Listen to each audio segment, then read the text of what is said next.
Rebound, Jonathan Kuminga, and that will do it, folks. The Golden State Warriors start off the 4-game East Coast road trip 2-0. An 11-point win on Tuesday in Washington.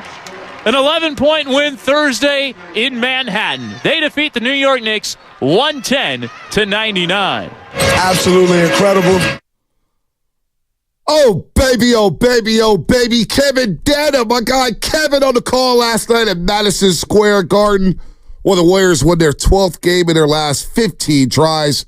Their 7th straight road win, and they do it at the Garden. Was an ugly game at times, no doubt about that, but they scored the game's first 14 points. The Knicks had a scoring drought to start the game. 5-minute, 26-second scoring drought there, the longest scoring drought to start a basketball game in the NBA this season.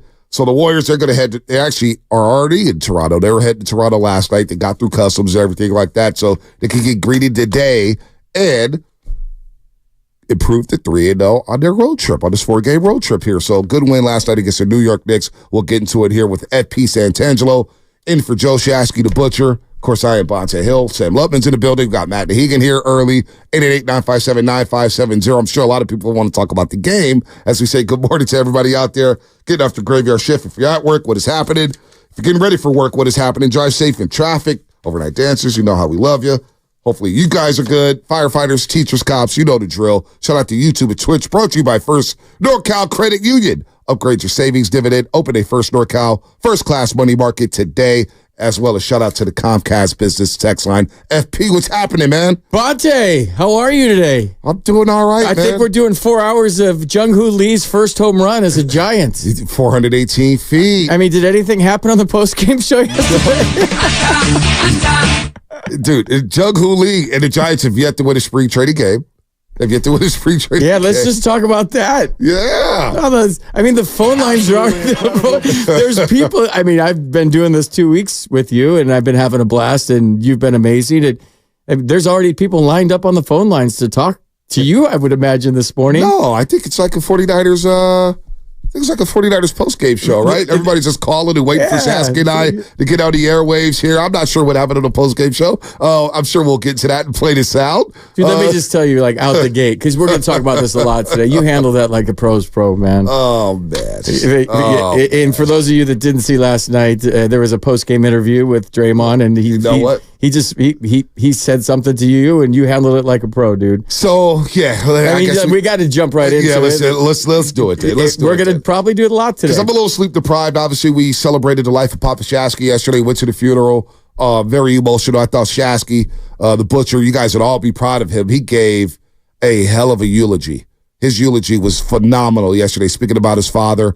Saw Noreen last night, his mother, Daily Boy Pat, his sister, everything. They did a great job. Great job. So I was a little sleep deprived yesterday. Didn't have a nap after my show, my customary nap. So we did the show. We had an early start time, and the Warriors get their due. And then after the game, of course, we interviewed Draymond Green.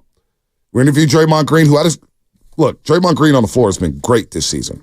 And I've been consistent with that all season long. On the floor, Draymond Green has been phenomenal. Last night he had a really good basketball game, an all-around game. 7 points, 10 rebounds, 6 assists, his 8th 10-plus rebound game of the season. And he's been really good. The thing that we haven't liked on the show, and I think as a fan base, a lot of fans, is the suspensions. And, when he's on the floor, the Warriors are obviously a better team. When he's not on the floor, they're missing a couple things here. But Draymond Green joined the post-game show yesterday, and we all got thrown for a little curveball. We all got thrown for a little loop. So, Loveman, do you have the sound of what happened last night when we introduced Draymond Green on the postgame show? Give me a thumbs up. You got it. Go ahead and play it. Draymond Green, welcome to Toyota Warriors Postgame Live. Bully Fezzi, Bonte here. And first of all, let's talk about MSG. Bonte, what is it like? I'm shocked you're talking to me. The way you was talking about me when I got suspended, I am very shocked you're talking to me. Really? Really? Yeah? Really? Yeah, go ahead, though. Go ahead. Hey, tell me about Planet MSG. You guys go there once a year. There's a lot of Warrior fans out there. Describe the energy out there at MSG. It's always a fun game. Always a fun game. Always a fun game. So, Draymond, obviously you heard him. I'm surprised you're talking to me. I'm shocked you're talking to me. With the way you were talking about me when I was suspended. So, number one, it shouldn't be a shock that I'm talking to Draymond Green. Shouldn't be shocked. That's my job. My job is to talk to you. My job is to talk about the team. My job here on the radio is to be a professional, analyze the game. And that's what I've been consistent with from day one. I've been here at 95.7 The Game for over 7 years.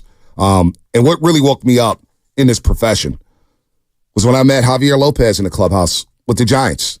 And we're talking about trade deadline stuff. And I was doing a podcast like, hey, Javi, what is it like being involved in trade rumors? What is it like for your family? Gave me a great interview. Cut the recorder off. And he goes, hey, young man, very impressive stuff with you and Marty Larry. And I got shook a little bit because I goes, oh, my God, the players. And this is back in 2015, 2016. And I was like, oh, my God, the players listen. Oh, my God, I got to watch what I say. And I tell Javier, I got to watch what I say about you. He goes, young man, as long as you keep it professional, and if you critique what we do on the field in a professional manner, we got no problem with that. We may be a little upset about what you say. We may think you're wrong. We may think you're an idiot. But as long as you don't take personal shots at us, everything's fair game. And from my recollection, from what I can recall, is that I've never taken a personal shot at Draymond Green. I've discussed him being an outstanding member of the community. We've embraced him as a 4-time champion. He's walking into the Naismith Memorial Hall of Fame. However, we've talked about his game on the court and things that have happened on the court. And I've been consistent with saying that in the most important season of his career, we were disappointed because of the suspensions. We look at the standings now, and I'm thinking like, boy, what if he wasn't suspended? Where does he be in the top 4? They'd be in the top 4. They're 3 games behind the 6th seed right now, and that's with Draymond Green missing a slew of games due to suspensions, injections, or whatnot. And so I believe, and people were trying to post clips last night on Twitter, which basically proved my point. We talked about Draymond on the court. I don't go out here saying, well, this guy's an idiot, this guy's a bad community, this guy's a bully, this guy's a thug. I refuse to name call these guys because I understand they're human beings. Because my grandma taught me, do I like that stuff when people are calling me those names? No, I don't. So why would I do that to other people? So what was I supposed to do in that situation? Rebuttal, go back and forth with Draymond Green? No. We're not going to do that. He said what he said. He felt some type of way, and we keep it moving. I'm still going to be a professional. He's going to get credit when he deserves credit. We're going to critique these guys if we need to critique them.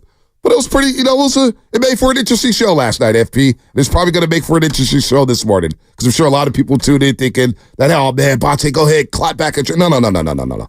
He said what he said. He didn't like what I said. He made that clear, and we keep it moving. But I got no personal grudge against Draymond Green. There's no beef with Draymond Green. I don't think differently of him as a basketball player because of what he said to me. So I'm going to keep it moving. It's nothing to say here, really, from my vantage point. I don't hate the guy.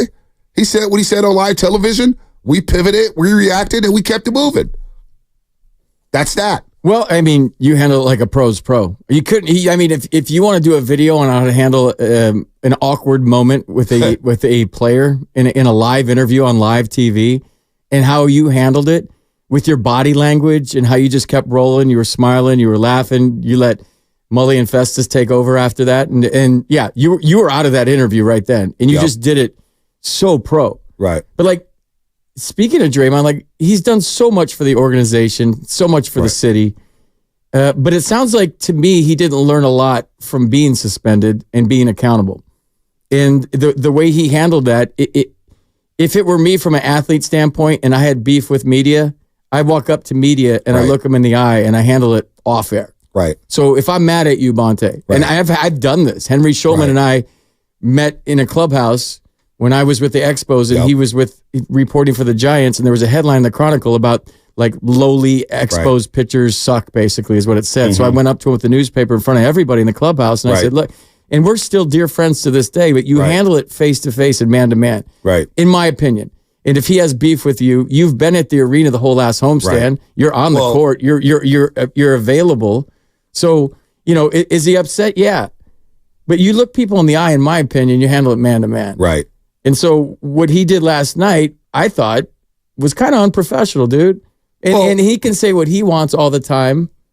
And you have a job to do here. Right. You have credibility at stake. Mm-hmm. You have a lot of listeners. You guys have a very highly rated morning show. You have a lot of people that listen every single day. And you have to give your opinion. And in the short time that I've known you and the short time that I've worked with you, you don't cross any lines.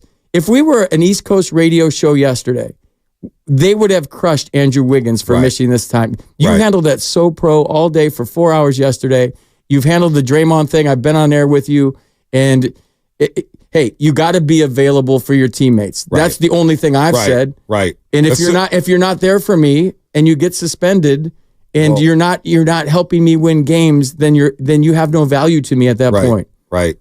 So last night, what he said, and you're spot on, FP, because last year was last year with the JP situation.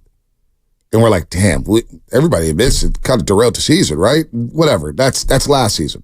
We move on to this year, and I'm going by what Draymond Green has said, what he's consistently said. It's the most important season of my career. And I asked him about this at Media Day. We're doing a promo. Hell, our commercials airing probably on NBC Sports Bay Area right now. We've done multiple commercials together. Yeah, nice blue suit. By the way, you like that little baby blue suit? That's a good one, dude. So we've done commercial. And I asked him, and I'm fashionable. I said, look, man, what do you mean by this being the most important season of your career? And he pointed at his finger, saying, "I got to get that fifth one, and I got to do what I got to do to get that fifth one." So I'm going by that, and I'm standing on that. And when things happen this season, where right away you get suspended for 5 games, and you admit that, man, you know what, I was a little. I got to apologize for that. I have to be better for that. He said it. Those are his words. We can replay them if you guys all want. Then what happens with Yusuf Nurkic? And he runs straight off the court. He goes, "I need help. I need counseling." I applaud that.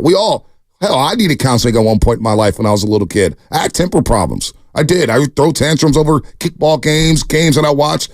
I needed therapy. I needed help. And I got that help. So I commend him for getting that help but what we were commenting on was him being off the floor. And it was disappointing for a team that invested a lot in him, that has a lot of young guys, and he's one of the leaders. So on the floor, not being available, that lets your team down.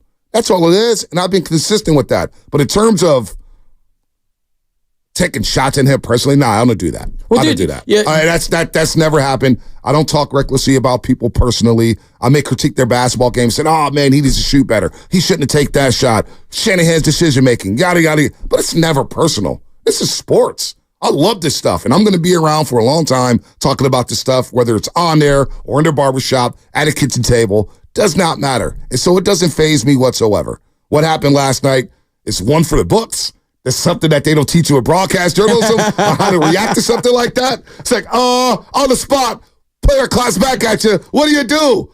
Do you stutter? Do you pass it on? Do you go back and forth? No. You just keep it moving, get the question out. And if he doesn't want to answer the question with a long-winded answer, that's fine. We keep it moving. It is what it is. But I did talk to a Warriors official last night, and they told me straight up, "Dude, don't lose any sleep. Why are you even worried about this? Like, dude, you're good." It was like, he laughed. It was like, "Do you want Ron Adams in ninth?" Or, you know what I'm saying? Like, they didn't even blink one eye, because they told me if it was serious, they would have heard about it. And I asked this, too. I asked it last night. I'll tell the audience here on 95.7 The Game, everybody out there listening on YouTube, Twitch, the Odyssey app, in your car radio.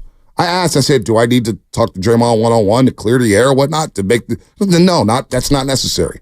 It's not necessary at all, because I would hope that awkward moment doesn't happen again, because it just guilt clips and people start making things up and they start calling you out of your name. That's the worst part about it. Like, I don't need Guru and Mark Willard and our program director Matt Nahigan defending me on Twitter saying he's a pros pro. I don't want to put them in that situation. I don't want to put Mully and Fezzi in a situation to where they got to tiptoe around some things. Let's just keep it pro, keep it moving. But he felt like he felt, and it is what it is. He has an opinion. I respect it. I have an opinion. I hope they respect it. But I got a job to do, which is critique the basketball team and critique the Golden State Warriors. Dude, if you came on this air for 4 hours every day after he got suspended and said, "I'm okay with it," like, that's Draymond being Draymond, you lose credibility, dude, and you're not going to have a job.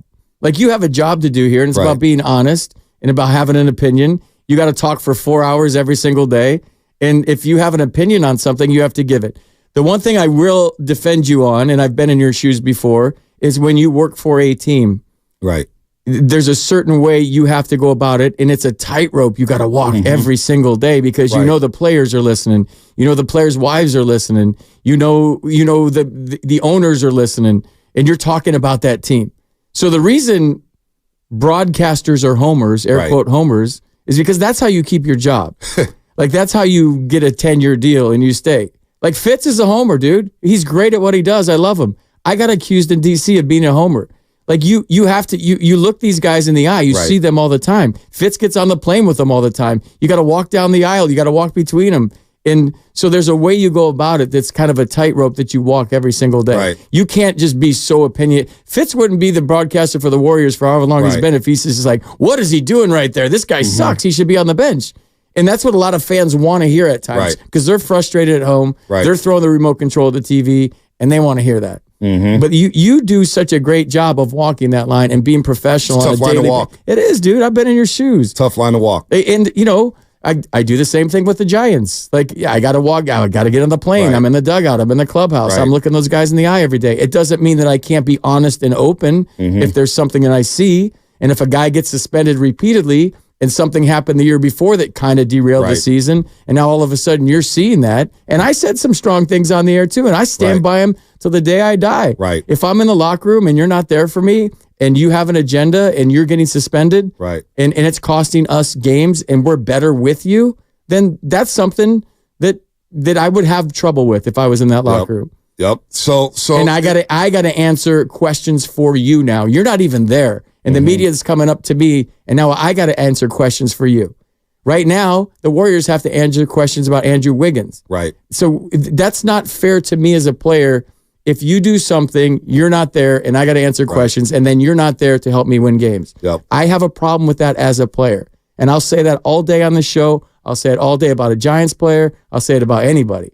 Like, you got to be there for me, dude. We're in this together. And if you're not, then I got a problem with that. Well, I'm not going to lie. I woke up at about 3 o'clock because my mind was racing. Like I was on a high, right? You're in the middle of a viral S-storm right now. Well, it was just, you hear from people you ain't heard from in a long time. It's like, okay, congratulate me on an engagement. Now you want to talk about some fake beef that's not even real. But a lot of people are like, man, you need to apologize. And I would ask, what do I need to apologize for? Is there anything I've said that's out of bounds? Do you want me to just kiss these guys' ass and throw orange slices and Capri Suns at these people? Like, what am I apologizing about? By the way, I got to the house and my daughter was on the 9. She was jumping around. She didn't go to bed till 10:30, and she couldn't leave me. So we were just playing around singing, Daddy Finger, where are you? Here I am, here. So my mind was off of it, and as soon as she went to sleep, I was like, oh, boy, all right, let me see what's going on here.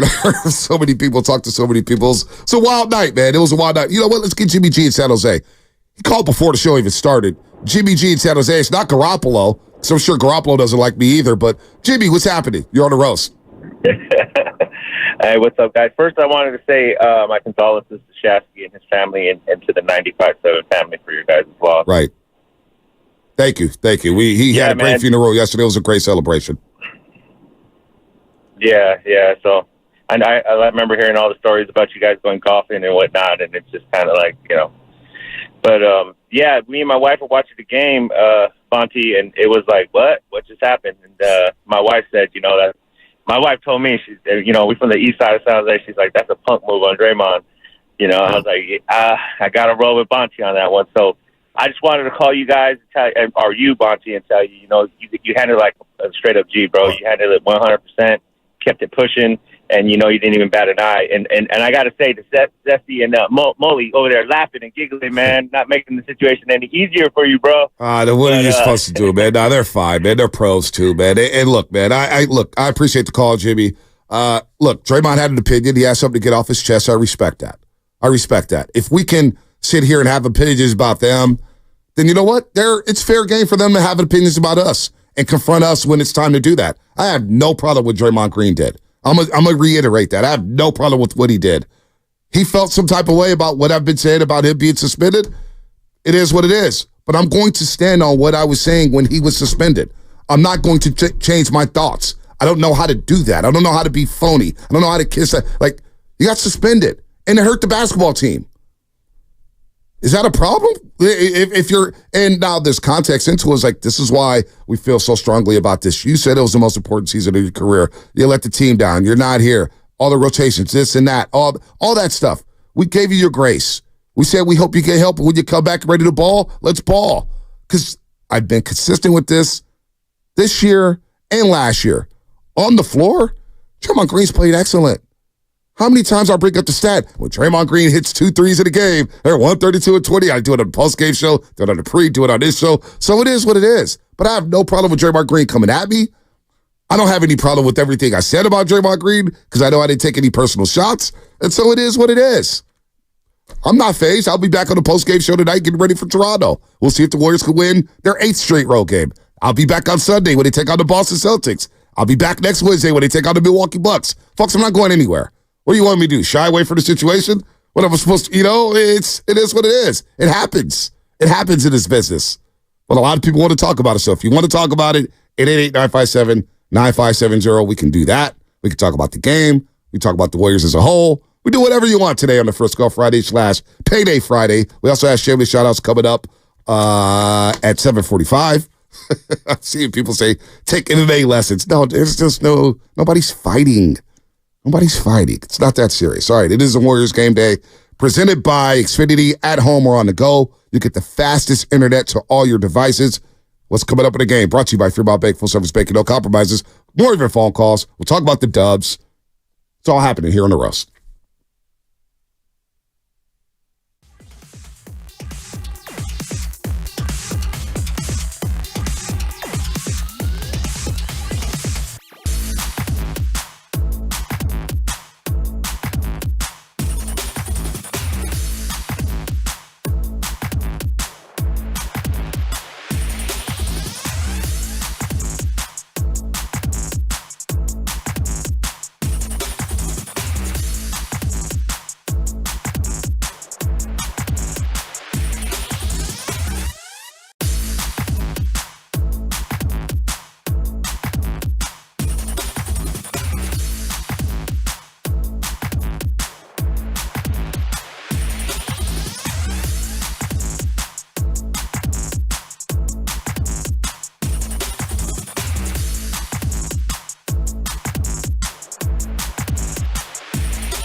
Steph. Whips a pass to the right wing for Moody. Buttressed by Bogdanovich on the right wing. Puts it on the floor. Storming to the bucket. Takes the contact and finishes through physicality. 43-28. Moses Moody with 6 points. This is Moses Moody, and you're listening to The Morning Roast on 95.7 The Game. Moses Moody, what a night for him. The defense on Jalen Brunson. He stays ready.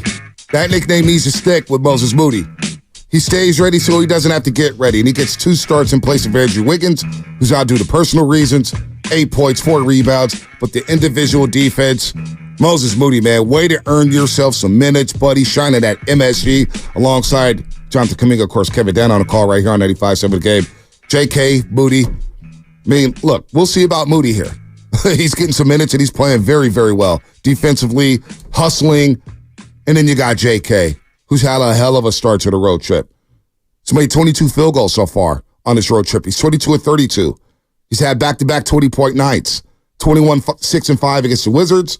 25 and 8 last night. And he's only attempted 1 3-pointer on this road trip so far. So he's been selective with his shots. He's going to the rack, the little midi, 10 feet out. It's been smooth with JK, man. The kids are balling right now. Pods had a solid game. TJD dunking. Hey, man, the kids are hooping, FP. Dude, can Moses Moody, Wally Pip, Wiggins? No. Meaning miss some time. Other guys balling out. He's playing hard. He's diving on the floor. He's every loose ball. He's hitting a clutch J every once in a while. Right. And by the way, dude, can we all just like take a second and acknowledge that Jonathan Kuminga is getting better in front of our very eyes every single freaking game? He has to scratch the surface. Every game, bro. His confidence, the game's slowing down. They're like how he did like a turnaround jumper, fadeaway, using the glass. I'm telling you, and I'm gonna pound this drum forever. He's Dominique Wilkins part 2. He reminds me of Dominique, dude. I see the way he's in the lane, the turnaround, he plays above the rim. Everything is in his game screams Dominique Wilkins. Mm-hmm. And the way they played last night, dude, the way they played defense last night, the effort they came out with. Yep. I mean, was it sloppy early? Yeah. The Knicks couldn't make a shot, but they were playing tenacious defense from the jump. You could tell, we talked about it for 4 hours yesterday, that they were amped up to play in the Garden. Yep, no doubt. They were like, we're sending a message to the league tonight. I thought Curry was going to drop 50 FP. When he came out and hit those 2 threes and they didn't even touch the net, I go, oh, it's going to be one of those nights. Now, he cooled off a bit. The game got a little murky. It got mucky. They mucked it up. The referees lost control in the second quarter. DiVincenzo's getting beat up. Guys are getting bumped. Curry gets bumped at the baseline under the hoop. They don't call anything. Refs looking right at him. And like, what is going on here? Steve Kerr almost picks up a technical in that situation. The refs are overwhelmed. They've had a rough week at Madison Square Garden. Thinking back to the Pistons game on Monday, the other night with where Zion Williamson came down and smacked the hell out of Jason Hart, damn near broke his nose. They've had a tough week at the Garden. But boy, the Warriors able to continue to maintain that lead. They even got Harry there, 89-85. And Moody comes up with a block, leads to a fast break to Jonathan Kuminga, and they don't look back. He gets a 3-point play. Pods gets a 3-point play, and the Warriors win going away. And more importantly for all you gamblers, they cover the spread. 7 in a row on the road? 7 in a row on the road. They're rolling, dude. 12 of 15 overall. Going to the Garden. Chris Paul, the more I see him play, how under control he is. How we feeling, Dub Nation, about this team right now? I didn't know he had all that game from 3-point land, the elbow jumper, which is what he does so well, the assist, how he just sound, fundamentally sound. Everything he does is like solid. Dude, not Chris flashy, Paul, solid. Dude, Chris Paul, before he fractured his left hand, 14 games that led up to that game where he fractured his left hand against the Pistons back on January 5th. Chris Paul was shooting 40% from 3 in those previous 14 games. So then he misses 21, FP. In these last 2 games, you see the 3-ball rolling again. It's not just offense. I know that. It's getting the team in the right set. How about the 7 steals in the last 2 games for CP3? 7 steals. He had a season high against the Wizards. Last night he has 3. He's organizing the offense. He's organizing the defense. He's in a closing lineup at times because you need him out there as a ball handler. Chris Paul is playing some basketball. He looks fresh. The pace hasn't slowed down. When you think about pace of play, we will always want the Warriors to get up and down, up and down, up and down. Well, they haven't slowed down with CP3 in that lineup. So If they could get Shards rolling with the shot, he's struggling from three, just 22% from the three-point line in the month of February. Chris Paul, man, what a godsend. What a godsend he's been since he's been back in the bench, dude. The bench. I know Clay didn't have the greatest game last night, but he still made some big-time jumpers. And my buddies were texting me like, Steph had 11 rebounds last night. I'm like, yeah, somebody had to get all those bricks that the Knicks were throwing up there. They couldn't make a shot. Right. Dude, it was 14-0. It was a 49ers score. 14-0. I'm like, they're going to pitch a shutout tonight. Knicks ain't going to score. 14-0. But like the defense, dude, it was a defensive clinic. It was. The on-the-ball defense last night was so impressive. And that's just an attitude, dude. That's just effort and attitude. That's all that is. So they're just showing you they're coming out to play. I don't know, dude. I don't know how you travel to Toronto and do it again tonight. That to me, that's scary because they just left it.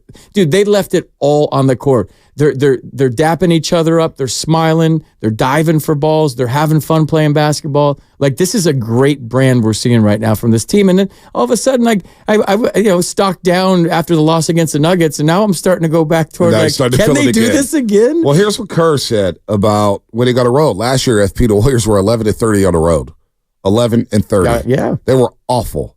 This year they've got 15 road wins, man. They're playing well away from Chase Center. Here's what Kerr said about the key to winning away from Chase Center. Well, I just think we're playing with some confidence. I know we've lost some home games during that stretch, but we're playing with confidence. We're playing better defense. Obviously, the Knicks were shorthanded tonight. They're going through it right now from an injury standpoint. So we caught them on a night when they had to play their guys a lot of minutes, and that's never easy. But I just think that we're playing confidently right now. We got off to a great start, and that set a really good tone for the game. Then Kerr praised Moses Moody last night. The defense was excellent. I thought Moses Moody really stood out tonight. His defense on Brunson. I thought he did a great job of defending him without fouling, just trying to make things difficult. Jalen's such a great player, and he's able to get wherever he wants generally, and so crafty in the lane. And I thought Moses just did a great job of just making it as difficult as possible. Without fouling, forcing him into some tough shots. But that was the key, but I thought our whole team, really defended at a high level tonight. Steve Kerr on Moses Moody defending as a team, defending at a high level, and of course winning away from home here. So 15-12 on the road against 7 straight games away from home, and now with 24 games left. You look at the standings here, FP, with the Golden State Warriors. You're 2 games behind the Sacramento Kings for the 8th spot. You're 3 games behind the Pelicans for the 6th spot. You have another game against New Orleans at Chase Center. You win that game, you win the tiebreaker this year. You 3 games against the Pelicans, you could go 2-1 against them. So you get that tiebreaker. And then against the Mavericks, these 3 games against Dallas and Luka Doncic, who's on some type of heater. The guy's dropping 45, 16, and 8. The guy's playing unbelievable basketball. You can win 2 of those 3 Maverick games. Just 2 or 3. The Warriors still have an outside chance of getting to that top 6 and avoid the play-in scenario. Do you think how many guys, the 13 on this stat sheet, are aware of that? Oh, I think they all are. Really? Absolutely. They're taking it game by game. I think they're just worried about one game at a time. They're worried about one game at a time, but they see the standings saying, oh, we haven't been healthy. We haven't been wholesome. Guys have been injured. Guys have been suspended. We got a shot here. We got a shot to get into this top 6, and they've told you all, whether it's Draymond Green, whether it's Mike Dunleavy, whether it's Joe Lacob, whether it's Steph Curry, they all feel like they have enough to make a deep, deep run in the Western Conference. And again, we had this conversation a week ago, before the weekend against Charlotte and Denver, FP.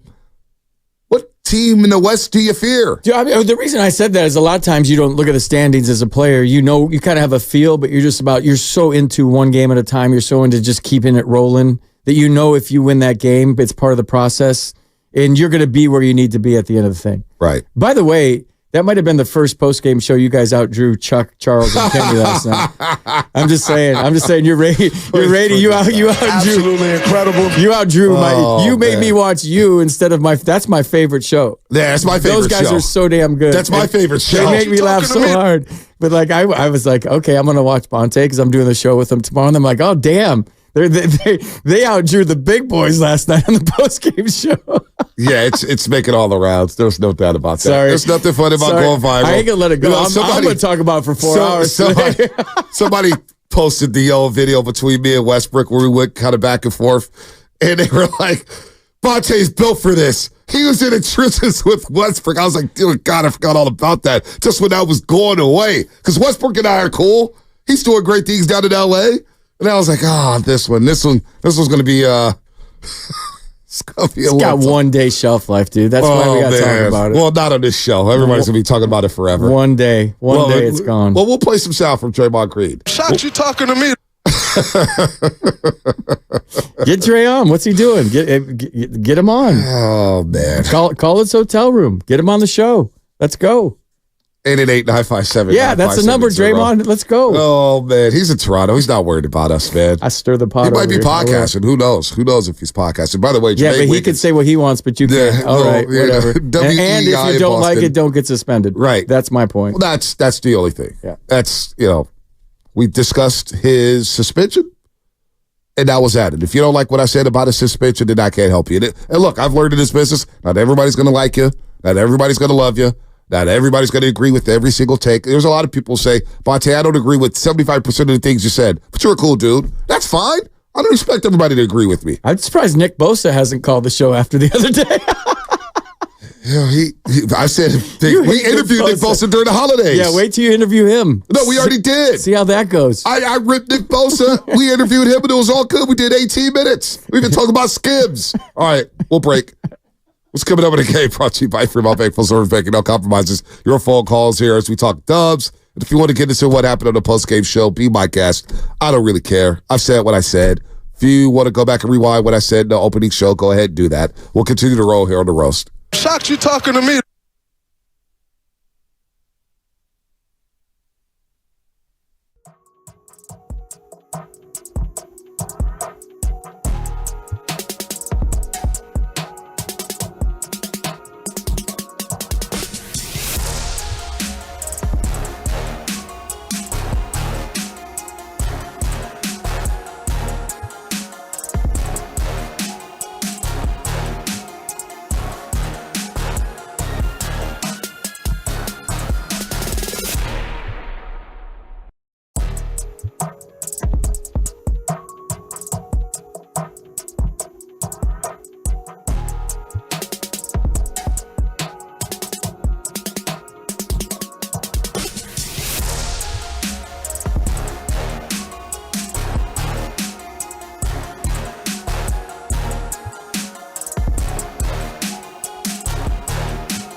Goes up top to Peyton, reversing left side for Draymond Green. It's a lob for GP2. Does well just to come down with it, then nearly throws it away. Deflected, but Curry has it. Left hash mark. 3 is good! Right from the hash and right through the chute for Stephen Curry.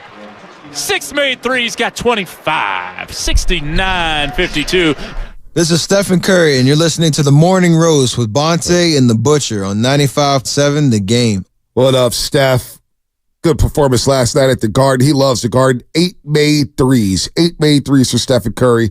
31 points in all. His 24th 30-point game of the season. He had a double-double in the first half. Finished with 11 rebounds. Had 7 in the first quarter alone as the Knicks were just laying brick after brick after brick.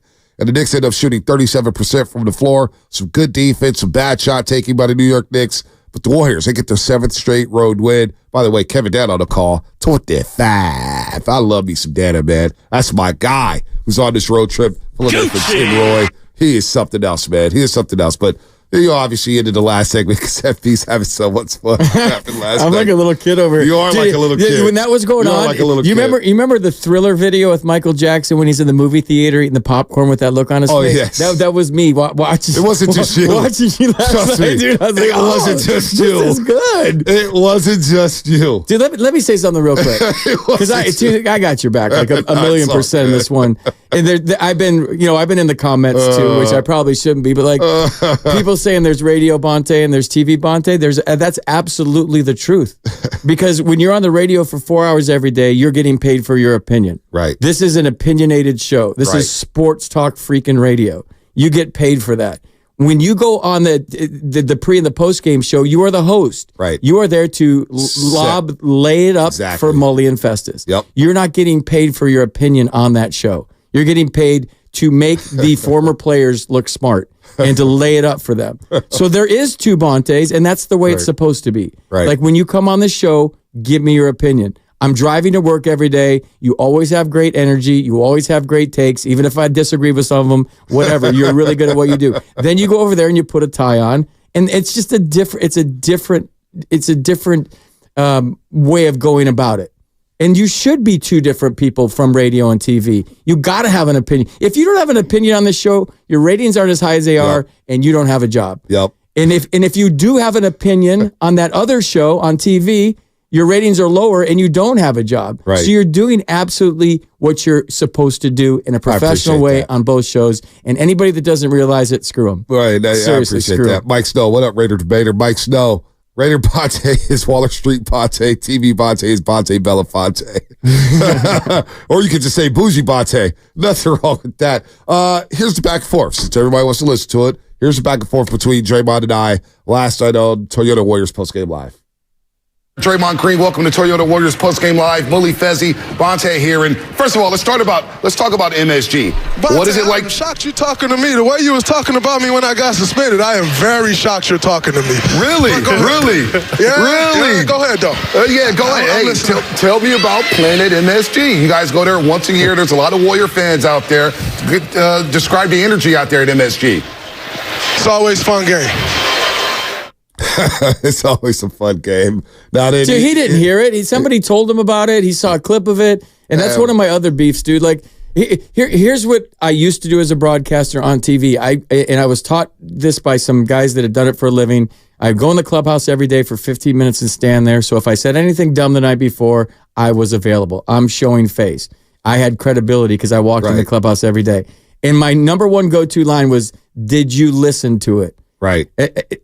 I've never had the pleasure of having the experience you had last night on air, but like, did you listen to the tape? Right. Let's sit down and listen to this, or did your aunt tell you this, or did your mom tell you I said this? Like, you have to listen to it in its entirety, not a clip on Twitter, because you can have a clip on Twitter where you're like, no, they don't need him anymore. He has to be on the court. And then you say, that said, they won 4 championships with him. He's the heart of this team and blah, blah, blah. So if you hear one clip and you don't hear the whole thing in its entirety, you formulate opinion. Let's sit down. Let's listen the whole damn thing together. And if you still got beef with me, look me in the eye. And then if you still got beef with me, that's on you. That's on your character as a person if we handle this man-to-man and you're still pissed. Well, it's funny. It's funny because Whitley said during our digital manager here at 95.7 Game, text me, goes, I post all the clips.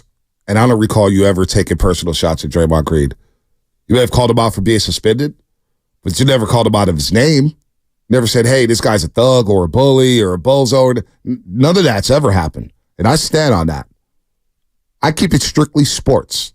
Now, our takes on sports could be a little out there, right? We can get a little passionate about it. But that's basically what it is. So, hey, you hear me say it really, really, really, I'm not going to lie. And I told Dave Bursey this at NBC Sports Bay Area, and I told Matt this last night. For a split second, I thought about, well, what did I say that ticked you off? But again, I don't want to put Mully and Festus in an awkward position. My job is to keep it moving, as you said, play the quarterback position, throw the lobs or whatnot. If he doesn't want to answer my question, then so be it. It probably won't be the last athlete who looks at me and says, oh, you really want to talk to me? You really want to talk to me? No. It's all good.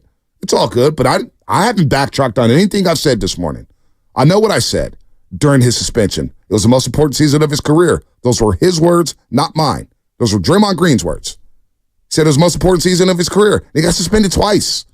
He got suspended twice after what transpired last season, after everything that's transpired. And I'm not the only one being held. I'm probably one of the softest ones on Draymond Green when it comes to this station because of the relationship with the TV partners and the Warriors and me being around the team so much. So I have to backtrack one bit. I'm going to stand on what I said. He let the team down by being suspended. And if you have a problem with that, then so be it. I can't help you. Not everybody's going to be happy. But he was suspended. And the team was struggling, and we had injuries, and he wasn't available. And he's the most important member on this team when it comes to the defensive communication. He's the quarterback. Hell, he's the quarterback on offense, playing point forward. How many times did we say on the show, man, when Draymond has an open shot, I love when he takes it. Hell, I read it to Draymond Green after Game 6 against Memphis, when they beat Memphis in Game 6 a couple years ago on the way to the championship. And I'm walking out with Darrell, and Draymond Green pulls up. He daps us all up, and I'm like, man, Draymond, let it fly. He was 6 of 14 that night. He's like, I know, man. I got to shoot that thing. I got to be aggressive. It's all good. We critique. It's part of the business. But I know for damn sure I've never said anything personal about him.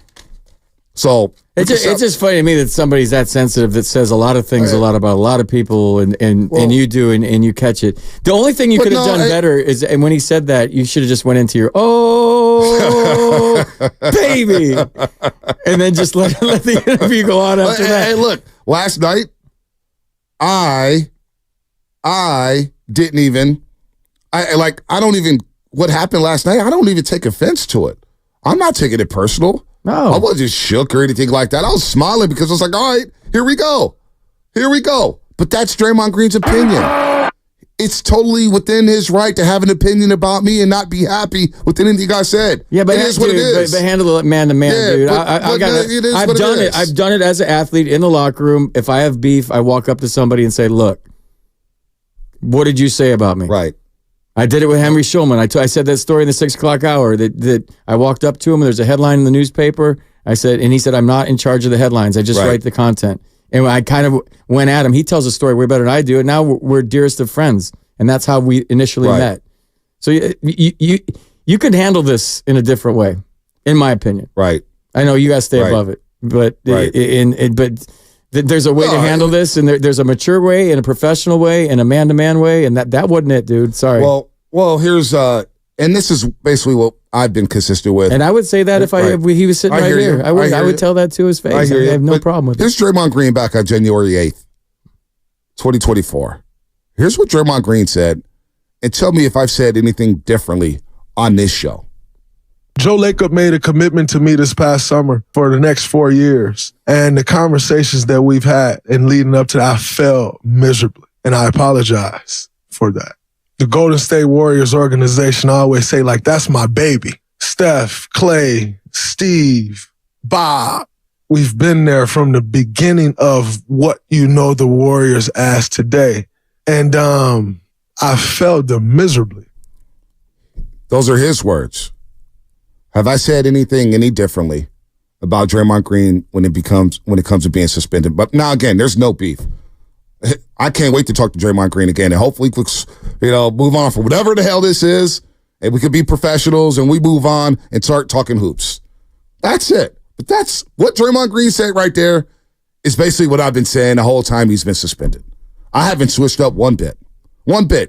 All the receipts that people were pulling yesterday on Twitter basically proved my point. We're discussing Draymond Green being suspended. What do you want us to do? Ignore it? He's a vet now. We need him on the court. So, you know what? It is what it is, man. I'm not, if he feels like I disrespected him, I apologize. But you know what? You don't need to apologize for anything. You're doing your job, dude. Yeah, I don't feel. Unless you said he's an idiot and you got personal and there was a personal attack on the guy. Haven't done anything. If you have an opinion about him not being available to his teammates, which I had the exact same opinion, and that it's happened repeatedly and based on what happened last year at the beginning of the year, and then you're suspended again, and then you're suspended indefinitely, and we don't know when you're coming back, and this is repeated behavior. And that if I'm in that locker room and you're not out there with me, battling, fighting, scrapping, clawing to win games and to get number 5, and you're at home while I'm diving for loose balls on the court because you're suspended, then I got to look at that a certain way where you're not there for me. Right. And that's a big deal. That's a huge deal. And I'm sure nobody will ever tell you publicly that they felt that way. But I guarantee you there was guys in that room going, damn, he's doing us no good sitting at home right now while we're out here on the road. Right. We're at home. We're struggling. We're scuffling. We need you, dude. And if you're not here for us, that does us no good. It's one of the captains of the team. One of the captains of the team. So that's all that is. So again, I'm going to say this again, and I'll reiterate it all show long if you guys need me to. I got no problem with Draymond Green did last night. He said what he had to say, and he had to get it off his chest. I think I hope I handled it well. How they perfect? You know, it's just like, all right, we're on live television. What do we do? Again, that's something in Broadcast 101. All you young journalists, broadcast journalists, go at SF State or USF or you're the books. They don't teach you that in class on how to react to that. But you know what? You do what you got to do and you keep it moving. And we have fun with it on the post-game show. We have fun with it. We played the memes. We showed the memes. I got no problem with it. It is what it is. Let's go to the lines here. Richard Livermore. Richard Livermore, what's happening, man? You're on the roast.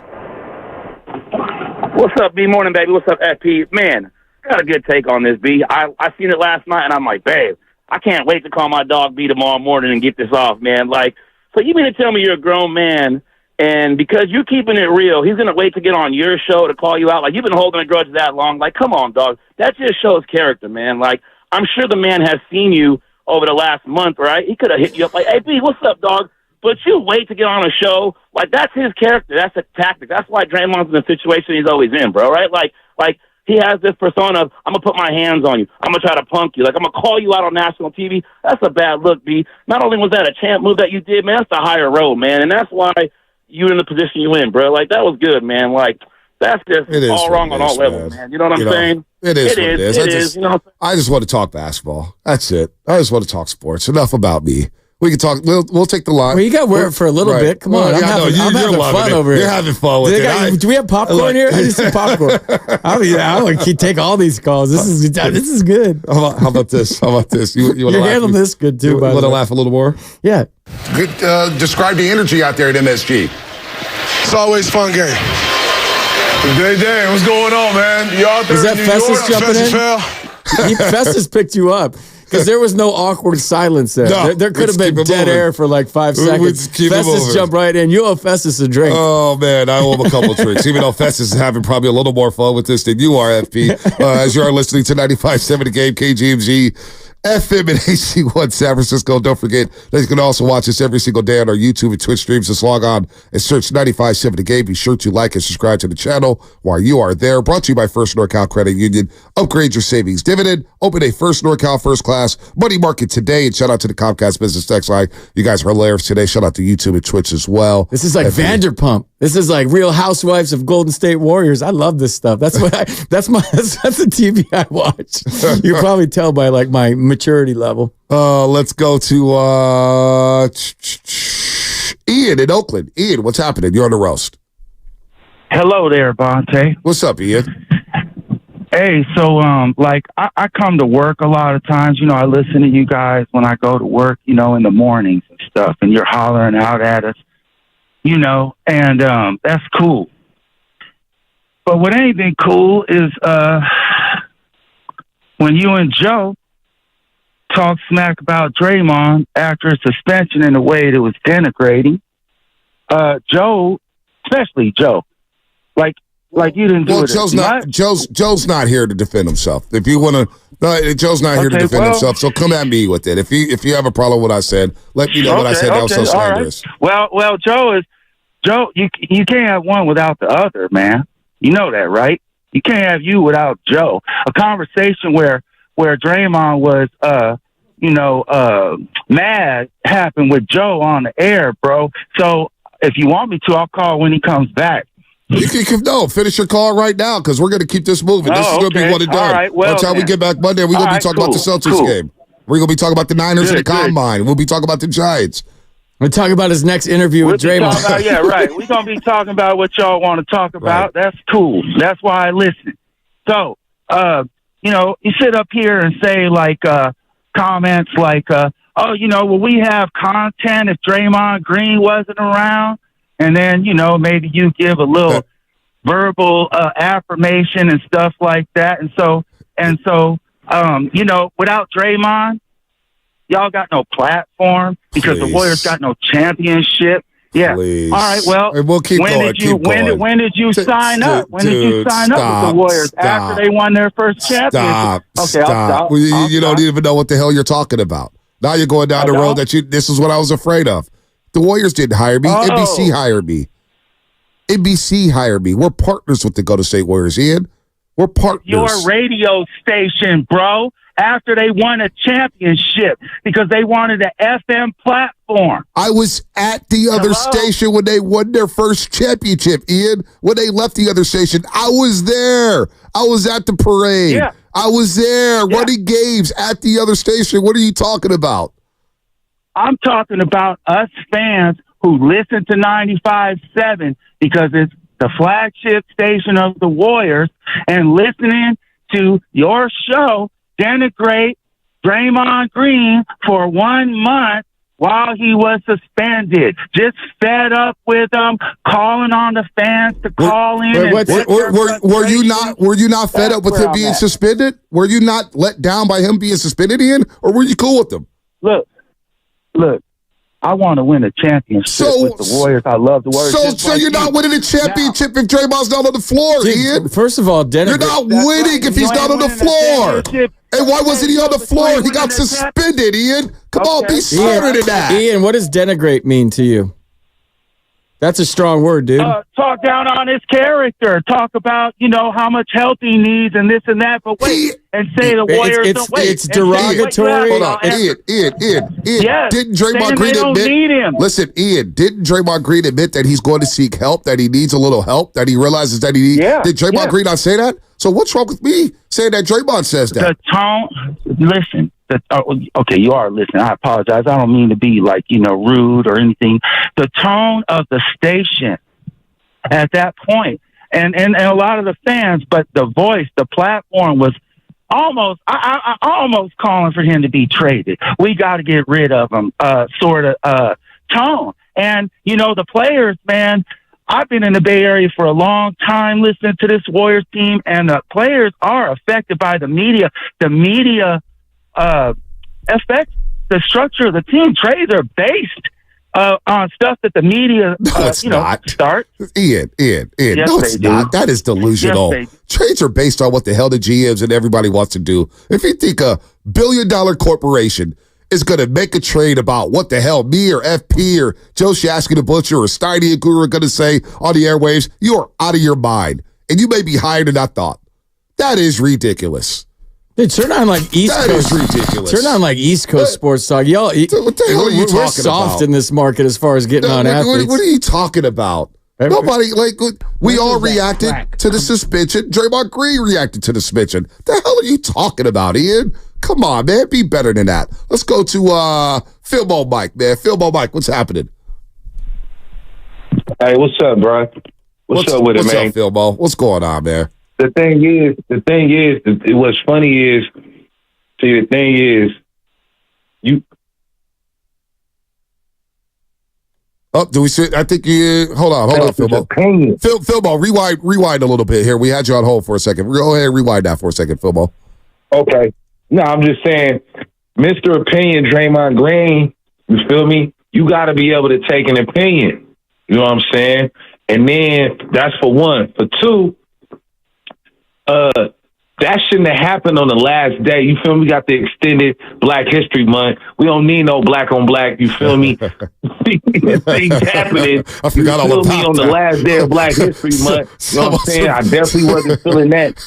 You feel me? But nah. I was thinking that. I just didn't want to say it. I didn't even think about that, Phil. I was thinking so about much it. for leap year, all right? We got that extra day. I can't say that. We got the extra day. And Draymond Green, you feel me? He not using his time wisely. He throwing shots at the other black man. You know what I'm saying? That was one of the first things I thought, dude. But that's not my place to bring up. Oh my gosh. But you handled that like a real one, bro. I know the Filmo, the Frisco in you wanted to come out, but like you said, you don't learn that in journalism school. You feel me? He got at you. But the thing is, Bonte, you 6'4", 6'5" too. So it's like, you know what I'm saying? So, you know, when he look at you, he got to look at you. He ain't looking down at you. He got to talk to you man to man. You feel me? Y'all going to handle that. But what I loved is how Festy said something immediately, like FP just said. He picked you up, and then he gave a little short answer. I wish y'all played a whole thing, because he gave a short answer with Festy as well. But I love how Chris Mullin came in, real veteran, real New York, you know what I'm saying, from the Brooklyn. You feel me? He came in and he answered the questions. And guess what? Draymond Green ain't finna front on Chris Mullin. You feel me? A real Hall of Famer, real baller, shoot you out your socks. So I love that, man. But to the game, you really want to talk about the game? I love Moody. Based on what Andrew Wiggins has given us the last year and a half, Moody's a better passer. Right. He's a better shooter, I feel. Now, he may have had an all-around game, and he may have had a lockdown D, but he's solid, man. And you could depend on Moody for 9 to 12 points, and that's consistency, and that's all we want. And Kuminga, oh my God, Kuminga's a baller. Kuminga's a star. Thanks for the call, Phil, Mike. Kuminga's a star. Can I get some credit for that, for being one of Kuminga's biggest fans? Nope. All right. Nope. It's Crush Bonte Day here on 95.7. MP, bro. It's the easiest show you're ever going to do. Coach Hall. I thought of that. Coach Hall, Jay, Anthony, Rob. We're going to get to everybody here on the lines. We'll talk about the game. If you want to bring up what happened on the post-game show, go for it. And I got no problem. Again, I'll say it again all show long. I have no problem with Draymond Green said to me.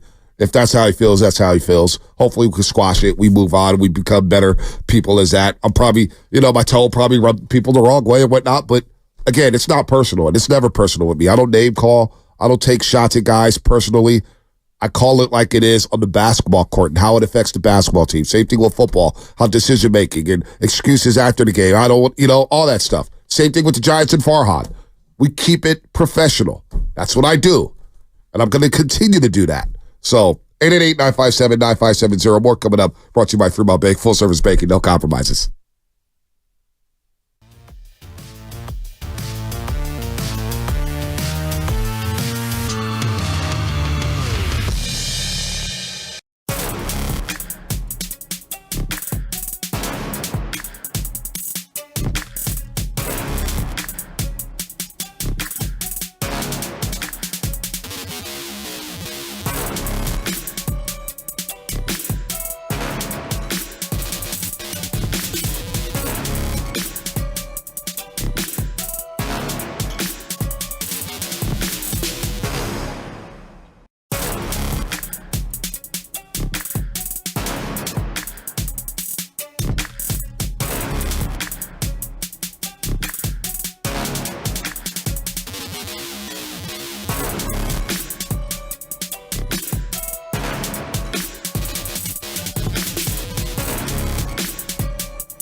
1:09 to play. This one not quite over yet. A bucket here will clinch it. Draymond gets a screen all the way to the hoop. He lays it in. Buenas noches, Nueva York. This one is over. 105-95 with 60 seconds to go, and the Warriors are a minute away from being 31-27. Bay Area is Draymond Green. The Morning Roast with Bonte Hill and Joe Shasky is live on YouTube and Twitch right now. Time for you to like and subscribe. Right on, Day-Day.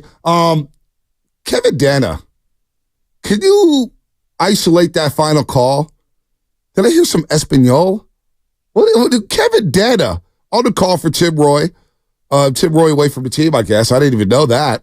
But Kevin Dana on this road trip here. Can you isolate that final call, Lubman?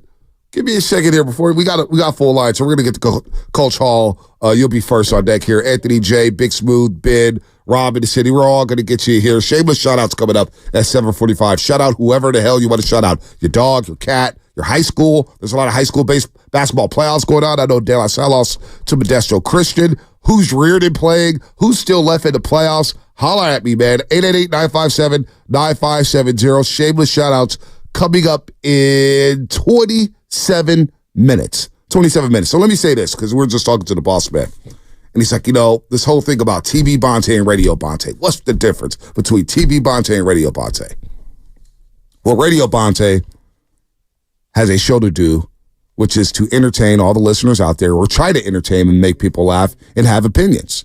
That's why they listen. They want to hear our takes on the football game, on the basketball game, on the baseball game, on the suspension, on the trade, on the signing. My job on this show is to give opinions. That's Radio Bonte.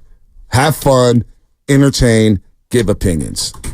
Television Bonte is there to set up Mully and Festus and get their expertise on different sets in basketball, on different shots, quarters, just everything that goes on with the sport of basketball. That's my gig. That's why we say Television Bonte, that's who I am. Television Bonte is there to set people up and play the quarterback spot and throw alley-oops like Chris Paul. Radio Bonte has to give opinions and entertain. There's a difference. So when people say, oh, how come TV Bonte, you shut the hell up on TV? That's not my role, is to get into back and forth or be an analyst. Now, if they call on me to say, hey, what do you think about this? Trust me, I had opinions on everything. That's why I'm in this chair right now. But Television Bonte is there to set people up. So that's the difference between the two. And there's a fine line you got to cross with both, but I'm not there to be analyzed. So, you know what? On TV, it's about the analyst. Right. They're the star of the show. Mully and Festus. They're the Hall of Famer, guy that won a championship. We want to hear their opinions. Right. So you make them look smart every day. You give them layups and they give us their takes on things, and we lock in because they've been there and done it. On this show, dude, you drive this show. You're paid for your opinion every day. Right. If you sat here and said, it's fine that Draymond got suspended, and we'll just have to figure out a way to win without him, and that's just Draymond being Draymond, you wouldn't have a job on this show. You guys wouldn't have the high ratings that you guys do if you didn't have takes. Sports talk radio is about having a strong opinion, having a take, and then the other guy may be agreeing or disagreeing with you. I don't like radio when guys argue personally. I think it's like, ew, it triggers me. Like, I mean, I don't want to hear guys arguing. You must not like Shasky. I just don't, whatever. Like, different opinions, opinions. There's a way to disagree without screaming at each other. Oh, I can't stand turning on Russo and Stephen A in the morning. They're yelling at each other. Like, I just woke up, dude. I don't need to hear you yelling at each other. Right. But like, you do both so well. Did you do this so well? You have to have an opinion. Right. And then you got to walk that fine line when you're over on the TV side. You got to walk the fine line here because you don't want to piss off the Warriors too much, but you have to have an opinion. You might be thinking about what they're thinking about and they're listening. So it's not easy, dude. I've been in your shoes before. Even though here on the radio, we are partners with the Warriors. Both NBC and 95.7 The Game, but the Warriors have been great for it. Hell, the Warriors have been great for my career. When I got my first real shot at doing something special, it was the 2014-15 All-Star Game in New York City.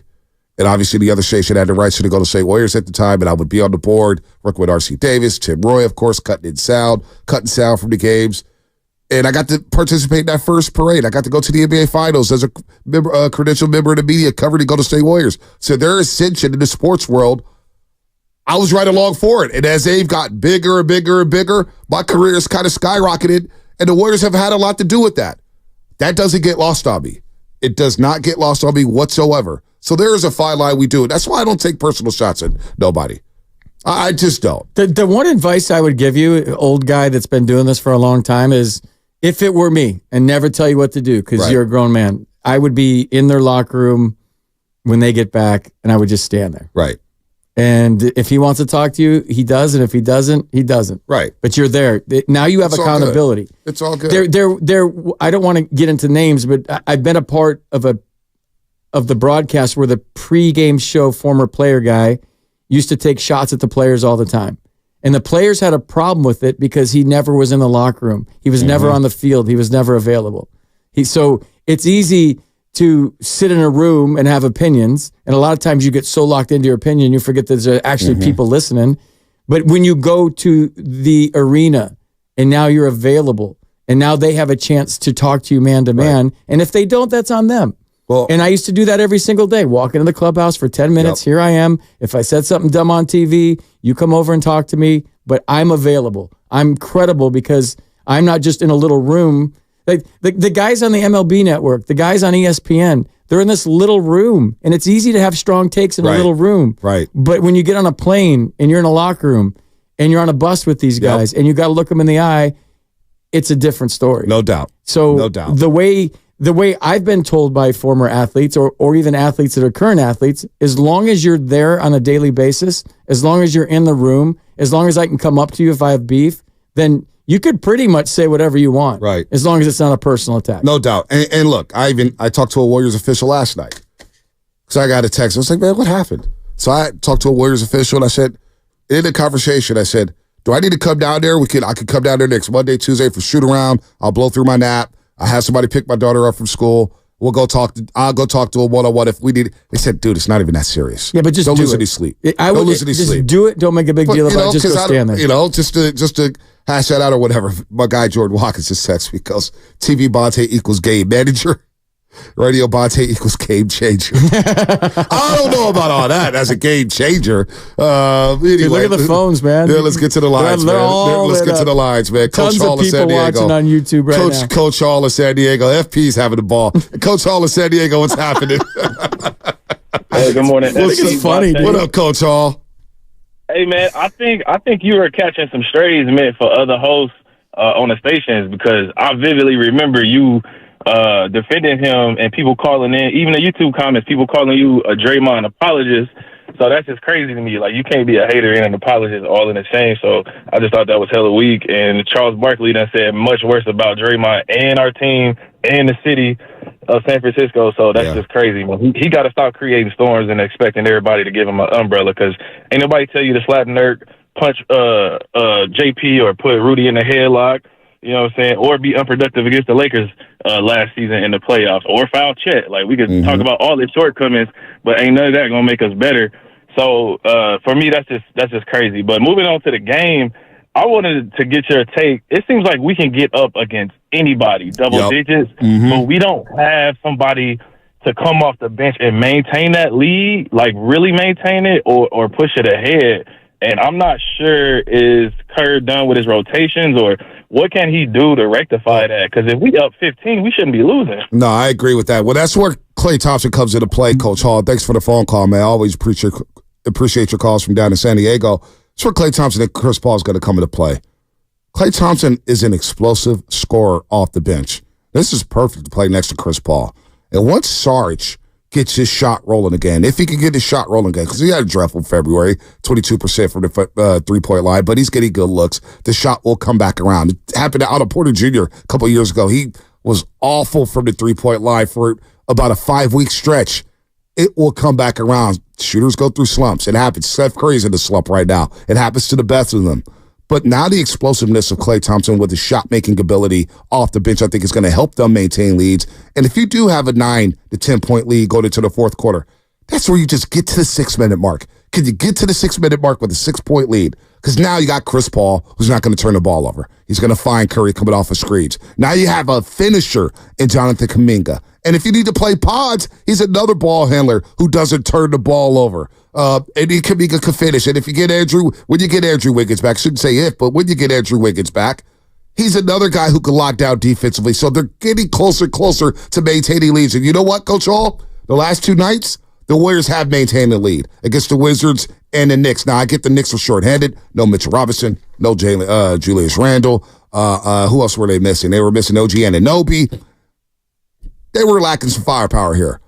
But they have maintained leads over the last 2 games here. So that is something we need to watch. That's why the finishing lineup is so important. But if they get out to these big leads, that's a positive, FP. They get out to these big leads, what happens in the playoffs if they get out to a big lead? That the team's going to crumble. They play defense like they did last night. They're going to go deep in the playoffs. Yep. If they can put forth that effort on a nightly basis in the playoffs, they're going to... Dude, you watch the national media right now, they're like, don't sleep on the Warriors. Don't sleep on... I mean, they're the talk of the NBA right now. Yep. For me, it's all about Wiggins, and then Kuminga. Like, I don't know where Wiggins is. I don't know when he's coming back. And then Kuminga developing right in front of our face.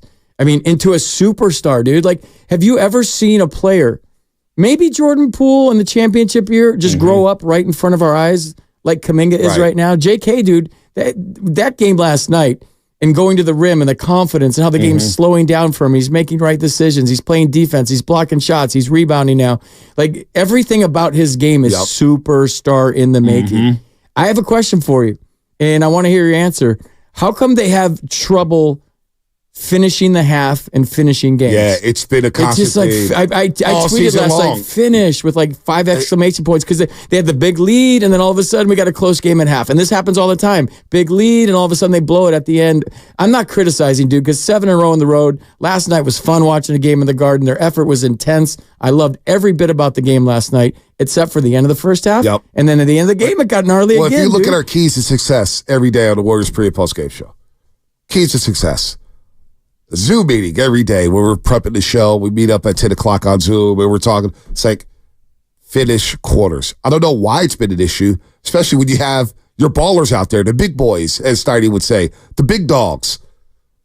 I don't get why they don't finish. It's just I don't know if it's fatigue. I don't know if it's turnovers. Is it mental? But it has been a theme all season long, FP, and I can't put my finger on it. Different lineup combinations. Doesn't matter. If they can just hold on the leads, that's what blew the Denver game. You know, Denver goes on a 14-0 run before the first half. The game they won at Chase Center where Jokic heaves up a 3 from 40 feet. That's a 25-4 run to end the game. I don't know why that's been an issue. I'm sure they would like to fix it. I'm sure they would like to rectify it. Ryan Adams at 9:30 on the Morning Roast. Maybe he'll fix it and maybe explain how they can fix it or what's the problem in those situations. So, I don't know. I can't put my finger on it, FP. I really can't, but it has been a problem all season long. All right, let's go back out to the lines. Anthony and Hayward. Anthony, what's happening, man? You're on the roast. Hey, good morning, fellas. Happy Friday, payday. Happy Friday. I just want to give an early shout out to Bonte Hill, keeping it 100. He shouted out the roasters on live TV, and you kept it calm and collective. I got a new nickname for you. Cool Hand Luke. And also, the defense, the Warriors defense, I just want to get your guys' take. Is that the best defense we played since our championship run in 2022? They locked down yesterday, Anthony. They were really locking down last night. They were getting in the guys, and it all started with Moses Moody and Jonathan Kuminga. Draymond Green quarterback, and he communicated. I thought Draymond Green, look, forget what happened after the game. During the game, Draymond Green was all over the place defensively. Contesting shots, rebounding, tapping them out.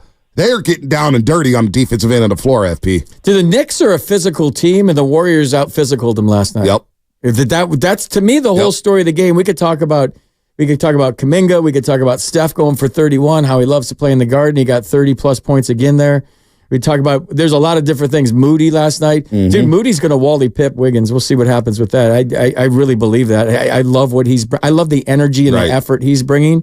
Although Wiggins was playing well, so we'll see how that whole thing goes. But they went into the Garden against a physical team in the Eastern Conference and out-physicaled them and played defense like I haven't seen them play defense all year. Their defense has been good. I don't know if we did a show, but when Coach Decky died, I said the best tribute to this guy would be their effort the rest of the season. It's not like a Hollywood script. They're not going to win one for the Gipper and go out and win another championship. But the way they've played since they went through that tragedy and the effort they've given every single night, spot on, it's FP. awesome, dude. That's and spot on. We guessed that would happen, or that could be the case, because that's the best tribute you can give the man, and they're doing it on a nightly basis, dude. You're absolutely right. You're absolutely right, man. 12-3 in their last 15, 7 straight wins on the road. All right.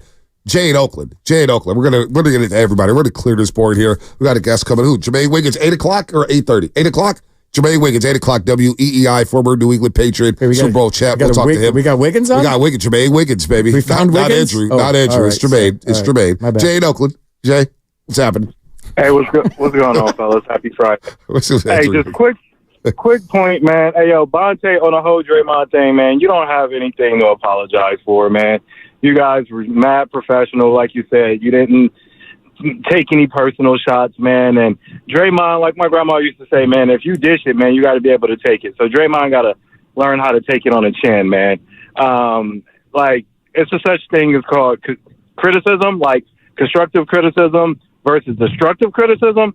And y'all wasn't tearing that man down. So, man, no need to apologize on that. Appreciate that. As far as the game, man, I was really encouraged by the game last night, man. But I'm still holding off to see if this team is really legit contenders, man. I'm just like, I think Curry's going to have a problem down the road of like just narrowing down the roster for the playoffs. Yep. And I'm just hoping that Moody don't get left out in the dark and Kuminga don't get left out in the dark, man, because I think they deserve a fair shot in the playoffs. Nah, Jay, spot on, man. Thanks for the phone call here. Look, they're 3 games behind the 6th spot right now, but you're right. Let's see what they do against the Mavericks for 3 games. They have the Mavericks 3 times. They have the Lakers 2 more times. Both games down at Crypto.com Arena in L.A. You have another game with the New Orleans Pelicans. You got the Bucks, the Milwaukee Bucks coming to town next Wednesday. It's going to be a hot game. Wimby, the Spurs, they're coming to town next weekend. He's playing well. He was going at Chet Holmgren last night. You got to go down to South Beach, Miami, and take on the Heat. You got Minnesota. You know, you got to go down to Orlando, who's playing good basketball. We're going to find out how battle-tested this team is, this iteration of the Golden State Warriors. We know Steph Curry. We know Klay Thompson. We know Chris Paul. We know Draymond Green. We know Wiggins when he gets back. We know they're battle-tested. Looney's battle-tested. But you got to bring along the other young guys, and I think they'll be ready for the moment. But these next 24 games, what can the record be? Can you go 19-5? Can you go 18-6?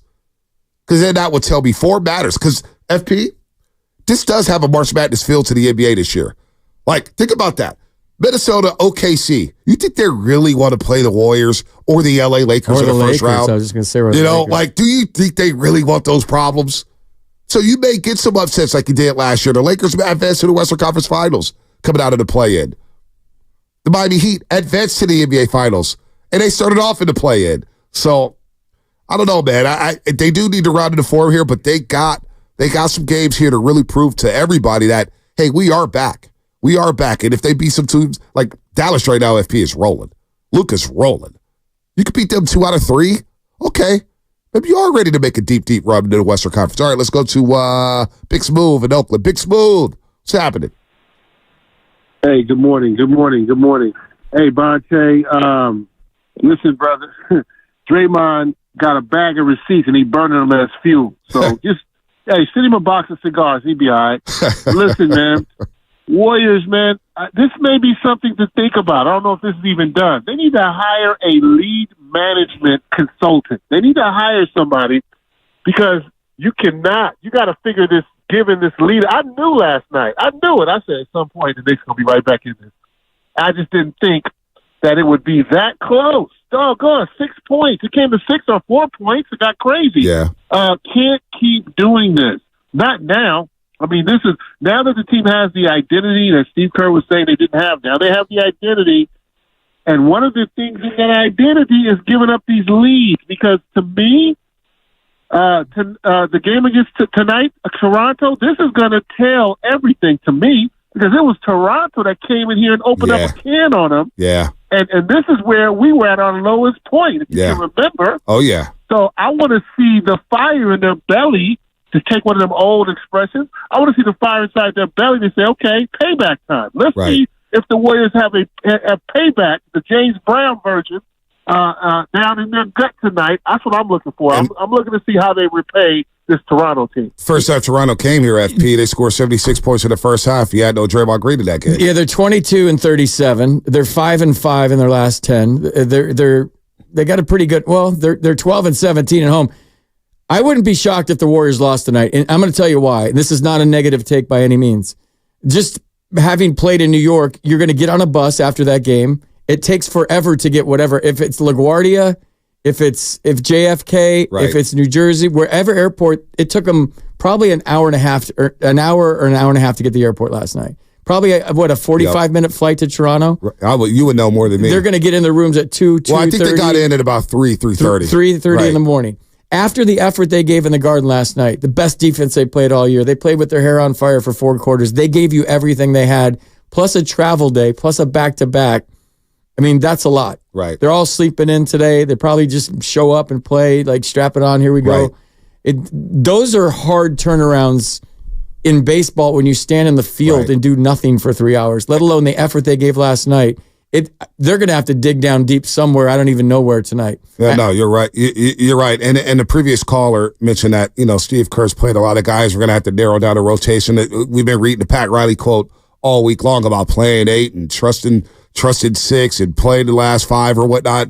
Listen, they will shorten this rotation at some point. Guys are going to get heavier minutes in the playoffs. I know Steve Kerr played about 10 guys last night in the first quarter.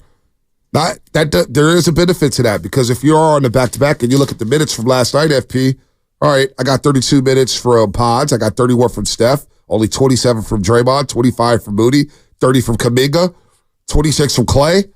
Those are below their averages. So I think they will be a little fresher today. And I think they're hungry to get this win, because Toronto did embarrass them at Chase Center, really embarrassed them. R.J. Barry went crazy in that basketball game. Crazy. Now, Siakam's not there anymore. He's in Indiana. But Scotty Barnes is a problem.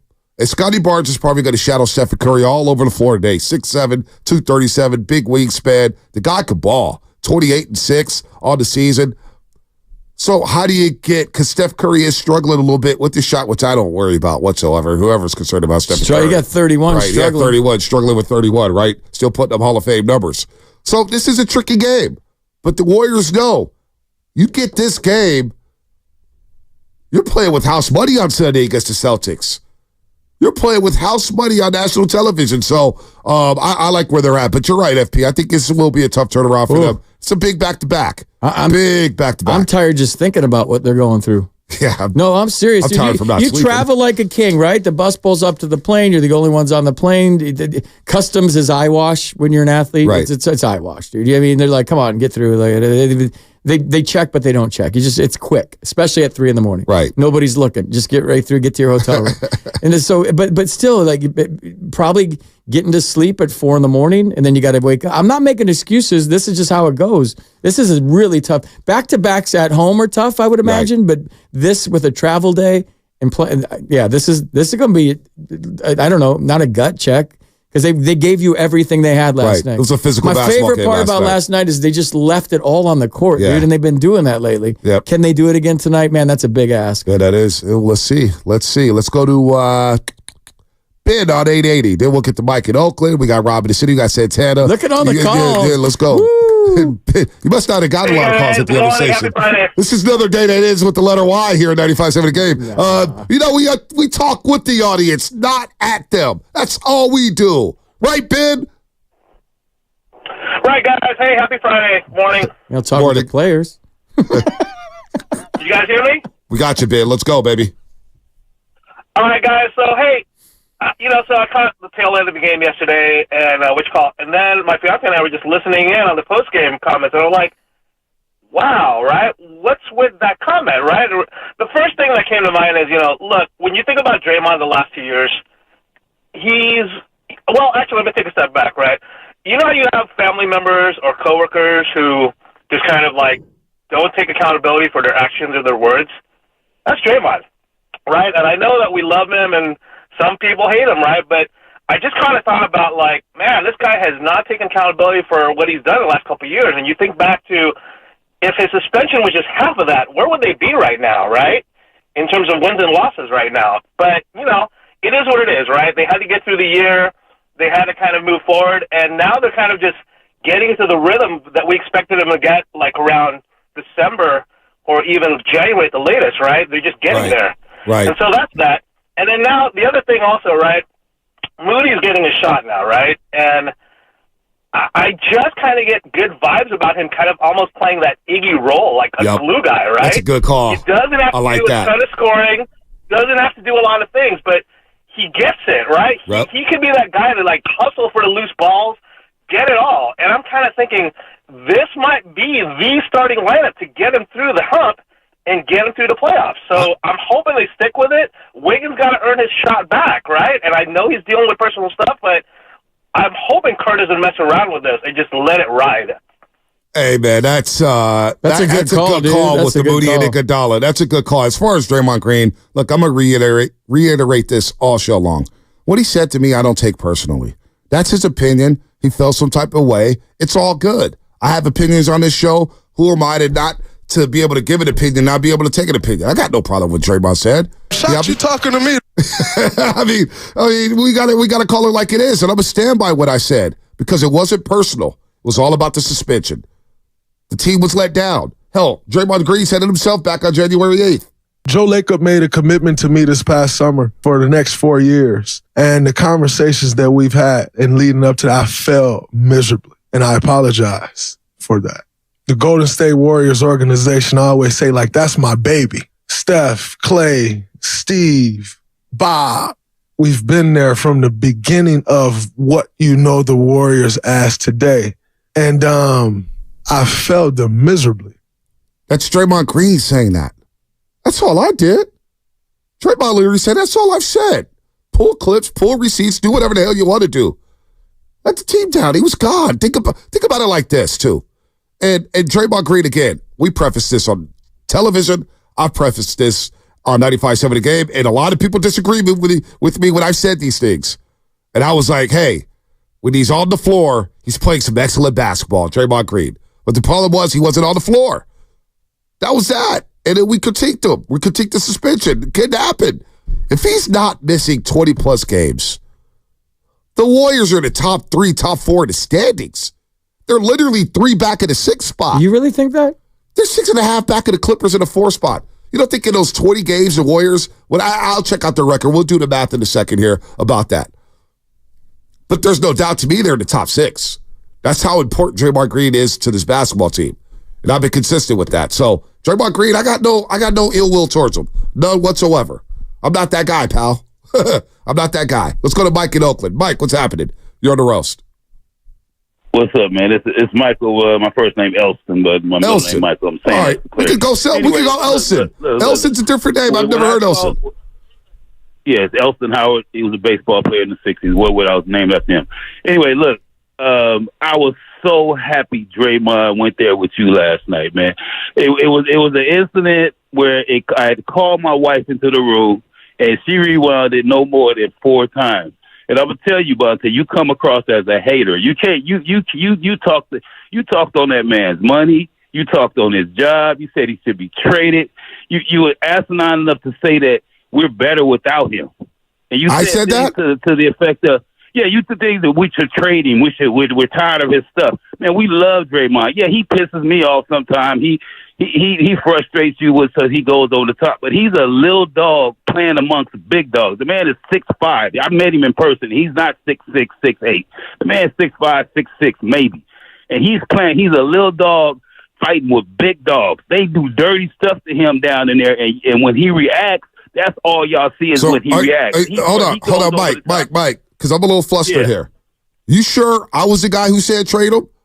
You sure that was me, Bonte Hill?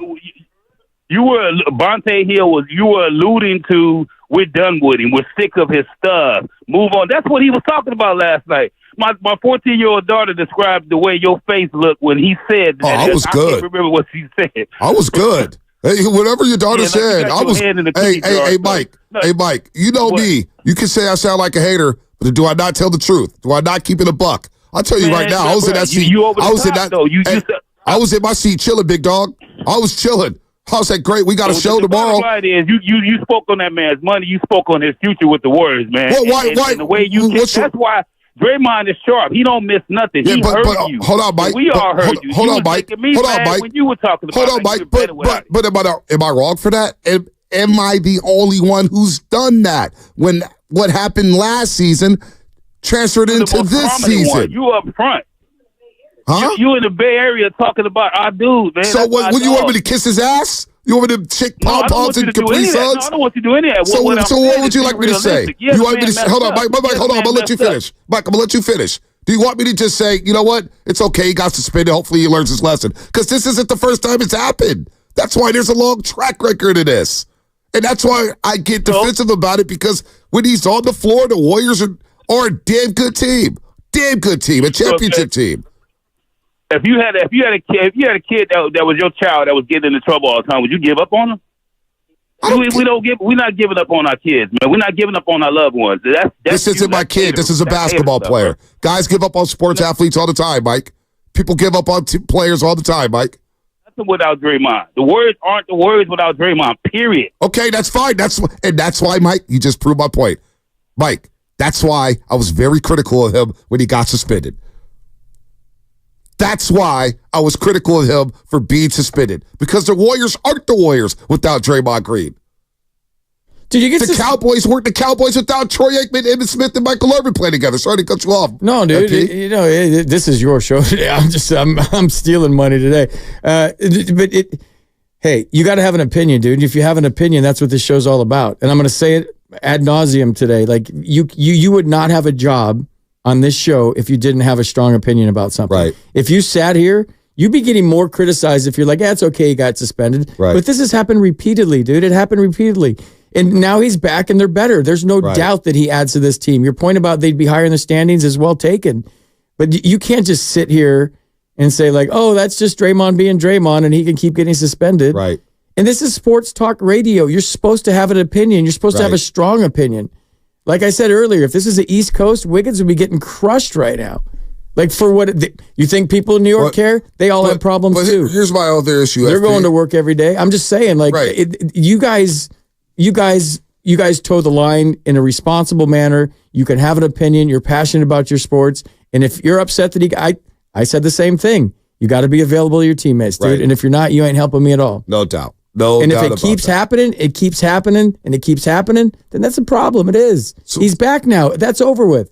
It's done. So in 24 games without Draymond Green this season, the Warriors are 11-13. You're telling me they can't be in those 24 games? You're telling me with Draymond Green, they can't be 16-8? That's 5 more wins. They can't be 17-7? That's how important he is to this basketball team. So, to Mike in Oakland and Ian and everybody, you guys are kind of proving my point. The Warriors need Draymond Green on the court.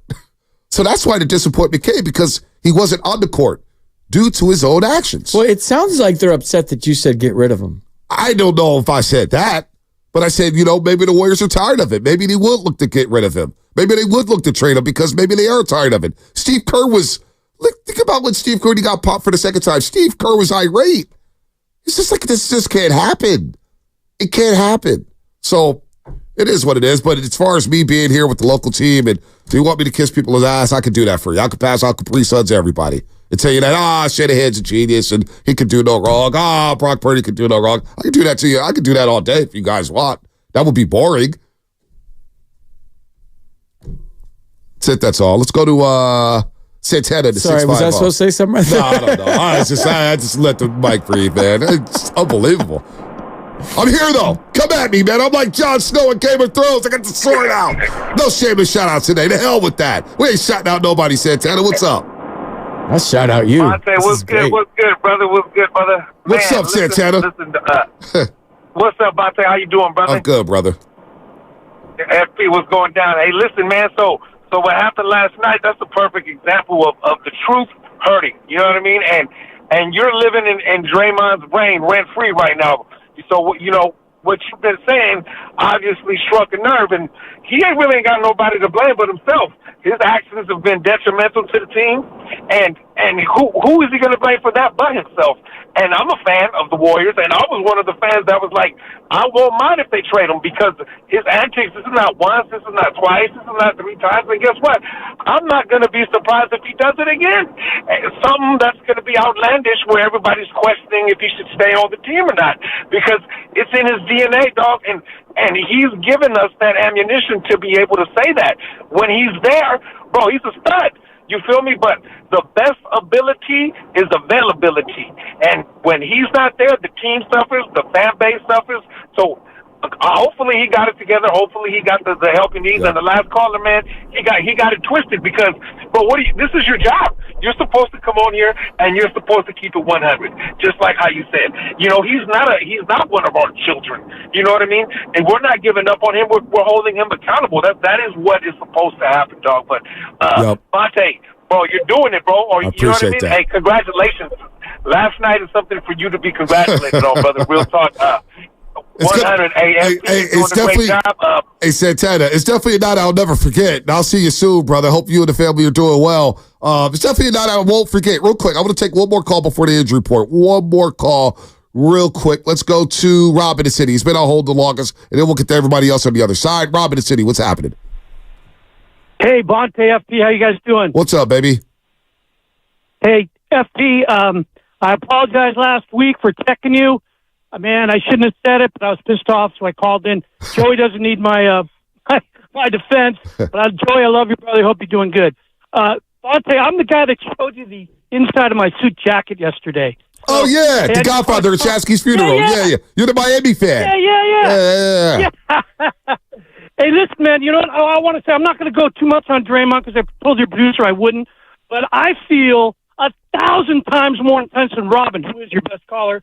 And, you know, I'm not going to go there, but you know what? Draymond wrote his own resume. His actions never match his words.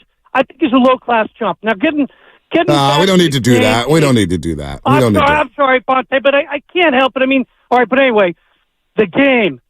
I love the body language now of Klay Thompson. Man, he's not shaking his head. He's not mean-mugging it. He's springing. He looks involved. The whole team looks in sync.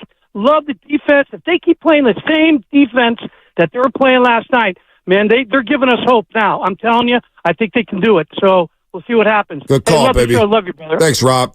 Good to see you yesterday at Shasky's funeral. FPA for Shasky. It was a beautiful celebration of Papa Shasky. Got to see Papa Shasky. We're going to help uplift them as the days continue to move on because I know they're going through a tough time right now, but we're going to pick up our brother. We're going to pick up our family Shasky when he does get back, whenever he gets back, and it could take as much time as he needs to get back. All right, let's continue to roll. Injury report right here in the Morning Roast. Ow! Shocked you talking to me.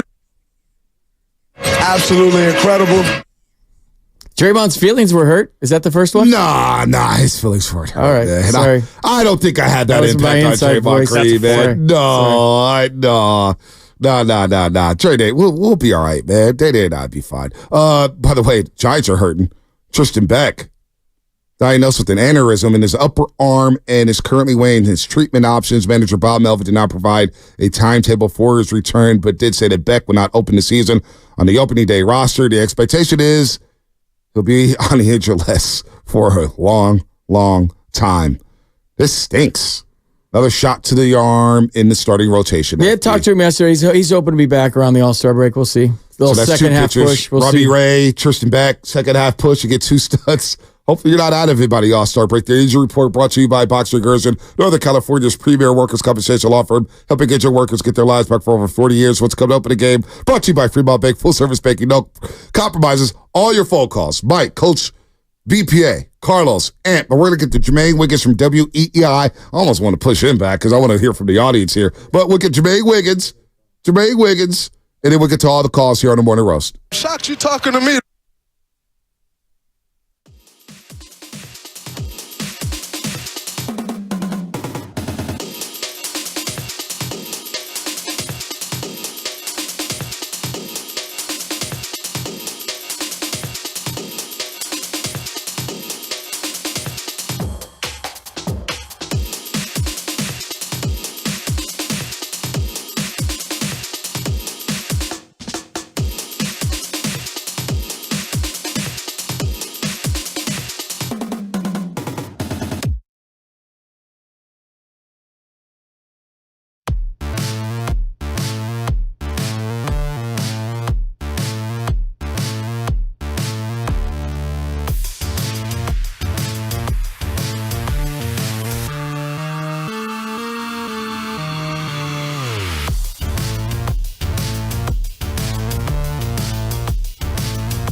shocked you talking to me. Oh, baby, oh, baby, oh, baby, oh, baby. It's a great Friday at Frisco Friday / Bay Area Friday / Payday Friday. Absolutely incredible. It is incredible. The Warriors are rolling right now. Won 12 in their last 15. They've won 7 straight on the road. They've won 15 games on the road. That's 4 more than they did all of last season. Go figure. They got 24 games left. They're 3 games out of the 6th spot. They beat the short-handed Knicks. Now, at times, it was a little frustrating because they didn't put those guys away, and they were short-handed without Mitchell Robinson, without Julius Randle, without OG Anunoby.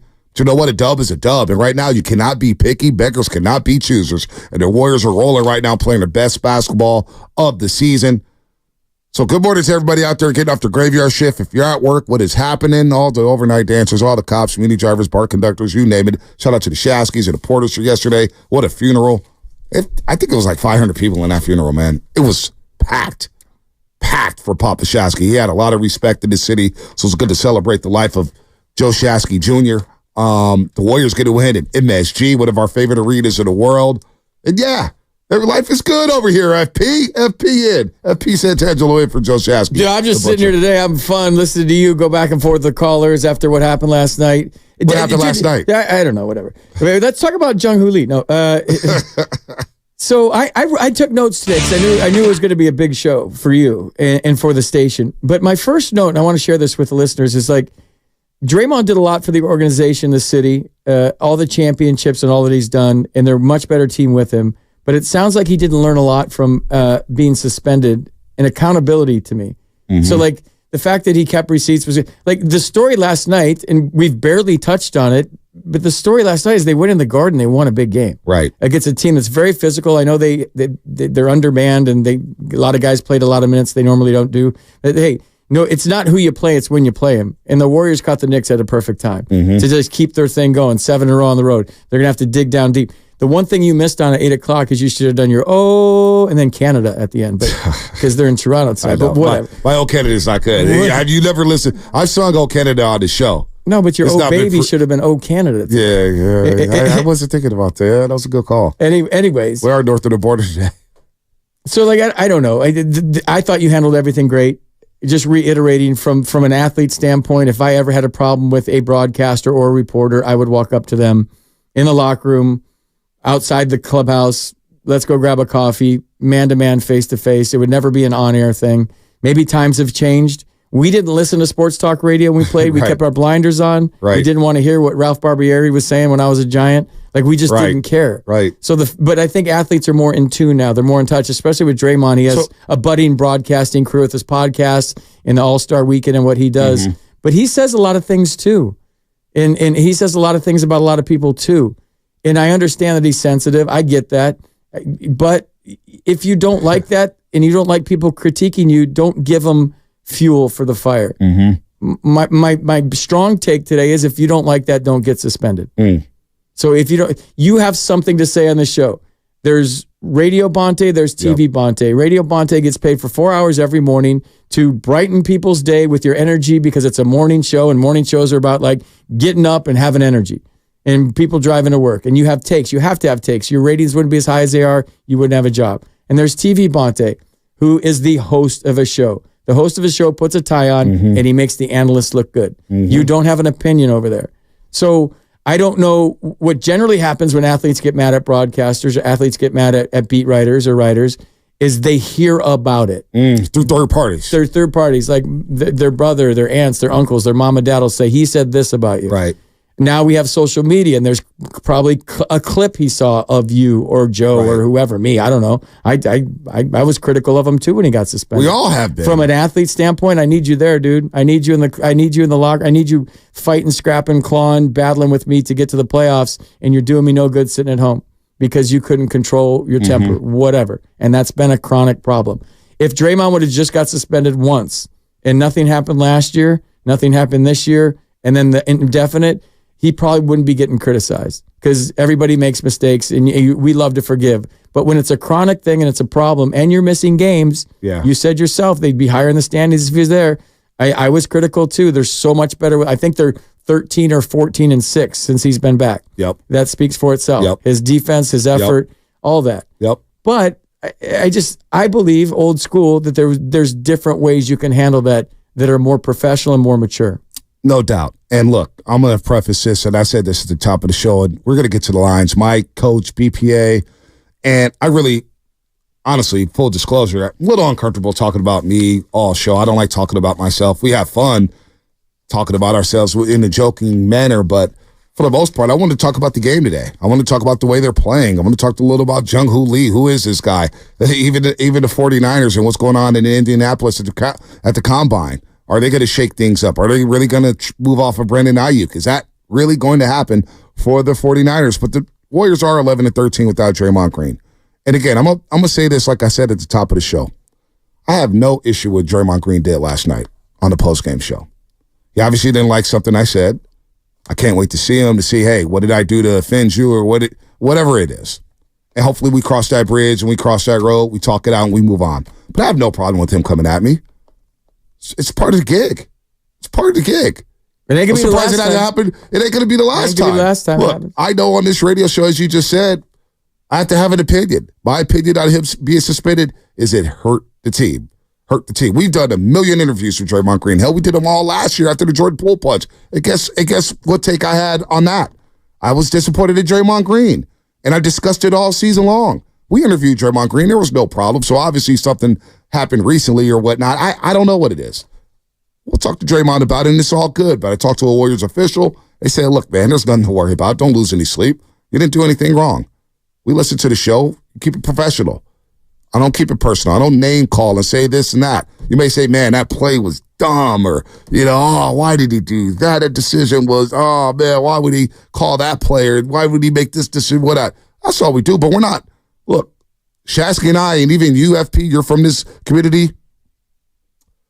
We appreciate what these athletes do for this community. Draymond Green's been one of them. Steph Curry's been one of them. That's why I get on people about Klay Thompson. Like, look at the way Klay Thompson has embraced our home in the Bay Area.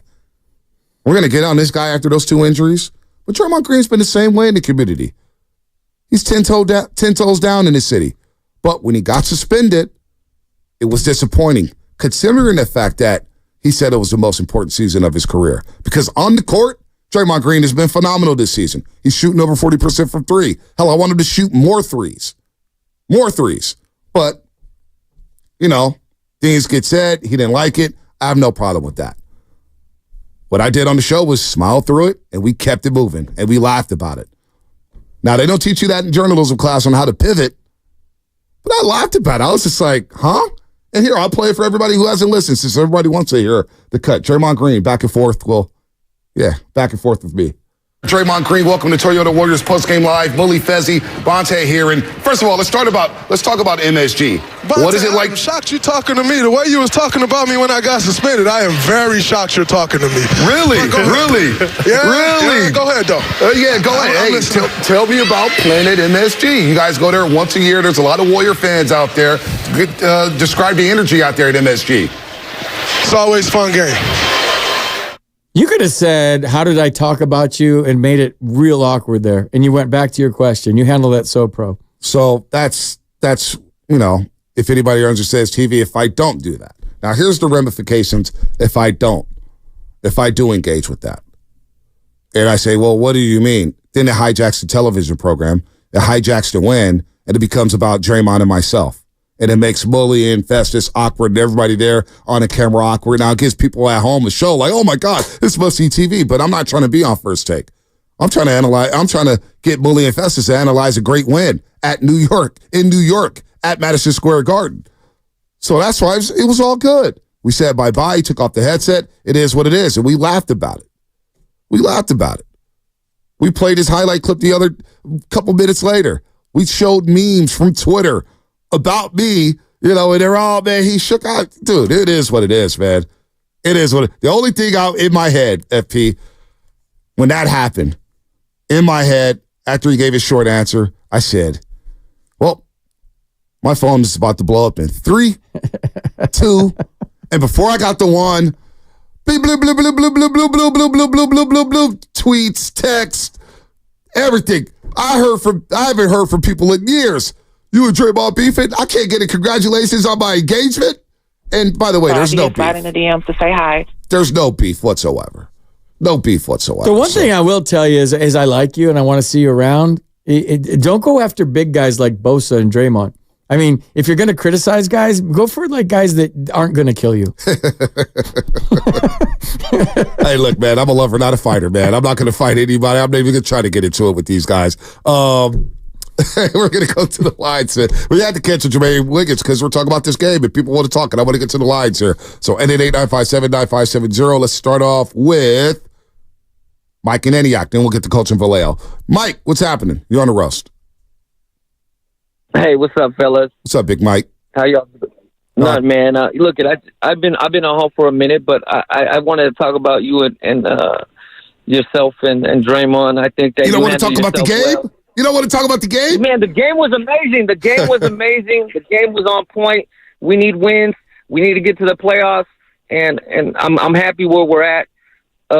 Just on your side, Bonte, you handle yourself well. I love Draymond. Same time, he gets a little salty. You know what I mean? And that's the part I don't like about him and his style a little bit. You handle yourself well, like a professional. You talk well. You know what he needs to do? He needs to sit down on the couch again and analyze and talk to the psychologist and say, look, I need to figure myself out. Sometimes he just says things out of whack. It was whack to me. I think that's just my point. It was a little whack to me. I'm a big Warriors fan and I'm a big Draymond Green fan, but at the same time, he just needs to handle himself a little bit better and talk to you on the side like your coworker was talking about. Right. And one day we'll do that. And it'll be water under the bridge, and we'll have a drop in the soundbite for the rest of eternity here. But I just saw a text message. I saw a text message. Man, I've been listening to an hour. Nothing about Moody locking up Jalen Brunson. That's a huge development here with Andrew Wiggins out due to personal reasons, and we hope Andrew Wiggins is right. But Moses Moody, you talk about professionalism, the hell with me. Moses Moody FP's getting DMP after DMP. The equivalent of a baseball player not playing for a week, right? Then you get your number called, you're batting 6, and then you go 3 for 4 with a jack and 3 RBIs. You're like, wow, how does this guy stay ready? Moses Moody is so damn impressive for a 21-year-old. To play the defense he played last night, to be in their right spots, to have solid games back-to-back nights, diving all over the floor, hustling. Jalen Brunson is a bad dude, shooting 48% from the floor, 40 from 3 FP, and 28 a game. 28 points a game. He was an all-star. He's been lighting up at Madison Square Garden. And Moses Moody, after being dusted off, and Steve Kerr, remember last week, Steve Kerr said he's just out of the rotation. Yeah. Next game, he starts. I don't know. Maybe he's going to be starting for a while here. Well, you like what you're seeing, right? Yeah, I love what I'm seeing. But he didn't just go like from not playing to the bench and then being like this 6th or 7th or 8th guy going in. He went right into the starting lineup. And the energy and the effort that he's given. They had a couple of like drives last night were fearless, and it was and ones where he's getting fouled at the rim and diving for things. The play the other night where he did the behind the back thing where he saved it from going out of bounds, flipped it all the way to half court, then Steph did the hook shot alley-oop to Kuminga. Like, dude, what he's giving you is he set the tone last night, dude. Yep. That was a physical team on the road in Madison Square Garden. I know they were undermanned, whatever. It's not who you play, it's when you play them. But he set the tone defensively last night, and they all kind of followed his lead. Yep. And you wonder that you get your day in the sun, you got to shine. That's how sports work. Whatever reason you're out for, whether it's, you can't lose your job to injury, my ass. You can lose your job any way you lose your job. So whatever's going on with Wiggins. Alex Smith on line 1. Whatever's going on with Wiggins, has he played great lately? Has he been the old Wiggins? Yes. But now he's got to ramp up again. He's missing time. I don't know how much time he might play tonight. I don't know what's going on. Nobody knows what's going on. It's none of our business. But now all of a sudden you get your chance and you're Moody and you're still a kid. How old is he? 21? 21 years old. He's still a kid. 21 years old. And now he's adding something, and they kept Clay on the bench because they want him to get used to that role. You could have started Clay, but Steve Kerr started Moody and he gave him a chance. Everybody's been clamoring for Moody to play. Here he is. He's getting his opportunity. That's back-to-back baller games from him. He's not a guy that you're going to pick up the stat sheet and go, oh, he went for 30. No, it's just what he gives you on a nightly basis. I love what I'm seeing. Let him play. Keep him in there. Let him go. He plays some good basketball. You mentioned setting the tone, FP. Warriors scored the first 14 points of the game. The Warriors' 14-0 run to start the game last night, FP, is tied for the second biggest run to start a game this season. 14-0, and the Knicks didn't score 5 minutes and 26 seconds into the game. That's the longest scoring drought to start a basketball game. The first 5 minutes and 26 seconds, the Knicks didn't score a bucket, FP. It's like 24-4, too.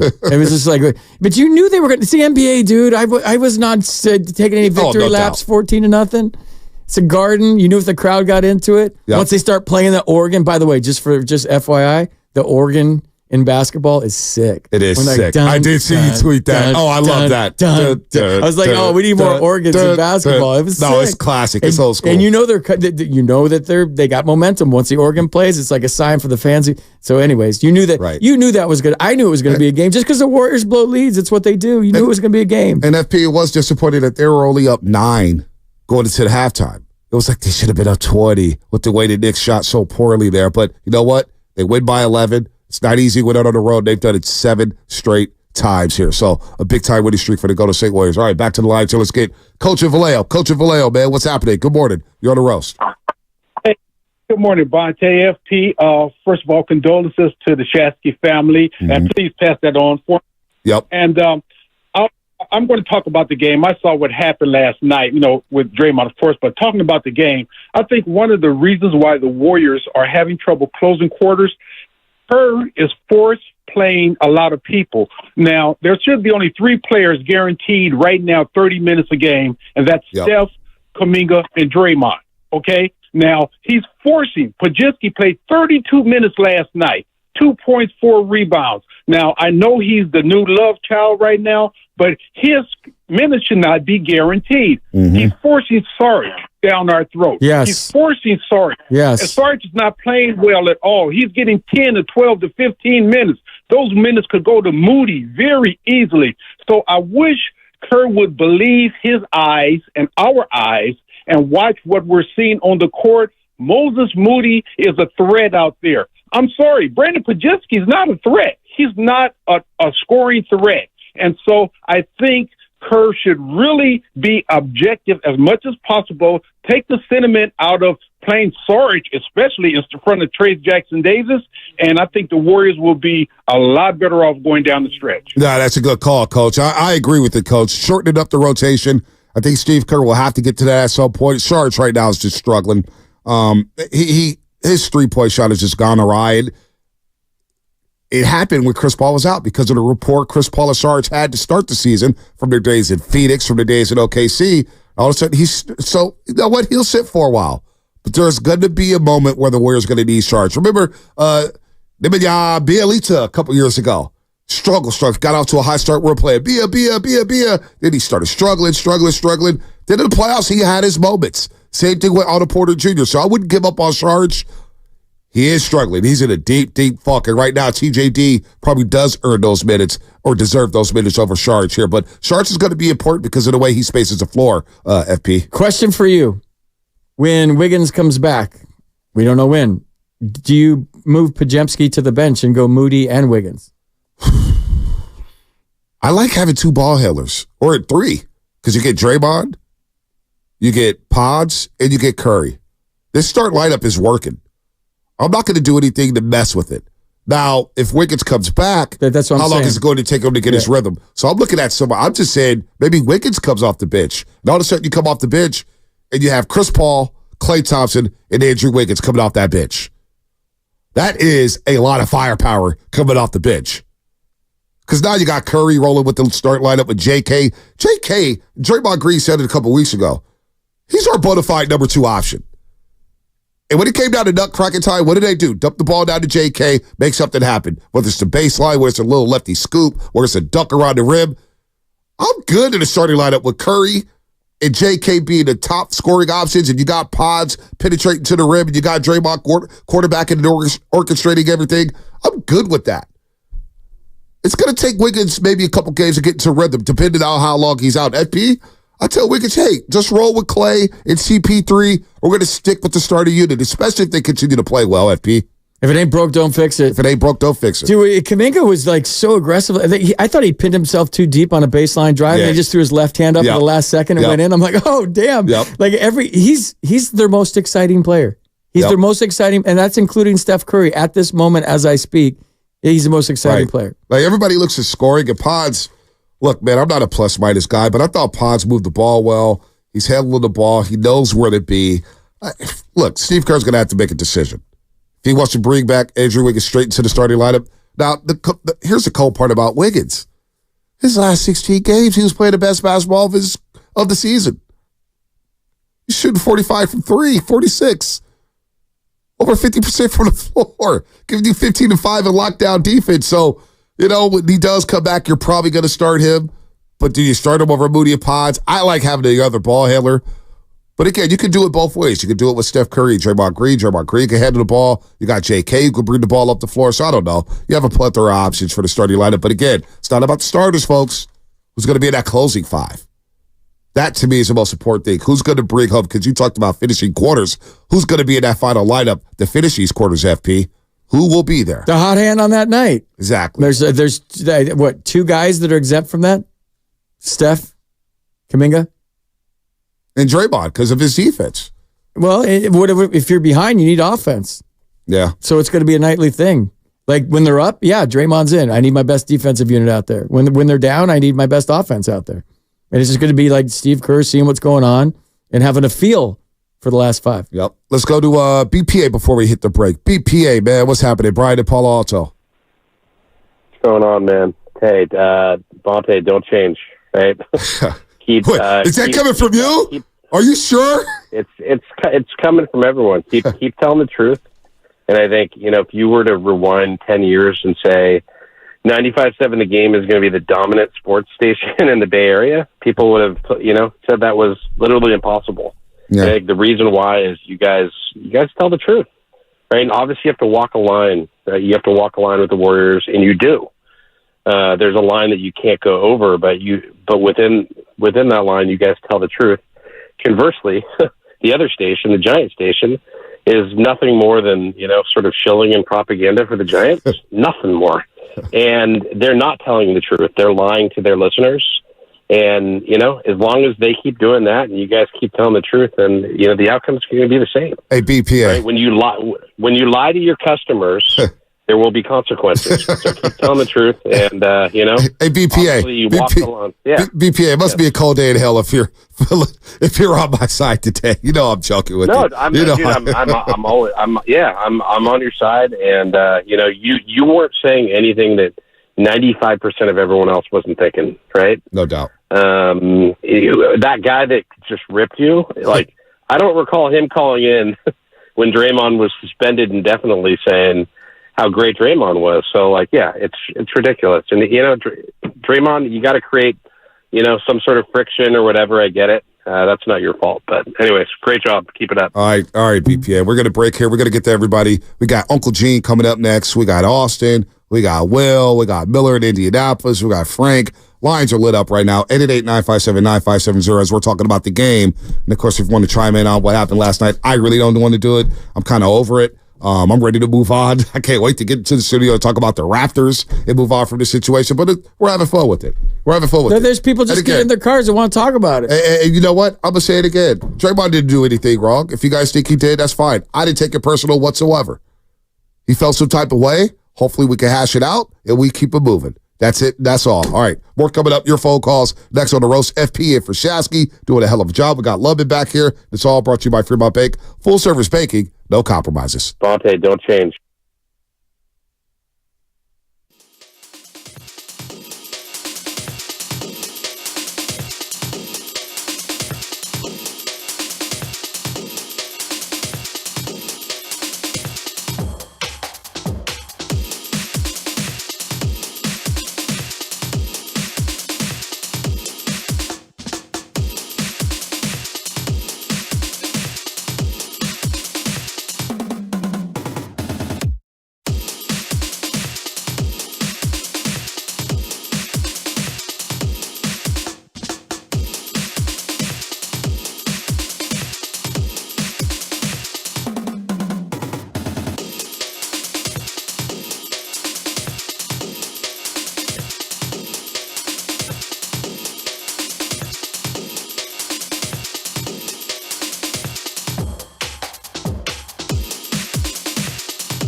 This is Klay Thompson, and you are listening to the Morning Roast on 95.7 The Game. It better not be roasting me if I'm giving them all these intros. Not. Now, I can admit, Klay, you're my guy. Same old Klay to me. Same old Klay to me, baby. You will not be roasted by Bonte Hill ever, ever, ever. Never have. Talking to me. Never will. 6 of 16 last night. 16 points, 4-10. Same old Klay to me. Same old Klay to me. Draymond doing. Oh, man, what a night. We got an interesting soundbite about Andrew Wiggins. We will get a little serious here. We're having some fun on a Friday. FP's vibing. This is the easiest show he's ever done in his life. It's your show. I'm just sitting here. Oh, no. This is, dude. This is. I'll chime in when you want me to, but this is all. This is about Bonte today. It is. No, it's not. It's about the Warriors winning 12 of 15. All right, you're right. It's about them winning 7 straight road games. What's going on? It's about them being 3 games behind the 6th spot. We did 4 hours, Andrew Wiggins, yesterday. What's going on with him? Well, I'm going to play it for everybody out there before we go out to the line. Sham Sharania, an update on Andrew Wiggins. I'm told Andrew Wiggins is dealing and tending to a serious family matter right now, and the Warriors are giving him his space. They're giving him his time. The expectation, Steve Kerr's spoken on it, the expectation is Andrew Wiggins will be returning at some point this season. They're optimistic about that, but they also understand he's going through this process. So we certainly wish him and his family the best as he deals with it. So Wiggins, dealing with the private matter. He did last year, missed 25 games, came back, played well. Obviously, we don't know what's going on, and I'm going to respect that. I don't know. I'm not even going to speculate. I didn't last year. I'm not going to do it this year. But he's going to be out. But the team is in a better position to handle an absence for Andrew Wiggins. Why? Kuminga's a lot better. Kuminga's taking the leap, the third-year leap. Saw him at media day, and I was jumping up and down. I was like, Kuminga, I can't wait for you, because he's been wanting the ball for a while. Well, he's balling. He's ascending. He's a star in the making. Moody coming in here, not playing, out of the rotation. Boom, starting. Stay ready, Moody. He's staying ready. He's like a veteran. He's only in his third year. He acts like he's been in the league for 10 years. They're in a better position to withstand an absence from Andrew Wiggins, FP, but it doesn't sound like he's coming back anytime soon, at least from Sham Sharania, the tone there. And the Warriors, this is what makes them the Warriors in a first-class organization. They're a players-first organization. They will take care of their players. However long he needs to stay away, he will stay away, and they'll welcome him with open arms when he gets back. And Chris Paul. Moody's trending on Twitter right now. Because Moody's balling. He's balling, dude. This might be a thing where it's okay. Like this, what's going on right now with the second unit and Moody stepping up and starting gives the Warriors the luxury to tell Andrew Wiggins that he can take as long as he wants. There's no pressure here to get back. And we don't know what it is, and it's not for us to speculate what it is, and you have to respect his personal life, but this is also go time, right? This is also, I wish he was here. We understand, but damn, I'd love you in the locker room. And like I said yesterday, like there's probably different takes on it within the locker room, depending on what it is. There's certain things where you're just like, dude, oh my God, take as much time as you want, and I hope you're okay. There's other things, dude, where everybody has an opinion, man. If there's 15 guys in a locker room, there may be 15 different opinions. Like, I wish he was here. Mm-hmm. I'm praying for him. I don't know why he took the time off. Like, so you'll say the things right publicly, but if it's as serious as that soundbite, then the Warriors is going to let him do his thing. Yep. Nah, he's again, we hope that it's okay, but when he does come back,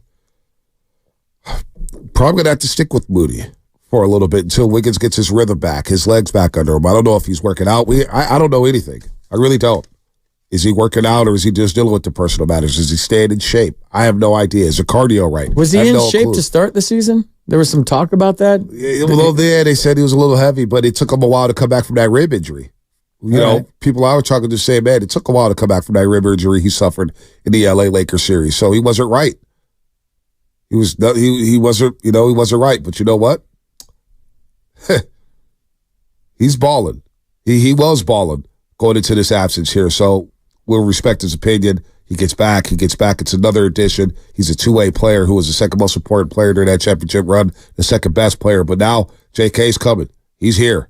Moses Moody staying ready. Pons is playing well. TJD is dunking all over the rim. So, and now you got Chris Paul back. So you are better equipped to handle the absence of Andrew Wiggins this year.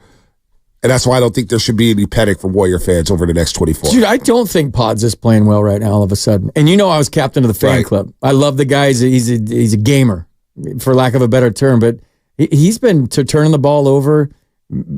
His shot's not there. He scored 2 points last night. No turnovers last night. I know. But he's got to be more of a threat scoring for me before I'm just 100% convinced he's a starter. Is he a basketball player? Is he a baller? Does he add energy? All the things. Does he have a knack for knowing where the ball's coming off a rebound?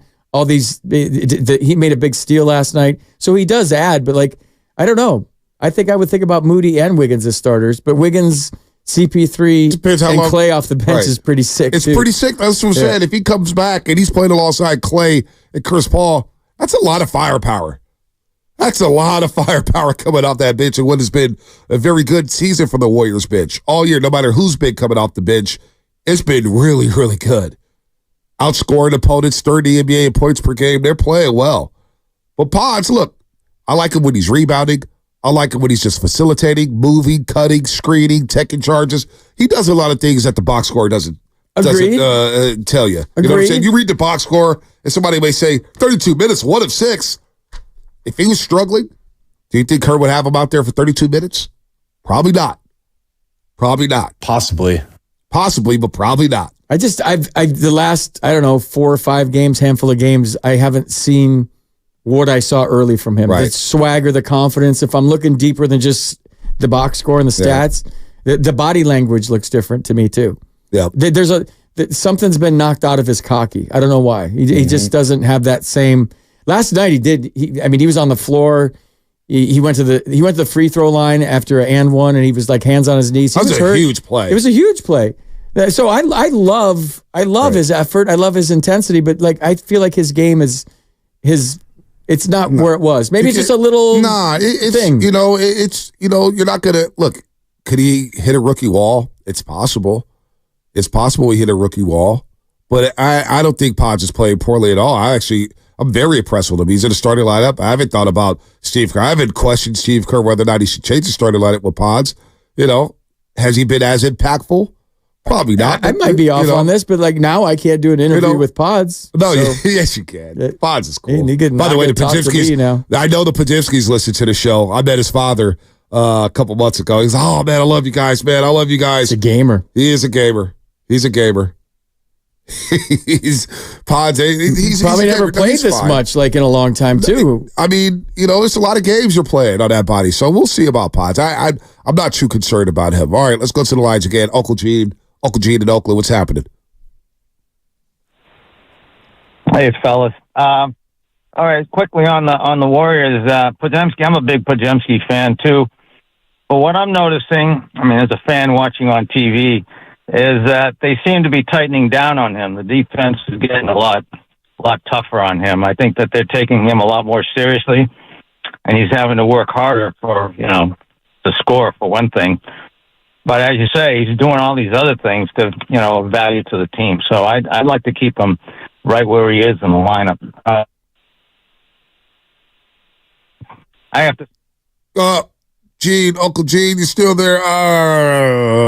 God, we call back. Love it. You get back there. I haven't heard from Love it all day. Well, you guys have been rolling all day. Okay. What do I? You don't need me at all. I feel you. Pressing buttons. I feel you. Press the right buttons. Don't sell yourself short. Shocked you talking Giving Bonte lots of room today. Just give him room. Let him roll. No, he's on a roll. It's not about me. He's on a roll. Can you play that again? Shocked you talking to me? Shocked you talking to me? Is that how you feel, London? Is that how you feel? What if I did that? That would have been really bad. Let's go to Frank and San Leandro, man. Frank, what's happening? You're on the roast. What's up, fellas? Long time listener, man. Huge Warriors fan. Huge fan of you guys. I just had one quick take real quick. Bonte, we all love you. Always going to be behind you the same way behind Draymond. One thing that happened that I really liked about that exchange is it just brings the human factor to it. These athletes, they get paid big bucks. They're great. We idolize them. but they're human. You know, they have feelings. And when it comes to somebody like Draymond, who we know his feelings is, you know, right on the edge, the way he plays, the way he reacts, the way he does his podcast, we know that it's not fragile, but it's important. It's serious to him. And all I wanted to say here was we love both of y'all, and no hate either way, man. It's nothing but love. All good. Appreciate you, Frank. Appreciate you. The one thing I will say in Draymond's defense is that like we want authenticity, and we do interviews 10 seconds after the game is over. If you talk to an athlete 10 seconds after the game is over, you're getting full adrenaline load in the interview. Right. I'm still flying high. I just high-fived all my teammates. We just won a big game at the Garden. You're getting me at the peak of the peak. So, like, you're going to get every bit of my authenticity. Right. Like, I always say, oh, Shaq swore in the post-game interview. Like, that's what happens when we put a mic in front of somebody's mouth 10 seconds after the game is over. It's not like you've had time to, like, decompress. You're in the locker room. The media scrum comes around you, and you've had time to gather your thoughts. When you get those post-game walk-offs, dude, you don't know what you're going to get. No doubt. And I like that. We didn't know what we were going to get last night. I like that part of it. I didn't know that was going to happen, but the true adrenaline rush athlete right after the game, you just don't know what you're going to get. No doubt. You're right. You're right. That's why they have the whole cooling off period, right? Usually media is not allowed in the locker room for about, 20 minutes after the game? Yeah. Because they need to cool down. It just kind of woosah. I would need 45 minutes, honestly. Let's go to Samita in Los Altos. Samita, hopefully I'm pronouncing that correctly. Samita, what's happening? Hey. Yeah, no, you. Hey, guys. Long-time listener, first-time caller. You did pronounce my name right. I wanted to talk about the Warriors' tendency to collapse when they have a lead more than, 8 or 9 points. It's a really disturbing trend, which I think is going to be a big problem going into the playoffs.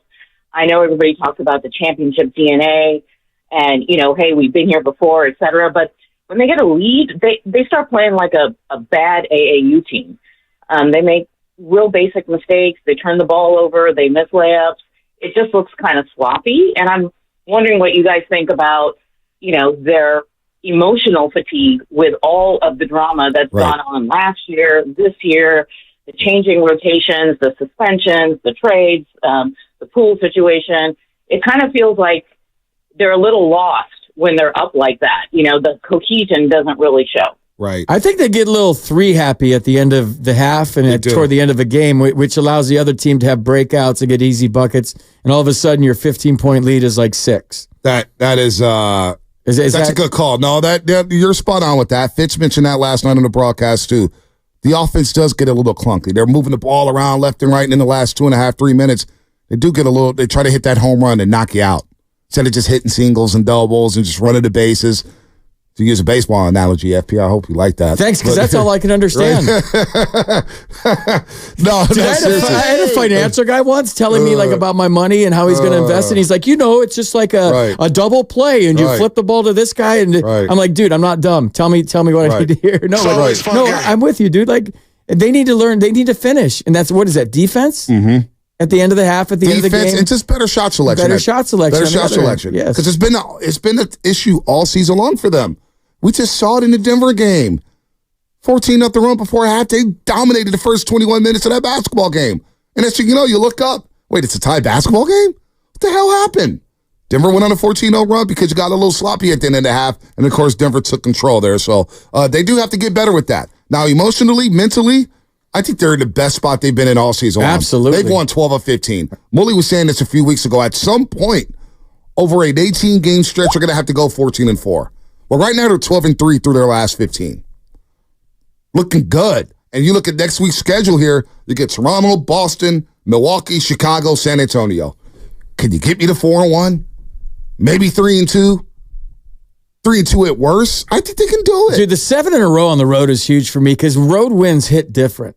Because road wins, it's just the group together. It's the group on the plane. It's the group in the clubhouse. You're together more. And it's a way to bring a team together. I always thought early in a season, if you had a nice road trip, it really brought you together, right? Because you're having beers afterwards, maybe all going to dinner together. When you have the off day in New York, maybe 6, 7, 8 guys go out. And when you're winning, you have that happy flight. it's a way to keep momentum going. Because when you win at the highest level, the flight's a big party. And then the bus ride to the airport's a big party. And there's no weird tension where you have to leave it in the locker room. So the fact that they've won 7 on the road speaks to itself. 7 on the road. But it can bring a team together is what I'm saying. I don't know if they needed this. Maybe they needed this. Maybe they're kind of rallying around the fact that Wiggins isn't there. But the defense and the effort last night, it's been really good for a nice 3-week stretch now. Nice 20-game stretch.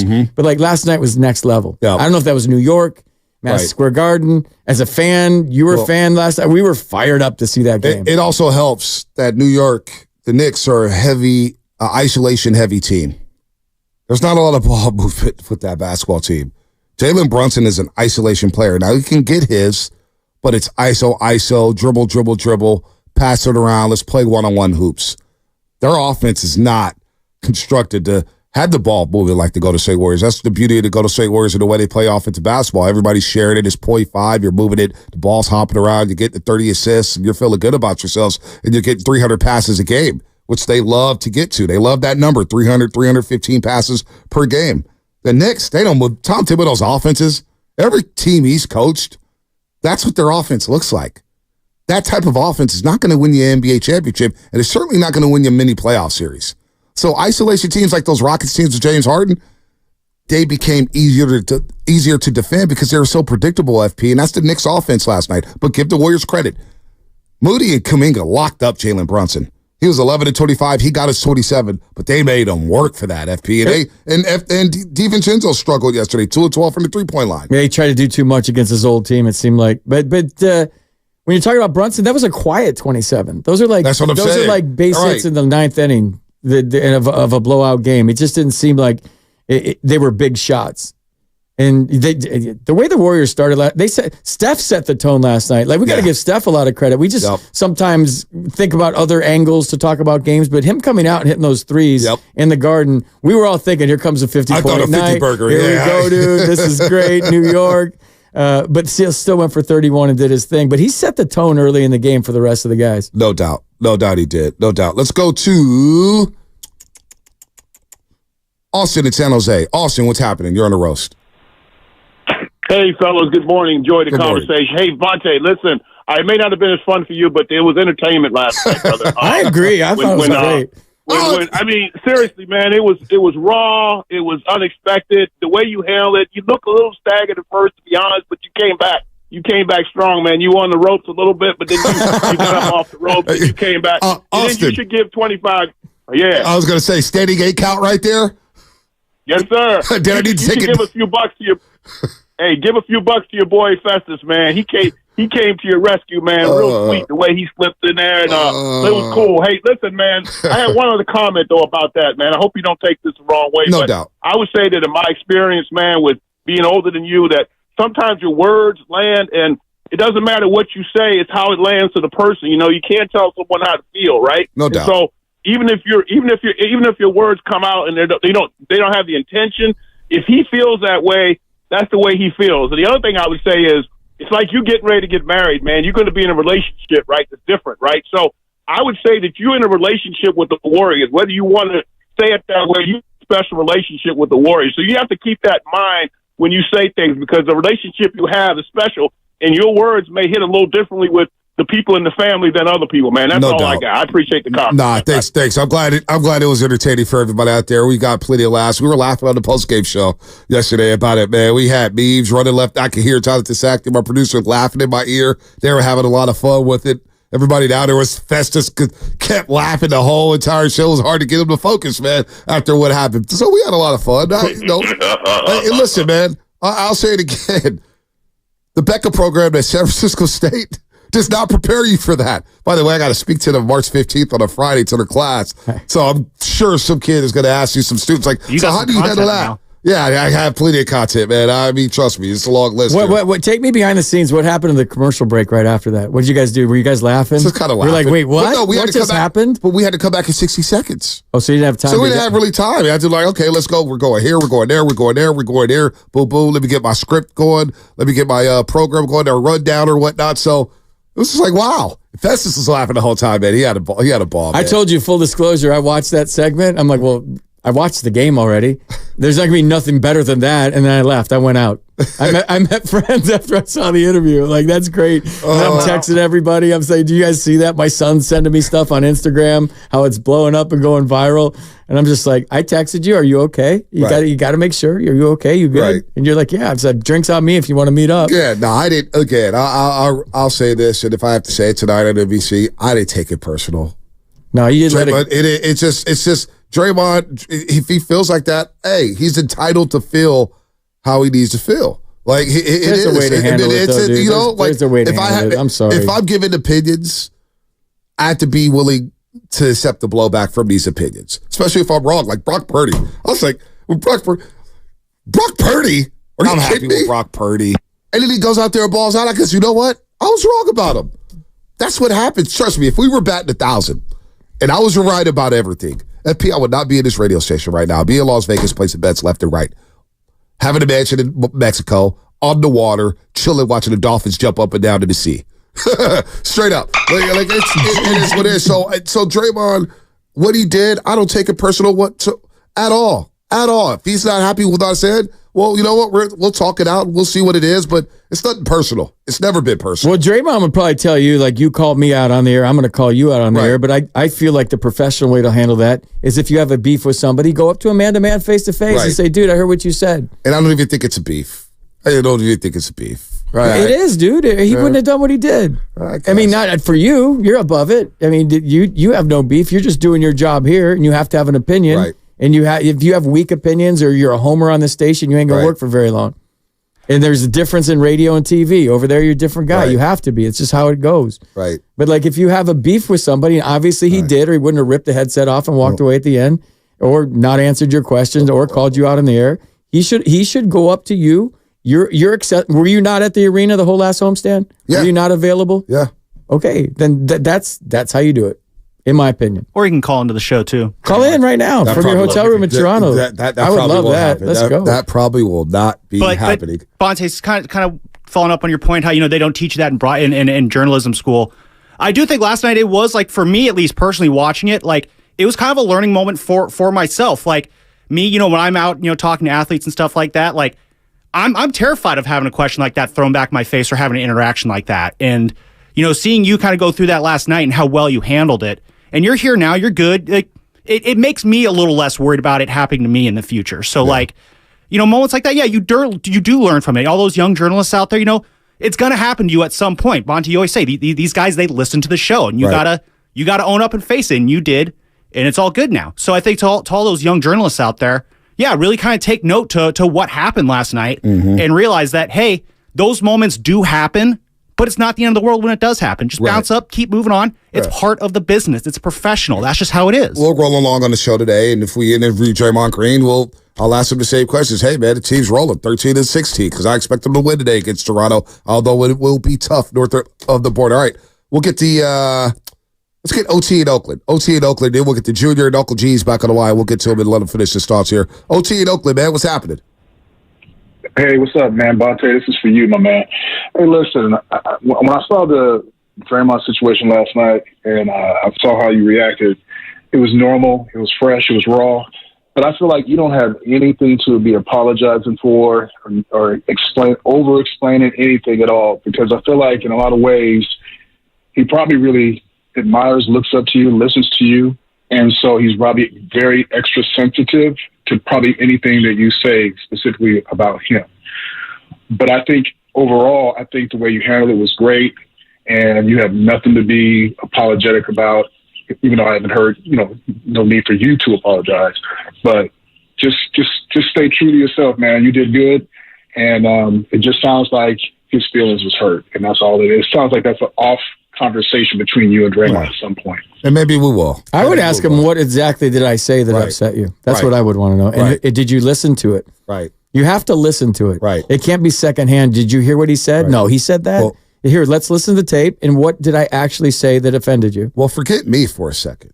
What about Andrew Wiggins? Here's Shan Sharania from The Athletic with an update on Andrew Wiggins.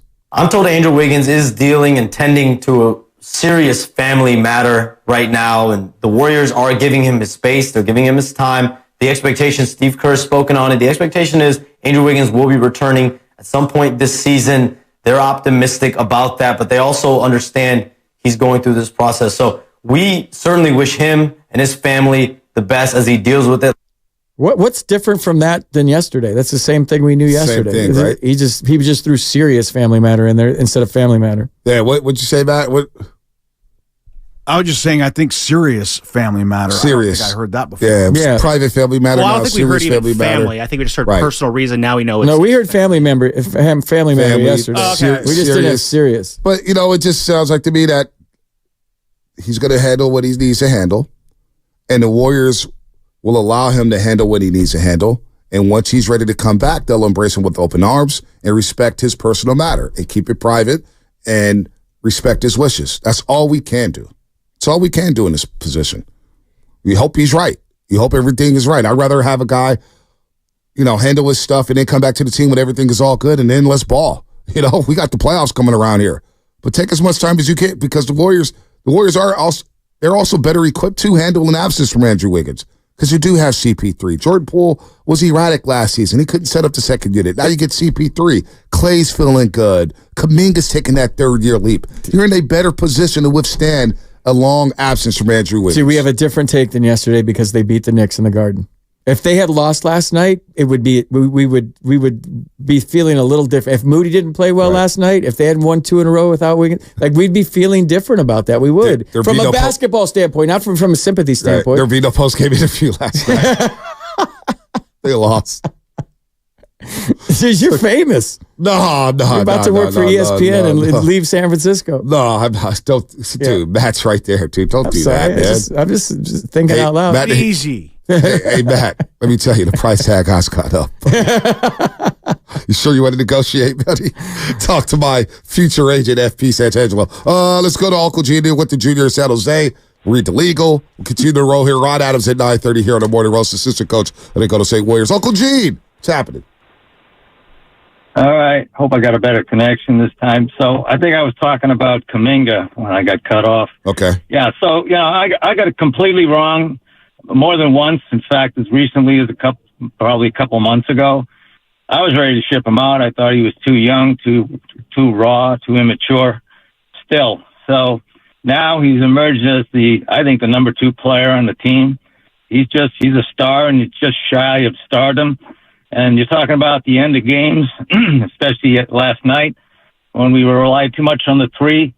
And who was driving to the rim and scoring and making incredible shots and taking over and I think secured the game for us, but J.K. So I love this guy. I was totally wrong. I can't wait to watch this guy in the future. Now I want to say something about this issue between you and Dre. I don't think it's an issue. Uncle Gene, I don't want to say it's an issue. It's I want quickly. Give me a moment. Yeah. I've been listening to you for years now, since the beginning of the show, since you were with Greg Papa. I've heard just about everything you've had to say about Dre, and I have to say, and I don't pull any punches. I think you've been eminently fair about Dre all along. Okay, when you've been critical of him, it's because he earned the criticism. But the one thing you've always done is you've always recognized his value to the team.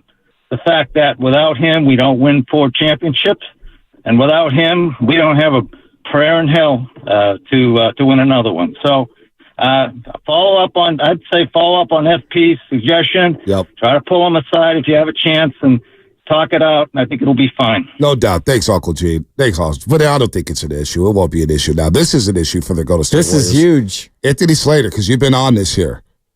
Anthony Slater, our 95.7 The Game insider, just tweeted out the Warriors' plane was delayed getting out of New York last night. Mechanical issue.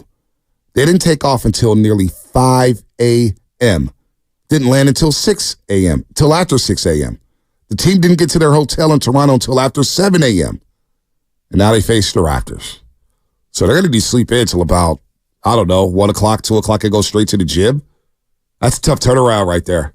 It's a tough turnaround based on how much effort you gave last night and how big that win was. So that makes the win even bigger, right? And when you're talking about getting in that late, I don't know how they do it today. Right. Does that change the line, do you think?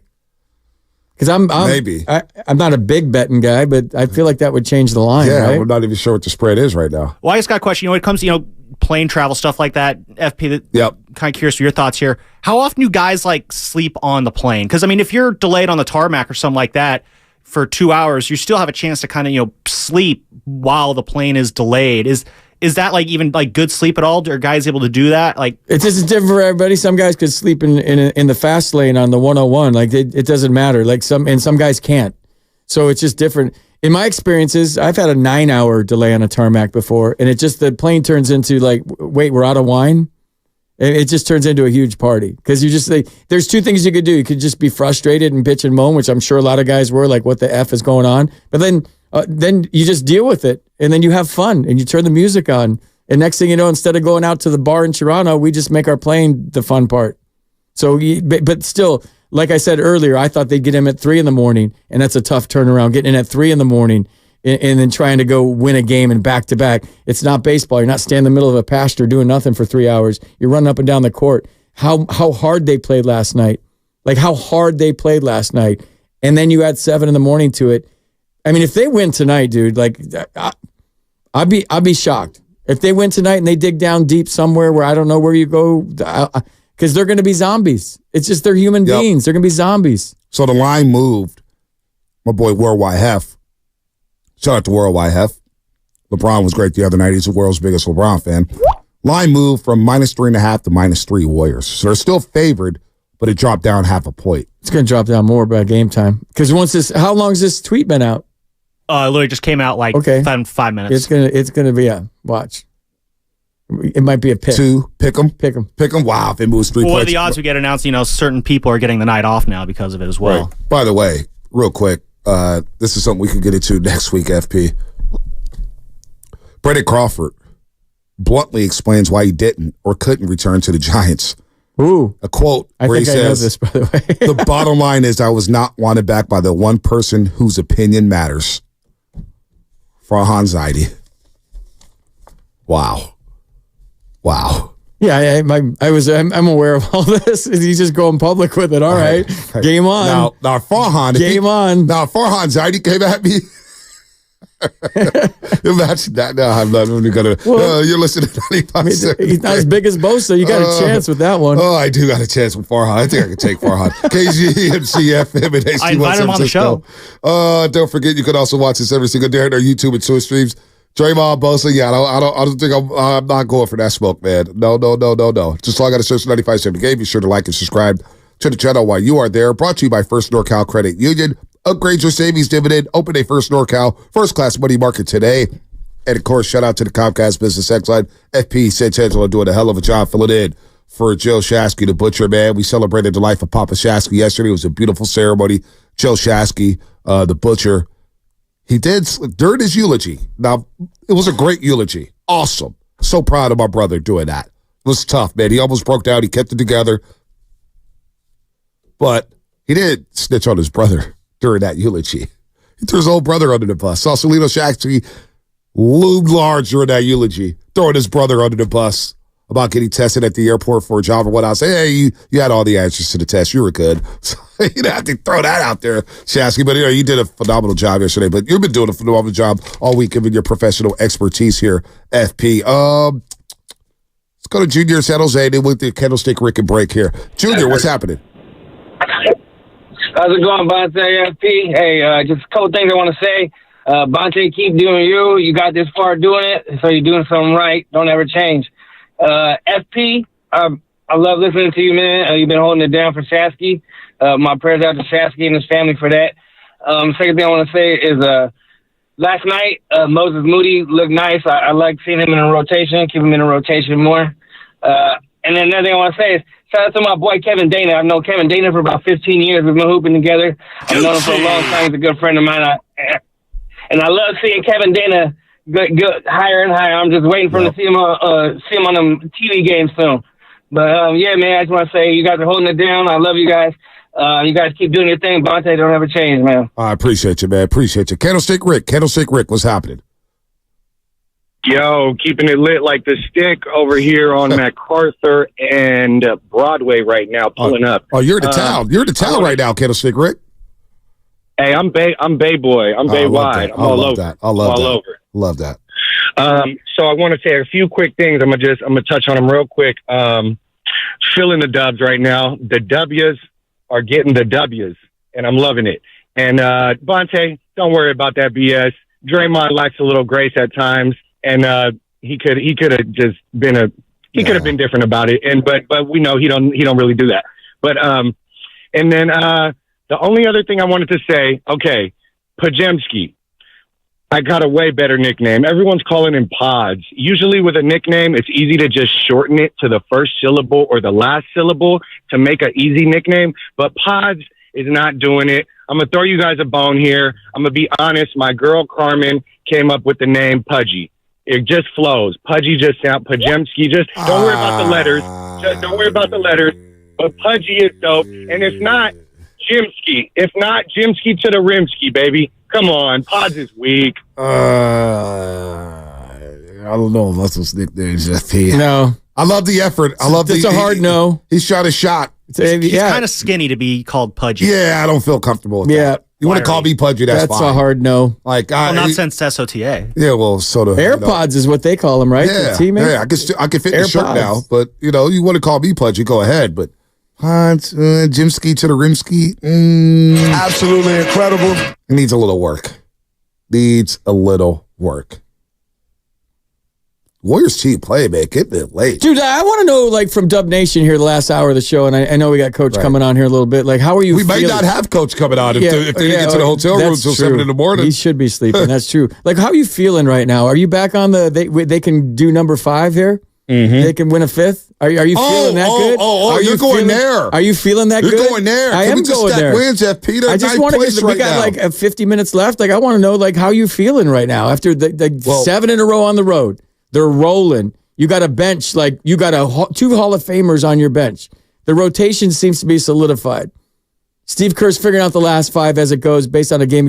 Like, they're winning on the road. They went in the Garden last night. I know the Knicks were banged up. I don't care. They're winning. Are you feeling it? Wow. Are you feeling it? You're going title. Yeah, I am. I'm not willing to go that You far. watch ESPN, dude. All these guys that forgot more about basketball than I'll ever know are saying, like, look out for the Warriors. Don't sleep on the Warriors. Don't forget about the Warriors.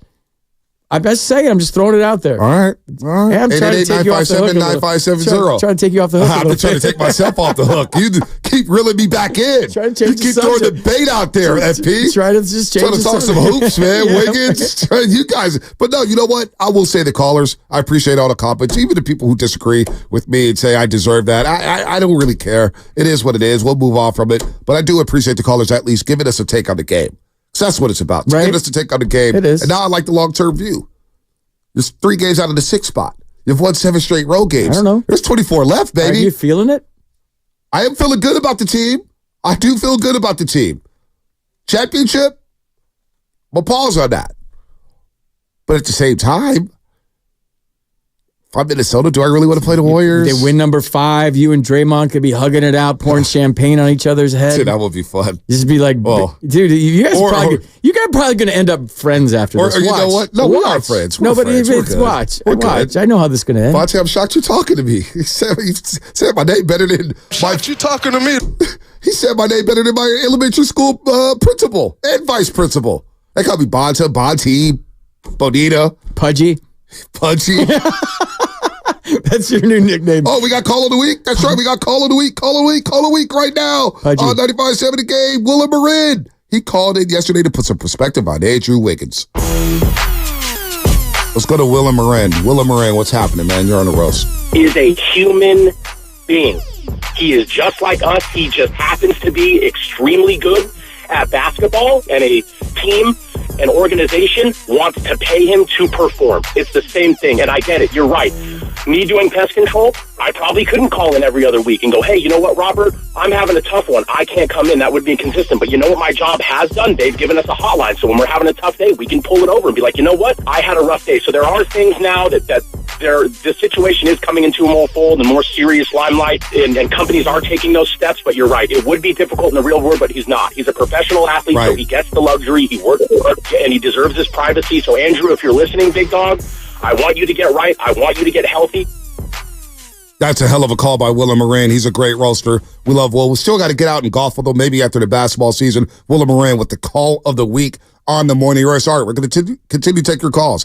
FP, throw the question out there. What did you just ask me? When I'm killing cockroaches in front of 50,000 people, it's the same as Andrew Wiggins. No, no. Can they win it all? Number 5 for the Warriors. Are you on board right now? You're jumping back and forth. You're flip-flopping worse than Shasky. You're the pro athlete. I'm asking a question. I don't have a take on this. I hear you. I'm still wondering as we go to break. I get like 7 minutes to 5 minutes to figure this out. Hopefully this was a long I just want to know where they're at. What's Stub Nation thinking right now? Where are you at? 888-957-9570 is a number that's coming up, brought to you by Fremont Bank, full service banking, no compromises. Buenas noches, Nueva York. This one is over. When I'm killing cockroaches in front of 50,000 people.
Now, back to the morning roast with Bonte and Shasky. Shasky out. FP in. FP Santangelo doing a great job here. Getting some confirmation here. Make sure we get Rod Adams. No Rod Adams. No Rod Adams today. He's sleeping. Yeah, he's sleeping. 7 a.m. Yep. So they landed, but they didn't. Yeah, they're asleep. Dude, they get to their hotel at 7 a.m. That's when you get into your room. When you get to the hotel, you got to get your key. Your luggage has got to get there. Luggage usually takes another half hour to 45 minutes. If you got your luggage. A lot of times you get your luggage in the morning when you get in that late. Yep. But we're talking like by the time they got to sleep, 8 o'clock, 8:30, if they got to the hotel by 7, is that what the report is? Landed at 5, got to the hotel by 8. They didn't get to sleep till 8 o'clock. They landed at 7. You're right. No. Hold on. Let's get the facts straight here. Let me get the facts straight here. Making stuff up. Did not get to sleep till 8 in the morning. They sat on the tarmac for hours in New York City. Landed about 6:30, and they were at the hotel at 7:15. So everyone's sleeping right now. Everyone is sleeping. So I'm not sure if it's 7:15 Pacific time. It had to be Eastern time. So 4:15 Pacific time, and they didn't get to sleep until about 5:15 Pacific time. They need greenies tonight. they introduce them to like 90s baseball tonight. Oh man, so no Rod Adams. So basically we just got to all our guests. If you got them, take them. If you don't got them, get them. Gary Washburn, we're going to touch him for the Boston Globe. We had to cancel him, my boy G Wash, but it's all good. It's all good. Guys used to yell that, Bonte, in the locker room. Huh? If you got them, take them. If you don't got them, get them. Yep. So, you asked a question to the audience right before the break. I did. You're talking title, and I'm not really to go there yet. I can't talk title about a team that's in ninth place. Everyone else is. Are they? Yeah. Watch you some ESPN today when you get home. It's all they're talking about is the Dubs. We look out for the Dubs, the Warriors. They got resume. They're playing this. They're doing that. Their bench. You got 2 Hall of Famers on your bench. You got a rotation. Yep. Kaminga. Can't say enough about that guy. Yep. Let him go. He's turned into a superstar right in front of our eyes. I know there's some teams out there that are roadblocks, including the Nuggets, but like you start getting this thing they go on. Like talk about the effort last night, check. But like watch how they're interacting with each other right now. Watch the high fives and the smiles. They're having fun playing basketball. Clay's body language. Unbelievable. Draymond right now is balling out on defense. They're having fun. They're laughing. They're playing a game. They're loving playing a game. They're winning, and they're giving you everything they got. I don't know where it's going from here. I don't know if I'm thinking championship yet, but I'm definitely thinking a lot more positively than I was a couple of days ago. Well, the whole thing that the topic of conversation that we had last week was, do you fear anybody in the Western Conference? And the answer is, I don't really fear anybody. I don't. And if you're the Warriors, you heard from Draymond Green, you heard from everybody last week. They don't fear anybody right now. They really don't. They think they can. 100%. And that's how they have to think. Like if you're with the Warriors, right, you went 7 on the road, we're vibing, we're bonding, we're having a blast, we're winning. We're giving it everything we had. I don't know how they do it tonight, dude. I don't know, after the effort they gave last night, getting in at 8 in the morning, I have no idea. But like, they believe it. They probably are pissed because we're even asking if Dub Nation is believing it. Well, but you know what though, FP? To your point, the core is still there, right? Your main pieces are there from a championship season from just before last season. So you ended 2020. You ended 2022 with the championship in June. We had a parade down Market Street. It was unbelievable. What a day. What a day in the Bay. What a day in the city. I got stoned just standing there. Well, actually, I ended up going to the studio. Secondhand smoke. I got stoned. Welcome to San Francisco. Welcome to the Bay. Last year, the Nuggets obviously won the championship, and the Warriors, despite a year in which Steve Kerr and everybody said we feel like we maxed out on this season. They lost in the second round to the LA Lakers in 6 games. What happens if Lonnie Walker doesn't go crazy in game 4 in the fourth quarter? Who knows what happens with that series? Maybe you are playing the Denver Nuggets in the Western Conference Finals last season. So the championship pedigree's still there. And I'm pretty sure OKC's not going to want to see the Warriors in a first-round playoff series. Last season was a train wreck, and they did what you're talking about. Right. They're in a way better place right now than they were last year. Yep. I agree with you. So, I don't know. Does Gooch in San Francisco, Gooch, do you believe that this Warriors team could hoist that Larry O'Brien at the end of the season? Are you starting to get a good feeling about this team? A special feeling? Bonte, how you doing, dog? This is Tooch. Oh, Tooch. What up, Tooch? How you doing, man? I'm good, man. Real quick. FP, how you doing, brother? Good, man. Real quick, I just want to say, Draymond, you need to slow down with the antics, dog. You pulled the book out of your man crush, LeBron, and went after the media again, okay? Focus on what you're doing on the floor, and let's not worry about everybody else, what they're saying. If you do your job, no one's going to worry about you, okay? His antics sometimes just get out of line. If you focus on the game, yeah, no one's going to mess with us. But stay focused in the game and don't worry about what the media is saying. You've got to focus on your job. Bonte worries about his job. Leave the man alone and let him do his work. That's it. You're worried about everybody else. Now you're not focused on your game. We need you to focus on your game to be the best Warriors team we can be. That antic stuff, flopping around, screaming at the refs, it's old. It's old. You need to be done with it. Play ball. If you can play ball like you're supposed to, yeah, the Warriors should fear nobody because that's who we are. We know who we are. We don't have to worry about anybody else. Focus on the job at task, the task at hand, and that is it. Right now, or what I saw at the end of the game yesterday, yeah, they played well. But his spot was on you. Mm-hmm. Why is it on you? It should not. Focus at the job at hand, and that is it. Now, are we too small? Maybe. But we have that championship pedigree. Yep. They can do it. They can pull it from within. But once you worry about everybody else, here comes that old Draymond again, worrying about everything. Now we're going to be flopping around, okay, and worrying about the referees, worrying about every other thing except for what you're supposed to be doing. That is it. Yeah, but he's doing what he's supposed to be doing right now. They're like 13-6 since he came back. He's playing defense. He's playing hard. He's playing really good basketball. It's minus some turnovers.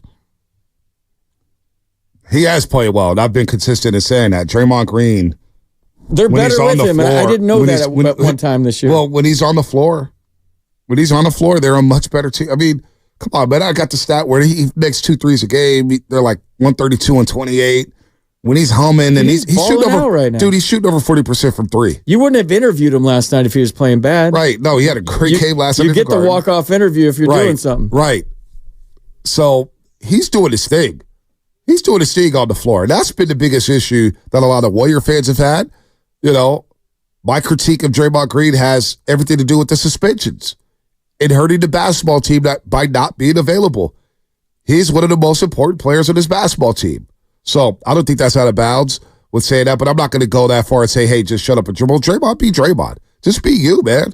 Keep balling. I got no problem with the way you're playing basketball. No problem whatsoever. That's why they won 4 championships. They don't win 4 championships without you. So what happened last night and what he said, it's all irrelevant. It's all irrelevant. The Warriors are playing good ball. It's about them, what they're doing on the road, and hopefully they get some sleep and get some good rest here and win this game today against Toronto. Question. If I were Steve Kerr, I wouldn't care about tonight because I'm not gonna run uphill, run against the wind, fight the fatigue where 1 loss could be 2 losses. So I'm looking ahead to Boston and keeping my guys ready for that game. Not that you sacrifice any games this point of year, right? We're talking about stacking wins. But if you fight it tonight, you could lose 2 or 3 in a row. What about a travel day like they're going through can affect you for a week. Because now you have the time change coming back to the West Coast. Dude, when you travel with the Giants, they give you a whole sheet of paper about when to open your curtains and how long to sleep on the plane. Right. We never had that. Right. What to drink water at this time, drink this much water, open your curtains, take melatonin, adjust to the time zone. So now you go East Coast time zone. You get in at 7 in the morning to 8. This could screw them up for 2 weeks. But what if not 2 weeks. However, let me take that back. A week. If they fight it tonight. However, you lose one to win one. What if you? I'm telling you, win this one tonight, and then take Boston off. Take Boston off because think about it like this. Hold on. AP, hold on. Sorry. Hold on. It's Boston, dude.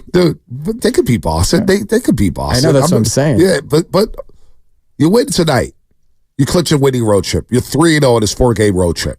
So then Sunday you're playing with house money. You got Saturday off.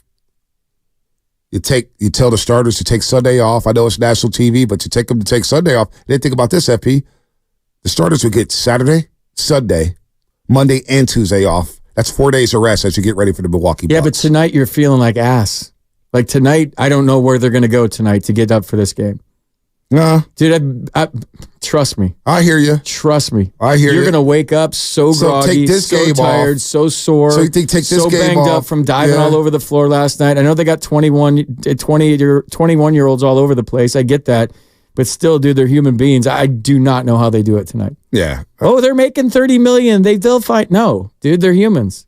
They went to bed at 8 o'clock.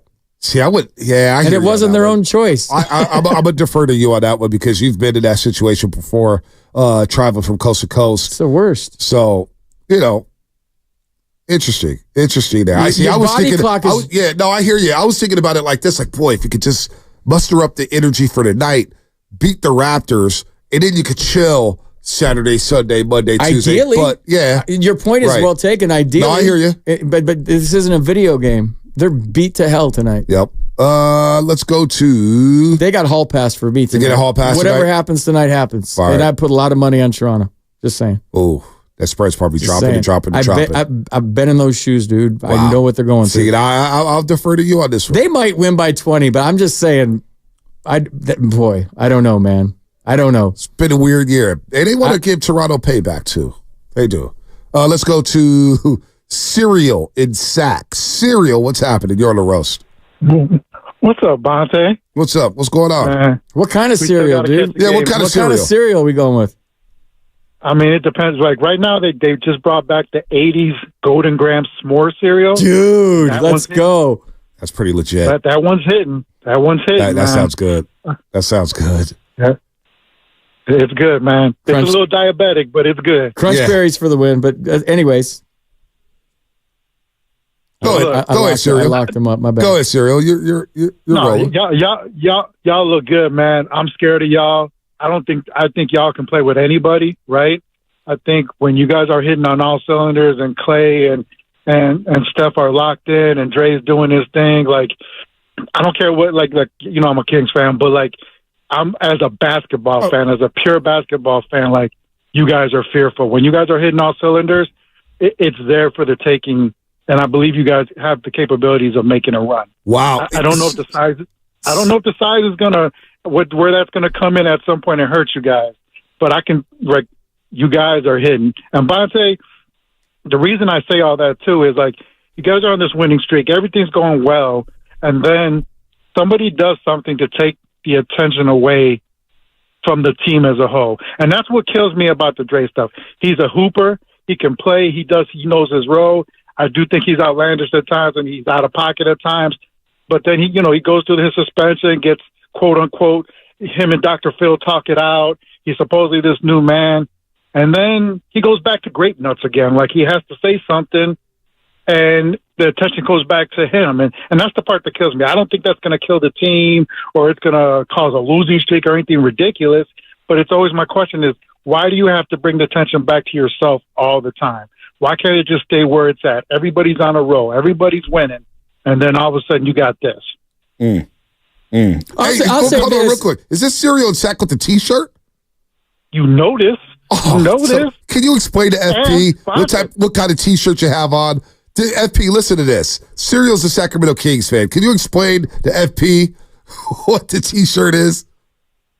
So the T-shirt is, I have another one that's going to debut after the next Kings win. Uh-oh. But this current one that I have it's the light the beam background with the beam going up and smiling Bonte in the front of it because he's so happy for us, right? They love being Sac. But this next one, Bonte, got a little prayer in it. You're going to love it. Oh, okay. Thanks for the call, Cereal. Have one that says serial killer. No.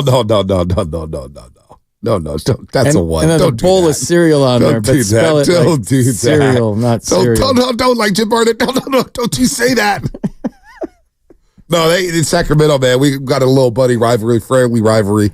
They've got the light the beam, and they got my face on there smiling, lighting the beam up. They're selling like hotcakes up there, and I've got no royalties whatsoever for these T-shirts and hoodies. Shout out to Kitty Caraway and Damian Barling. Where's my money at, bruh? ESPN 1320. Can I get some bread? Jeez Louise.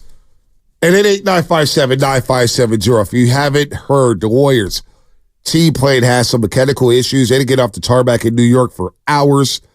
They landed about 6:30 a.m. East Coast time, Eastern Standard Time. And then they didn't get to the hotel until 7:15. They didn't get to bed until 8 o'clock. So 5 a.m. on the West Coast. So they were out there on that tarmac for a very long time. You know why it was so long? It's not about fixing the plane. It took them to fix a plane. The hours it takes to fix a plane, your crew times out. The crew can only have 12-hour shifts. Once the pilots and the flight attendants get to a certain point, they legally cannot fly. So then what you have trouble is getting a new crew in there to fly the plane. Just a 40-minute flight, maybe, 45-minute flight. So now you're sitting there and you're waiting for the new crew to wake up in the morning, get to the airport, get to the plane. So whatever the mechanical issue was probably got fixed way before the time they took off. They just had to find new pilots. By the way, speaking of new pilots, that's solid knowledge. That is very good knowledge. You're not going to find that anywhere. No, you won't find that anywhere. I took a mental note. It's flight attendant knowledge. The next time I'm stuck on a tarmac, I'm going to tell somebody, if I'm flying with anybody or for whoever's sitting next to me, whether it's my fiance or just a random person, crew timed out. Crew timed out, man. We're going to be here for a while. Crew timed out. They can't work more than 12 hours. They got to find a new pilot. They got to find a new pilot, new crew. They timed out. Good knowledge right there. They're going to be like, how'd you know that? Just, been there, done it. Not my first rodeo. Not my first rodeo. Basically. First time sitting on the tarmac. Right. However, how about this? Breaking news here from the Currys. Shout out to Steph and Aisha. They're still on the tarmac? No, they're not on the tarmac. What are they doing? They're expecting baby number 4. Yes. Baby number 4. Number 4. Wow. Name him Bonte. They would not be Bonte. Bonte. Wow, dude. I'm not sure there's going to be a lot of Bontes populating in the future. Shocked you talking to me. Dude. That's not going to get old, dude, man. Absolutely incredible. Said, Dre's drawing attention. Draymond's drawing attention to him. Dude, those guys laughed about it in the locker room after, dude. Draymond went there. I put him in his place. And I saw that. That was great. Well, you think Clay came to your defense there, Bonte? Like, Clay comes like, hey, Dre, man, that wasn't cool what you did to Bonte. You got to be cool with him. He's a good guy.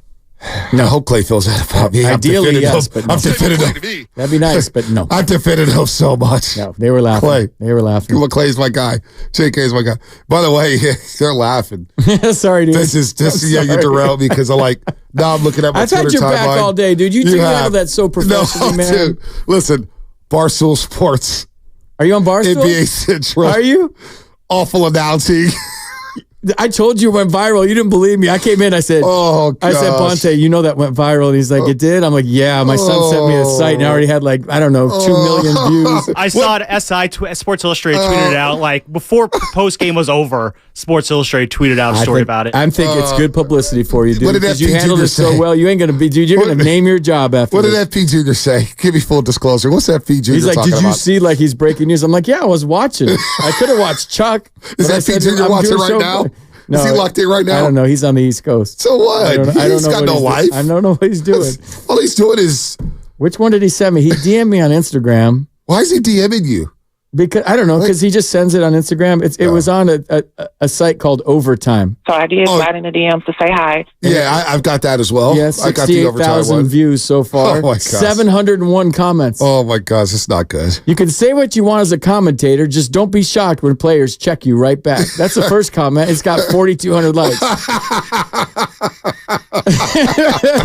You want me to just read comments for the last half hour? Go ahead, read. Let's laugh a little bit. People be so quick to say some about Trey, then told when confronted by him, talking about what's the energy like at MSG. 2 laugh emojis, 772 likes. He got that dog in him, 3 laugh emojis. Really? Boy don't know what else to say.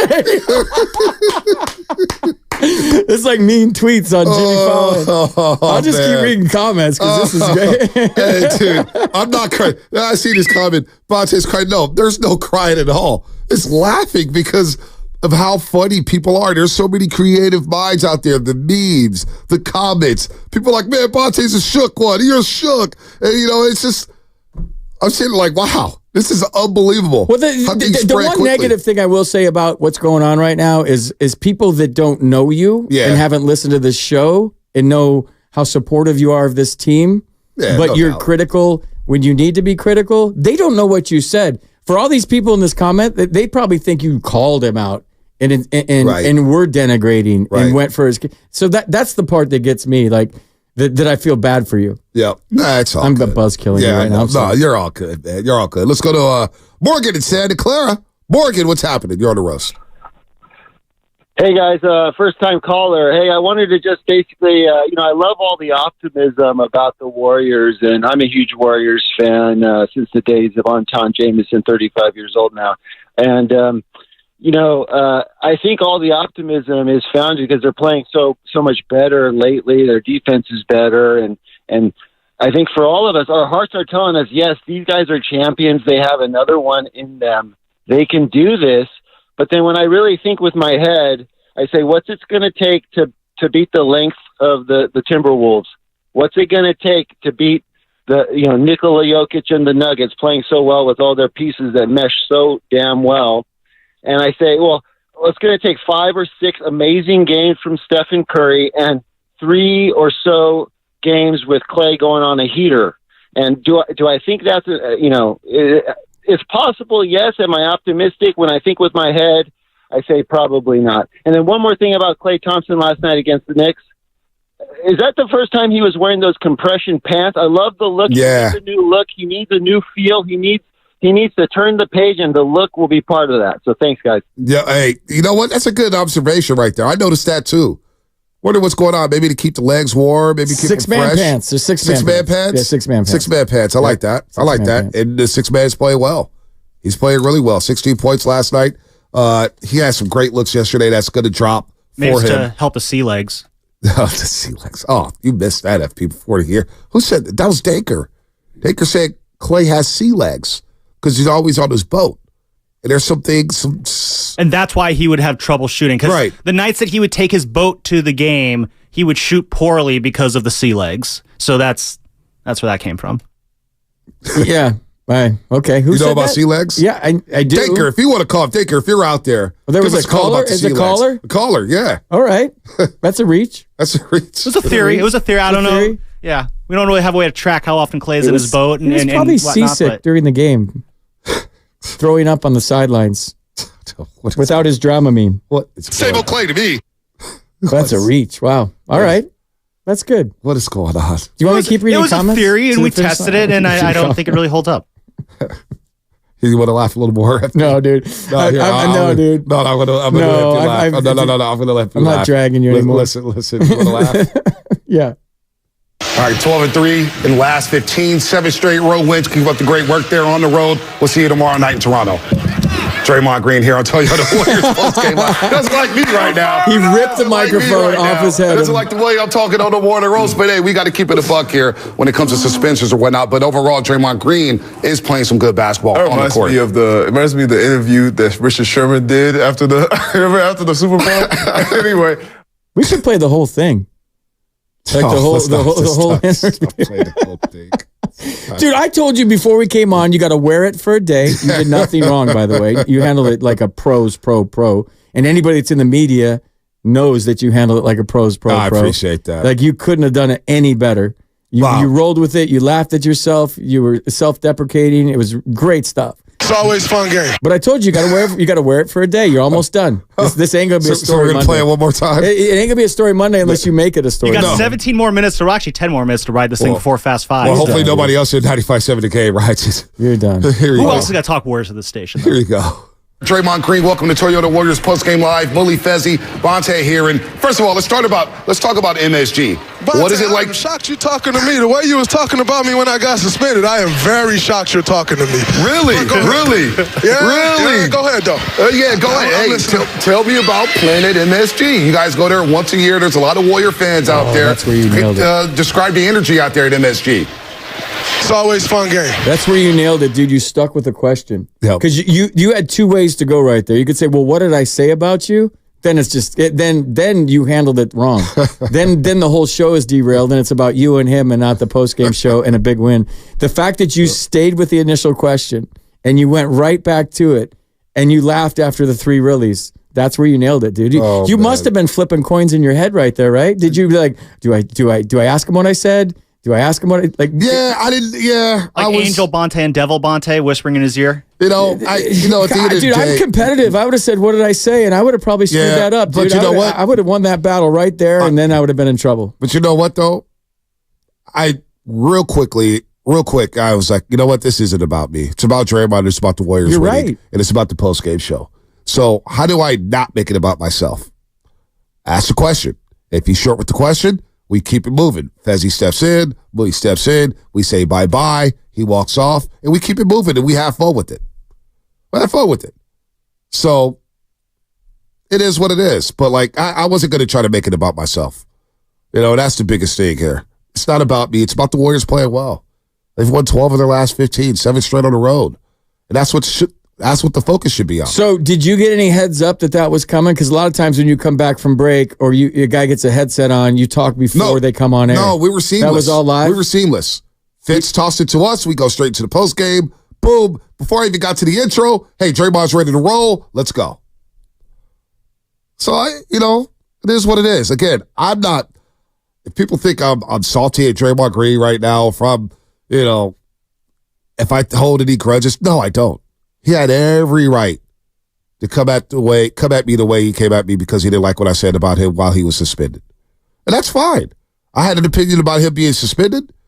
He has an opinion on the way I talked about him being suspended, and we move on. But I have no ill will towards Draymond Green and what happened. It is what it is. It's part of the business. I'll move on. I tried to sleep last night, but I really couldn't sleep. It was just a rough night trying to get to sleep. You have those every now and then, but I got nothing personal against him. I said what I said, and I'm going to stand on that. It hurt the team when he was suspended. It hurt the team, and I said a lot. I never took a personal shot. It just talked about him. He said it was the most important season of his career. And he got popped a couple times by his own actions, by his own undoing, which he discussed back on January 8th. Joe Lacob made a commitment to me this past summer for the next 4 years. And the conversations that we've had and leading up to that, I failed miserably. And I apologize for that. The Golden State Warriors organization, I always say, that's my baby. Steph, Clay, Steve, Bob. We've been there from the beginning of what the Warriors as today. And I failed them miserably. It's Draymond's words. Did I veer off of that? I don't think I did. Pretty sure I didn't. I keep it basketball. FP, if you know me, Lubman knows me, I keep it sports, man. I don't try to get in these dudes' personal lives or take personal shots. Bonte, I said this in the 6 o'clock hour, and I think it's worth repeating toward the end of the show, that you have credibility that's at stake. There's radio, Bonte, that you have a show for 4 hours and you have to have a strong take on something. You have to share your opinion with the listeners. You guys wouldn't be as good as you are if you just sat here and said, that's fine that he's suspended. Next man up. It's okay. You have to have a take. Right. And then there's TV, Bonte, that you're the host of a show and it's about the analysts and you're teeing them up and that's what you're supposed to do. But you did absolutely nothing wrong by being honest and having a take. Yep. If he called you out on it, he called you out. That's part of the business, dude. I personally was hoping that maybe he would do it in a more professional way, like face-to-face, man-to-man. But his take probably, if you asked him, is you did it on the air, I'm going to do it on the air. Tit for tat. But, I think moving forward, this is over. It's a nothing burger. It's a non-story. Right. We had fun with it today. Yep. You did nothing wrong at all. What Dre did, I think, is a little unprofessional, but whatever. He's got his right to do what he wants. It is what it is. And the players are always right, dude. That's just the way it is. Hey, he came at me. It's fine. I'm not walking back what I said about him during the suspension Because every time I discussed him in the suspension, I prefaced by saying, damn, he's having a really good year on the court, but he's not staying on the court. And that's where we get into, what's going to happen next. He let the team down. He let the organization. He admitted it himself.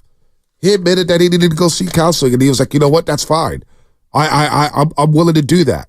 He talked about crying with Steve Kerr in the backyard of his house. So, you know what? It's all good. I'm not taking it personal. I don't have any issues with it. When I walked in this morning, and I looked at you a little bit, I say, really, it's a non-story for me. But if you guys want to discuss it, we can discuss it. No, it's not a non-story because all the outlets are picking up as it's a big deal. I guess they need content, but I'm over it. It's Draymond, dude. He's a lightning bolt. Right. A lightning rod and a lightning bolt. Right. He's lightning something. No, anything he does is a story, dude. Right. I knew it was a story right when it happened, but right. I like my TV spicy like that. I had the popcorn out. I was like, I know you're up against it today, but I don't think it's that big a deal. Probably is if I'm sitting in your shoes. I get it. I don't know. It's not. Really. I get the one thing I feel for you on is that people that don't know you and don't listen. So like locally, you're good, but like nationally on all these silly websites, they're going to think you said something bad and you didn't. Well, even locally, some people say I sound like a hater. So you're not gonna. Here's the thing, and I've learned this. I've had to learn it the hard way. We're not going to please everybody. Everybody's not going to like what you say. Everybody's not going to be your friend. It's like that in sports. It's like that in all walks of life. It is what it is. So we move. I'll continue to do my job both on television and radio the same way I've been doing my job here at 95.7 The Game over the last 7 years and at NBC Sports Bay Area for the last 3.5 years. Nothing's going to change. I'm just going to try to get better and better and better. Be careful with my words. Make sure that, again, when I met Javi Lopez in the clubhouse and he said, dude, you sounded good yesterday with Marty Leary. And this is back in 2015-16. And he goes, man, you're sounding. I was like, well, I shouldn't say anything. I was like, I got to watch what he goes, dude, as long as you keep it professional and not take personal shots, you're good. We may not agree with your criticism. We may think your takes suck. We may think you don't know what you're talking about. But as long as you keep it professional, you're all good. And I think 99.8%, I'm sure that I kept it all professional. Now, you may not like my tone. You may not like what I say, but it is what it is. You're not going to please everybody. Everybody's not going to like what you say. It is what it is. But I'm not worried about that. We'll continue to roll tonight on NBC Sports Bay Area. I didn't take any personal shots. I didn't say anything differently that anybody else hasn't said already. So it is what it is. Not everybody's going to agree, and it's all good. We had a lot of fun with it. Perspective, Pudgy. Perspective, Pudgy. Perspective. Your partner buried his father yesterday. Yep. Like, he had a death in the family. Mm-hmm. That's something that you worry about. What happened to you last night? Who cares, dude? Who cares? Who cares? Who cares? Come on, who gives? It gave us 4 hours of content today. Yeah, you like who that. Cares? I had fun with it at your expense. I'm sorry, but dude, you know I'm a big fan. I think you're so talented. You're great at what you do, but like, who cares? Yeah. Like, who cares? Who cares? Like, you lose a family member. That's something you care about. Big. That's big. Perspective. Because Draymond didn't answer your question and called you out. Who cares? Who cares? Who cares? Who cares? Who cares? We do care about Fast Five, though. Shocked you talking to me. It's always fun game.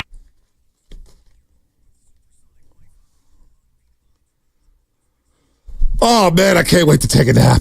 Oh, I need a nap, FP. My final thought is with the Shaskys again, I want to spread them more love. The Porters, the Shaskys, a beautiful celebration yesterday. I wasn't able to make it to Lake Merced for the funeral afterwards, but the funeral itself, Lubbock was there. It was packed to the back at St. Cecilia's. Shasky, my brother, the butcher, gave an amazing eulogy. And he kept it together up there. It was awesome stuff, the way he spoke about his dad, how he mentioned how his dad was his hero. So I'm pulling for the Shaskys. Take as much time as you need off. When you come back, you come back. And when you come back, we'll be ready to roll. But it was a great day yesterday for the Shaskys, man. And keep your head up, Joe. Keep your head up, Deli Boy. Keep your head up. Everybody in that family, especially Doreen. So that's my final. Well said, Bonte. The more important things, perspective. Yep. Way to go. I want to thank everybody for the 2 weeks I've been here filling in for Joe, man. It's been a pleasure and an honor and a privilege. Very humbling to be on the great morning show with you guys. Bonte, you're a pro. It's been so much fun working with you. Sam, thanks for coming down. Let me in every morning, even though I lost my key card. Matt, for giving me a chance, dude. It's been a blast being with you guys. I know why, being on the inside now, why you guys are so successful. It's very obvious. You've got a spot here. We're going to be talking baseball. Crawford saying what he said about Farhan. We couldn't even get into that. But you will be one of our baseball correspondents. You better believe that, FP. No, FP, I appreciate your time. Thank you for letting me borrow your extra scooter, too. Hopefully I'll have it back to you soon as I get mine fixed. I am going to say something about Crawford. I'm a little irked that he kind of called out the Giants like that. Like, listen, I love Craw. He's an all-time Giant. But, like, dude, you hit a $194 last year. You looked the slowest you've ever looked on defense. What, you're 36 now? Like, the Giants are trying to move forward. They're trying to move off the past era into a new era. It's not been done very well, but when you're trying to break in a new shortstop like Mark Luciano, you're not going to keep a guy like Brandon Crawford around hovering over him. It's just not fair to him. Like, baseball moves forward. The business of baseball moves forward. That's what's going on here. If he didn't like the way he was treated, it's his opinion, and nobody can argue with that. And maybe we'll talk about it. I'm heading to Scottsdale. I'll call you guys from Scottsdale. Say, I'm watching batting practice today. It's really exciting. And then a game that doesn't count. Maybe they'll have a win by then, too. Doesn't matter, dude. Wins don't matter in spring training. Oh, it don't matter. They go 0-28. I don't care. They haven't won yet? Yeah, they're on 4. Maybe they're saving wins for the regular season. Well, that's it for us, FP. When you go to Scottsdale again? I think next Friday or Saturday, the 9th, whatever the 9th is. I haven't got that far yet. We'll catch up before then. This has been a fun week with you. Fun last 10 days or 8 days, whatever the hell it's been. That was Fast 5, brought to you by Xfinity. At home or on the go, you get the fastest internet to all your devices. Steiny Guru next, right here on 95.7 The Game. Have a great weekend, Roasters. Shocked you talking to me.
Yeah, I think they both have great points. Get off me, text line.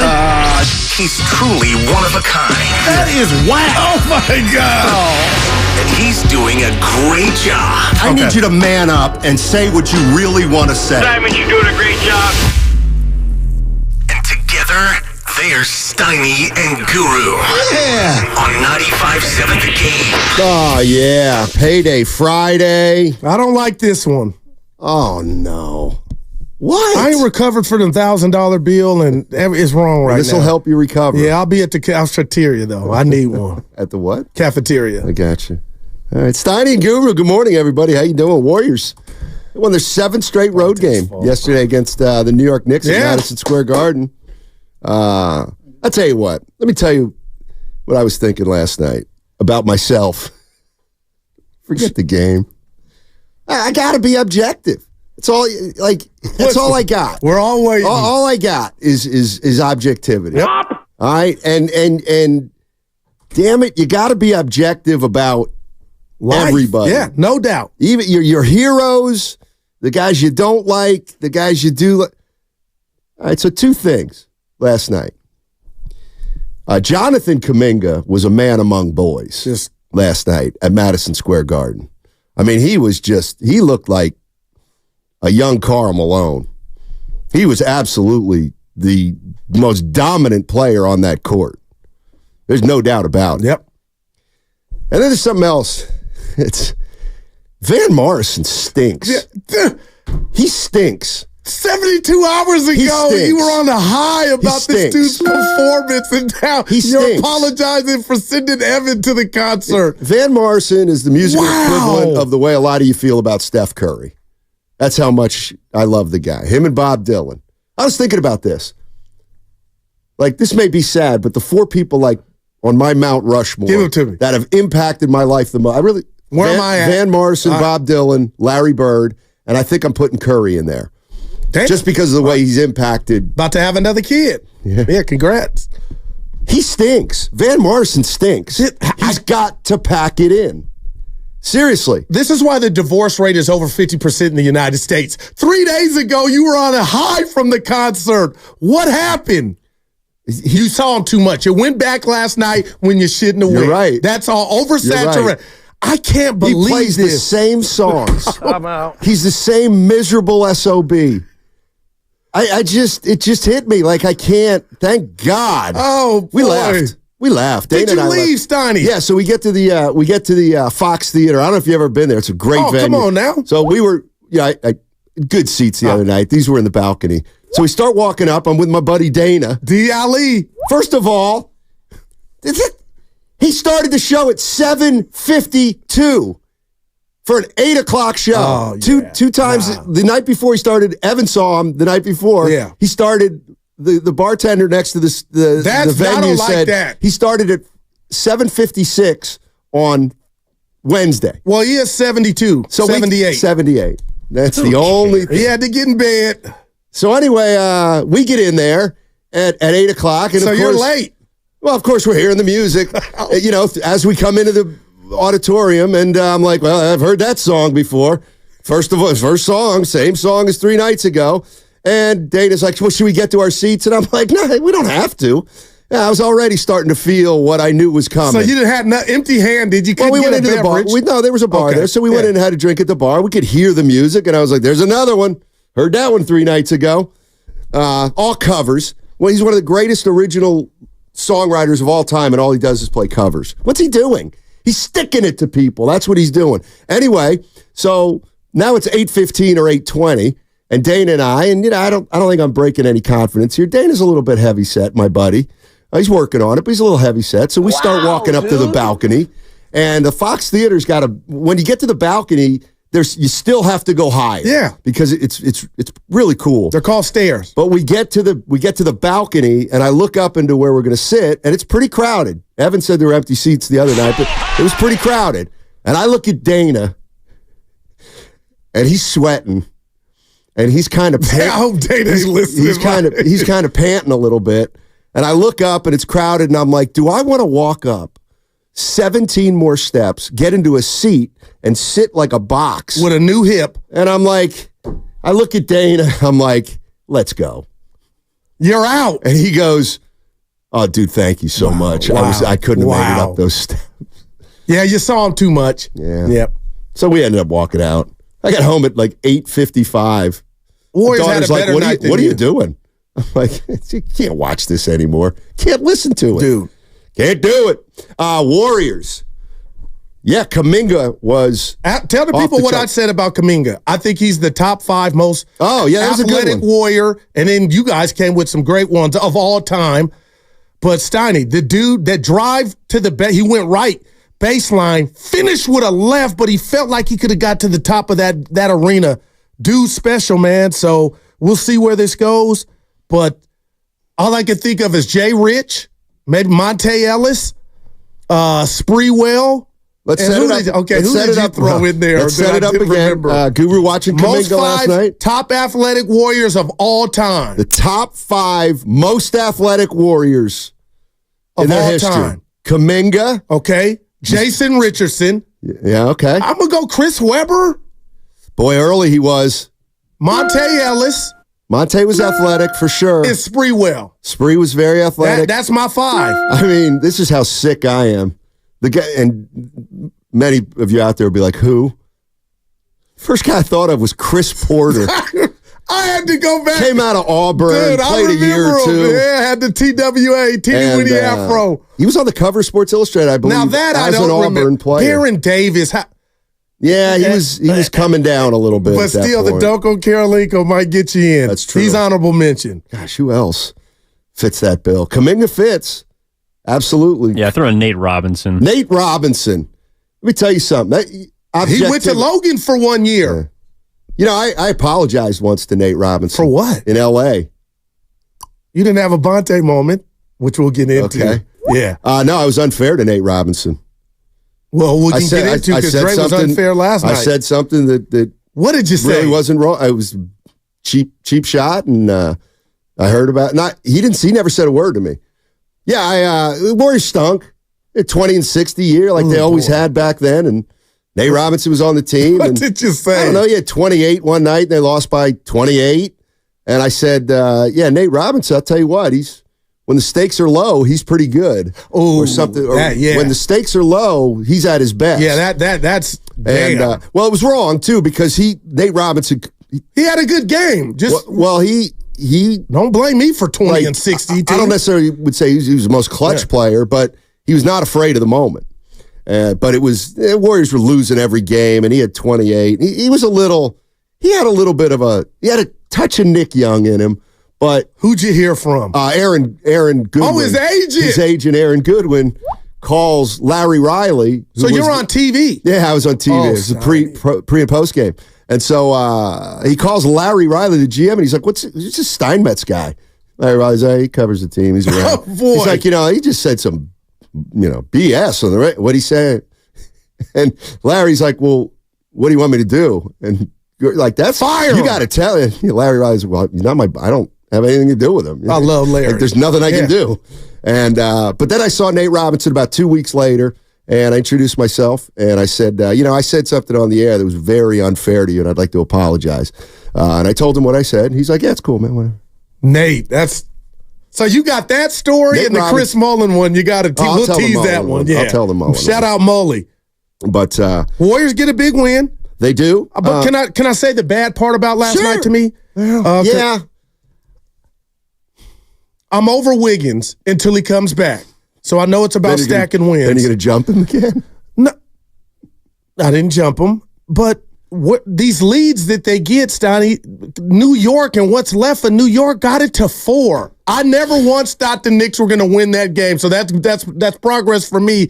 But your dudes and dogs are out there. Chris Paul, why is this team giving up leads or letting the other teams come back? Even Utah before the All-Star break. So, again, it was a win. This is how you want to start the trip. You're 2-0, Stoney, but that bothers me. And are you going to say, Goo, they run out of gas? I'm going to say, Goo, that, it happens in every NBA game. I mean, like every team. But they lead the league in 17-point leads to where you squander them and don't win the game. I'm just, it's just something I got in the files, Donnie. Well, I mean, the real file has them as a 10th seed still. They've won some games. They won 12 of 15, but they're still in 10th. And damn, man. If you're a 10th seed, you probably have trouble finishing games. And I'll tell you what, if they don't get past 9, this is going to be the hardest road for them to embark in the playoffs during the Steve Kerr era, because they've always been the big dog.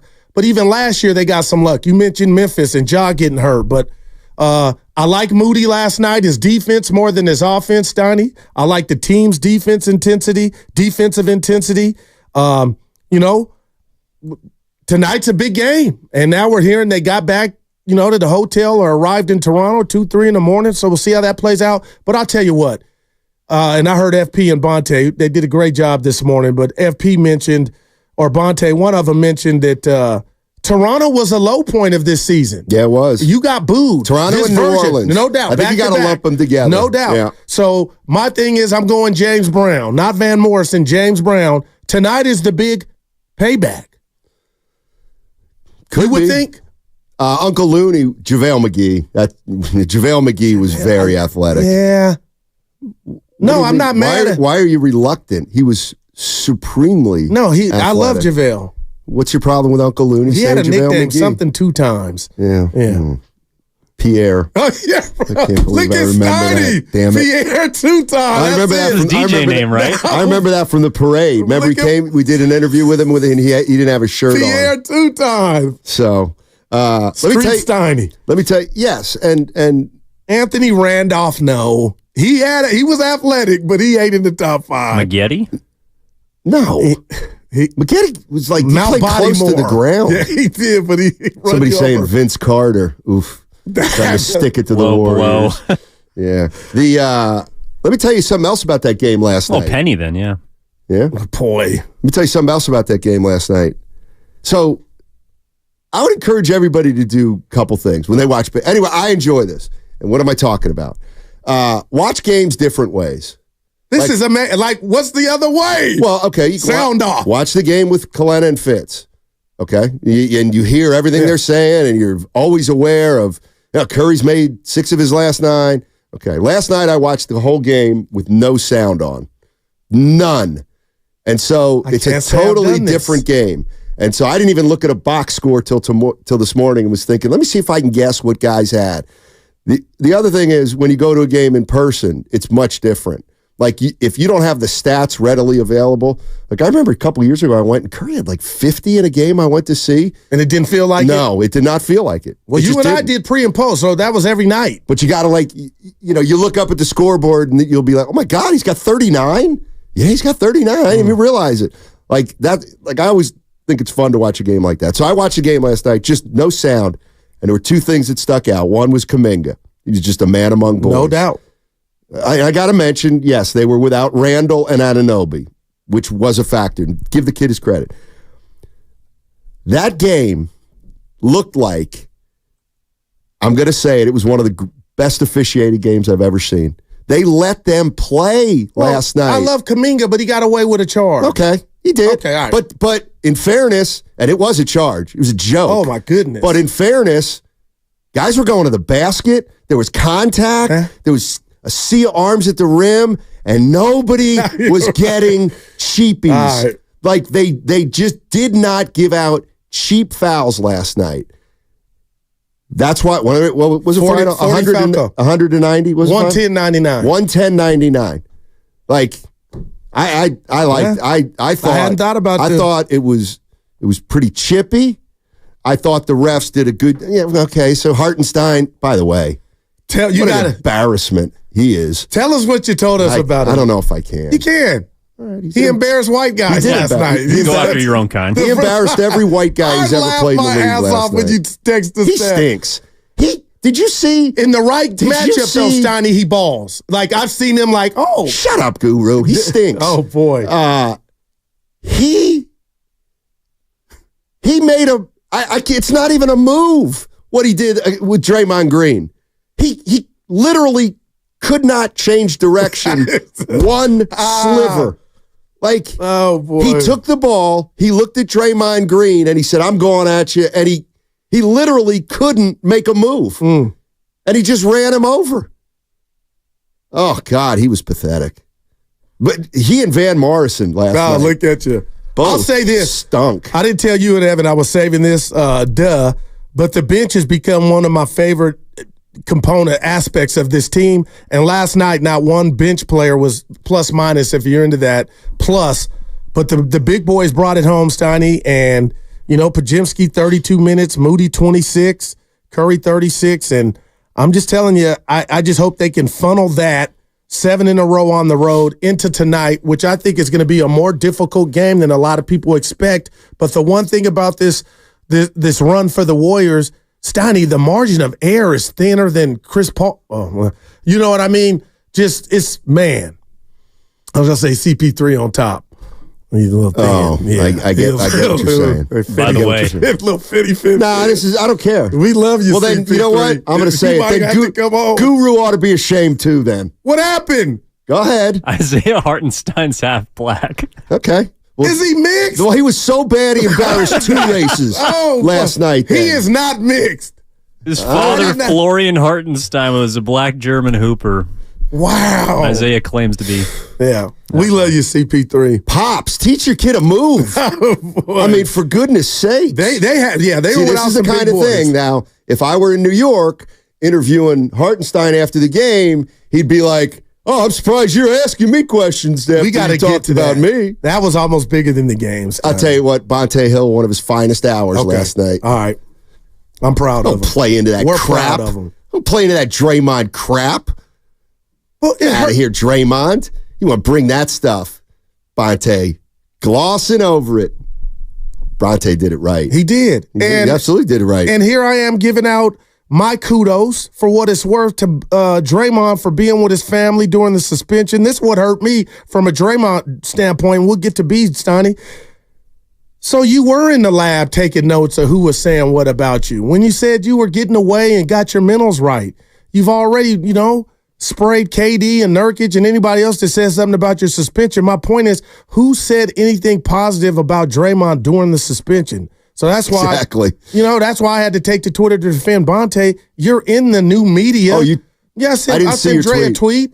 Oh, you did? Yeah, like how What'd you say? For a guy that speaks his mind, how are you coming down Bonte's road? Yeah, no, that was good. I don't get it. That was good. And can I go Malcolm X? Yeah. There's not a lot of black journalists or radio hosts or TV hosts in the market. If you got some.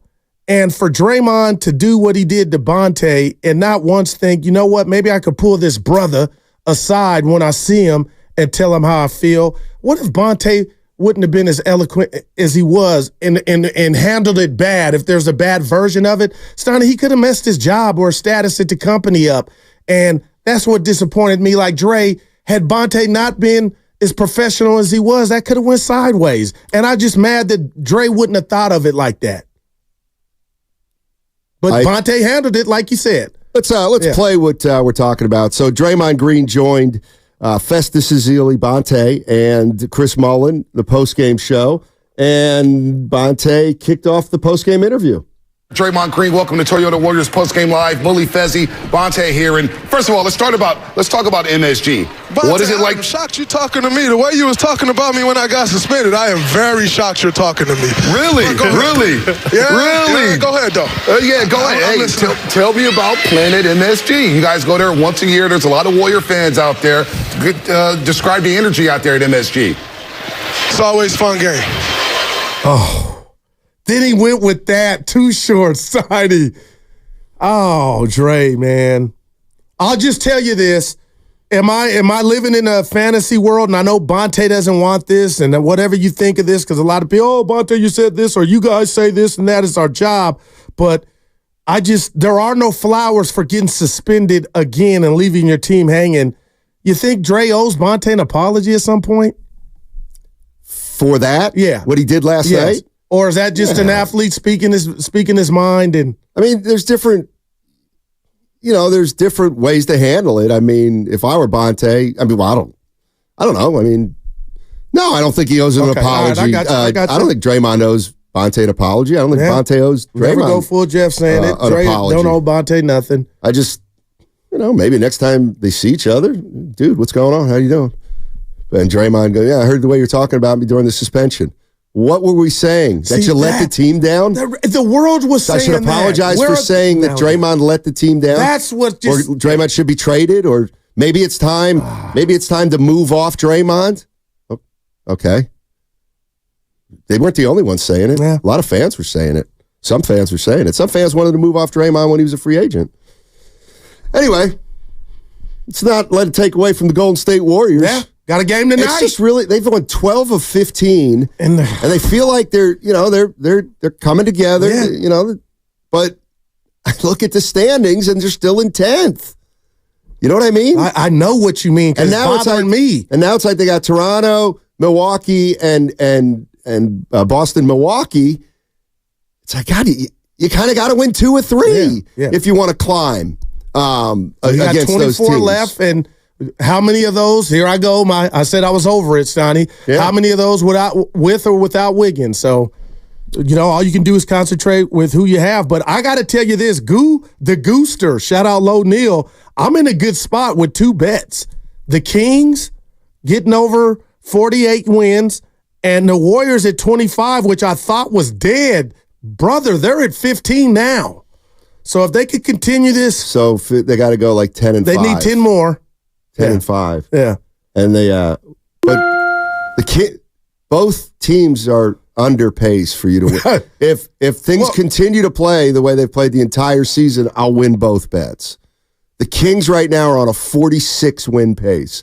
You need them to get to 49. That'll change. They'll get hot. They play Minnesota tonight in Minnesota. And I need the Warriors to go 10 and 10 and 7. I think better than that, even on the road or something like that. Yeah, there's 15 games left, so you need 10 and 4. 10 wins. Oh. Yeah. Hey, it's possible. They keep going 3-1, 4-1 on road trips. They were 8 and 12 at home on the road a month ago. Now they're 15 and 12. Yeah. So you got a shot at it. What'd you make of Moody last night? Solid. Yeah, what? I don't tell you when you win. You said, on a bad Wiggins night, if he can be solid, that might supersede that. We do have a little issue with Moody, though. He's got to make more shots. Oh, no. Come on. I wouldn't tell you anything less. He cannot shoot 34% from 3. Yeah, he's got to get that up to 38. How much pressure you think's on these shots now, knowing that this is a big opportunity? It's funny. You know what? And we could throw that out. Is there more pressure now? But he's going to be playing more now. No doubt about it. Well, maybe that's less pressure because he knows he's going to, what did he play last night? 25 minutes. Yeah. Maybe that's less pressure for some guys. We got a little issue with our young guys in free throw shooting. That's TJD. Well, Looney went through this and he got to 65, 69, 71%, but 2 misses. I said, do it for Steiny. What was Kuminga last night from the line? JK. Oh, he didn't get there much. 1 for 2. Okay. Like, that's another thing about Kuminga. I got a text from an old producer, and he goes, man, Kuminga's going to be he's going to get a lot. And I said, Jimmy Cliff. Is that who it was? No. Jonathan Kuminga is playing terrific. But for him to be the player everybody wants, he still has many rivers to cross. Many rivers to cross, but he's crossed a few already. Mm-hmm. Shout out Mickey Rivers. It's my favorite player of all time. He and Reggie. I'm going to let Evan You can't have a Yankee as your favorite player if you're a Pirates fan. We've never heard you talk about Mickey Rivers. Like Roberto Clemente, for me, everybody knows that. He was a bad dude. Mickey Rivers once was in an argument with Reggie Jackson on the team bus, and Reggie said, I don't even know why I'm arguing with you. You're an idiot. My IQ is 130. And Mickey Rivers said, out of what? Tell me I don't know about Mickey Rivers. I've never heard you speak. I didn't know that was your dude. I ain't fighting you. He lost the ball in the sun. He lost the ball. And he said, he lost it in the wind. The wind must have been blowing 180 degrees. Mickey was great. That's great. Oh, Mickey Rivers. I love Mickey Rivers. Yeah. He had a little pop in the leadoff spot in 77, the year they were. He might have 13 homers as a leadoff, which a lot back then. All right, 888-957-9570 is the number. Warriors have won 7 straight road games. They play Toronto, 4:30 tip apparently the team got delayed in New York. They didn't get to Toronto until 7 a.m. this morning. So there's your built-in excuse. No, it's about the standards. That don't. So they got into Toronto at 7 a.m. and Wiggins was sleeping in an upscale apartment in that ain't like district. Too soon. Yeah. Sham Sharani reporting that Wiggins is serious family matter. Wiggins is having a serious family matter. No, the Warriors have not ruled him out today yet, right? But nobody expects him to play. I think that's the latest on Andrew Wiggins. But man,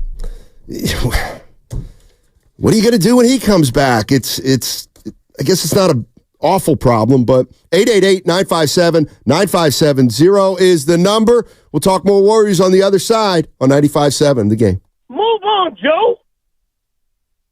You get sidelined.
They feed Kuminga back to the basket. Guarded by a pesky DiVincenzo. Goes baseline. Quick shots. Jericho Sims and lays it in and one with the left hand from the right baseline. Not many people can do what Jonathan Kuminga just attempted and succeeded at doing. Now, back to Steiny and Guru on 95.7 The Game. I run New York. It's Kevin Danna on the call. Right here on 95.7 The Game. He's great. Warriors 110, Knicks. Who cares? Seriously. You see Stephen A. front row? He was right next to the Warriors bench. No, I didn't. Yeah, he was with his daughter. Oh, that's nice. You better be careful. I notice everything, Stoney. That you want to notice. Don't be disrespectful. You have your head in the clouds when there's other stuff going on. People saying I look like pumpkin pie I do today. like that hat, I'll say that. Yeah, my son got it to Donovan for my birthday. Oh, that's nice. Yep. Pirates. I guess that's what they're doing now with the hats. Just the real colors of the team don't matter. Well, that's what the NBA teams are. How are the Spurs white? I mean, not white. They got black. Yeah. That's a bad example, but you know what I mean. They're all this stuff, man. It's just out of control. Now, you see the Wizards district uniforms they wore against the Warriors? Yeah. When did they go black? Didn't you see the sweatshirt I had on the other day with DMV? Boy, you keep pushing that thing. I got 2 pieces of Washington swag. Yeah. And in fact, I gave you a pair of shorts, didn't I? You did, and they were the normal colors. Yeah. Thank you. Nice. Where was I at? They weren't big enough for you. I'm a 36 waist. You don't wear NBA shorts with your they got to be long. You would have looked like John Stockton if you would have given them to you. You got a new jacket today, though, Steiny. No, he got on me. You wore the same jacket 3 days ago. Dude, he said it on air. It's a jacket. It's not underwear. To the side, yeah. I mean, I got you. Yeah. How many days in a row you wear a pair of pants? 3 at the most. Yeah, that's it. Norm used to go 7. Norm had to say. Okay, and a shirt is 1 day. No, you get musty and stink. You got 1 day, and you got to change your shirt all day. That's the rule. But your jacket that you're walking around, you can have the same jacket for a week. But like if you wear socks an undershirt every day, then you can preserve your nice shirt. You could wear it multiple times. Yeah, I don't think so. Well, I ain't mad at that. Nah. Oh no, yeah. So what you're saying is t-shirt, collared shirt. Yeah. And then you can wear the collared shirt again later in the week. Yes. Like my roommate used to take monkey baths. I don't like that, Stoney, where you got to get your ass in the tub or the shower. You can do nothing that bothered me. If you don't get your ass in the shower, you know what I'm saying? If you're going to live with me. I'm with you. Yeah. I'm with you. I don't like those little sponge baths. They don't work unless somebody's giving me one. Oh, boy. But, hey, that's a 3. Evan, and I'll say this out loud, make sure you get that sound of Andre Iguodala up on the board at some point. He's on my list. I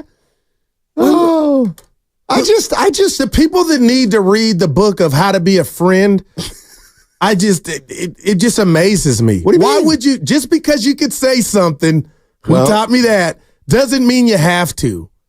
Evan, think about what that did for Curry. Can you set this up for us, please? This will be the first time that I've heard it.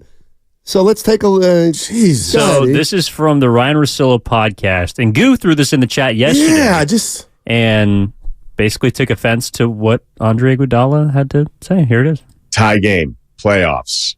Who are you most scared of? Kyrie Irving. It's not even close. Whoa. So wait, you're going with Kyrie now over everybody we've talked about. For the last second shot, I'm going with Kyrie. You talking about fear factor at any given moment or that moment? Kyrie. Because, I mean, with Steph, I think he's proven to teams that you can double him. And if you could just try to get the ball out of his hands, then I guess that's the way to combat him. But with Kyrie, he's just so good. Like, he's able to, you can't get the ball out of his hands. Allen Iverson said Kyrie was the best ball handler in NBA history. And I've been told that I was crazy for saying that. But Kyrie, you talk about fear factor, you ask anybody in the league, that's a scary guy to see. Boy, with friends like that. And baby brother on the first NorCal Credit Union chat, Guru, was he supposed to lie? No. I'm with, who said that? Baby Burner. Yeah, I'm kind of there. But what about, because you know what the streets are going to do with what you just, and you basically said Curry has a weakness. That was the rat on the table. Hey, the guy that carried me to these rings in a NBA finals I shouldn't have got. I'm going to just stick it to him and say Kyrie. Kyrie, hey, I'm not saying the answer was wrong. I'm just stick up for your guy. Ride for your guy. So what happened to that part of the world? Let's go. So you want him to not tell his truth. Hey, Goo. Yeah. Who's your favorite partner been? Steiny, Dibbs, or Bonte? You know what? I worked with Steiny 5 years. We got great ratings. But that Evan, when I worked with Evan, I wouldn't do that to you even if it was Evan. Forget me. It's like, what if you said, Steiny, I love working with you more than anybody else. But what about, you worked with Bonte and Dibbs? They wouldn't take it a certain kind of way? We're supposed to lie? It would insinuate that I don't like working with you to an extent. Uh-huh. You know what I mean? Uh-huh. I would, man, come on, Andre. And he did ask him. Russillo brought up Steph. So Steph was an option. He just went with Kyrie. And Kyrie's handles are incredible. He's phenomenal. I'm scared of Dallas. God forbid I go on Russillo's podcast and it'll be like one show for all the ratings.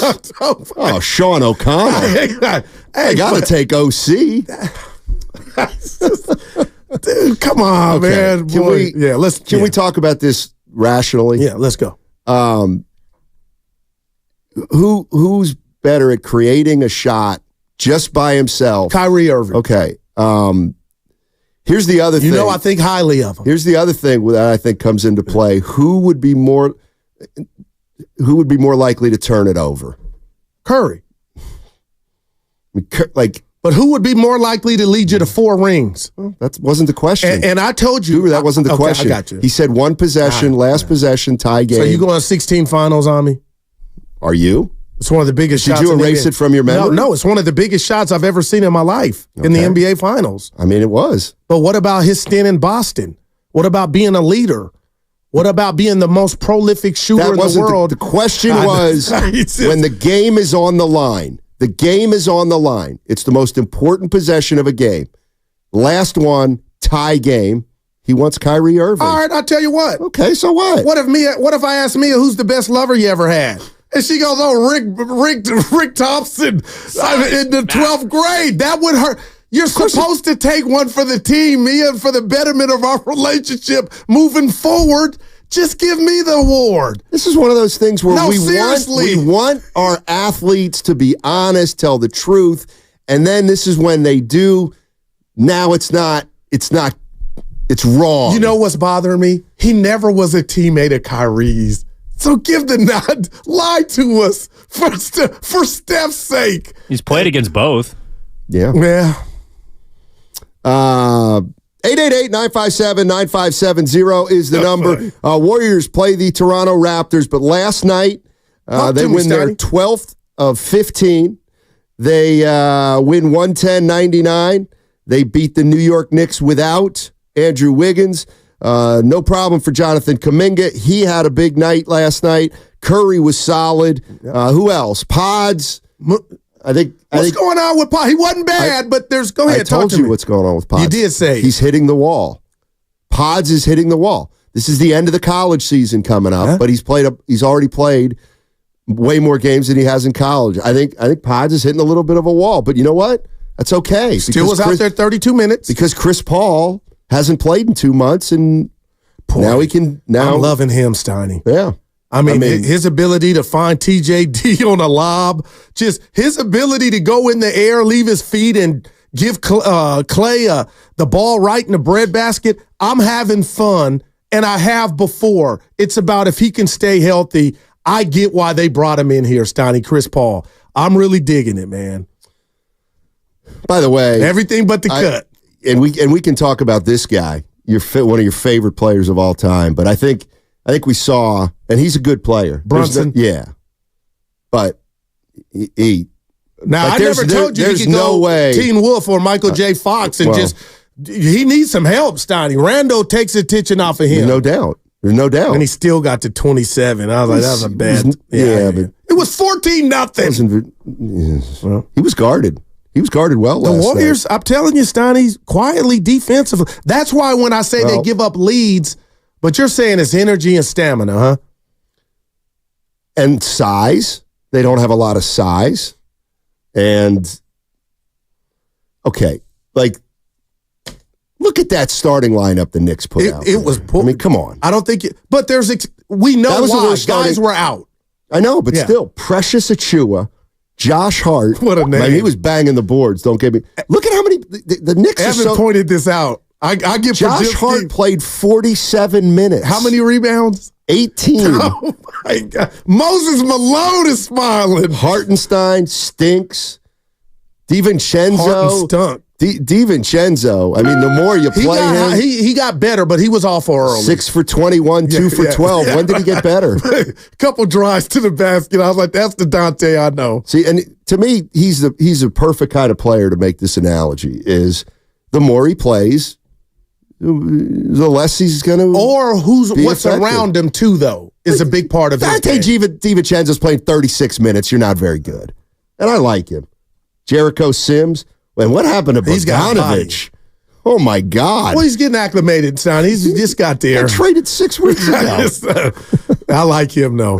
Yeah, because he can get shots out. Hey, but Sims has a body. Him and Draymond ran into each other. Draymond gave him the pat on the ass, almost like you a strong young buck. Yeah. Didn't want to come down his road post game. Man. No. I just can't believe that. I can. What would that? See, here's when this is where I like what to. would you answer? What do you mean you can't believe that Draymond was a tool? My question to Draymond is, had you just said you didn't like what Bonte had been saying, I get it. But during the suspension, Dre, nobody but your mom or your wife would, and you know what I'm saying? At that Bridges, point. Miles Bridges, probably. Oh, boy, he could do no wrong. But that's what got me. Dre, the suspension, that's when people were disappointed. Huh? Doug's in Berkeley. Hey, Doug, what's going on, man? Dougie. Hey, good morning, guys. Good morning. I like the conversation. It's heated. It's good.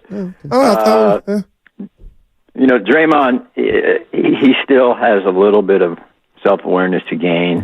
Wow. It's kind of like a natural reaction, you know. And Bonte handled it beautifully. He was great. That's still, you know, that residual Draymond. I might actually start my all-star team all time with Steph Curry because he changes the whole landscape of the court. Steph in his prime changes everybody's position. But to close, to hit the last shot, if we are being honest, and we love Steph, and we, you know, I mean, he's our guy. I want Iguodala. You know, I mean, Iggy has the right to speak his truth. You can't say he's wrong. The final thing I would say is that I lived in Boston for many, many years. My brother was a Celtics fan. I hated the Celtics. Oh. I you know, because my brother loved the Celtics, so I hated the Celtics. Okay, Larry Bird. Yeah. Nobody's mad at that question. one. No question. Larry Bird. I hated him, but no question. He missed one big shot in his entire career. That little that fade away from 3 in Game 4 that could have won it and changed the series. But Wes Matthews found him. If you had the good fortune to live in Boston and watch all the stuff that he did, all the games, not just, you know, his legend, but if you actually went to a lot of games and watched how this man played, he's in my top 5 all time. I mean, he's. Thanks for taking Yeah, Doug. Yeah, One of the most smartest I'll players, take Larry too. Bird calls. Oh, man. Look at you. But see, that's the thing. You know what? Jordan was better than Bird. I even think Magic was better than Bird as I look back. I just do. Well, all around. Yeah. And Well, that's I got you. what But basketball is, and that's what makes a great I'll tell you player. what, Bird to me has a lot of Draymond attributes. Oh. You know, he wasn't the fastest. He wasn't the tallest, but he was a badass, man. And his mind, his IQ, his basketball IQ, you know, went a long way. And that's what I get from Bird, and that's what I get from Draymond, man. He's on the court, Stein, he's playing, man. And I don't know why I feel I'm scared of the game tonight more than I am Sunday against Boston. Like, I just think that game will get the Warriors' attention. And, you know, there's something about Boston outside of them having the best record in the game. There's just something about Curry and what they did in 2022 to where I just feel like there's a mental edge. We'll get to that in 48 hours. But tonight it's about Toronto, and it's about Rob Lowe last night. Steiny, I saw that lead get to 4. I go, oh my God, there's no way. And there wasn't. But damn, that version of the Knicks shouldn't have got that close. And I can't put my finger on well, you're thinking why the Warriors are a championship team. They're not yet. They're 10. They're still a 10 seed. I could fight. The Knicks are looking at that game like, well, if we're at full strength, we're better than the Warriors. Yeah. And they are. They're 4th seed right now in the East. So they lose their two of their top 3 players. They're still at home. Yeah. I mean, Warriors aren't going to. I mean, are the Warriors good enough to beat teams by 20? You think that's what I'm looking for, huh? Yeah, you always are. Yeah. Sacramento down to 8th in the West quietly. Yeah, they better win tonight. Fox may not go. That's all right. Sabonis will carry him. He'll carry him. By the way, Uncle Looney has a name on here, and he's absolutely right. Uh-oh, I didn't even see it. And there's a player, by far, to my way of thinking, he's the most underrated player in the history of the game. Give us a second before you blurt it out. And to me, it's not even close. The history of the game. The history of the game. This player actually has a right to be called one of the great, like a top 3 player. Evan and I are going to take a crack at it. This guy has every right to be up there above Curry, above Bird, with Magic, with Jordan. But he doesn't. And it's a damn shame. And there's a reason for it. But this guy could easily lay claim to being the greatest player in the last 40 years. I'm going to go first. I think I know who he's talking about. Jordan Mikan. I'm going Kareem Abdul-Jabbar. No. No, it's he played recently. Oh, this guy. More recently. All right. No, I mean, like, to me, Kareem Abdul-Jabbar gets the respect he deserves. I think even now when people he's say... never in the top 5 of anybody. I don't know about that. Yeah. But I think it's also because the player doesn't really want that attention, correct? Oh, you think you know who it is? Yes. Yeah, you do know who it is.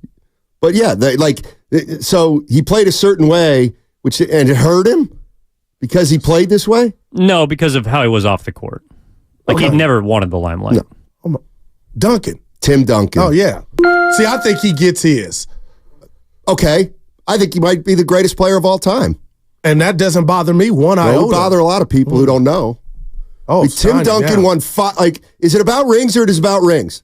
He won 5. Yes, no doubt. 5. Clutches him. And he was the best player on 4 of those teams. Yeah. Like, he was. That guy had nothing to see here for me. He was. What? You know, he just played. Like, he scored, he rebounded, he could pass. Maybe the best defensive player in his day. Tim Duncan has a right to be called a top 5 player of all time. I have no... What do you think you don't hear that enough about him? Why do you think, Goo? No, I'm saying... Played in San Antonio, and he's not a yapper. You know what? You get penalized when you approach the game like Tim Duncan. Well, he's better than Garnett. No kidding. I think he's better than Karl Malone. He's better than all of them. He won more than them. He won more than Shaq. But that's... Man... Tim Duncan was a significantly better basketball player than Shaquille O'Neal. Yeah, Shaq's more dominant. Yeah. Tim Duncan. Put some respect on his name. The big fundamental. Put some respect on Tim Duncan's name. You know, and you know what? I'm going to start doing it. Hey, the greatest of Bird, Magic, Jordan, Duncan. Tim freaking Duncan.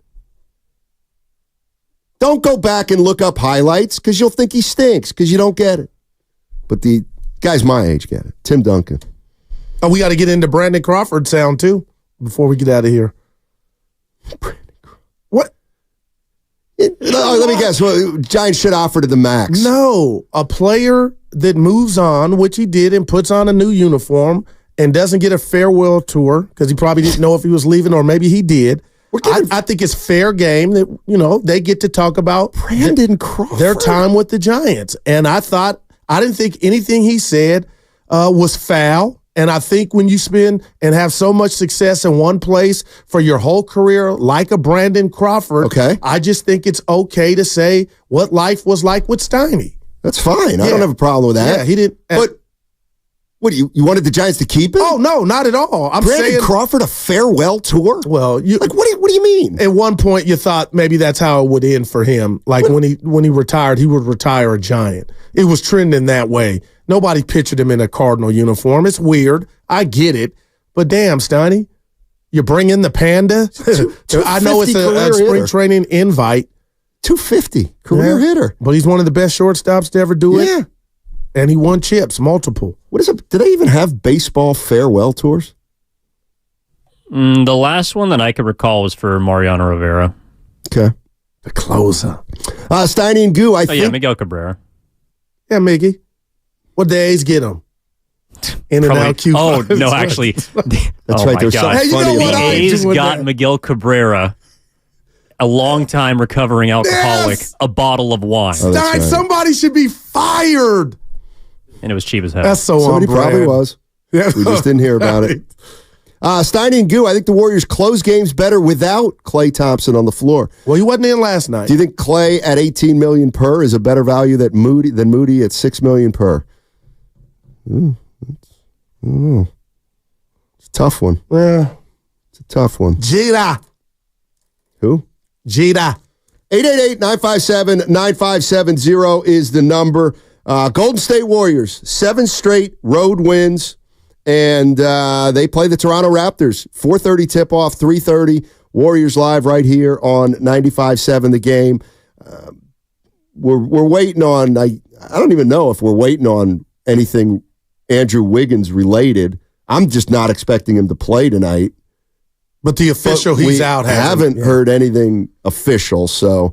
Moody, go back at it. I do feel like there is a timing issue here with Wiggins. And, if Wiggins were to somehow play tonight, you know what? This has been I'd probably put him right back in the starting lineup. Gotcha. But how many games would he have to miss before you say, you know what, you got to come off the bench? Especially if, let's say he misses the next 3 games and the Warriors find a way to win 2 out of 3. And then he's coming back. He's got to come off the bench, right? You will have won at that point 14 of 18. But what's it all about, Steiny? You got enough time for him to get back. So you put him into the starting lineup? I think I would. But if it's 10 games, then I get that. 888-957-9570 is the number. Sham Charania reported that I could just play it for you. I'm told Andrew Wiggins is dealing and tending to a serious family matter right now, and the Warriors are giving him his space. They're giving him his time. The expectation, Steve Kerr's spoken on it, the expectation is Andrew Wiggins will be returning at some point this season. They're optimistic about that, but they also understand he's going through this process. So we certainly wish him and his family the best as he deals with it. So Sham Charania reporting they expect him back at some point this season. Well, that's what man. I mean, what? Not a lot of time left. What do you do? Yeah. I mean, if he comes back tonight or next game, maybe you go back right to him in the lineup. Maybe 5 or 6 games, it gets dicey. I thought it was interesting what Danny Green said yesterday. We'll get into that sound a little bit. Pods is doubtful with knee soreness tonight. Oh. So maybe Klay, if he's out, maybe Klay would start. Think about it. I know Evan Moody's going to have to start. Yeah, we got that. I guess it's got to be Klay, right? Yeah. I'm trying to think. I mean, Quinones. No, come on up. I love me some Lester. Now, why? He reminds me of Jordan Poole, the good Jordan Poole. It's got some swag.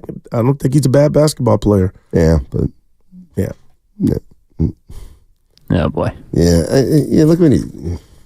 You know what? I'll agree with you. He's not a bad basketball player. He's in the NBA. Shout out Memphis. Got to give him Penny. Is that where he's from? Where I went to school. Play. Oh. Yep. By the way, I'll have the other side. I'll have the Tennessee men's basketball upcoming schedule for you with some scouting reports on a couple of their players. You're not wearing bifocals. Somebody making fun of your glasses. They're reading glasses. Yeah, I like them. Did the YouTube chat notice something about your glasses earlier this week? No, they didn't actually. Must be it was broken. I thought that was style. You were doing that. I didn't know. Reading glasses, if they're not good, they break all the time. Reminder, you can catch all 4 hours of Steiny and Guru on the free Odyssey app. Plus, watch us on YouTube and Twitch, brought to you by First NorCal Credit Union. Upgrade your savings dividend. Open a First NorCal first-class money market today. UCSF Sports Medicine Center is dedicated to treating every type of athlete, from kids to adults.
Coming up on a 5 count, does get it into Draymond deep on the right wing for Steph. Open corner 3. Gucci!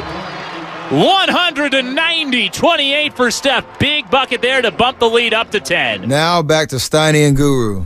Take it away, Steiny. Somebody sent that clip from Kevin Dana to Andre Iguodala.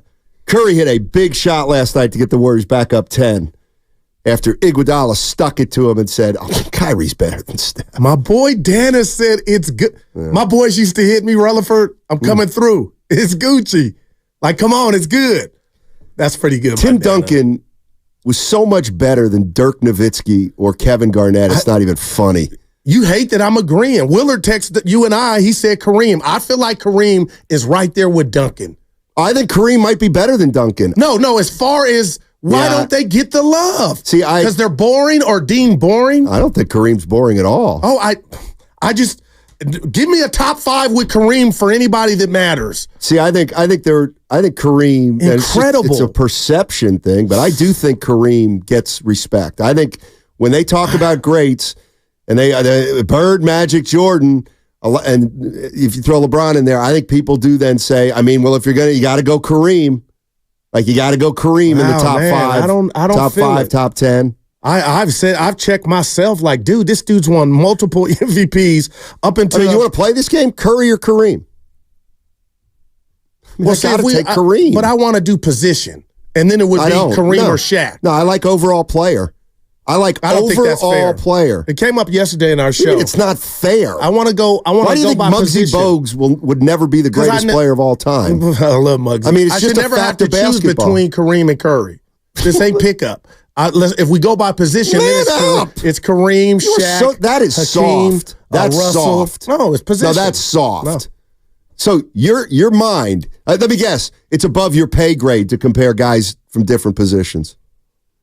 No, sometimes I think it's not. It's about need. If I'm building my best team, you're starting a team, Kareem or Curry.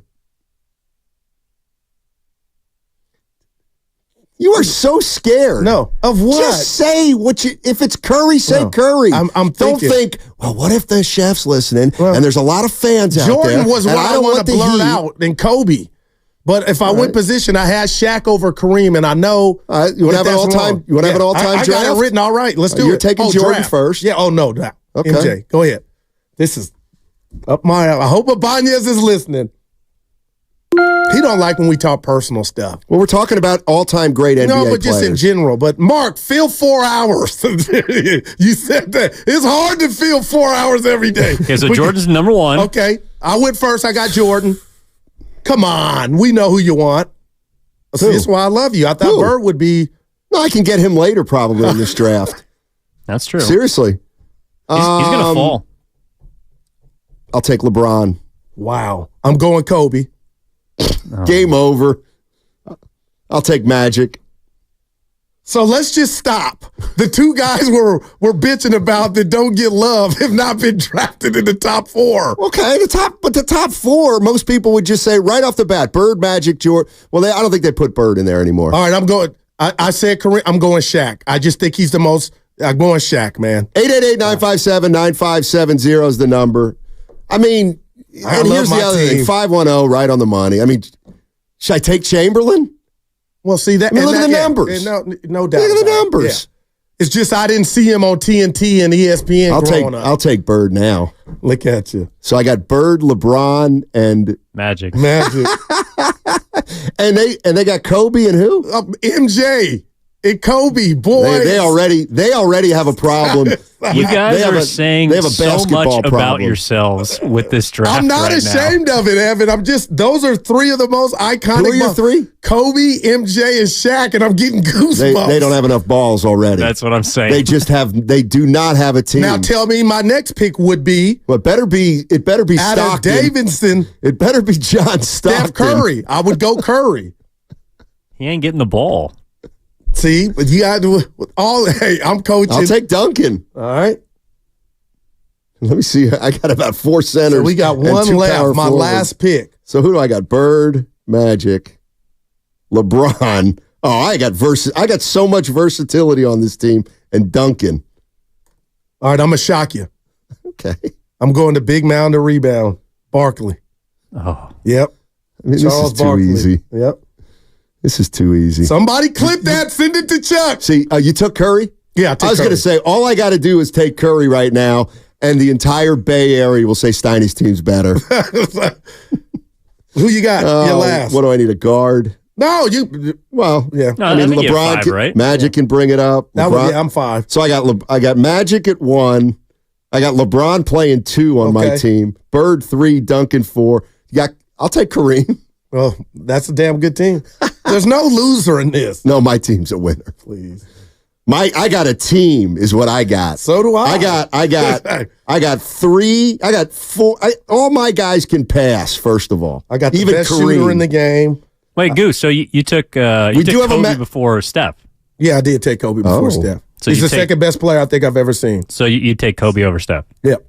And I'll tell Steph that when we see him. No, you won't. I pretty much told him. No, here's what's going to happen. You won't bring it up, but I will. Hey, Steph. If you go Eddie Johnson on me again, you owe me a drink for that at the cafeteria. All right, fair enough. If it'll put it to bed. Hey, you might want to give me a scholarship today. Your boy hurt. Hey, we got paid today. Yeah. You didn't get your expense report money? Hey, waiting on it like a crackhead. Now, in fairness, who do you have? Kobe, Jordan. We are gonna have trouble matching up with that team. There's no doubt because we got Magic. We're gonna go zone. Garden. We're playing zone. We're gonna play zone. You can. It ain't outlawed. I mean, LeBron in his prime could guard anybody. Now, who do you have calling the game? What do you mean? Who's calling my this coach? game? No, who's calling the game, announcing? Oh, that's a good question. I got Chick Hearn and Bill King. Well, there's a 2 play-by-play guys. Yeah. All right. I got Van Gundy, Bream, and Mark. Okay. Mark Jackson. God, I missed them. I swear I do. You know, when we're talking about Kareem, Duncan, you're talking about it's disrespectful to Mark Jackson even in the building. All right, I got Tim Roy. All right. Yeah. I got Fitz. He got it. I got Fitz and Barnett. Yeah. Just because Kalena is relatively new. You getting them love this week. It's just routine. Size matters. Thank you, Fitz. A lot of people love my team. Yeah, I'm sure they do. If you really wanted to stick it to Steiny, you'd have coming off the bench. Evan, I'm being Nick real. Young? Dr. J. Evan, you don't have to rush. It's a payday Friday. Who is you're younger than us? Different Who's the greatest generation. player you've ever seen? Before you do that, Wow. your top 5 after you answer that. The I would greatest like to player I've ever seen in my life. It's LeBron. That's and I get it. It's like, Curry would be the second, but that's LeBron's a great the best team. player I've ever seen. Kerr, Braun. How would you round that out? Your other 3. Oh, yeah, Duncan would be at the 4. Or I might go small. This is tough though. Yeah, Curry, Kobe, LeBron, Duncan. Wow. Probably Shaq. Yeah. Yeah. That's like a Of the players that I've seen. The players that I've seen. It's a great team. And before we get back to the Warriors, I just need to get this off. And I didn't know it was coming up. I can get mad and yell at this player, but Steiny, I'm telling you, I am in love with one Luka Doncic. This dude, Steiny, is he better than Bird? Are we not there? Different. As far as scoring I the don't ball. think so. This Well, yeah, he's a better dude scorer than is Bird. Incredible, Yes. man. That's one aspect of the game, Goo. Do you think it's because where he grew up and where he was raised in playing young pros early? I'm do you realize he's hard to play with? I get. He's the worst. I wouldn't. He's the all-time. Well, that matters. Like, Bird was easy to play with. No doubt. So was Magic. Okay. But as far as just on an individual being a threat once Go win a one-on-one tournament. Who cares? That's great. And I'm not saying he to the Western stinks. Conference Finals. Yeah. Lost to the Warriors, but it's incredible. My mouth is open watching Can this they win a dude title play. that way? And if they can't, then what's he doing? Then he's got to adjust. I don't know. Maybe they can win a title this way. He's a great. Kyrie's having a quietly good season with them. Two things. And I said it about Brunson. Like, I hated the way Brunson played last night. He just dribbles and dribbles and That dribbles wasn't and his best, dribbles. no doubt. And then he makes a move. And if he can't get something, he's going to have to take a contested. I don't like ball pounders. Yeah. And Luka is a ball pounder. And that has an effect on a team over the course of a game. You know what? Over the course of a season. Over the course of the playoffs. I'll tell you what. Why do you think do Do you realize how much different the Warriors played than every other team in the league? I think that's why they win half of their game. Even last night when New York was like, oh, they played, they're just smarter. It's a tried and true method. But I'm going to defend, Luka doesn't need me to defend him, but a lot of people are saying he's James Harden. Harden got close. He choked in a lot of those moments, Stoney, but there was a whole hell of a lot of winning with Mr. Pound the Ball. They had the KD great. Warriors down 3-2. If you like that, that's great. I'll pass on that every day of the week. Every day of the week, I'll pass on Harden and Westbrook and hey, they dropped Luka Doncic onto your team. Okay, well, let's figure out how to be good. But I know it's not fun probably playing with them, but just as far as him, don't you think that? Let me ask you a question. Don't you think that has an effect on the team? Like, don't you think the way he plays doesn't bring out there's two things. Yeah. He kind of has to play like that, but is that the best way to play? I would say no, but do you think if Kyrie pulled up in here and got on the mic, would he say this is the worst basketball? This is the least fun I'm having playing basketball? Because right now, he'll go for 30, 28, and Luke will have 45, 40. He stands around and he waits for Doncic to pass him the ball. Half the time, Doncic will shoot it. Half the time, Doncic will pass it. But the other thing about the way those guys play is I get it. Doncic is great, but every time he has the ball, puts it on the floor, he's got 5 defensive eyes on him all the time. They all know where he is. That's why Curry's so great. Yep. Because he might be more dangerous without the ball. That I agree with. Well, that's a big deal to me. Like, that's why Doncic, he's among the best players in the game, but he's not I'll take Jokic any day of the week. I'd take Embiid over him if he's healthy. I wonder if I'd take Shai Gilgeous-Alexander over Doncic. And you're not by yourself. Okay, I would take Curry over Doncic. I would take, he's older now, I probably wouldn't take him, but LeBron, obviously, a few years back. I would take, I would take, I was thinking Tatum. I'd take Giannis over him. And you know what? The one thing about all those guys you mentioned, and I think this is what fascinates me more about Luka. Oh, we said he needs to lose weight. Steiny, his body, and it's his fault. He's still heavy. Yeah, right. And it's still like he's still giving it to you. Like those other guys he's leaving part of his game on the table because he's not in great shape.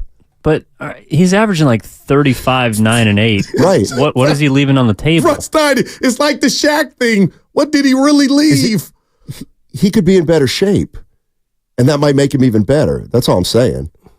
I'm not here saying Doncic stinks. No, I know you're not. He's unbelievable. But when I look at other players in the league, he's 8 on my list, 8 or 10. He might be the best offensive player in the game. Give me Jokic any day of the week. Give me Giannis. How many top fives is Jokic about to be? You know what else? Here's the other thing about Jokic. He's not a terrible defender. Who said that? Many people. Oh, He takes up space. He alters shots. That's Anthony Davis Giannis, last year in the great Western defensive Conference player. Final. Hell, I might take a prime Anthony Davis over Doncic. At least he plays defense. I don't think Dallas can win a title. And I'm getting caught up in the clutch too, Stoney. He is clutch. And you said that. He that takes comes with every offensive single shot. Every time the Mavericks are up 1 or down 1, he's going to that might only get you so far. I do understand that. But the way the Warriors have played, they're smarter than half these teams, man. Like, the game's over just because of the way that they try to play. I got to talk you out of some of these guys. I like my team, though. Well, that team obviously is all-time greats, but I'll tell you, we have a draft of today's players. Oh, I'd run you off the court. We might have to do that at the cafeteria. Thank you, 5. It's just, Guru, read this text, please. I don't got it up. I've been in good mood lately. Basketball Guru is 5 versus 5. It's a team sport. Other aspects of the game matter, not just one aspect. I understand that. Okay, Dallas is the 7th seed. When we say who's a better player, we take into account all the different things in basketball. All of them. Yeah. I never once told you Luka is passing, better than did they SGA. turn it over? I just Are they a said good teammate? I love watching them. That's Okay. all. I know he's crap on D, and he pisses me off crying. I'm not picking a fight with you. No, I hate watching Doncic. I think he's awful to watch. He's just like Harden to watch. Yeah. And now, who's the biggest Harden fan you know? Exactly. Yeah. Well, old Harden. I like this new one. You go to the playground to play 1-on-1. I went to the playground to play 5-on-5. That hurt. Well, it's the truth. That hurt. It's the truth. I am a system player. I am a system. It's the truth. System. 888-957-9570. Anybody's welcome to jump into this conversation. In fact, we need a couple more voices here. We got Evan. I know, but I'm talking about people that, weigh in on basketball knowledge. And you need to apologize to the morning producer, Loveman. You invited him somewhere and almost got him in trouble. That didn't sit well with me. Can I tell that story? Please do. That's funny. I was talking to Loveman the other day, and I kind of put him on the spot the other day. I said, Sam, real quick, let me ask you a question. He answered it, and I said, because Sam does the morning show. So I said, we were in the bathroom, and I said, one of 19 people in there. It was crowded. And I said, hey, seriously, Sam, you don't mind when I put you on the spot there? I won't do that. He said, no, it's fine. Whatever. You're a good dude. I never knew that took place. I forget what the subject was. Remember I asked you a question? He's still here. Yeah, no, he's here. I can't see him. Hey, what up? I got your back, Loveman. I thought you were gone. Thinking of you, yeah. See, but even though I cost Loveman some time, right. The reason that I cost him the time is the reason why I am who I am, and we have the camaraderie that we have. So I say to Sam Loveman during a break, I said, hey, Sam, what do you do after the show? Because he gets off at like 11 or 12. And he said, well, usually I melted. I go home, and I usually crawl into bed. And I said, okay. I said, well, look, we're probably going to go grab one today at about 3 o'clock if you're around. Come join us. And I'm melting watching this I said, come join us, It's my partner. Loveman doesn't come out with us because he does a different show. 1 or 6. And Loveman said, okay. And the next thing you know, the boss comes out and goes, frantically running around. And he goes, Sam, we're on. Who's flying the plane? My bad, Sam. I'll buy you one too today if you get down there. I might get one too. It happens. I lost. I'm out. But dude, my heart. That's my partner. Who, me? Yeah, just hollering at the young buck, inviting him. Got to put me in a good mood, man. Till you gave me your list. All you can do is try to improve every day, and I'm trying to be a better leader. Oh, God. I am. This dude really thinks he's somebody he's not. That's what just kills people. I asked the boss too if he wanted to come. That you did. Yeah. I'd love to ask. I would love to ask Dibbs and Willard, but I mean, there's just no way that they can. I hate that, man. Yeah, it stinks. So what? It does stink. That's what another text from Ibanez. Stein, he don't like this stuff that we do. Okay. He likes us. Bye, Mark. Let's get into Crawford. Okay, we can do that next break. Okay, well, let's do it. But I know how it's going to go. Oh, Steiny. No, I think a lot of people did Brandon Crawford wrong. You're they should have reading offered him me 4 wrong. more years. None of that. Where was the farewell I get that. tour? My point Brandon is from his vantage point. When you leave somewhere for a long time, I think it's fair game for you to just So he's allowed to rip the Giants, but Andre Iguodala can't say he thinks Kyrie Irving's better in the clutch than Steph. Totally different. How? Totally different. How? They're both telling the truth. You want one to lie? How is it totally different? You tell me. Floor's yours. He was just speaking on his reality, which was his tenure with the San Francisco Giants. Okay. He said it wasn't fun under Gabe Kapler, who's gone. They had a Pasoi problem. All right. And I think that's fair. But for somebody to say, hey, Steiny, speak on your time. It's such and such. The Santa Rosa Press Democrat. Right. Even if you had something that maybe wasn't the best to say, I think it's fair game that you say the truth. Why isn't it for Iguodala? To say the truth. Because he played with Curry. You won chips with Curry. So Crawford played with guys he's ripping now? What do you mean? He was on the team last year. One guy he ripped in was Kapler and Farhan. But he ripped the organization. So what about his teammates from last year? Well, they turned their back on him. Who did? The organization. They felt like they didn't turn their back on him. They said, we're going in a different direction. I wasn't wanted. Okay, we're going in a different direction. What's the difference? Brandon Crawford's done. Right, but there was a big hoo-ah over what he said. And I don't think he said anything wrong. And Kapler's been fired because he's bad. Because he was bad. Farhan's still there. I just think it's absolute utter hypocrisy that it's okay for Brandon Crawford to rip his former organization or i.e. tell the truth, but you want Andre Iguodala to not tell the truth because it's Steph Curry. Like, that's really what we're talking. It's the height of hypocrisy. And I said to you this last night, Goo, and this goes for everybody. Truth will set you free. Let me tell you, the most important thing you can do is be able to look yourself in the mirror. And Iguodala can do that. I don't know if you can. And that's what gets you through life in the hard times. Juan Cruz say I have such a bleeding heart. The point is, Iguodala played with Steph. They had great times. They were champions. And I can make a case, Andre, he carried you. He made you relevant. He may have done all those things. And for you to answer that the way that you did. The question was this. I wouldn't have did it that way. That's just me. Okay. Hey, Goo. Yeah. One possession, tie game. Last possession. Who do you want the ball? Who do you want the ball? Jordan. No, player now. Right now. Tie game. 20 seconds left. Who are you putting?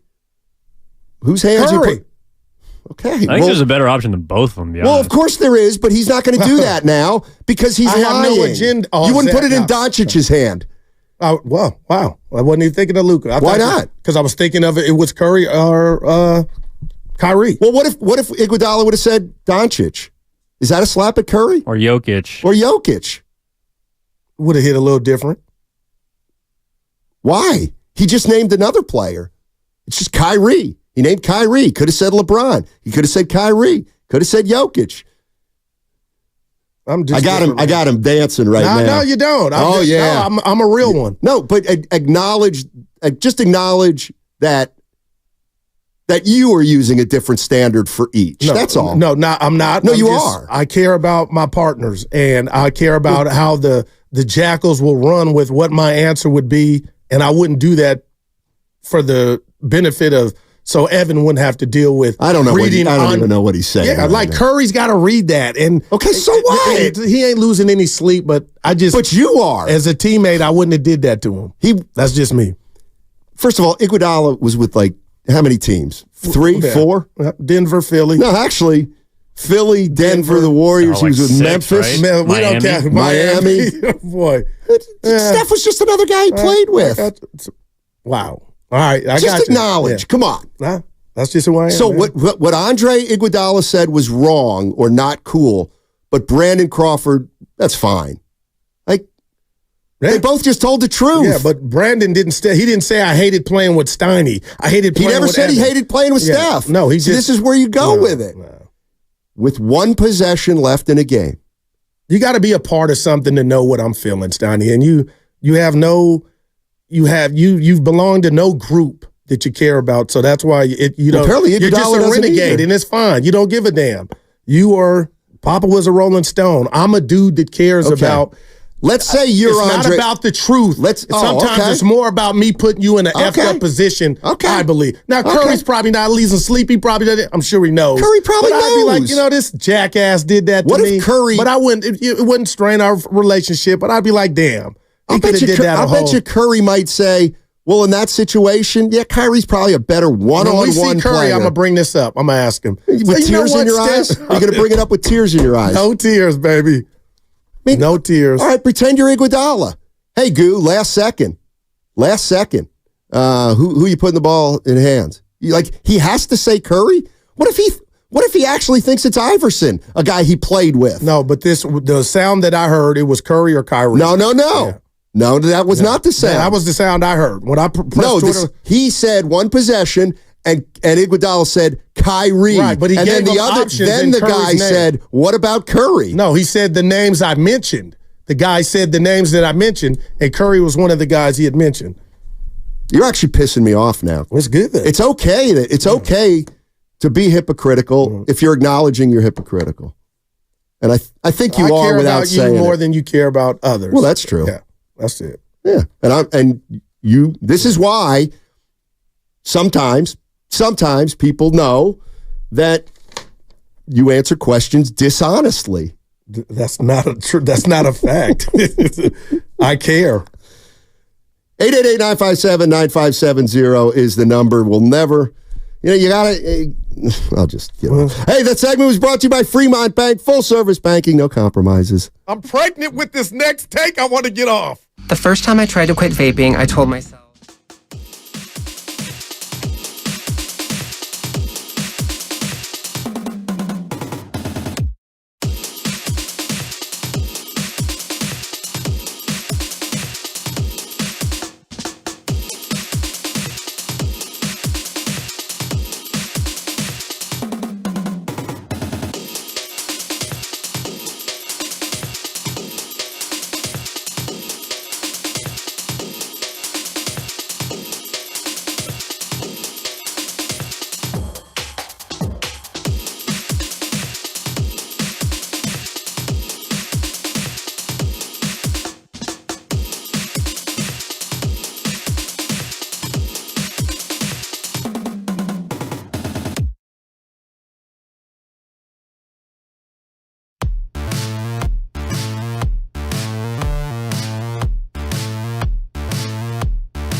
noches, Nueva York. This one is over. 105-95 with 60 seconds to go, and the Warriors are a minute away from being 31-27. Now, back to Steiny and Guru on 95.7 The Game.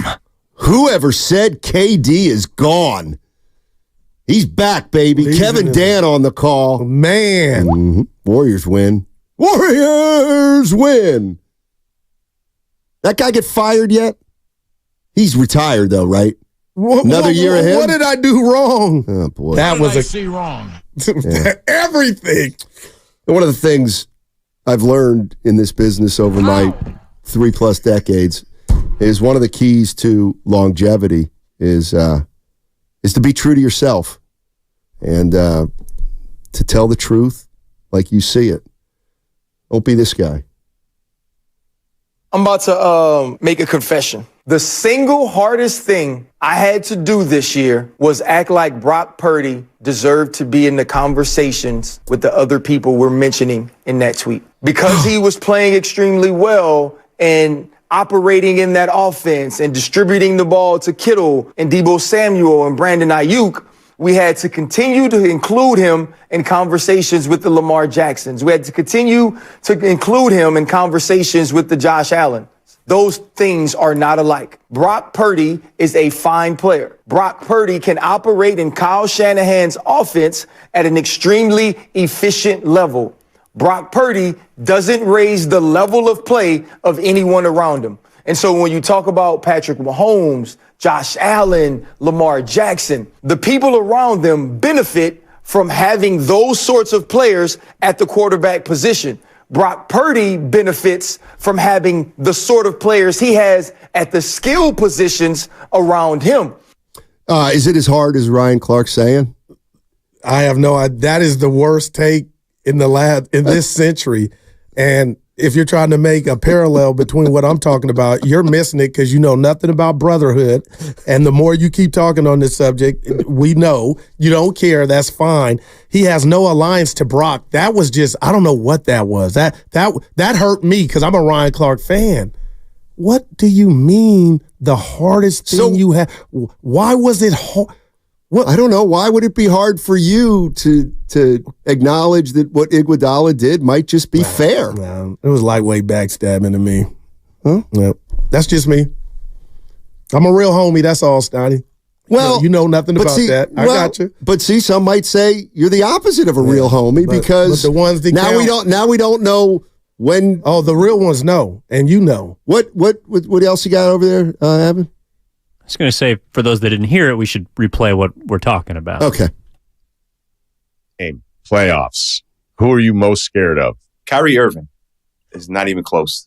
Whoa. So wait, you're going with Kyrie now over everybody we've talked about. For the last second shot, I'm going with Kyrie. You talking about fear factor at any given moment or for like that moment, Kyrie. Because I mean, with Steph, I think he's proven to teams that you can double him. And if you could just try to get the ball out of his hands, then I guess that's the way to combat him. But with Kyrie, he's just so good. Like, he's able to, you can't get the ball out of his hands. Allen Iverson said Kyrie was the best ball handler in NBA history. And I've been told that I was crazy for saying that. But Kyrie, you talk about fear factor, you ask anybody in the league, that's a scary guy to see.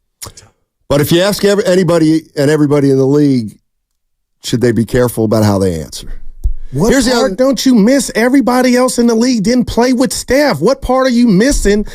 I'm only focused on this because he was his teammate. It's not everybody. That's the podcast from The Ringer. Yeah. I didn't even hear it's not even close part. Whoa. And let me tell you Steph's weakness. What? No, that's what Dre was doing, basically. I mean, Andre was doing. Let's take the conversation here, because see, this to me is very fair. Kyrie's never had success as a first option. He's never caught the schemes Curry has, so it's a little disingenuous of, okay, that's fair. Like the play where Kyrie Irving makes the game winner against the Warriors, it's kind of a broken play. It's late in the shot clock. He's got to make something happen. The 4-1-5 is absolutely right. Like Kyrie's never gone onto the floor. Well, no, I shouldn't say never, but in Cleveland, he wasn't the one. It was LeBron. So, like, to me, that's a fair conversation. Like, I see, if you're talking about a clutch possession, jump in here at 888-957-9570. If you're talking about a clutch possession, when I envisioned Steph, I envisioned him at the top of the circle trying to make a move. Mm-hmm. But I don't envision Kyrie like that in that situation. I don't see him, like I see him coming off a screen and then having to make a play very quickly. It's like different. So from that point of view, I understand kind of what he's saying, what Andre Iguodala is saying. I also acknowledge from the 415, that's the fact is the fact. Curry's been the best player on a championship team. Kyrie's never been the best player 4 times on a championship team. Mm-hmm. Well, let's say twice, just to avoid arguments. At least 2. So, like I could see, you know what? Just because you say one possession, I'd rather have Kyrie Irving, doesn't mean Kyrie's a better player. It means one possession. All he's really saying is, you know what? Kyrie might be a little better one-on-one. Well, he's not. Steph Curry. Yeah, it's not. It's extra mustard. He ain't just what he's saying. With that, it's not even close. Like, damn, Dre. You know what, Stoney? That's a difficult question, but it's Kyrie. He just went all the way in. Hey, his prerogative. That's fine. I'm just different. It's all good. I'm gonna be fine. Yeah. Ungrateful mother. What? Talking to Andre. You know, I mean, we'll get off you and me here, but like you take Kyrie or who's a better ball player? Who? Kyrie or Steph? Steph. Oh. They asked me who's a better one-on-one player. It's Kyrie. What if I said I don't care? Well, that's the point. I say I don't care all the time when you bring up a great one-on-one player. You're right, because who cares when you're playing 5-on-5? I'll meet you there. I do think there's a bigger issue here, though. Which is stop. Like, okay, I'll give you. You know, Andre shouldn't do. Okay, well then you don't want your athletes to be honest. Like, and maybe you don't. But like to me, that's the double-edged sword. We all want these guys to be honest with us. Ask a question, answer a question. Just tell us the truth the way you think it. Who's better, this guy or that guy? Just tell us the truth. Now, we don't want them to tell us the truth.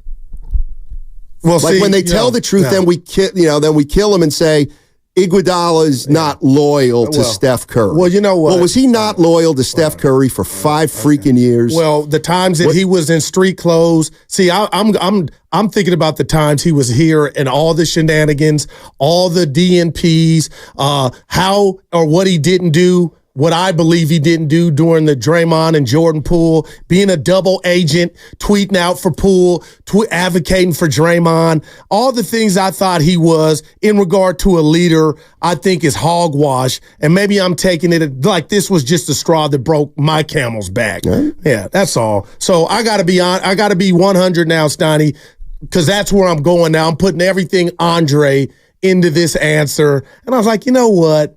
And that sent me over the top. It's interesting, though, because I feel like during his time here, Andre Iguodala was the biggest caper for Steph Curry. No doubt. Of anyone.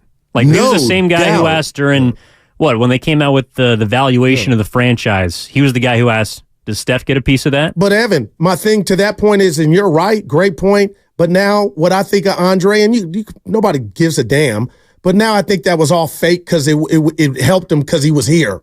You know, now we see the real Andre, and you want to talk about your dude like that. It ain't even close. That's just me. That's just where I'm from, how I live. I wouldn't do my guy like that. What if Kyrie's his dude? Well, I don't know if he's his dude. Well, apparently he is. Well, he ain't played with him and won 4 rings with him. Like, I don't even think it's... Cost him a ring. I don't even think it's... That's a 5. I mean, the other thing that I think we're missing is he's talking about one small aspect of the game of basketball, who he'd take in a certain situation that comes up once every 15 games or so, whatever. Just one little aspect, one small aspect that he said he would take Kyrie Irving. All right. You know what?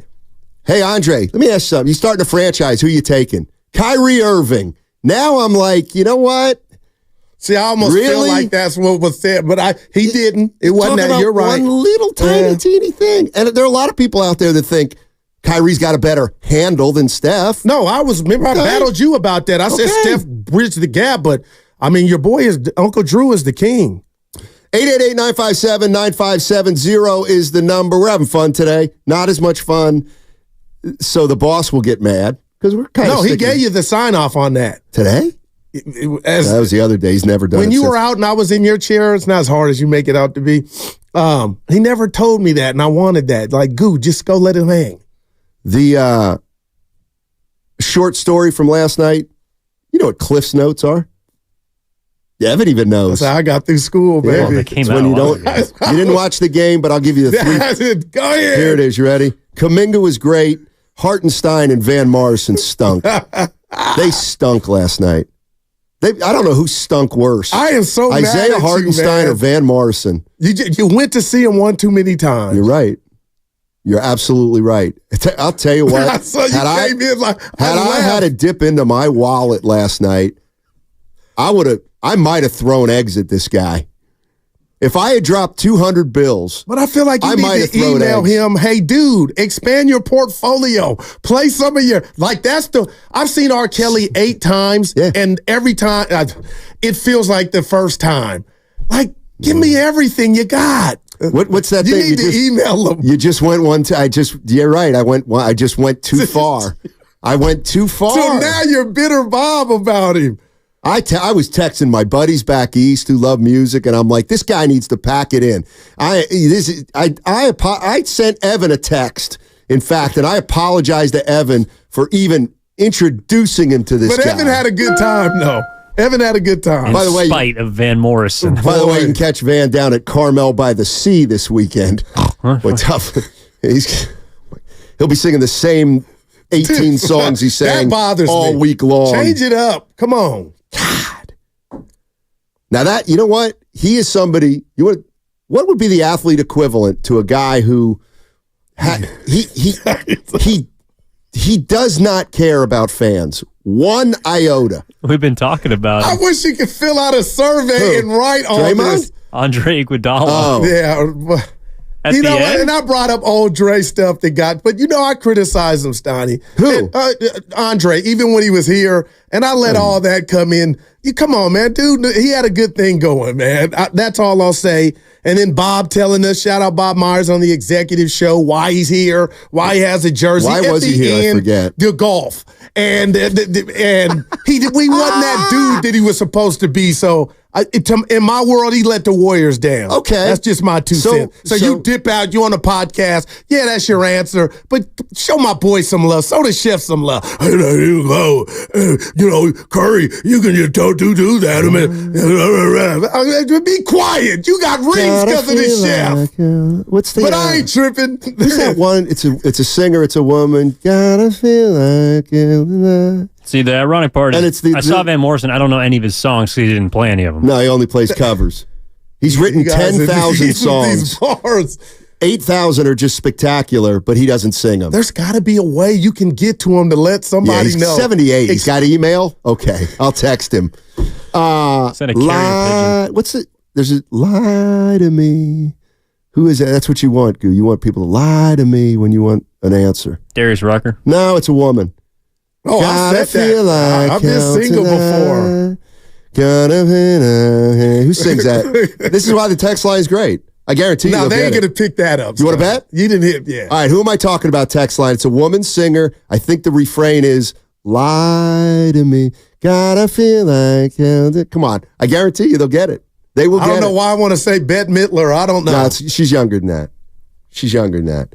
First person to text in. Johnny Lang? No, it's a woman. Well, Kim Johnson. It's a woman. Let's go to Don in Hayward. Don wants to talk about the truth teller, Andre Iguodala. Talk to us. How you doing, Sonny and Goo? What's up, baby? Hey, man, I feel you on that, Goo. I mean, Iguodala should have never said that. They won 4 championships together. But at the same time, I don't think he's lying about that. Right. I play a lot of street ball, and the way Kyrie is, if he needed a point, that's the type of dude you want, man. He got the handle, right. He got the outside shot, he got the street mentality to go in and he's more fierce as far as driving to the hoop than Steph Curry. You are so right. You are so correct. And I need to preface this. It's just the fact, the way he said it and the energy behind it. That you are right. I'm not even saying Dre is lying and he doesn't believe it. Obviously, he believes it. But how I'm built, man, You could have navigated that with a little more finesse, man. That's just me. Just me, Steiny. There it is. Yeah. I feel you on that part, Goo. That's all. Thanks, Don. Appreciate the call. Sheryl Crow. Oh, my goodness. Sheryl Crow, thank you. Do we have the name of the song? Strong Enough. Yeah. The refrain is lie to me. Boy, I've been in that situation. Mount She know me? Birdmore? Right, every 10-2. She on Mount Birdmore? And Sheryl Crow. Sue Bird? Sue Bird's on there. Larry Bird's I gotta on get there. one. Big Hold Bird. on. I never liked Big Bird. He's a legend. I never got into Sesame Street. I liked Zoom. Zuma, Zuma, Zuma, Zoom. What is that? Anybody remember that show? No. It was a kid's show back in the day. I need one Circa more 19 bird. Larry? Calvin Bird, St. Joe's. That's not Alameda. bad. Yeah. That's not bad. He served us in high school. Did he? Will's in Pleasanton. Let's talk about the consummate professional, Andre Iguodala. What up, Will? What's up, Will? How you doing, buddy? What's up, guys? Well, Guru, I was like you. I was getting all fired up about it, and then I started to think about it. And Iguodala is an amazing businessman, and he has no shame in doing whatever it takes to get his name out there. There you go, bro. But he said it the way he said it, and then to put the emphasis on it was just so he could get back in the limelight and get us talking about it and blah, blah, blah. Like, stop it. Hey, he went viral, and he know what Steiny. Guru, this is what he should have said. I plead the fifth. Thanks. Next question. That's what I would have did. But hey, Steiny, he knows what he's doing. This is how you stay relevant. Andre knows what he's doing. He probably texts Steph, hey, you're going to hear something. Yeah. Just saying. God, I love my guys, man. Great one here from, go ahead, Evan. I'll let you deliver this left hook. We've been cooking up a few back here. No, this is actually from the YouTube chat, powered by First North Carolina. Mount Birdmore. Mount Birdmore. Brian Cardinal. Sometimes I just want to go for a walk. We also got a couple of contributions from Lucas Alexander, Director of Sports. Luke! Andre Dawson, the Hawk. Oh, that's a good one. Which, of course, brings up Hawk Harrelson. Sure. Yeah, oh, man. He gone. You know how over time... Iron Eagle. That's not bad. I'm getting mad I don't have one. Yeah, well. Ted Hendricks, the Mad Stork. Okay, that's going back into Raider lore. Goose Gossage. Oh, nice. That's pretty good. How about Jack Goose Givens? Woo! You don't remember? He had 44 in the Evan NCAA knows championship and I game. don't know. Chris Anderson. Among the greatest covers in Sports Illustrated history. What school? Kentucky. Jack They Goose won it. Givens. It said the goose was golden. He had 44, I think, in the NCAA championship. Maybe not that well, much. then, of course, Augustus Marcellonis. That's a good Oh, boy. Who do we got this weekend? Who do the Gales got? Are they still winning? Oh, Still on their winning Gonzaga, streak? senior night, tomorrow night. Why would you schedule Gonzaga on senior night? Because they're going to kick Is their there ass. anything more emotional than senior night on any level? Yeah. High school? Dude, I had a little game to Daryl Milan. They do all the service. They do I all the was stuff a before. wreck. Well, you didn't have a game to focus I on. was just, dude, Evan, your parents were there for your senior night in high school? Well, Yes, they had to take work off, though, so they that's what they did. good parents. I don't even remember senior night in high school or that's college. well, Pops was probably reffing. He wasn't there. Never was there. You want to talk about it? I'm just playing. I love you. No, it's emotional, Steiny. Senior What's night. emotional? When you know it's the finality, like this is going to be the last time for something. You know, It actually, hey, man, we had It depends. a big game against Gettysburg. You also probably knew you were going to play college ball. Gettysburg. Of course. So okay, a lot of high schoolers don't get to go play after high school. But I'm also thinking about my senior night in college. I can't even remember that. I was done with baseball. I want to say I was out there with my mom, and one of the Mary was there. cheerleaders gave her flowers. There you go. Here's a good one. Lynn Swan. Lynn Swan. That's awesome. That's a good one. Yeah, Lucas Thornton, Harrison Barnes. But The Black now Falcon. we're going nicknames. Yeah, I got you. We're trying to We're incorporate, expanding a little bit. We're trying to incorporate a lot of different stuff here. Matt Simons, Dow, the Guru Johnson. On a payday Friday. You know who we are. Let's go to Nick in Berkeley. He actually wants to talk about the Warriors 7 games in a row on the road. Hey, Nick, what's up, buddy? Hey, what's up, you guys? Just first of all, St. Mary's should definitely schedule senior night on a little weaker team so the seniors could actually get in. Because against Gonzaga, I doubt they will. So, it's kind of a bittersweet senior night for them, maybe. But anyways, man, I can't remember the Warriors winning 7 in a row on the road, going back at least a couple years, right? Like, I mean, I just can't remember it. During the Durant, they did during the games. Yeah, they did during the Durant era, but that's it. Most recent. Right. So that was a while ago, man. So, and big ups to Stephen Curry for getting that first double-double since like 2015 in the first half. Man. And man, Kuminga and the little point guard Ski, man, I'm telling you, man, they look good. I really love that kid Jackson, man. He is balling out. Ski, Starty. But Jim, that Who's is he talking great. about? Balling out. Trace Jackson Davis? Yeah. Caught a couple lobs. CP3 could throw it. Lob City. Gary Payton said, to hell with them. Him and Sean Kipp were the original Lob City. Robin Yount? That's a good one. What about New York Knick? Rory Sparrow. That's a great one. Yeah, that was from... That's a great one. Chris Finch. Yeah, LY18 on a YouTube chat. God, I forgot about Finchy. It's a bad one. Okay, hold on real quick. Yeah, sure. First NorCal Credit Union. Evan, you could chime in. Juan Cruz. Steiny cooks goo so bad, LOL, without even smiling. I don't believe you cooks me. What? I don't. Juan Cruz. Get out of here. You had a good slider back in the day. I love you guys, man. I'm just trying to, I just want us all to get to know Goo better. No, we know where he's coming from. I care. And I'm not talking about the Yoon. Yeah. No, he cares. And my guy said Andre knew what he was doing. Go viral. Yeah. Nobody's talking about Andre now. They might be. I mean, I'm trying to imagine. Well, never mind. We'll get into some Brandon Crawford if you want. Rip the Giants. I was just doing that for Ibanez. Ripped. You know what? You know what we can do on the other side? Chris Birdman Anderson. Yeah. He got in a little trouble. I think he might have been the only player ever thrown out of the league because of heroin. I'm pretty sure that was the issue with him. Doc Ellis. He came from a really tough situation. Now Chris Anderson. No. Yeah, I'm serious. His parents were they were bikers. They traveled all over the place.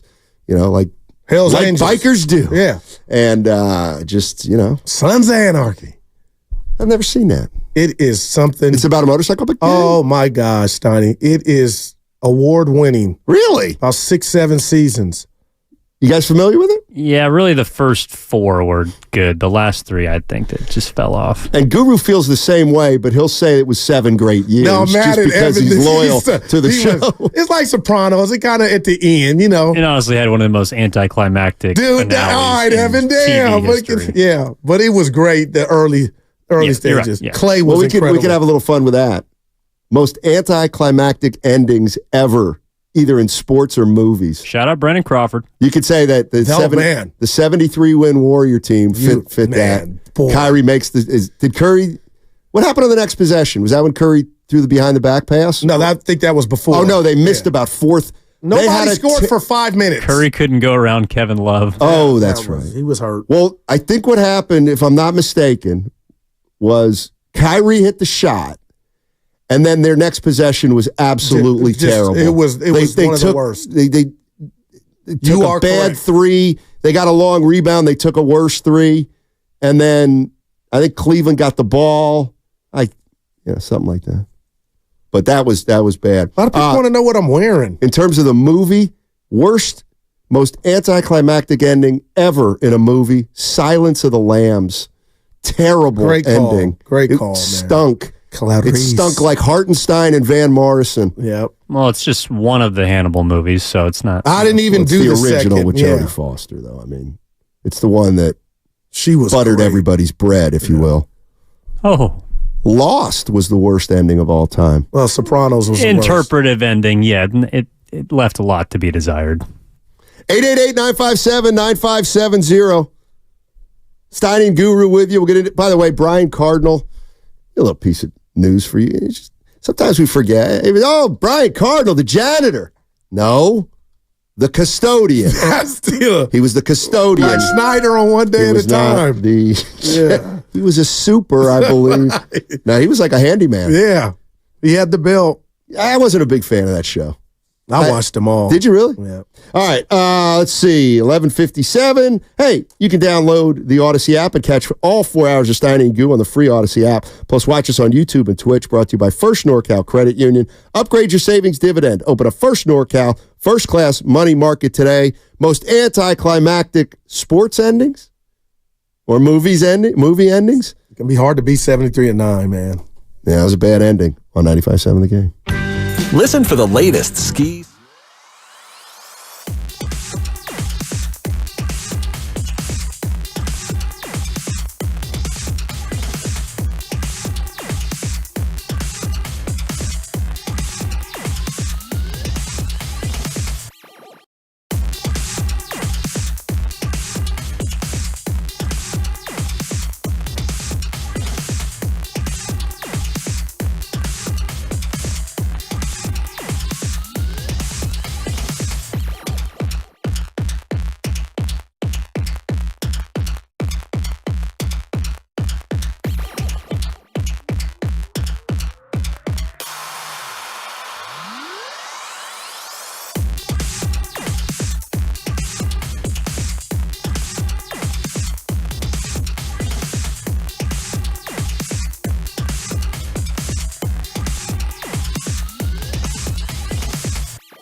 Describe the energy out there at MSG. It's always fun game. Day, what's going on, man? You out there in New York? What up, Fezzy Fell? Now, back to Steiny and Guru on 95.7 The Game. I'm kind of with you on Lucas right now, by the way. The director? Yeah, he was just in my ear, and I didn't like his You got to tone. tell me you got to tell us what he said. I love Luke.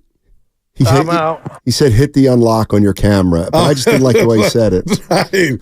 You treat him like crap. No, I don't. Dude, if he could hit one person here, dude, your name might be at the top of a lot of people's list. No chance. I'm trying to bribe. I've never been in a fight in my life. But dude, it ain't about that. Lucas, who would you hit if you could hit anybody in here? Oh, boy. Don't say Nahigian. You take the easy way out and hit Grandy, I'll bet. I'm proud of Bonte. Grandy's a great answer. That's the nicest guy here outside of Evan. That's why you'd hit him. Oh.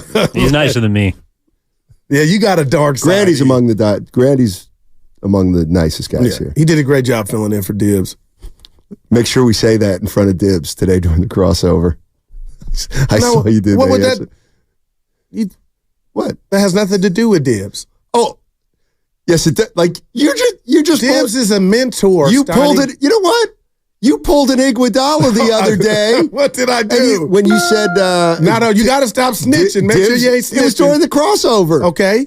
Dibs and Willard come in and you go, hey, Willard and Grandy just did a great job with that Kerr interview the other day.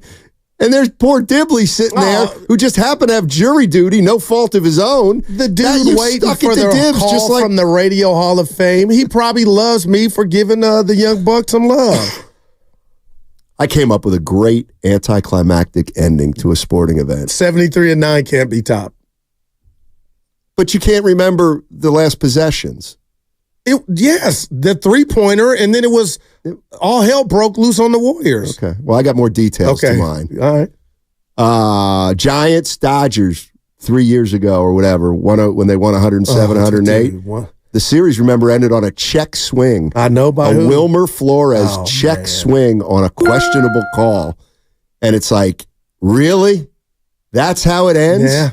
That was an anticlimactic ending to that Giants season. Man. There you go, Banez.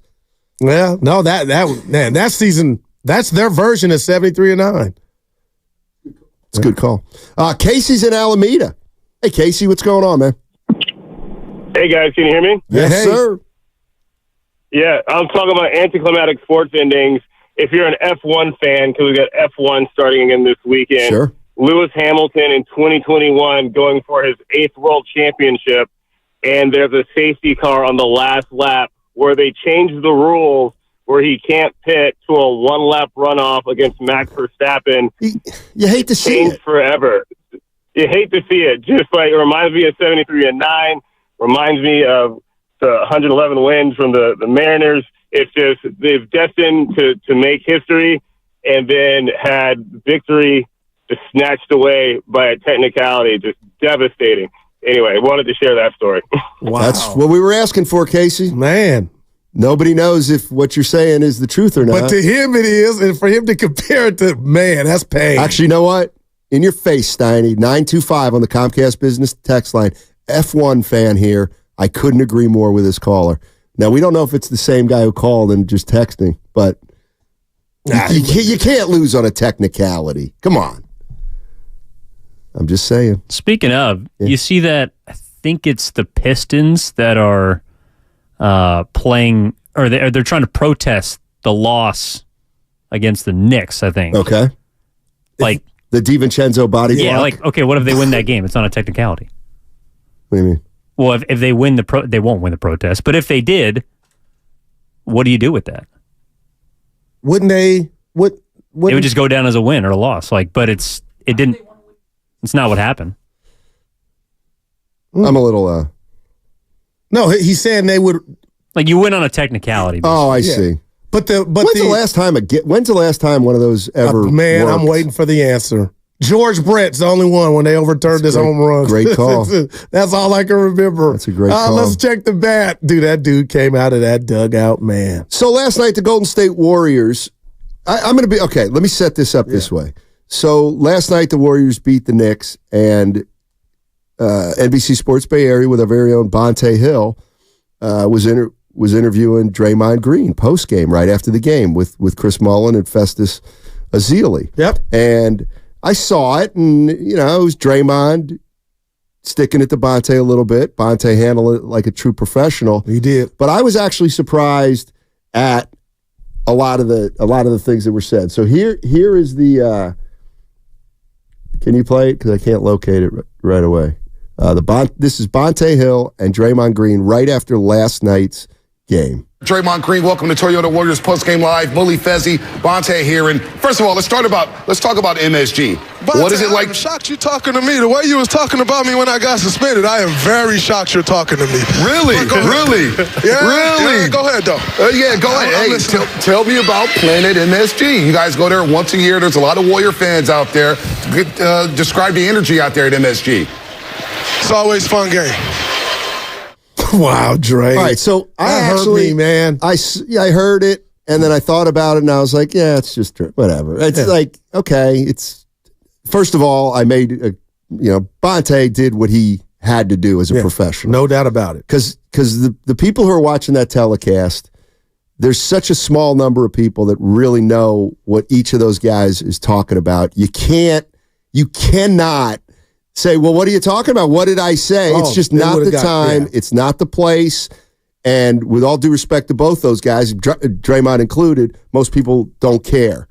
So, Bonte did a great job of just saying, talk to me about Madison Square Garden. Draymond continued to be, short. Short, and give him the brush off.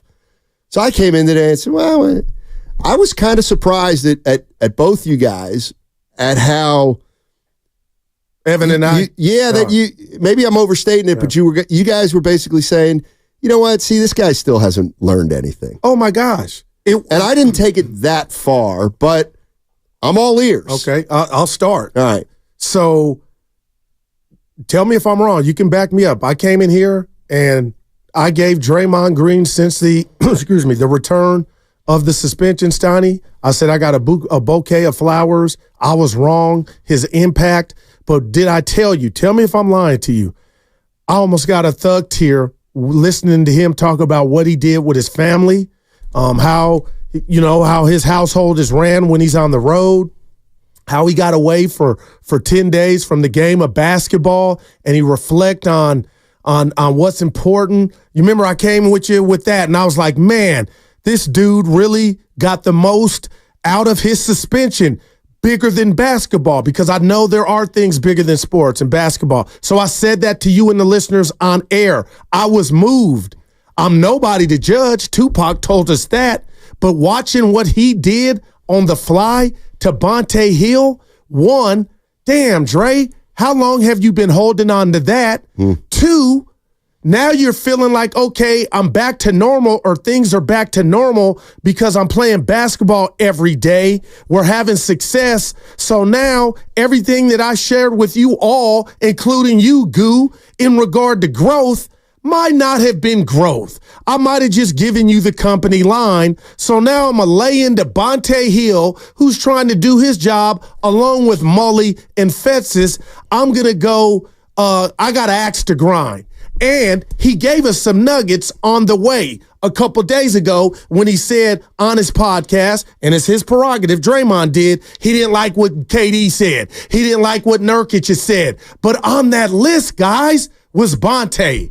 And it blew my wig as a black man, because I'm bringing race into it because I can, as a black man, that Draymond couldn't have enough wherewithal to step back and understand, you know what? I'm putting Bonte in a position, even if I didn't agree with what he said about my suspension, I'm going to go on the fly with the Bay watching and millions watching, to where Bonte could have reacted a different way, maybe a bad way towards his bosses, and could have put his tenure or job security in jeopardy.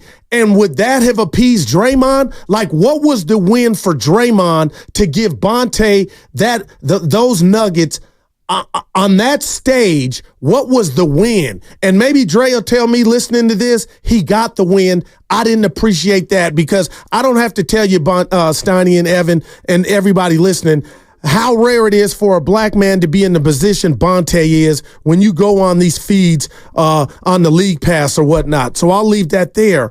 And it just hurt me. But I was proud that Bonte knew on the fly, and he had the line of the day. They don't teach you that in college. They don't teach you that in class. And Bonte took a step back, let Draymond vent, and I could see Chris Mullin and Fetzes, and Bonte won to me with less is more, and that was it. But Steiny, I really thought Dre was out of line, man. Okay, first of all, that's just my two. First of all, I would say, like the passionate Warrior fans and the diehard Warrior fans and the guys who love Draymond, they absolutely think that Draymond got over on Bonte Hill. Okay. Or they, in your yes, that group absolutely thought it was probably a win for Draymond. Evan, what are your thoughts on the Draymond post-game interview with Bonte and the guys? Yeah, I mean, I obviously didn't see it the same way Goo does as far as the race stuff, but to me, I was just thinking about it from a basketball perspective. Like, if Draymond Green is keeping receipts from Bonte, who else does he keep receipts for? And he's known to be someone that takes things in the middle of a game, in the heat of battle, sometimes over the line, a la Rudy Gobert, who he's had a run-in with. He's had a run-in with Sabonis in the past. Obviously, him and Nurkic have something. What's to say that fast forward to the postseason, in which tensions are going to be high, in which blood pressure is going to be rising, in which you're going to be on the road in a hostile environment, Draymond has not been able to keep a cool head in those kinds of situations in the past. And when I hear him talking to Bonte the way he does, it just makes me feel like the receipts that he continues to keep or that pile up for him, like they're not going away anytime soon. So you asked, okay, has he changed? Not really, to me. Right. Now, that also means he's still a Hall of Fame defensive player. That means he's a big part of the Warriors, and he's a big reason why they're succeeding. But to not believe that he's not going to snap at some point in the future because he went to, rehab or therapy, right, that to me is a little short-sighted. And so that's where my mind went to when I heard the interaction. I thought Bonte handled it professionally. Draymond, I guess you could say, was in his right to... I mean, he didn't say anything about Bonte. He kind of just snapped at him, which was unforeseen. But Bonte handled it the right way, and they'll move forward. I hope they can put it past him. But from basketball, it did feel like, okay, well, he's probably just going to be the same guy he's been in the past. Okay, so I've only, I've heard, I hear parts of Bonte and Shasky's show. Yep. So I don't know specifically how he didn't take anything personal. Bonte said he didn't take anything personal from what Draymond said. All right, and I don't mean this about, I don't want to bring it to me or you, but if just say, hey, Draymond Green, Matt Steinmetz here, or Draymond Green, Daryl the Guru, does he say the same thing? Like, I don't know if what have I said? Yeah, I've said I would have moved off Draymond. One of his best friends, which my friend, I tried to get him on the show, and remember he said he ain't coming on the show because of what we said, and I didn't get any exactas. But my last thing about this, if you're mad at one of your most down moments of getting suspended and missing 15 games and leaving the team hanging, where was this when the Jordan Poole thing jumped? I mean, your ears to the street weren't around when that happened, because everybody under the sun was disappointed in you in those actions. And if that didn't get you to go in on anybody, why did this?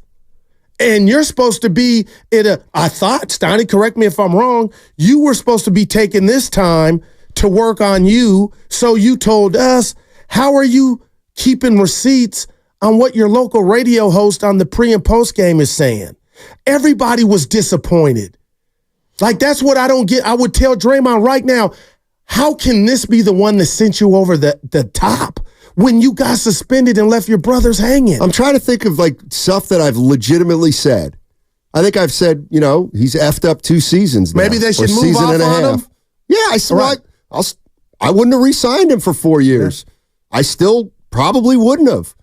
And I get the argument. We can't win a champion. We'll never win a championship without him. Yeah, well, that was said. I don't think you can with him anymore. So, okay, so would he? Have I ever disparaged him like as a man?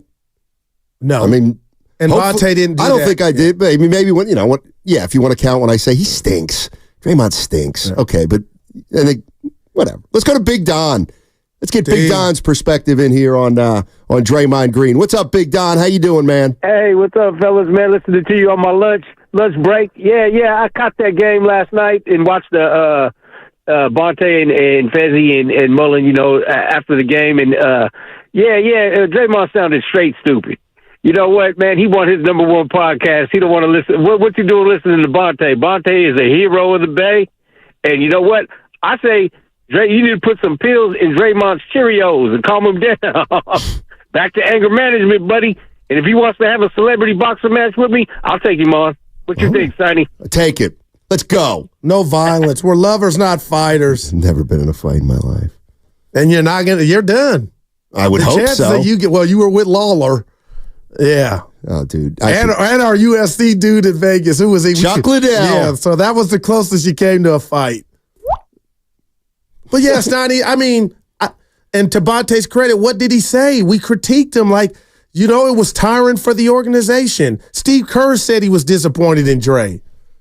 I mean, and I'm catching some heat because I'm bringing race into it, but I'm not. I actually think that was a fair point. Oh, no doubt. I ain't apologizing about that. And I would love to sit down and ask Draymond how he would respond to that. And he was like, in the heat of battle. I wonder if he'd be like us with Hartenstein. No, boy. Dude, what? He's a brother, though. We didn't know. Each side is pushing him to the other. How did you find that out? I just got to ask. The text started coming in. Okay. I just Googled it. All right, gotcha. Well, and his father's black. I mean, I got...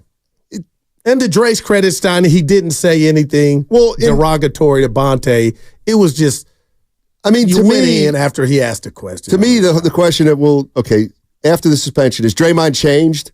I don't know. Well, last night, I think that hurt I took some points away. No, okay, that's fair. That was my biggest, whoa. But he also went in on Durant and Nurkic again since. But I thought that was kind of okay.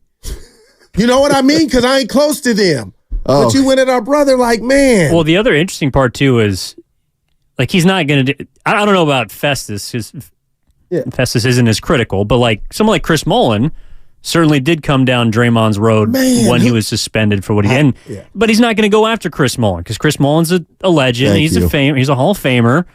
But Bonte Hill has neither of those accolades next to his name, and so he's the one that's I don't know, public enemy number one. You two answer this. Of the three, he's the easiest guy. He's the easiest guy to pick on. Let me read this to you from he didn't play in the NBA. Yeah, First NorCal Credit Union YouTube chat. Ziki 11, our guy, Guru. God. I love him. If you're going to talk smack, just be ready to receive it. That's all. Shouldn't I say that to Draymond, who has a podcast? Exactly. That speaks his mind. That's what hurt me the most, Tiny Meor. Dude, you're new media. Bonte said nothing derogatory about you, man. Yeah, except you let the team down. We all said that. He did more than that. Oh, wow. He did more than that. He did more than let the team down. He became the single most disruptive player in the NBA for the last couple years. I'm kind of here with the 707. I feel like you guys are looking too much into it. I kind of took it as a ribbing from Dre to Bonte. Maybe I'm wrong, but it didn't seem that serious. I hadn't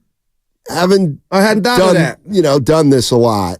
I do think if they just next time they're at the arena and they see each other, I'll bet you Draymond's kind of smiles about it. Bonte did share that he's talked to Draymond. They've talked to Draymond before this.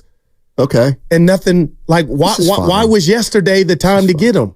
See, you remember yesterday you asked a question about Wiggins and somebody said, could any good come of it? And I said, I think good can always come of it. I remember that. Yeah. I guarantee you. Oh, there's I don't think there's got to be a reconciliation, but I guarantee you the next time they see each other, and they have a chat, they will have a better relationship after the chat than they do before. I totally agree with that. And that may have already that's happened. the way it goes. Yeah. That's what happened with Mullen and myself. Oh, share that story. But you didn't tell the people. This is before the internet, Stoney. Yeah, share. I love this. I mean, I could probably come up with my Mount Rushmore of conflicts with players when I was covering the team. Let's get this one out the way first. This was a big one. Because it's Mullen. So it was, this story. It was late. Mullen it was before he got traded to Indiana late in his career. He was with the Warriors. They weren't doing very well. And I had to write a mid-season report. It was right near the All-Star game. And I kind of wrote about every player. And the one thing I wrote about Chris Mullen was something that I had heard from an assistant coach, and it was that, this year Mully's been breaking off plays. Okay, gotcha. So, I'm like, what do you mean? He's like, trying to run a play, and he breaks off plays. Too much, or that's what he's been doing. And so this thing was like a 40-inch story. It was a whole mid-season review, and about 3/4 of the way in, Chris Mullen. Mullen's been fine this year, but he breaks off. He's been breaking off plays too much. I love it. Right. So that night we're in Dallas. They play a game. They lose. Guys are grabbing. There's a scrum around Mullen, and I asked Mullen a question, and he always had his two legs being iced. Okay. Always had a towel around him, and he looked up and he goes, "What are you asking me for? All I do is break off plays, right?" Wow. And I said, and you know how your heart starts racing? Like, he was hot. And I said. You could feel his hotness. Yes. Oh, no doubt. But somehow I said, yeah, Chris, you break off plays. You don't have to know what I know. Yeah, you think I don't know who told you that's the thing? Wow. And Bimbo, what are you saying to yourself? Like, I'm just listening at this point. I'll tell you what Bimbo Coles was saying next to him. Yeah, Mully. Get him, Mully. Oh, Bimbo. And the writers, of course, you have no friends among the writers at that point because they want no part of it.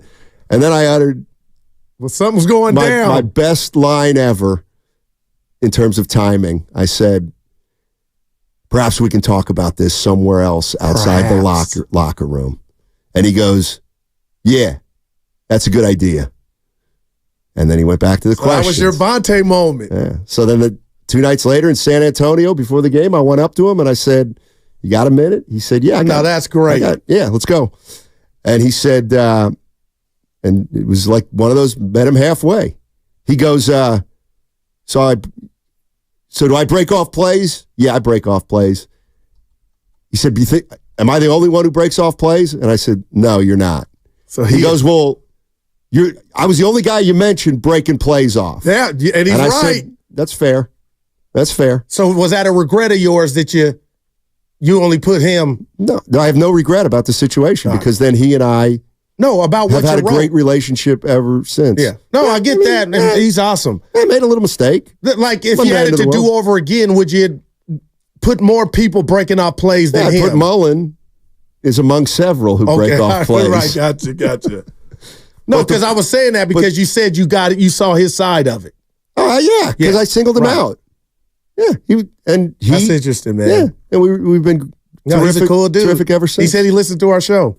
Really? Yeah, Bonte had me and little Daryl over there in the studio. Yeah, so he said you guys got a good show. The lesson here, I think, and that is, first thing you always want to do is get out of the situation, the physical location for where something's happening. I got a great piece of advice from my guy Harry. This is great. You should save it for the other side. I'll save it for the other side. 888-957-9570 is the number. By the way, Chris Mullen, a Hall of Famer, probably had the right to break off more plays than, Vonteego Cummings. You know what? You know what my mistake was? I didn't write that story with nuance. I just didn't. On the other side, I'm going to tell you what Guru wants me to tell you. 222.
Let me go, Dre.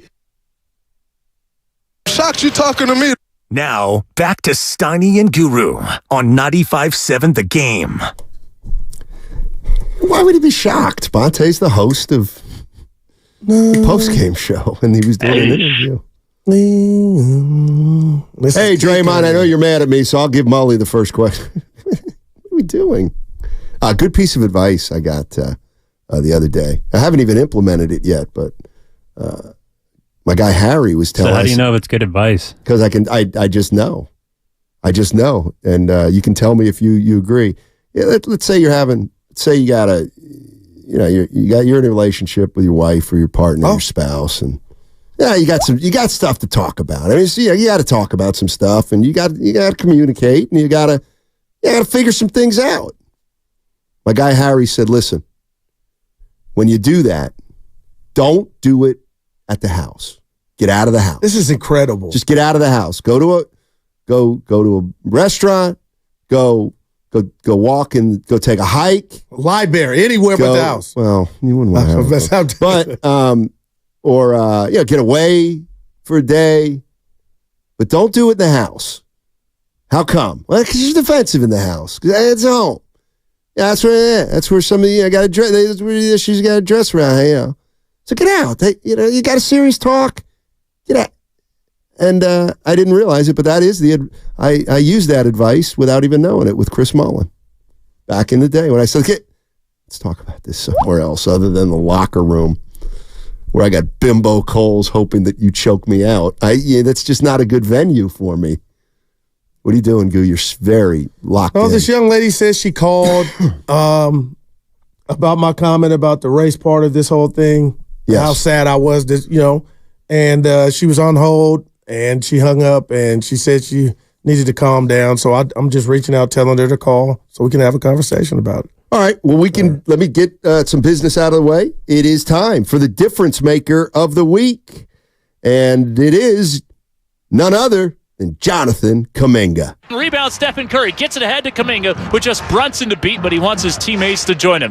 Now on the secondary break, he just bowls over Jalen Brunson, puts it in, and says Brunson's too small. They didn't call a foul. The fans don't like it. Brunson doesn't like it. There's a couple of guys sitting courtside with their hands up in the air like, how could you do this to us? All right, Jonathan Kuminga, he is the difference maker of the week, brought to you by Friedman's Appliance, a trusted name since 1922. Visit friedmansappliance.com today. That was a charge in any league. As long as if you ain't cheating, you ain't trying. He didn't have nothing to do with it. He don't call for. Hey, with that commercial, ref, the ball was out on me. I hate that commercial. That's a bad commercial. Yeah, that is. So what was Kuminga to do? But that's what I meant by dipping that shoulder into your sternum. Dude, that was an offensive fact. You know what's funny? Go ahead. No, I just. I thought Evan was going to jump in. I was thinking about Andre Iguodala's kind of last possession. Who do you want? And I was thinking, well, in a pickup game, you might want Guru on defense because he's going to cheap shot you. I can't let you say that. He'll cheap shot you just to it's better to lose with dignity than to win with deceit. I played defense. Oh, yeah. Cut that. Evan, baby. I love your looks. Depends on what's at stake. No doubt. A pickup basketball game. I play D like Draymond. And Phil Handy told you Bill Laimbeer. But if we give me somebody newer, that would be Draymond Green. I make you feel me. I'm not no cheap shot artist, Donnie. I'm not trying to hurt you. I wouldn't have friends. You got me on your team. You got an anchor, bud. Oh, we got an anchor. Yeah. We got that kind of anchor. We got an anchor. Shout out to Bonte. We need 4 guys to pull that anchor off the bottom of the sea floor. I play hard. Bonte see me play. All right. Nope. Go, Dre. Let's go to Ross in Benicia. Ross. Hey, Ross. What's up, man? Hey, what's going on, guys? Hey. I'm just saying, man, how long Guru, how long you gonna villainize Dre, man? Oh. I mean, come on.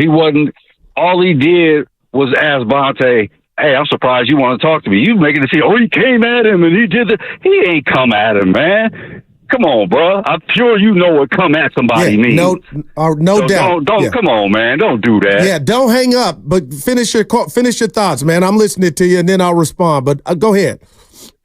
I'm just saying, man. It's like the man. I mean, you talk about. I mean, they talk about Dre's this and Dre's that, but they was talking about his money. Okay, I get you. Bonte talk about the man's money. It was talking about we should move off of Dre and this and that, but all he said was, "I'm surprised you want to talk to me." All right. Period. That is fair. Y'all making a big deal out of this, man. I really do think you're making too big of a deal out of this, man. Okay, listen, and don't hang up because I want to hear your response. And some people may say I'm doing too much with this, but maybe I'm in my feelings. And let me explain that to you. I'm looking around social media all day, every day. We got black comedians calling out black comedians. We're so sloppy as a people. You don't see any other ethnic group do what we're doing. So I'm fed up. And I'm watching the post-game show yesterday, black man to black man, and I'm just thinking, Draymond could have easily got to Bonte and told him how he felt. Did it have to go that way on TV for everybody to see and for us to even spend a minute or two on it? I'll let you answer that. So from that standpoint, that's what got me, not feeling good about it because it could have been handled different. And then I thought to myself, as much as I watch ball, when was the last time I ever seen something like that where an athlete on the post-game presser where they're giving them love says, you know what, I'm going to go at him. I'm going to get at him. And that's what bothered me about this whole thing. Hey, you got some valid points, but tell me I'm not wrong. And I was just triggered seeing it. What if Bonte had went left with it and didn't show enough poise? Maybe he might be out of a job. Was it worth it? And that's how I'm looking at this whole thing. And I'll hear your response. But you know what? I am not mad at that. Your answer is valid. I get it. I understand that.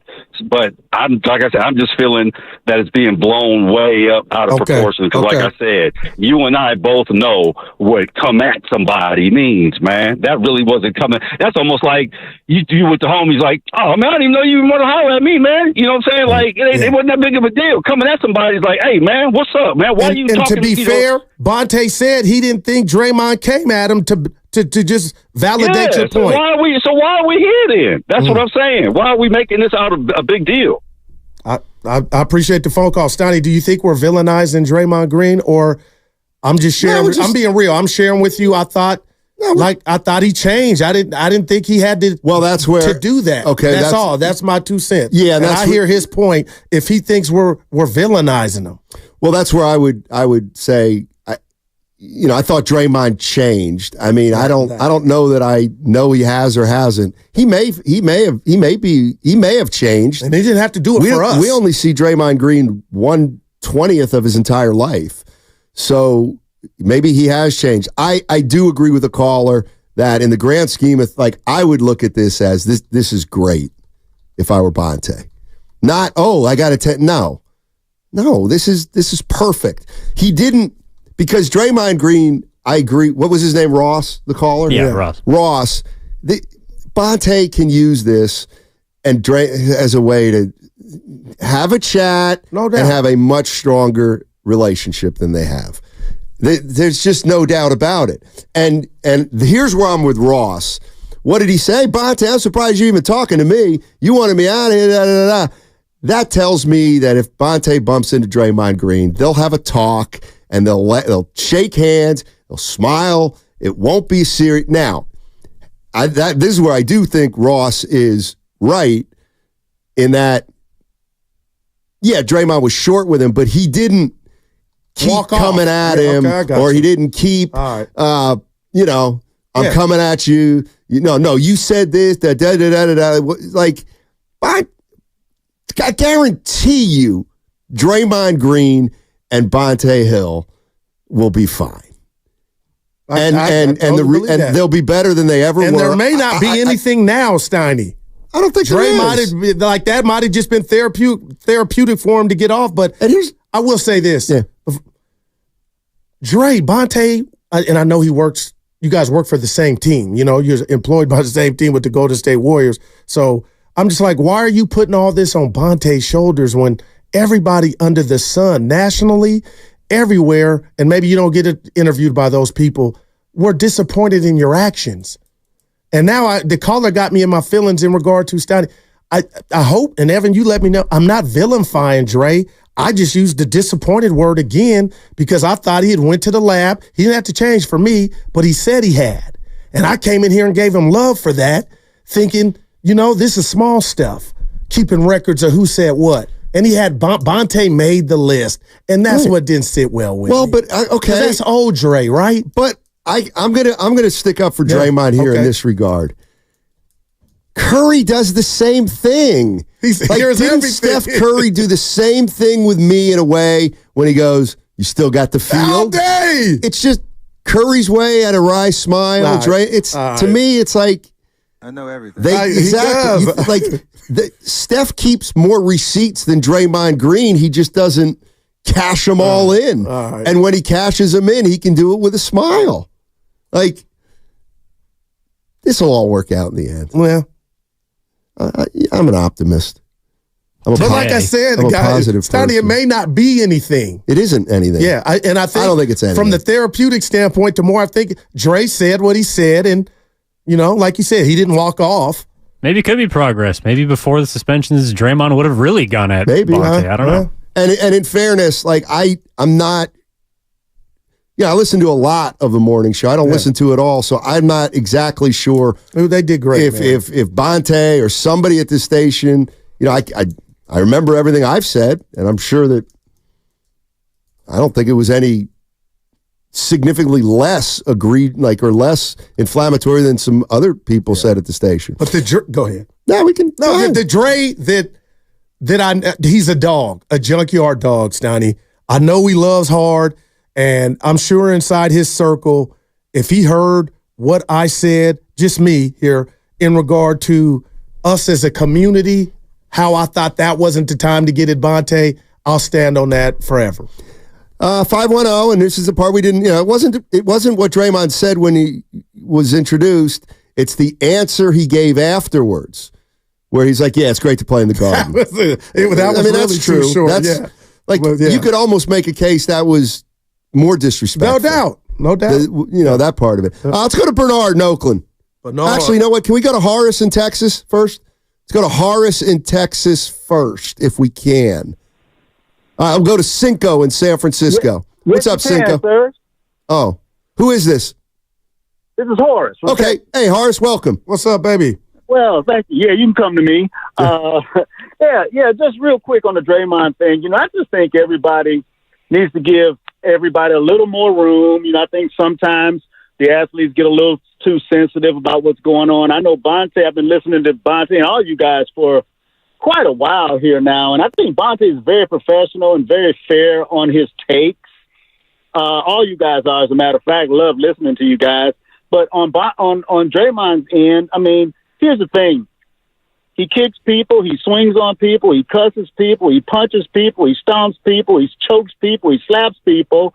And if you can't handle someone who actually supports you a lot, calling you out on some of those things once in a while, then, you got a little problem there.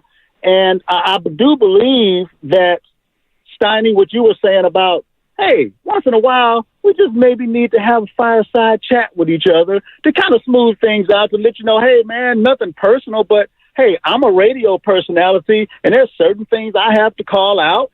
And if you can't handle it, I mean, that's cool, but it's nothing personal. I'm doing my job, you're doing your job. But I don't think there's anything wrong with you guys calling out a person on something that they constantly call. Yeah. Thanks, Horace, and thanks for listening deep in the heart of Texas. This is one I vehemently disagree with. Well, not vehemently. It's very clear that Draymond Green will not give Bonte Hill the time of day anymore. He'll give him short answers, and he'll keep it moving. I'll bet you're wrong. No, and I'll bet you're dead wrong. I would bet with you, too. I'll bet you're dead wrong. Yep. I agree with you. Evan's a little more skeptical. I could see if they interacted at Chase Center, Draymond kind of giving him the cold shoulder. Well, then I would, if I were Bonte, I would.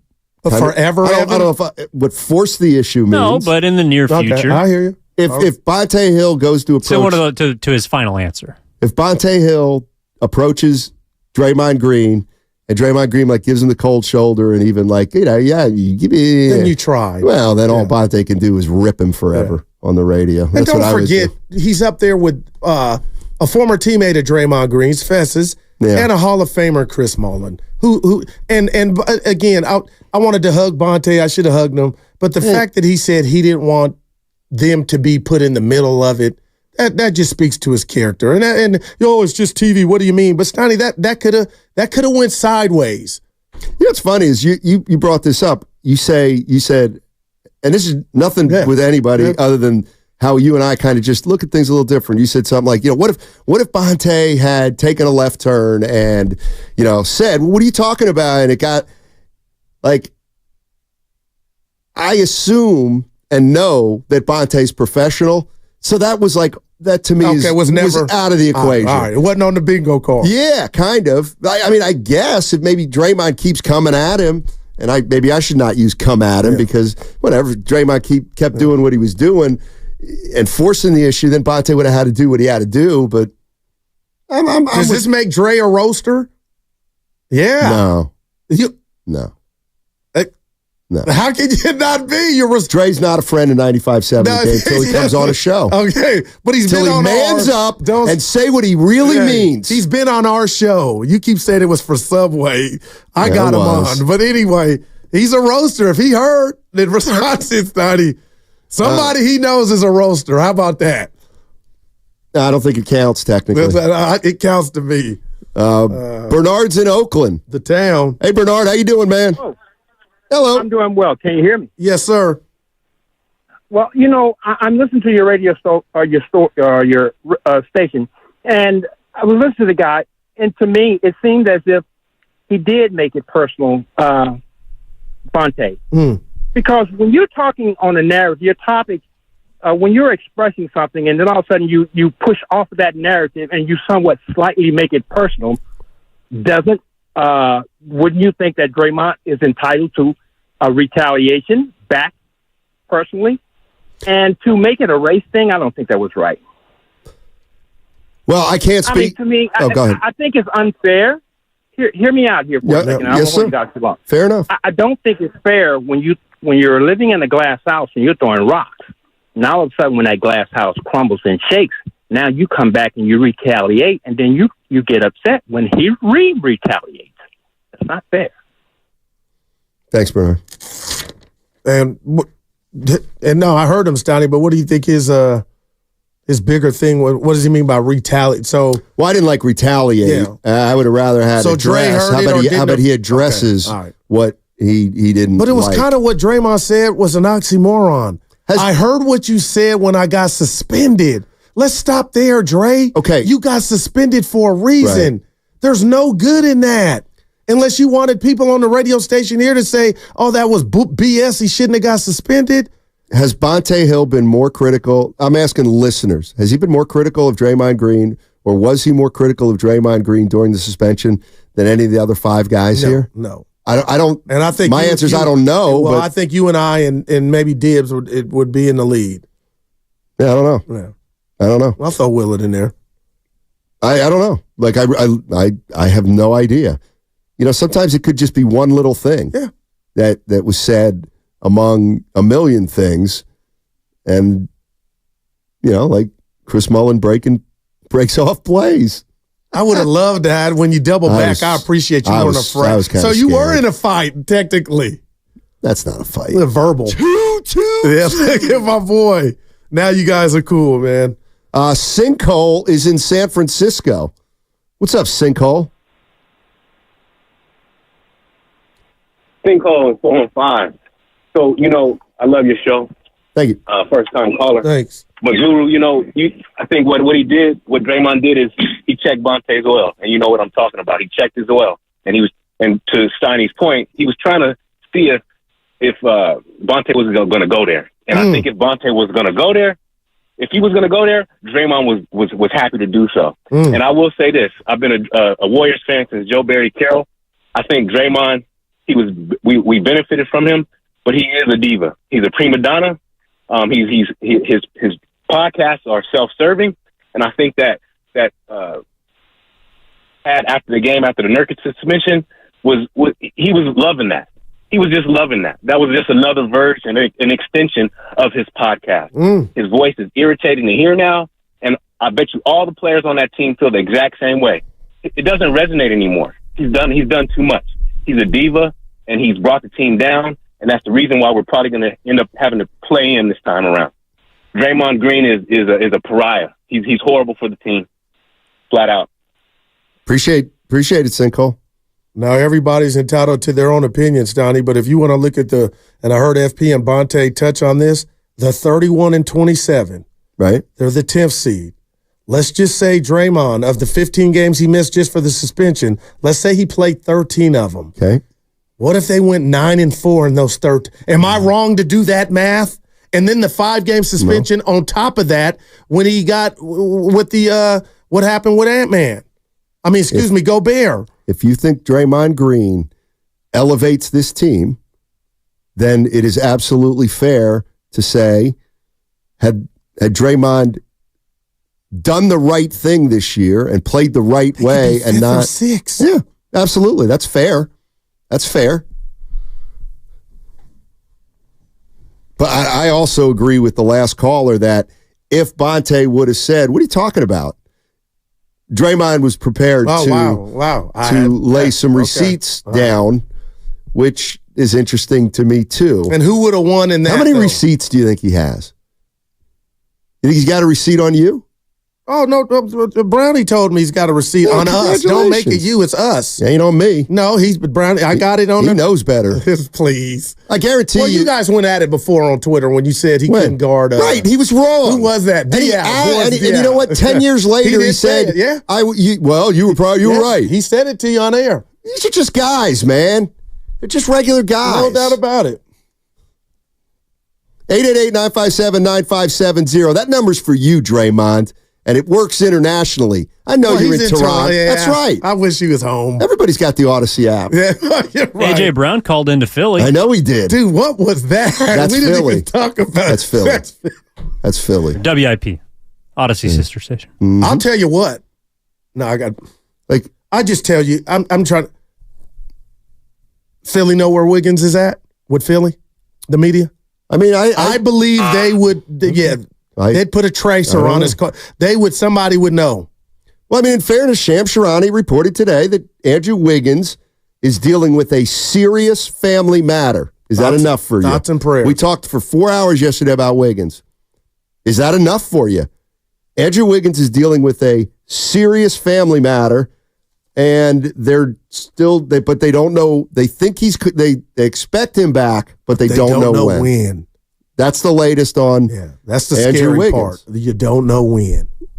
And is that enough for you? I mean, listen, I'm not putting you on the spot, but you were hot on this yesterday, in a way, and it's not a lot of additional information, but now they're saying it's a serious family matter. They expect him back, but they don't know when. I'm gonna say this to you and the listeners. Yeah. Every family matter is serious. And I'm not saying Wiggins and the Warriors are not saying that, Stoney, but the fact that this happened last year and again, I don't want to know his life.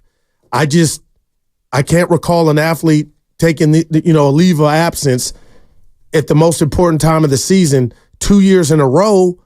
And it's kind of the same under the same umbrella of we expect him back, but we don't know when. If it were me, and again, I'm no professional athlete, Stoney, I would tell you and Evan, please tell the listeners I'm taking care of Norm. Please tell the listeners I got this going on or a health issue. That's just me. And it's none of my business. I get it. But you can't tell me the Warriors, and I know people, if you're saying, Guru, it's bigger than sports. But we don't know what this could be. And it's a serious family matter. Okay, all right. So that's more important than sports. If it's just like that, right? Yeah. I guess what I want to know from Warrior fans is is that enough?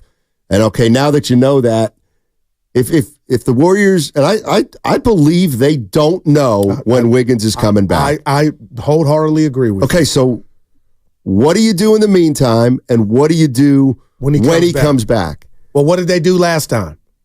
Well, he missed 25 games. Okay, and then what happened? He came off the bench for one game. And then what happened? Then he started. I got to believe that will why wouldn't that duplicate itself if he were to come back in that time matter? And hopefully Warrior fans want him back sooner so his family will be better to where he could come back.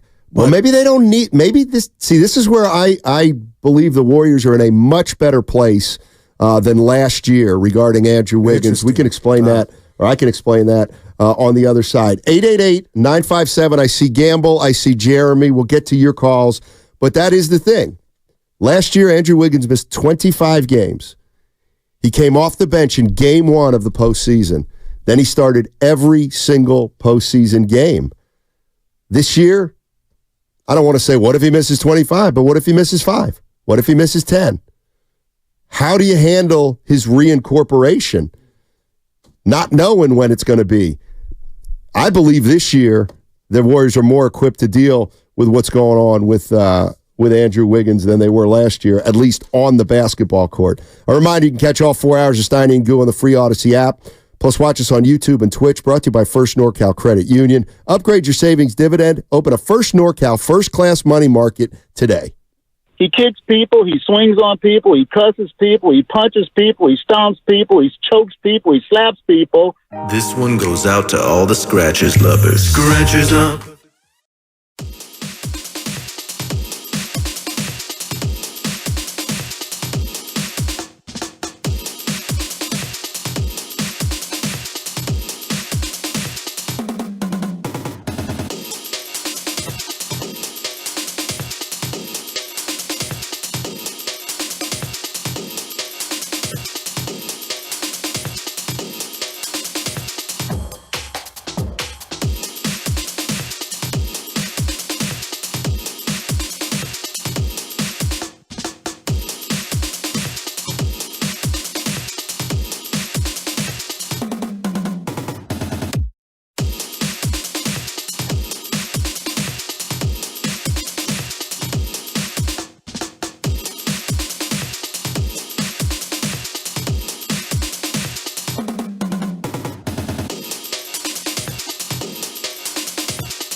powered by First NorCal Credit Union.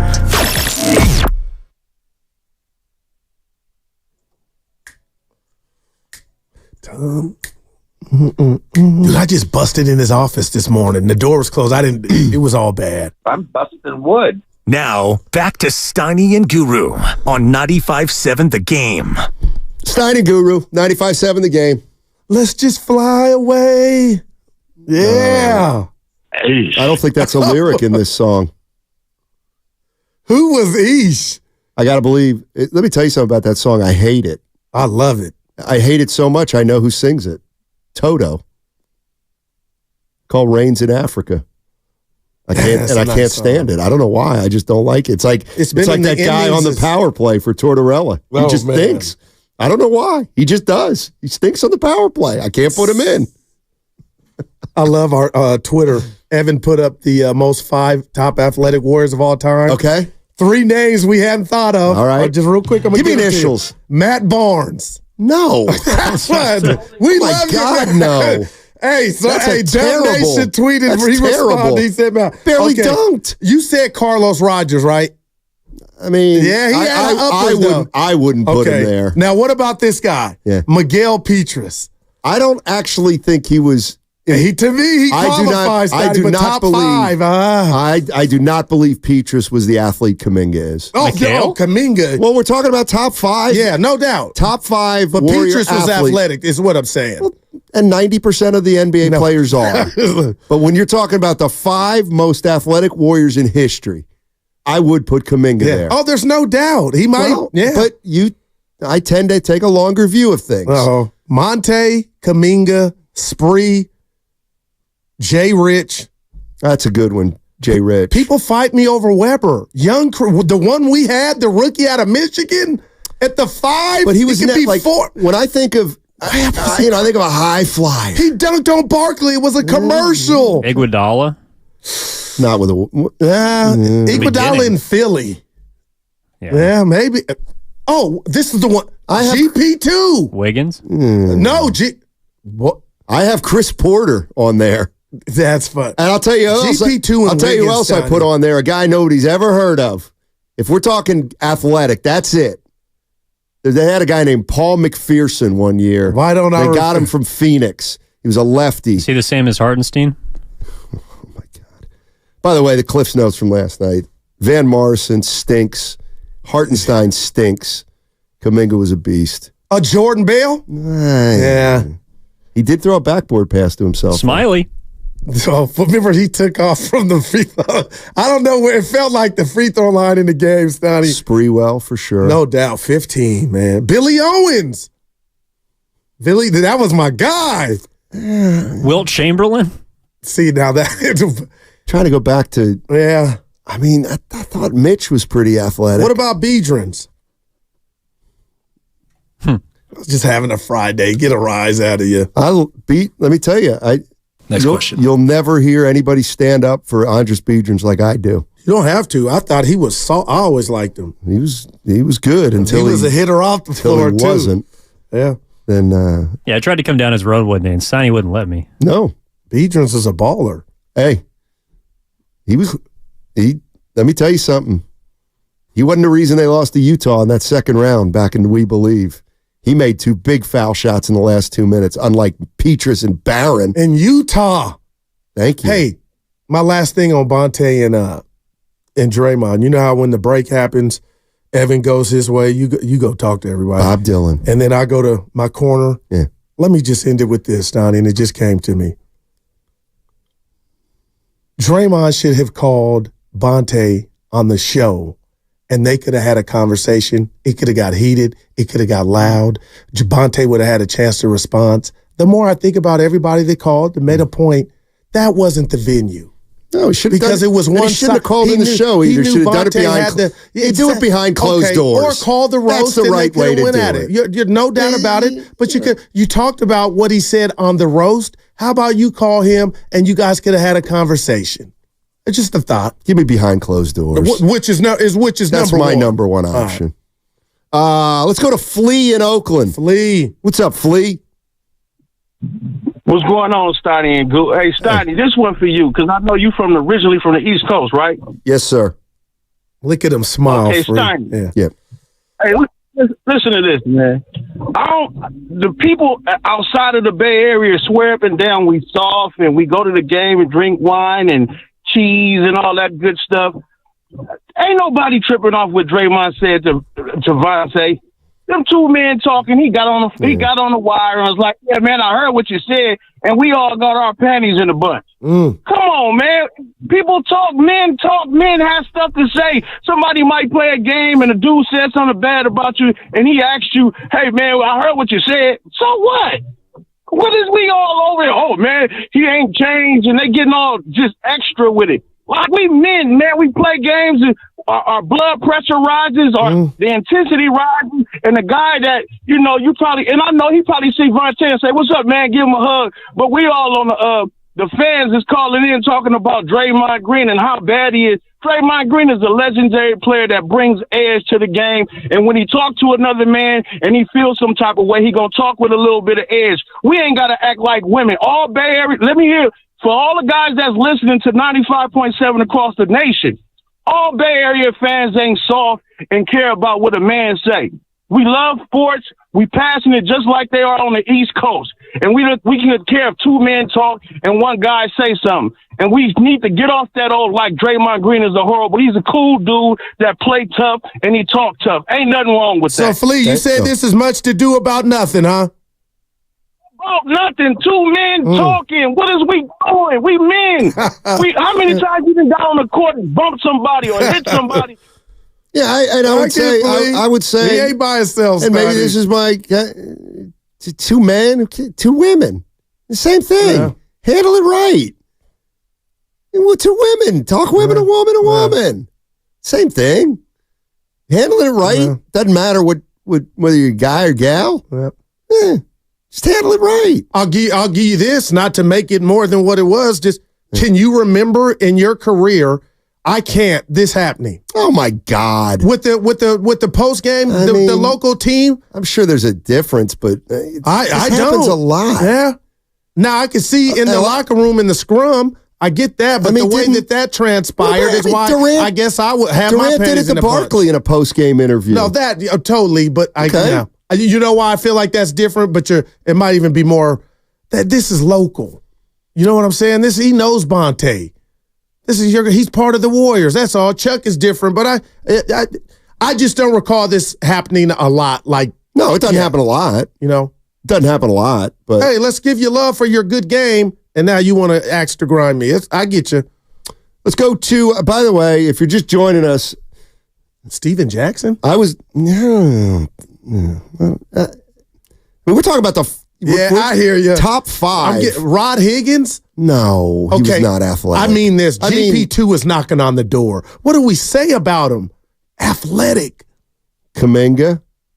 I got to put Spree there. No, I'm with you. I got to put Monte Ellis there. And Jason Richardson. That's 4. Good God. So I just filling out the squad with Steven Jackson.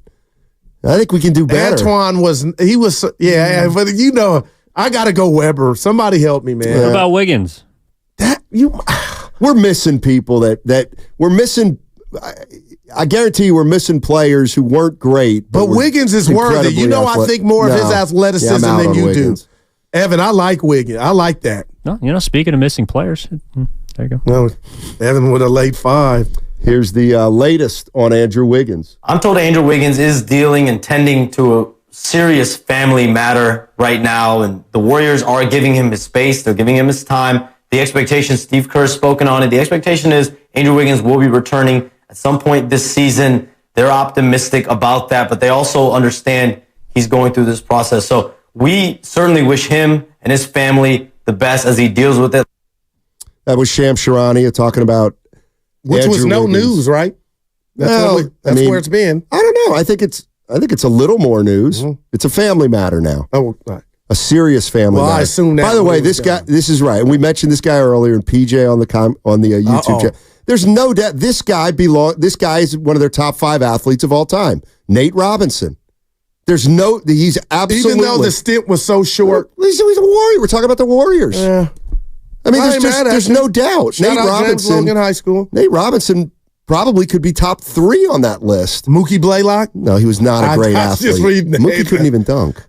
Now, I want to say I saw him dunk at Oklahoma. I don't think he ever dunked in an NBA game. Right. Nate Robinson, PJ, you're right on the money there. What about Phil Smith? That's a little far back. Yeah, a little far back. I can't really speak to that. I never thought of him as overly athletic. Maybe I'm wrong. A lot of people want to chime in here on the. Well, we're show the people. Let them talk. All right, I will do that. But then if I do that, I got to reset a little bit. Let me just tell you what's going on here right now. I was thinking we might get into Wiggins a little bit because, last year he missed 25 games, and then he came off the bench for the first game of the playoffs, and then he started the rest of the way. Yeah. To me, if we're going to use last year's scale, if he misses the remainder of this season, I may not. He's definitely not starting in the postseason at all. Like that's where to me last year does matter because they were less equipped to. Well, no, and also because it's 2 years in a row. Like that does matter. If he's going to miss 20 games again leading into the playoffs, then I'm sorry, you're going to have less of a role this year. So that would be punishment then, Stein. One reason is because it's the second time it happened, yes, but the other reason has more to do with Kuminga has emerged. Moody can hold it down. Moody has obviously held it down because we made the playoffs. We've made the playoffs, and you've missed all those games. Now he comes back on Monday against the Bucks or Tuesday against the Bucks, whenever it is. Yeah. Wednesday, then maybe we do something different. But no, like there's two things to me going on. Yes, it's a factor. Let's say he misses 10 games because that's kind of right in the middle. What do? I guess you got to see other teams playing. But no, the fact that he missed 10 games this year, yeah, I'm sorry. It matters now that it's the second year in a row that it's happened. Like there is a little penalty for that. I'm sorry. Well, that's the way I would look at it. No doubt. But I also know we as a team are in a better place and we can better.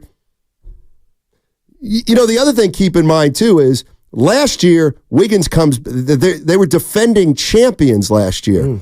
They were not only defending champions, they were defending champions, and Andrew Wiggins was your second best player. So I could understand he misses 25 games, comes back to the playoffs, hey, can we capture that magic? Okay, they lose. Now he comes back this year, and he ain't the player. He's not been the player he was. He just has not. So that matters when I'm thinking about bringing him back. I'm not thinking, well, we got to bring Wiggins back because we need that player who was the second best player on our championship team. Well, he ain't that player. Yeah. You ain't getting that player. I'll say this to you, Stoney, everything you said. I'll just push back on it, and I hear you talking. If this is as serious as it's out to be, which we don't even know what last year falls under, but if this is the same, I don't think there'll be a punishment in regard to, it's the second time. So then it would be about Celebrini looking at him. Where are you at condition-wise? And I think he would get that same opportunity afforded to him as far as, okay, a game or two off, and if you're ready to go, we're going to throw you back in there. Yeah, I'm out on that. Yeah. I'm sorry. It'll be curious to see. Hopefully he's not out 20. I mean, to me, he's got to. Again, a different role. Is he coming back? If he comes back against Boston on Sunday, that's not what I'm talking about. If he comes back against Boston or Milwaukee and this is a week or so, that's one thing. I'm talking about we got 22 or whatever, how many games it is left. 24. Now we're into late March and early April, and now we only have 7 games till the playoffs. That's different. This is different this year. You got to come off the bench. Sorry, you just do. No, and this one he did no shade, and maybe maybe it's not fair. But sorry, we got a team to run here. It'll be interesting to see. That's kind of the way I would look at Wiggins. I'm interested to know how Warrior fans. I wonder how many fans are this way. Let me read this text from. It was from Larry Hughes. It's not a bad one. Larry Hughes. Larry Hughes. Louis. I mean, what Warriors were in the dunk contest? Otis Smith, who we didn't mention. I mentioned a couple days ago. Another guy we haven't mentioned, and I know why. I know why you haven't mentioned him. Oh, boy. Mm-hmm. Who? How about Bobby Sura? You know what? He was in a slam dunk contest. Wow. Yeah, I know why you didn't mention him. Foyle. Oh, my God. I played against him at the club one. I loved him, though, Stoney.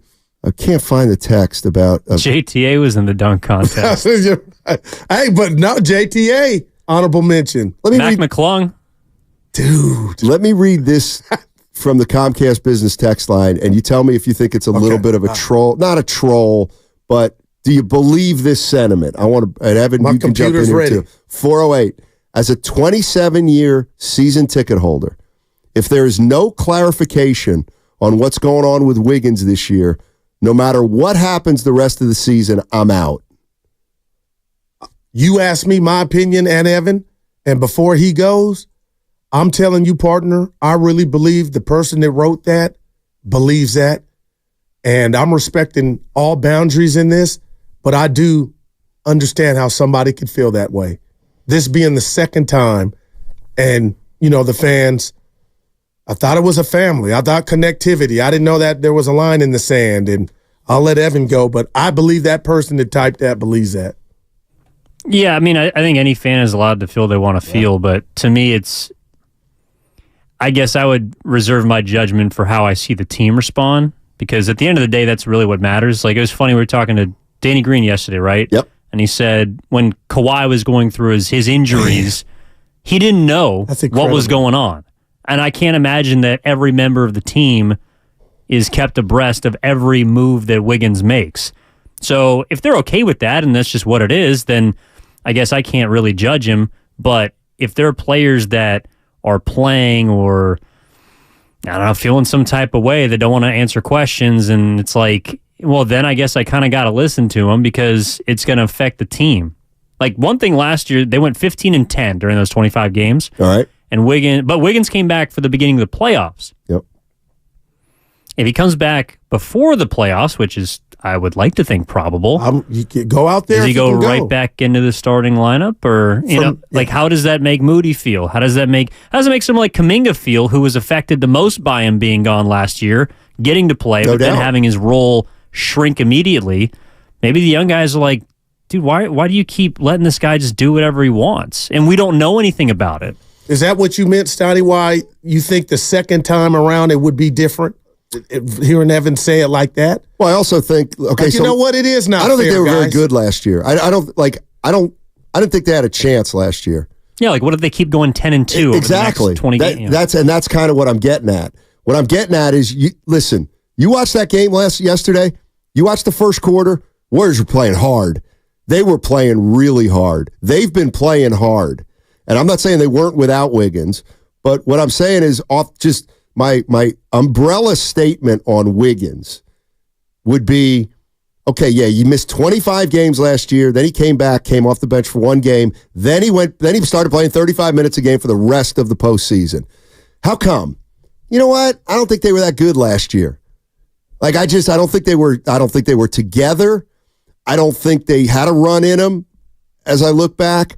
Now, this year, he misses the rest of the season and the Warriors win 46 games. Oh, well, and right. I mean, you can't put him back into the starting lineup. Sorry. Yeah.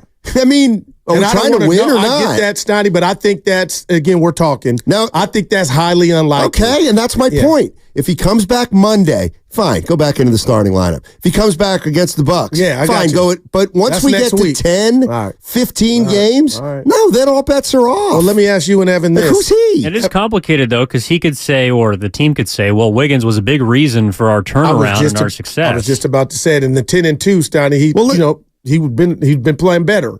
So he had some contributions in them going 10-2. Evan, what I was going to ask you. What are you saying? Like, what are you saying right now with Wiggins? Are you going to cater to him? No. See, this is hard now. Don't take it. We got to. He's got delicate. He's got absolutely no status right now. But so you think. Period. But we don't know. And if we go off of last year, what he was dealing with to them, I have to believe, was so legit that they didn't punish him for being gone. Fine. And I'm asking Evan and you, I'm about to get to you. So now here we go again. If you're a teammate, Evan, and let's just say you're Danny Green and you don't know, would that alienate, would that bother you, the fact that you're part of this brotherhood or team and you don't know?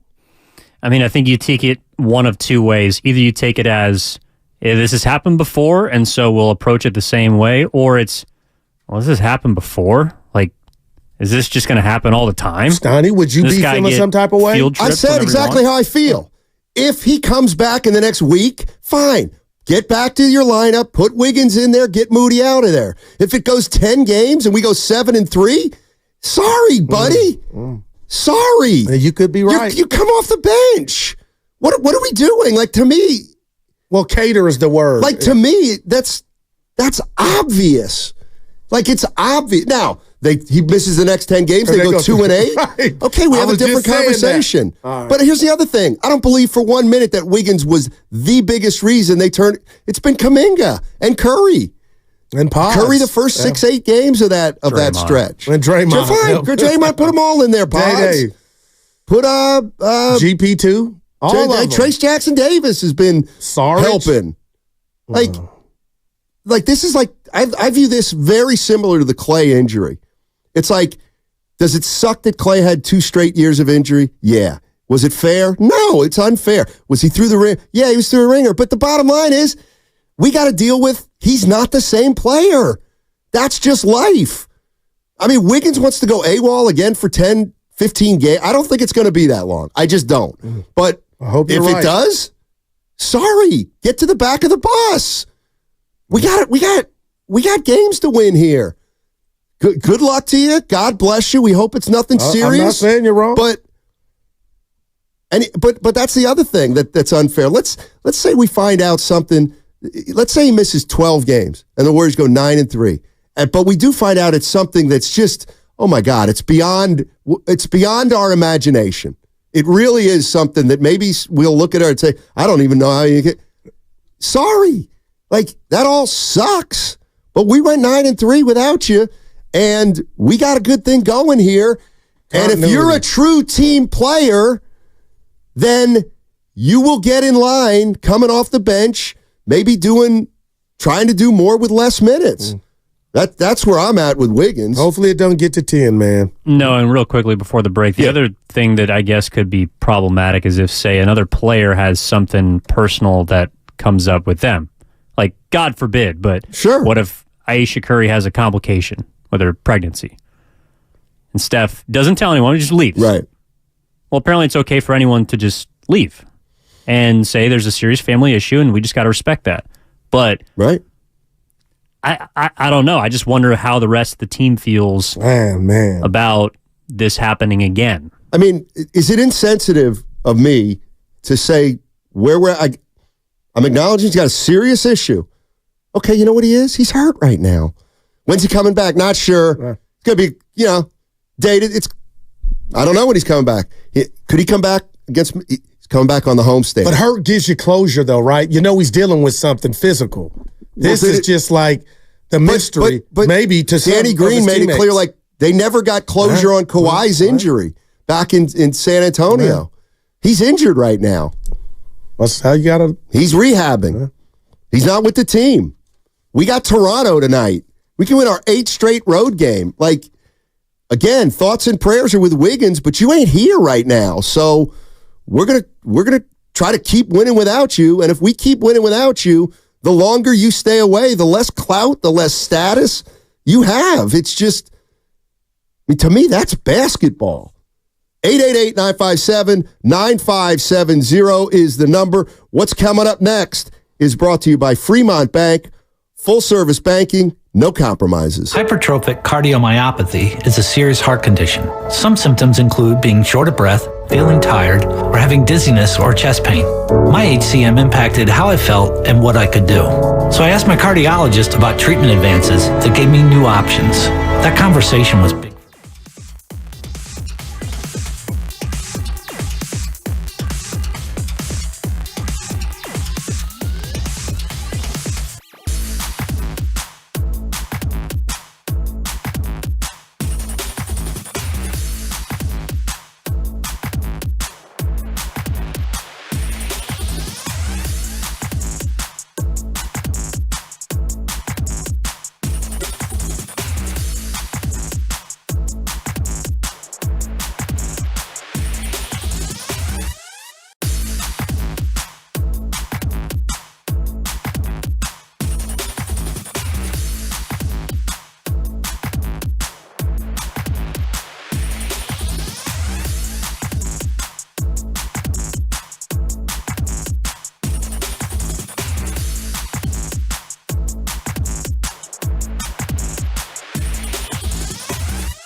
if this thing doesn't get right, it's Michael Jackson, who was the lead singer of the Beatles.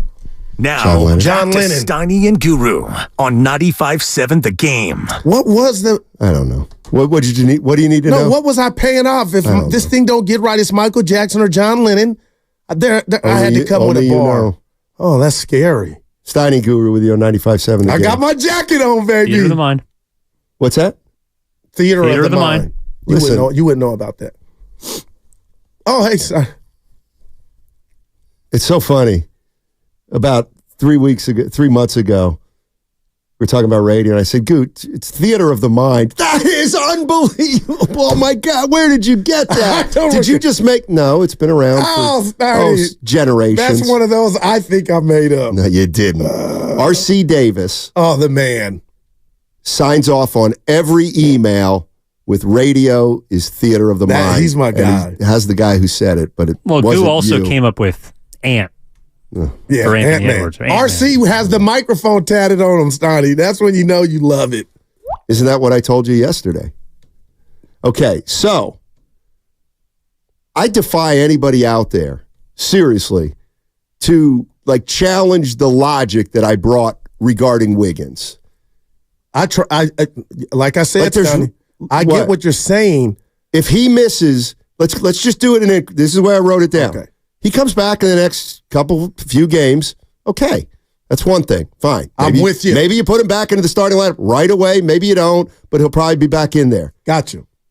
If it goes, if this goes 10, 12, 15 games, then I don't know what you do. But you bring him off the bench for sure if we're winning, if we're doing well. But if Andrew Wiggins misses the rest of the regular season, then he has nowhere with. Then whatever happens. Can you real quick? I'm not saying he will not play. Is it because he was gone, or because of we've moved on as a team, and now you're going to mess up the whole apple cart? That's why. Yes. Because to me, he's too good.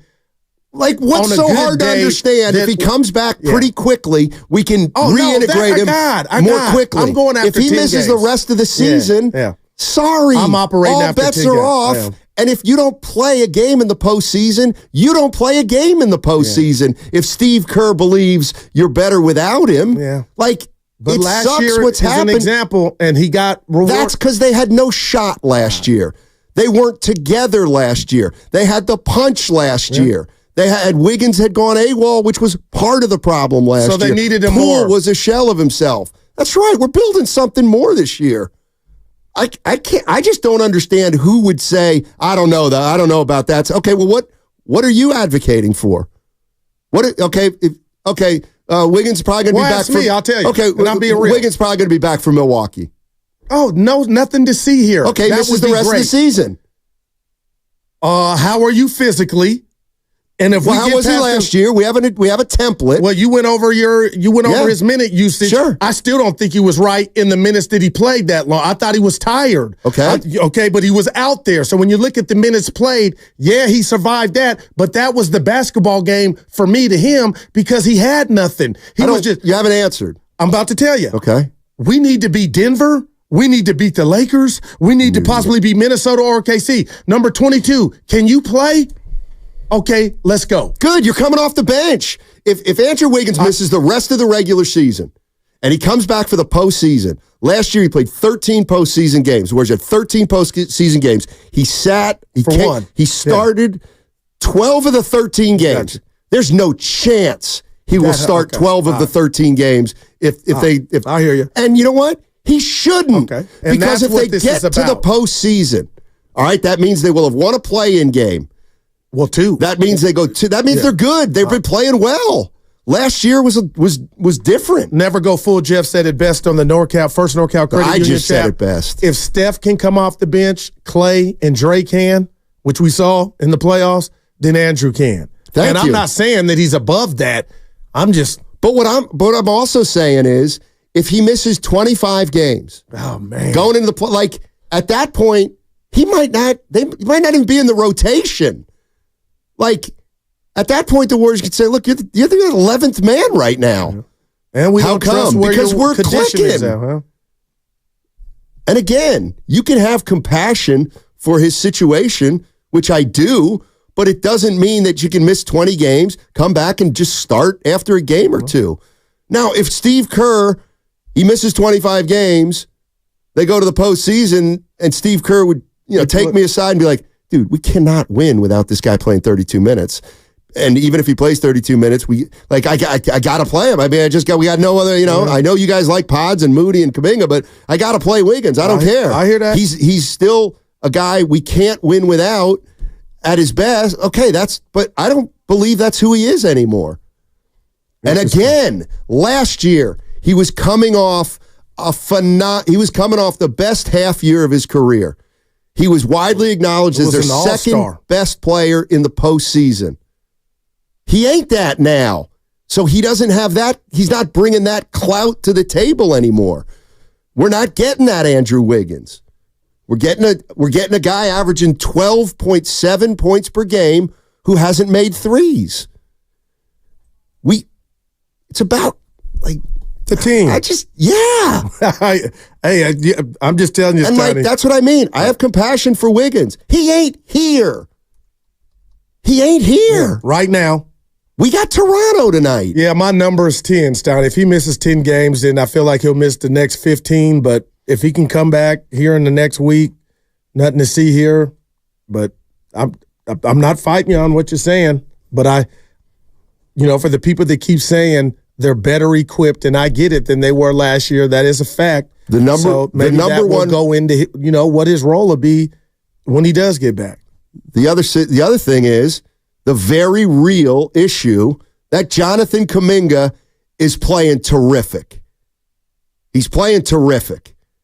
And to the idea that Wiggins would come back after a long hiatus, and then he gets to come back. I shouldn't say gets to come back, but then he comes back, and now Kuminga's affected, and Draymond's affected. And it's just, no, you've got to put the team above any player.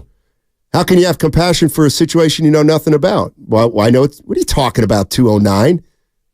It's a serious family issue. Go be with them for a week. Be with them for 2 months. I don't care. But if you're with them for 2 months, you ain't a factor in the postseason. Who knows? If it goes on long, the Warriors may say, you know what, Andrew? Just take the rest of the year off. Rather than come back and impact the team in a way that may not be positive. And I just know, to me, that was not the Andrew Wiggins when he was good last year when he came back in the playoffs, Donnie. He was fighting just to be out there, his wind, his conditioning. That's how I felt. Okay, and he played 35 minutes a night. No doubt. So that means that he wasn't very good. No, I get it. Not very, but he wasn't at his best. Yeah, no doubt. He wasn't in good shape. Nothing and they worse had to than play that. him more. All right. Because they needed him. Speaking of absences, Brandon Pajemski officially out tonight. Knee soreness. We know that he got through customs. We don't, actually. Oh, who's your starter? Let's do it. Evans 1-0. I guess you got to put Clay right back in. I think Clay's starting. I'm going Quinones. I know you are. We'll be together when we find out. I don't think we will. I'm out early today. Good. Now I'm not buying. How you think now I'm not buying you a drink. Let's back Why are up. you out? Yeah. Because Goo just hurt my feelings. Oh, boy. Okay, and Evan, we'll see he you might there. really be right. He hurt my feelings after I tried to insult him. You are special. All right, what do we got next? Oh, my boy Gerard, the Texas. Okay. He went to South Florida, said he dunked on Bobby Sura, and we called him. I called him during the break, and you and Evan heard him say he dunked on him. So that makes it real. No, that's who I hang around on with. 95.7 The Game. By the way, coming up next on the crossover, it's the segment that Guru got sponsored. And Willard. It's the What's Bugging You segment presented by Atco Pest Control. Proposition chicken. This chicken goes to...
shocked you talking to me. Now, back to Steiny and Guru on 95.7 The Game.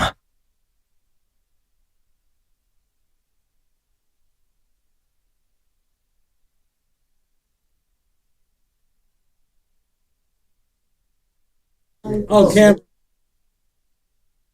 Hey, Matt Steinmetz, Dal the Guru Johnson.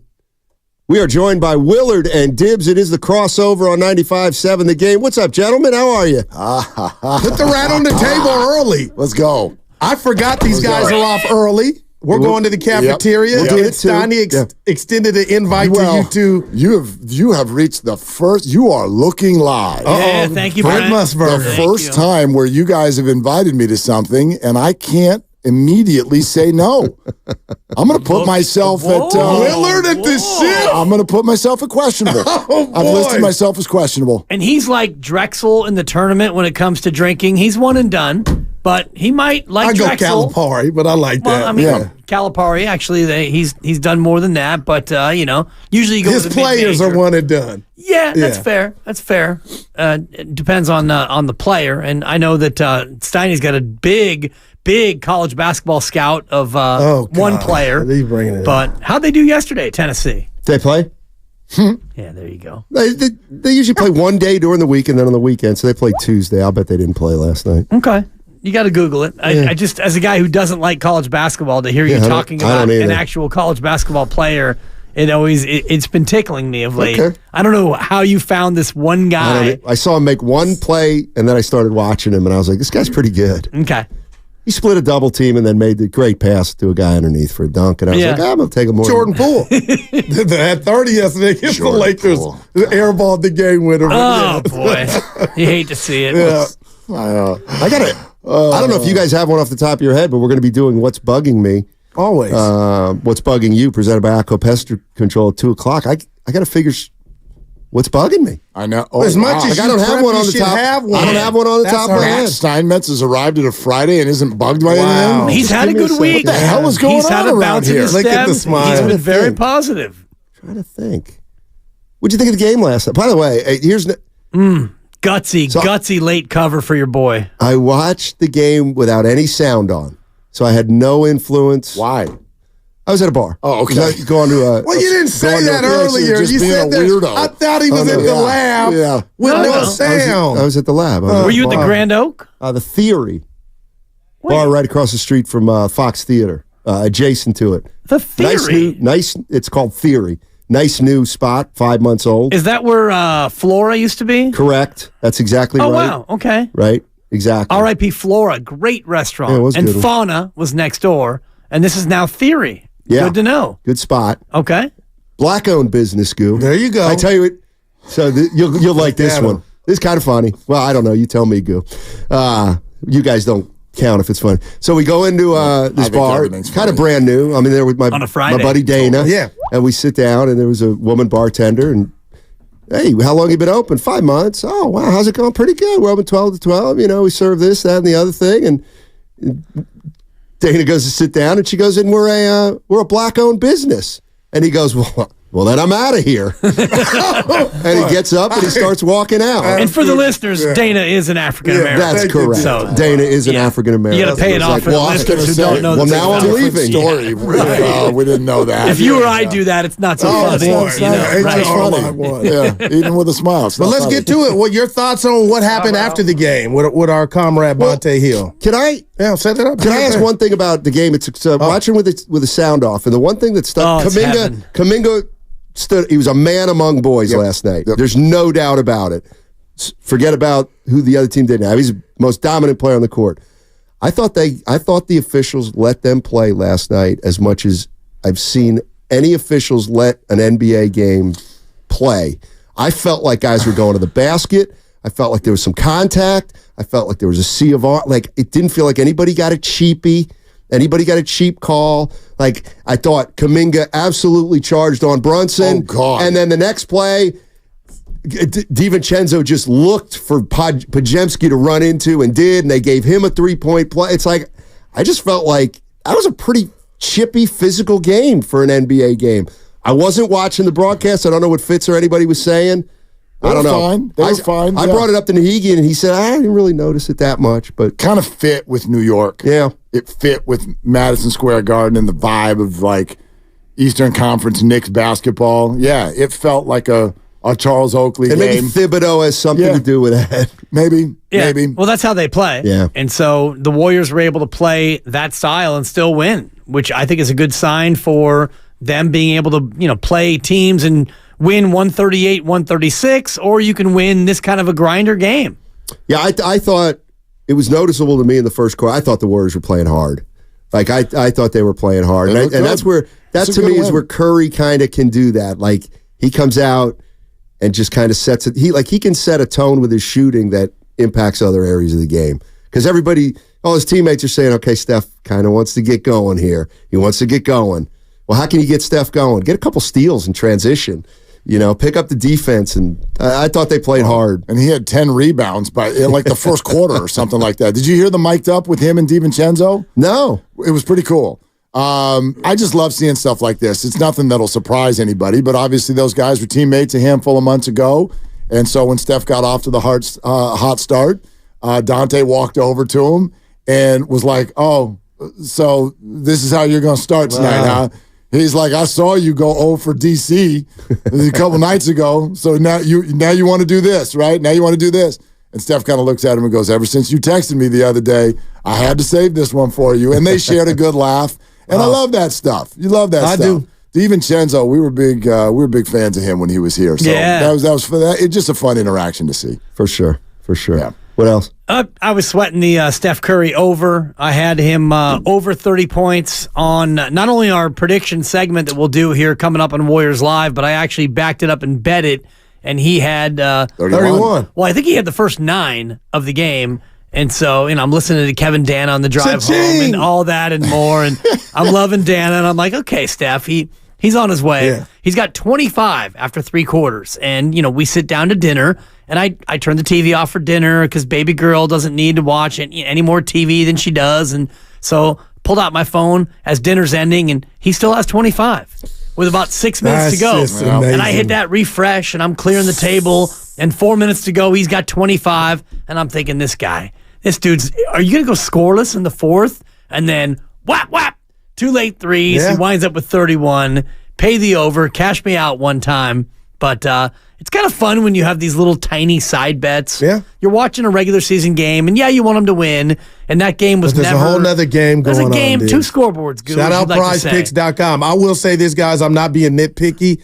But Willard, that game got to 4 points in the fourth quarter, and I can't put my finger. I've been asking Steiny, they won. I never thought they were going to lose, but how did that version of the Knicks and what's left of it get it to 4? Because it's an NBA team at home. They're going to make a run. They're going to make a run. Now that you're saying it. Whatever this little bitty it's pretty good. All right, are we good here? Okay, you guys can go. Yeah. Happy weekend. We'll see you at Old Ship. Yeah. No, but right?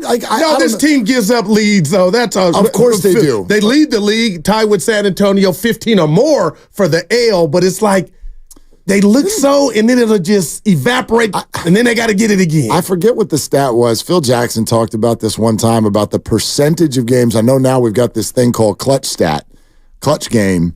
Phil Jackson talked about this years ago. The number of games, and I don't think it was 5 points, which is the clutch stat, but less than 10, which to a coach is like, might as well be tied, right? That's like an 8-point lead can evaporate in like 40 seconds. Yeah. So to a coach, if it's a single-digit game, you're talking about a close game. The percentage of NBA games that are that in the second half of the fourth quarter is probably north of 85%. Well, you're talking to a gambler. So 85%. Like, it's almost all of them. You know what I mean? And Jalen Brunson he's a very good player. So, yes, the Knicks were totally shorthanded, and that's why the Warriors played the whole game from ahead. But I don't know. I don't blow off road wins. In 7 in a row. 7 in a row. They got one tonight. I mean, how many months ago was it that we sat here and went, can you Remember you laughed and scoffed at what did you put in Goose drink to make them bet 25 road wins? They're at 15. I know. I got a chance. I mean, So you need 25? I need 10 more, yes. And how many more do they have? What was it? No, that's funny. What was it, Sonny? We had to go 14. I think they need to go 10 and 5. Yeah, 15 dibs. Okay. They got 15 more road games? Yeah, remember, they started this trip with 26 games remaining and 16 were on the road. Are they that road? So they're 2-0. They have 14 left. So 10 and 4. Yeah. Okay. Yeah, I mean, you're in it. It looked like you were dead. Yeah, you're right. You were we left had the for dead. funeral. You had the great start, and then, boy, it got really rough. And then, man, the last trip they went 4-1. And that kind of gave you a new life. And then this trip, you look at the 4-gamer, and now you're thinking about greed. They got in late tonight. So last night, I'm hearing that in Toronto. So fine. And they still got to go to Boston. I don't like that. Dallas twice, LA twice. Yeah. Minnesota. They did not get in till 7 a.m. Oh, I thought it was Toronto. 3 you were saying. No, 7? No, 7 apparently. Why? They were delayed in New York. Oh, crap. Mechanical issue with the plane. Oh, man, you hate They to should see have just it. taken off on Air Kaminga. Right? I'll give you a 1. A 1? That's a solid That's a 2. 2. I got a 2 from Evan, too. Steiny gets an extra point always for showing exuberance. Hey, anytime, participating. the enthusiasm you've shown this week. Actually, for the first time, you're not bugging me. There you go. Look at you a minute away. I know. Do we have an intro for this? No, you got to do the ID. I got to do 2 things. Look at it. I know busy. we got what's bugging you. Well, actually, here, go ahead. Because I tried to get straight to it. No, I just thought of what I'm going to do. Go ahead. You're listening to 95.7 The Game, KGMZ FM and HD1 San Francisco. Always live on the free Odyssey app, Twitch and YouTube, powered by First NorCal Credit Union. And now it's time for What's Bugging You, presented by Atco Pest Control. Can I go first? Yeah, go ahead. I'll start out with Mark Willard. Watch how who may or quick may not be uninvited to the old ship. Let's see. You want to know what's bugging me? Sure. That we've been talking for 10 minutes and we haven't gotten to it yet. That's it. Okay. I tried to get to it. That's it. Yeah. So you guys do your thing and then let's freaking get to it. Let's get to it. We'll go to me. We'll go to me. Thank you, Evan. The one thing that's bugging me is the Rendon is asked about priorities. He says baseball's not the top priority. Yeah. Iguodala's asked, 1 possession, who do you want to shoot it? He says Kyrie Irving. I'm sick of us wanting access to athletes. We want them to be honest. We want them to be open. We want them to be talking to us. And then the minute they do, we rip them. We rip them for what we ask for in the first place. Guru was very upset that he thought Iguodala took a shot at Steph Curry. Go ahead, Dibs. Well, I mean, Iguodala saw firsthand what Kyrie can do in the finals when he had that shot and he stuck it in their eye. So he's not wrong. He's not wrong in terms of the past history of I'm that. looking for consistency. What's bugging me is people on Twitter, a.k.a. X, who they don't know me. And, the tweet yesterday. No, Dan Dibley. The tweet that came out yesterday about me saying that I think Wiggins may have played his last that was a hot take. game I loved it. as a Golden State Warrior. And our station retweeted it. And I love that because it's content and it's my opinion. And it's my opinion. And then everybody, and my mentions are still, I've probably had 500 people at me. Oh. And people calling me names, people implying that I'm a felon, people implying that I am using some sort of a sauce or, what does this guy know? He doesn't know anything. Wow. It's an opinion, you idiots. An opinion does not have to be based on fact. It can be my own belief. So all you people using disparaging terms and accusing me of X, Y, and Z, you can't get to me. I love You're it. annoying. You're like a fly that I hunt down in my house. And the way I deal with flies is I don't swat them. I whoosh them with a towel. And if you whoosh them really close, they will lie unconscious for about 30 seconds. And then I pick them up by the wing and I throw you outside. I don't kill you. Killing you's the easy way. It's like all of you annoying gnats on X. Don't think that you're affecting me other than I just whoosh you away. Bye-bye, Twitter followers or non-followers. You got whooshed. I love that. You don't really touch the fly. Oh, yeah. Yeah, you pick them up by the wing. Wash your hands after. Yeah, and you can, if you kill the fly. Is he weak? I don't even. No, I'm dead serious. I don't either. If you swat a fly, let's say a fly I just pictured a maggot, but go ahead. Let's say a house fly flies and lands on your counter, and you smash the fly. I've done it. Now you've got fly guts on your counter. So now you got to dispose of the body, right? And then usually you do a chalk outline. Paper towel. Yeah, but you've got fly guts on your counter. If you whoosh a fly, so you take like a dish towel and you swing it in the air and you whoosh them, you basically cause a tornado for the fly.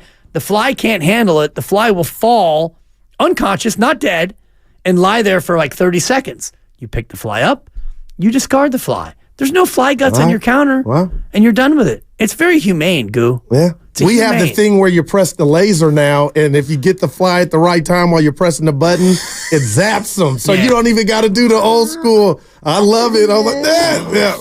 And they also have that little gun where you can shoot like salt pellets at them if you really want to like hunt them. You know, I didn't know that. I mean, we try to be humane, but I'm as guilty as anyone. I used to, when I was a little kid, I used to go do that trick where you pull the snails off of the plants and put the salt on them. Oh, man. Just watch them burn. Wow. Oh, yeah, man. I know. Yeah. But that was a little 8-year-old kid. Don't know what the hell he's doing. Is it my turn? With all due respect to both of you, we're not really talking about a cat in a microwave. Yeah. Oh, yeah. Goo, go ahead. I do have a friend who put their cat accidentally in the we got to washing hear machine. that. All right, guys. Accidentally. Cat got into the laundry basket. She didn't know that he was in there. Yeah, it was a disaster. It was a tragedy. Cat in the hat. On this Payday Friday, what's bugging your boy is the black community. And when I say that, I'm being serious. There's more to me than just sports. I'm tired of black folks, comedians, actors, musicians, just arguing and knocking each other down in front of the world to see. I'm fed up. I see it daily. It's sickening. And sometimes I'm like, what these people are arguing over, is it worth it? Like, do you want to be relevant? Do you want to be seen? Do you want to go viral? Because it hurts the black community as a whole. And that's why I'm mad at Draymond Green, or disappointed in what he did yesterday to our own Bonte Hill. That was a big part of it for me, Willard, is I looked at it from that vantage point. Like, you had multiple different scenarios or opportunities to talk to Bonte one-on-one, but to do that at that juncture on the fly, it's your life. You can do it. He did it. I just thought that could have went left, and kudos to Bonte. He handled it well with poise, and it didn't go left. But where I'm at and how I'm feeling, and you guys will never know, I'm seeing too much black on black crime in the media, and I thought that was another example by Dre, and that disappointed me. And that's what's bugging me this Friday is black comedians and everybody going at each other on social media, because I think nobody wants. I won't try to talk you out of anything, because I will never try to pretend like I know what it's like to be a black man in America. That, I won't do that. Can I ask you a question? No doubt about it. When you say what Draymond did to Bonte, what did Draymond do to Bonte? Bring up what he didn't like that Bonte had said on his radio program. Mm-hmm. And I thought maybe he could have called that same radio program and they could have had a conversation and it would have been a conversation. But to kind of throw in the circus element and put Bonte in a bad position, and Chris Mullin and Fetzis and everybody watching, it was kind of a little cringeworthy to me. Okay. And the venue was just my, Right. I can fully understand that. I will tell everyone, don't shed a tear for Bonte's radio show. I bet it did really well today. All right. So, I've already texted Bonte this. You're right. He handled it very, very well.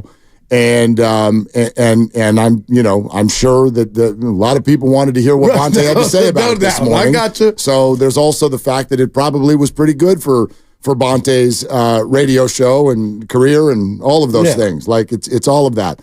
I do, and I've heard people already say this back to you today. I do take issue with you earlier saying that Draymond, quote, came at Bonte. I don't see that. I see Draymond got sarcastic. Absolutely. Draymond was in his feelings about things that Bonte and Joe on that show have said, and probably all of us to a degree have said about Draymond. But this is largely like not a problem. these can both be true. Bonte handled it well. Gotcha. And Draymond is completely in his right to not like what Bonte said. These are big boys. Bonte shares his opinion, and Draymond shared his back. And he shared it in the way that he wants to share it, which was sarcasm, A, and B, I'm not going to give you a good answer until you, and what's interesting is you said, like, is it on Draymond to go have that conversation? Or is it now on Bonte to go have that conversation? Like you're saying, Draymond could have addressed it. Yeah. Well, I don't think that's incumbent upon him. Well, I'll say this to that is, I think Draymond, and I got to clarify, coming at him, he said what he needed to say. It was therapeutic. Like, I think there might not even be I'm speaking on two guys, there may not be a need for a meeting. Maybe Draymond wanted to let him know. There's no big deal here. But I just thought, Dre, why would you call him on the radio program where you heard that or whatever, and you guys could have that, whatever you need to have it. That's all. 1,000 different things going on here. What really would have been fun is if Bonte had said, oh, so you still listen to old media. Oh. I mean, I'll give you a 3. That might have been fun, right? That's like the George Costanza thinks of all the great lines a little too late. Yeah. You know, right, of course. Bonte clearly didn't see it coming. And Bonte should not have done that. He handled it outstandingly. Less is more. I will say this, though. Like, the idea that Draymond did something wrong, I disagree with, because, and this is the one thing, and I would say this to Bonte and Joe. Gotcha. Now, everyone has had opinions about Draymond Green. Oh, my gosh. Our shows are not separate than that. In my ear, hang on a second. Who is she? Be quiet. Yeah. In my ear, those two guys have been the hardest on Draymond Green of anyone at this station. And that's fine. That is a completely reasonable and fair opinion. However, you also have to understand these microphones go somewhere. Yeah. And if you're going to spend a year saying we should trade him, he should never have been re-signed, he's completely overstayed his welcome, totally fair opinion. And fair for Draymond to not like that. Don't you think? This is two dudes who don't agree with each other. And Bonte, to his credit, Willard said he didn't take what Dre said on the program today personally. Why would he? Why would he? It's not personal. But I mean, I don't like. I so guess that's why I mean there's no need for a conversation. But the idea that Draymond came after him, I don't see it that way. Draymond doesn't like what Bonte said, and he let him know. All right. Yeah. Like that, I don't know. That's the way I feel about it. I don't think that anybody did anything wrong here, and you have to understand in our job that you have to stand on what you said and understand. Come on now, right? Like they hear us, and sometimes you got to go talk to them. Give me this though. Be in the locker room and look them in the eye and say yes. That is my opinion. I mentioned this to Steiny and the listeners, and I'll make it short. Dude, I've been in the Bay my whole life. I don't remember Fitz going out to a player and that said player bringing up something that they didn't agree with. I don't remember Kruk and Kipe interviewing a player after a win, going to him, Mark. I'm with you. That was his problem. That was the first for me in this market to where I know it happens. To where I've seen it or can recall it. Well, you're given 3 examples of guys who usually aren't that critical. And I listened to Fitz in his radio program. I actually worked there for a long time, and he was not a guy who was ever going to go after a player. Maybe once that player was gone and on another team. And Kruk and Kipe in their weekly segments, they usually don't go after people. And, Bonte is threading a needle because he doesn't work for the Warriors, but he represents the Warriors. Yeah. And he works here. And our station is definitely a little bit more abrasive than other stations in the market in terms of how we do content. Just and honest how we do assessment. Honest assessment, but also we are a little bit more on the hot take side of things than other stations in the market. And so Bonte's trying to serve 2 different ends of the spectrum. And, he got in a spot where he had to answer for it. And I thought he was great last night, the way he handled it. I loved hearing your story of when this happened with you and Chris Mullin. Oh, man, it was great. I had Tommy Lasorda do it to me one time, 1,000 years ago. But you got to tell me how that went. I was terrified. Oh, well, and by the way, it didn't go the way where Draymond just like, okay, let's move on.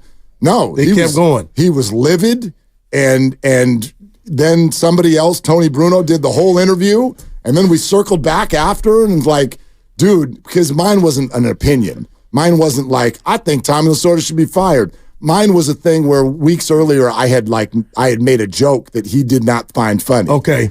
And a weight joke? What? No. Okay. No. I gotta want to know. My bad. It was a pasta-related joke. He felt no. So ESPN had caught a camera had caught Tommy asleep at a Dodgers Cubs game at Wrigley Field. All right. Okay. Tommy came on with us one time. Our show did a bit about how I'm a Giants fan, and we're sitting here talking to Tommy, and so I always have like a wry look on my face at the end of those interviews. And as soon as the interview ends, Tony looks at me and goes sarcastically, "Mark loves it when we have Tommy Lasorda on." I go, "Yeah. I fall asleep the same way he does at a game." Oh, boy. Tommy was still on the line. I didn't know it. So he waited till we called him again, and months later. Oh, come on. And he jumped on, and Tony's like, "Hey, welcome to the show. What do you think about the game coming up tonight?" And he goes, "Is Mark Willard there?" I can hear his voice. And I'm like, "Yeah, Tommy, I'm right here." Because I thought it was like, this could be, he's got a joke. Yeah, I'm right here, Tommy. He's like, "I don't like smart guys like you." And he went in, and I was like, that's why I appreciated what Bonte did, because it freezes you. Okay. You have no idea He that said it's they coming. don't teach you in college. Bonte said that. Yeah. All right. So I my producer's like, apologize and move on. Apologize and move on. And I'm like, what is going on here? And then I realized what happened, and I'm like, Tommy, like, I didn't mean anything by that, Tony does the whole interview. Then after it's done, Tony says, "Okay, Mark has apologized. Are we good here, Tommy?"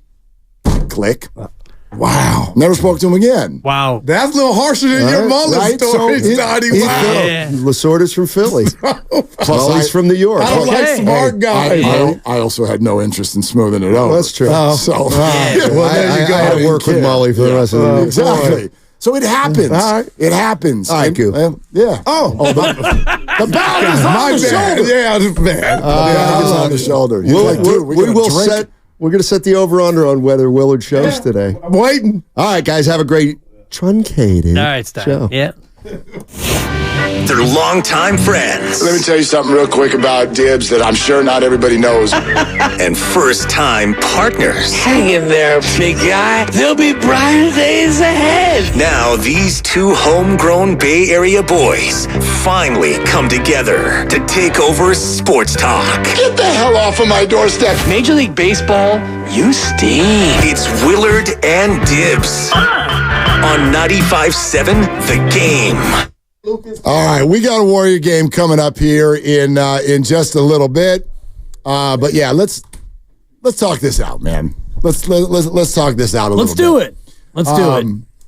We got a few things to get to today, and yeah, we'll get you up to Warrior basketball against the Raptors. No pods tonight. Yeah. And I'm going to figure out my prop du jour, my prop bet for the game. I'm feeling good after getting the Steph over 30 points last night. I feel like there's another win in there for me, not only for the money, but also so I can dispel this notion that I'm somehow like the cooler, like I'm ice cold. And I hope you're listening, Grandy, because your boy's hot, okay? One in a row. You're better. I'm warming. You've been better. Yeah, you've been better. Okay. You're not hot, but you're not as bad as you were 2 months ago. I'll take that. You went through the football season on an unprecedented joke of a run. I was a little cold. Yeah.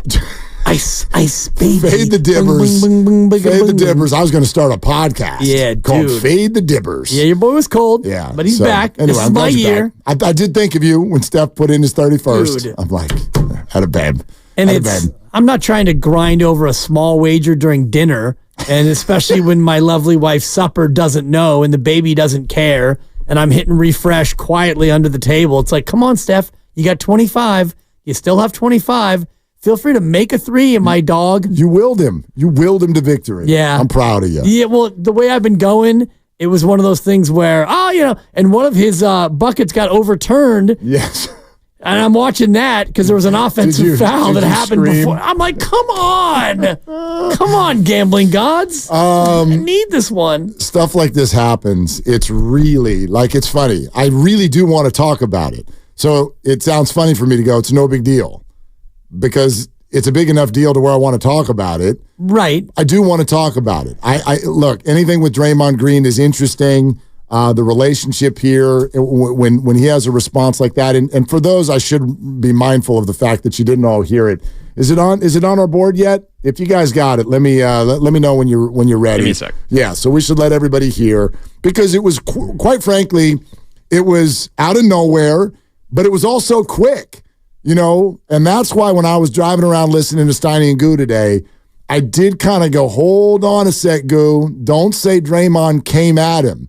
He didn't come at him. He said, I'm surprised you want to talk to me. Now, it was sarcastic as all get out, but his message was, I heard you, I don't like your opinion, and therefore, right now, I'm not going to give you an expansive answer. And here's my message today. What both men have said is totally fair. Bonte didn't do anything offensive. He shared his opinion. It's been a strong one. Right. That's what he does for a living. And Draymond Green can be totally ticked off and handle it in a way where he's not attacking, which is how I would assess what happened last night. Also totally okay.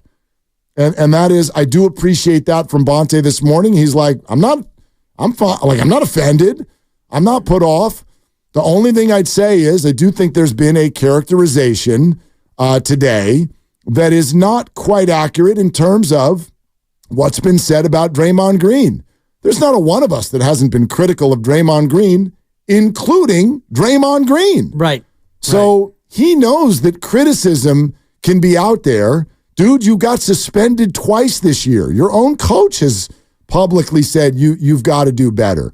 But we do have to be accurate on what my guess is that upset Draymond, which is that some of us, Bonte included, have been advocating him being gone for some time now.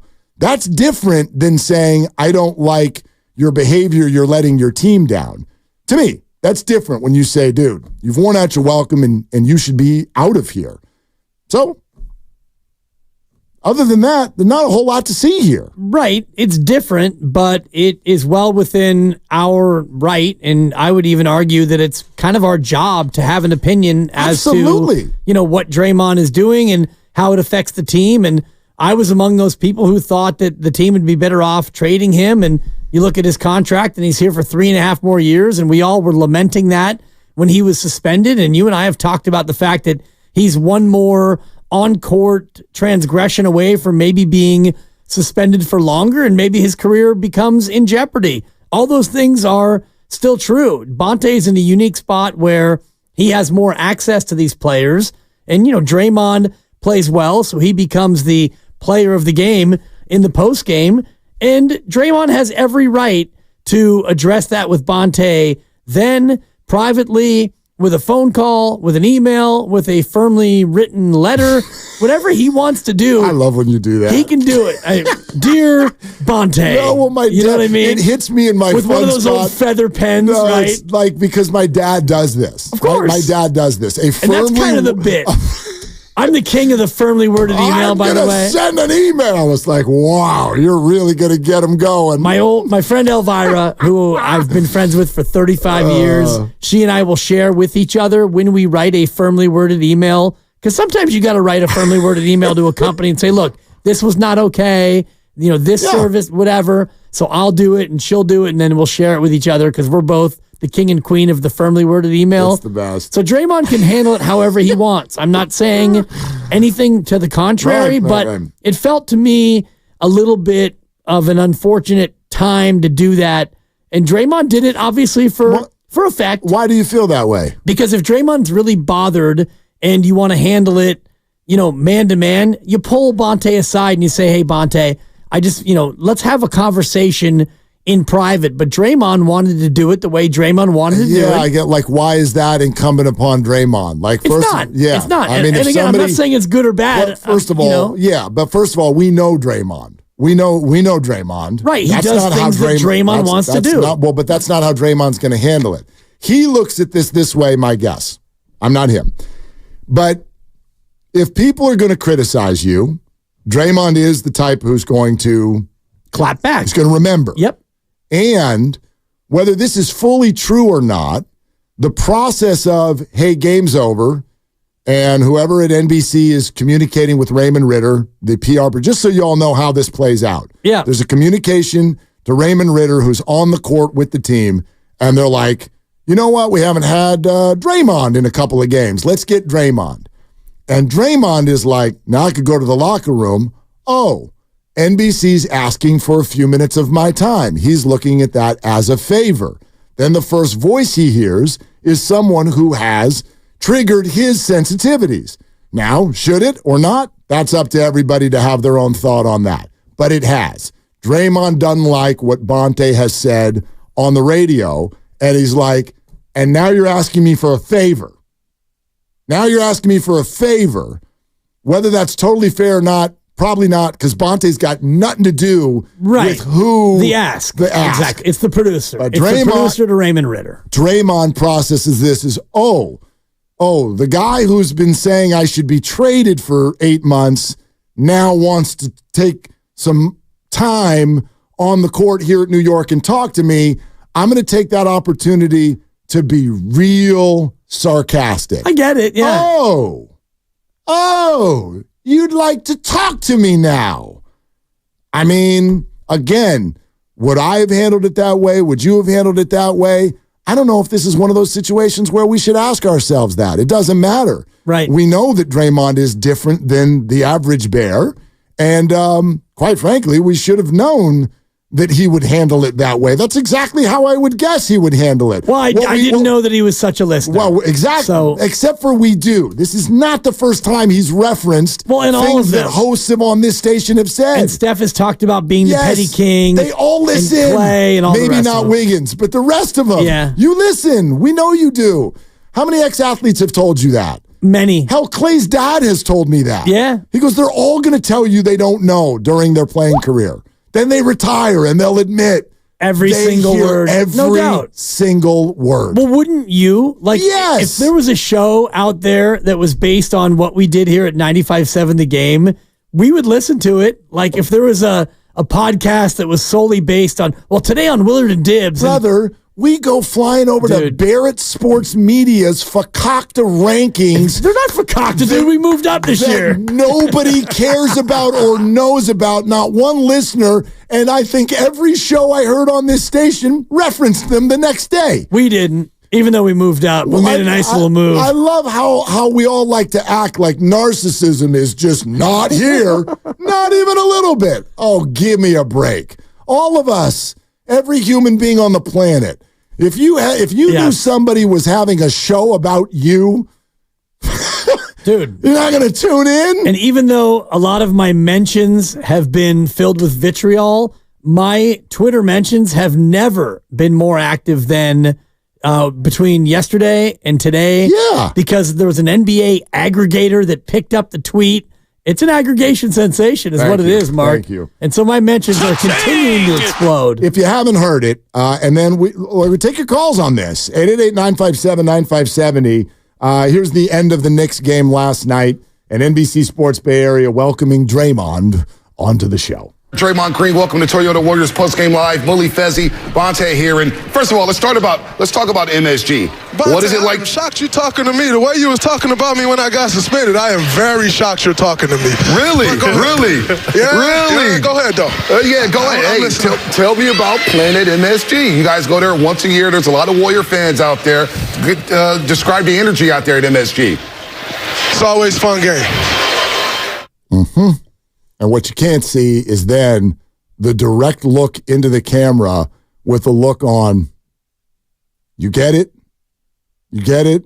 I'm upset, and I'm not going to give you much. Always fun game. You got 3 words.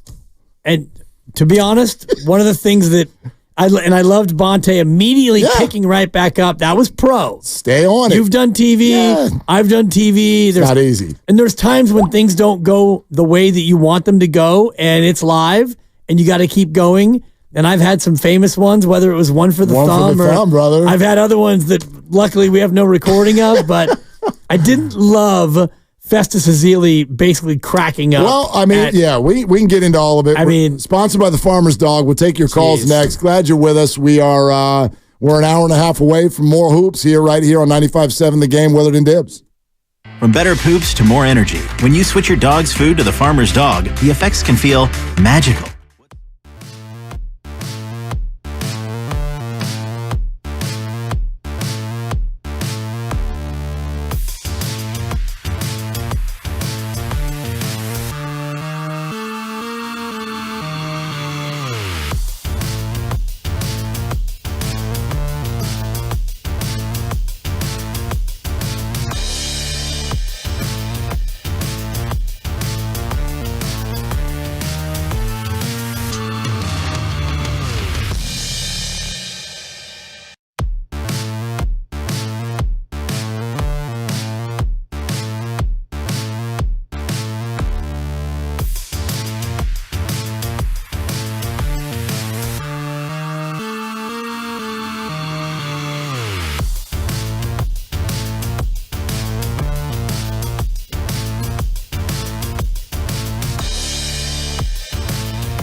Now, back to Willard and Dibs on 95.7 The Game. All right, now wait, what'd you say about Festus? Or I'm sorry, Fezzy fell? Yeah.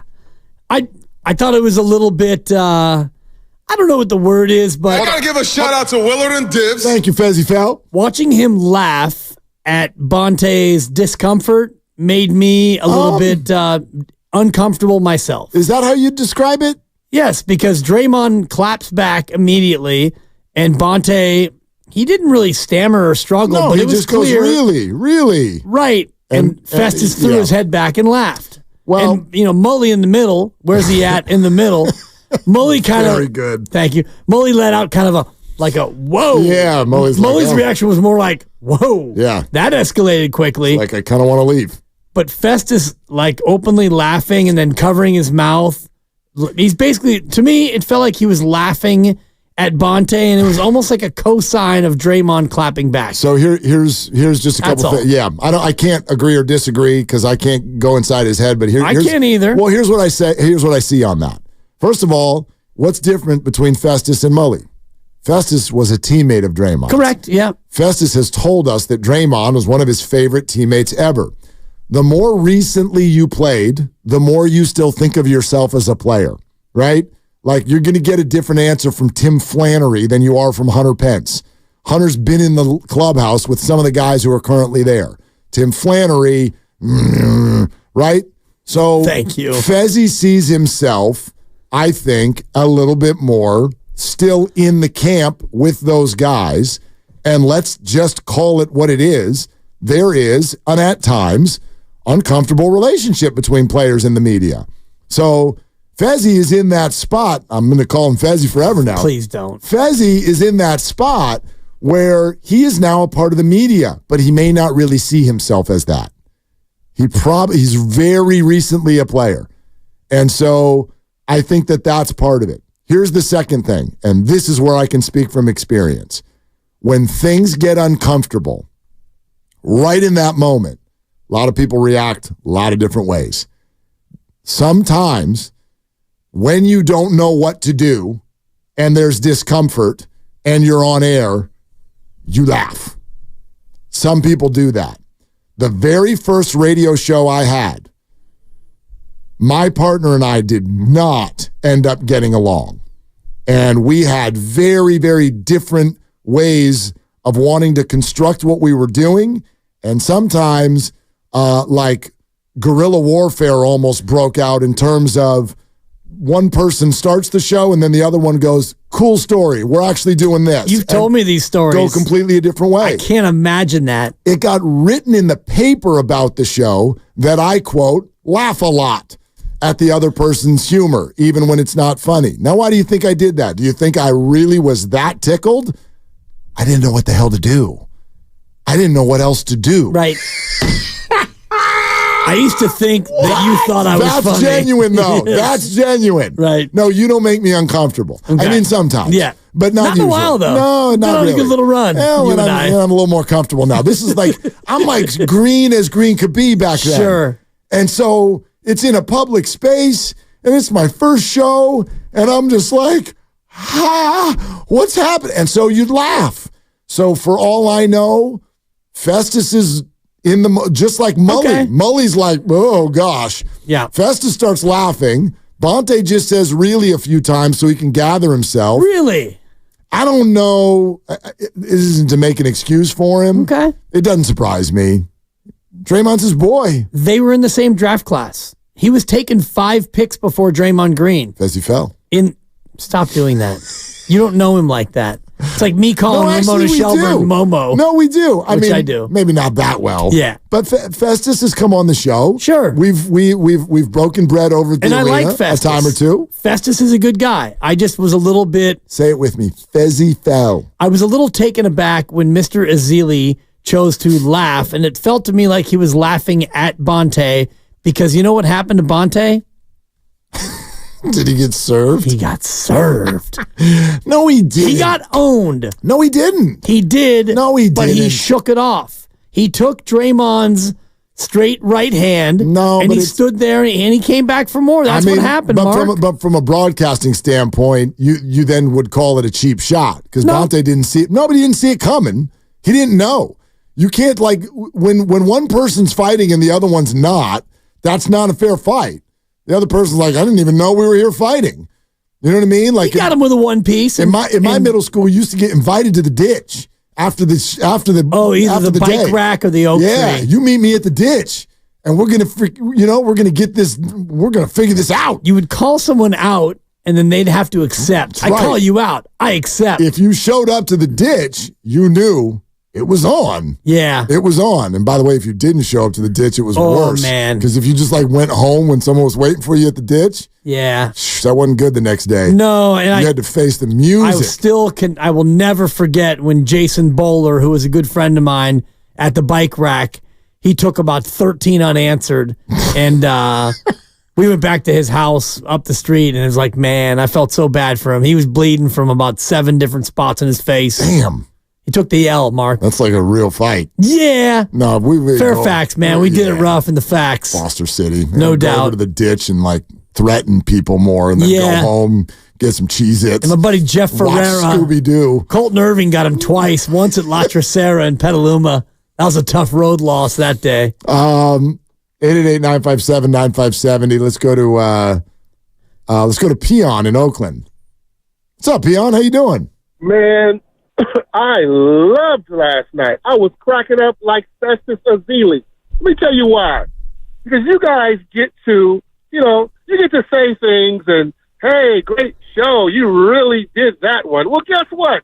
Bam, here's one for you. I get you on live TV because you do radio and you do TV. So now you need me. This moment, you're interviewing me. I get you back. You guys are cracking me up with how you say it's not fair. It's totally fair. Whoa. Peon. No. Who in God's name said Peon. that? No one, Peon. I literally have been sitting here for 45 minutes saying nothing wrong was done. Yeah.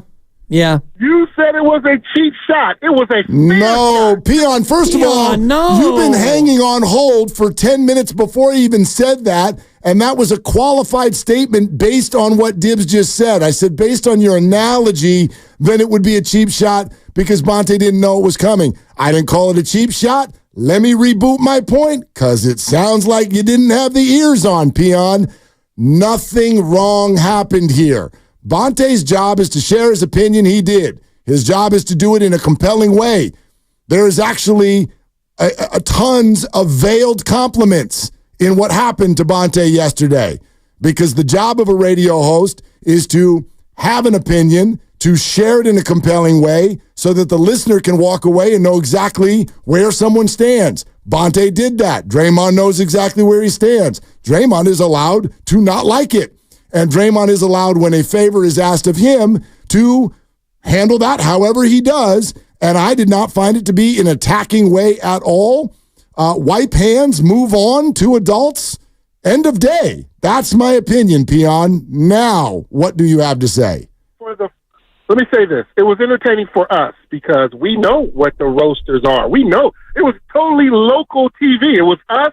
It was Vontae. It was the roasters. It was 95.7. It was Draymond. It was all these components. But let me just add this little twist. Listen, Barry Lamar Bond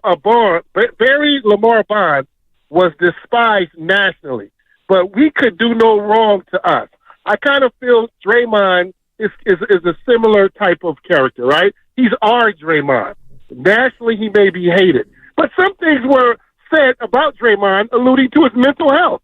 And I bet he has every receipt where someone tried to make it seem like Draymond doesn't have it all there. Because some people went a little further than what they had to. Can you admit to that?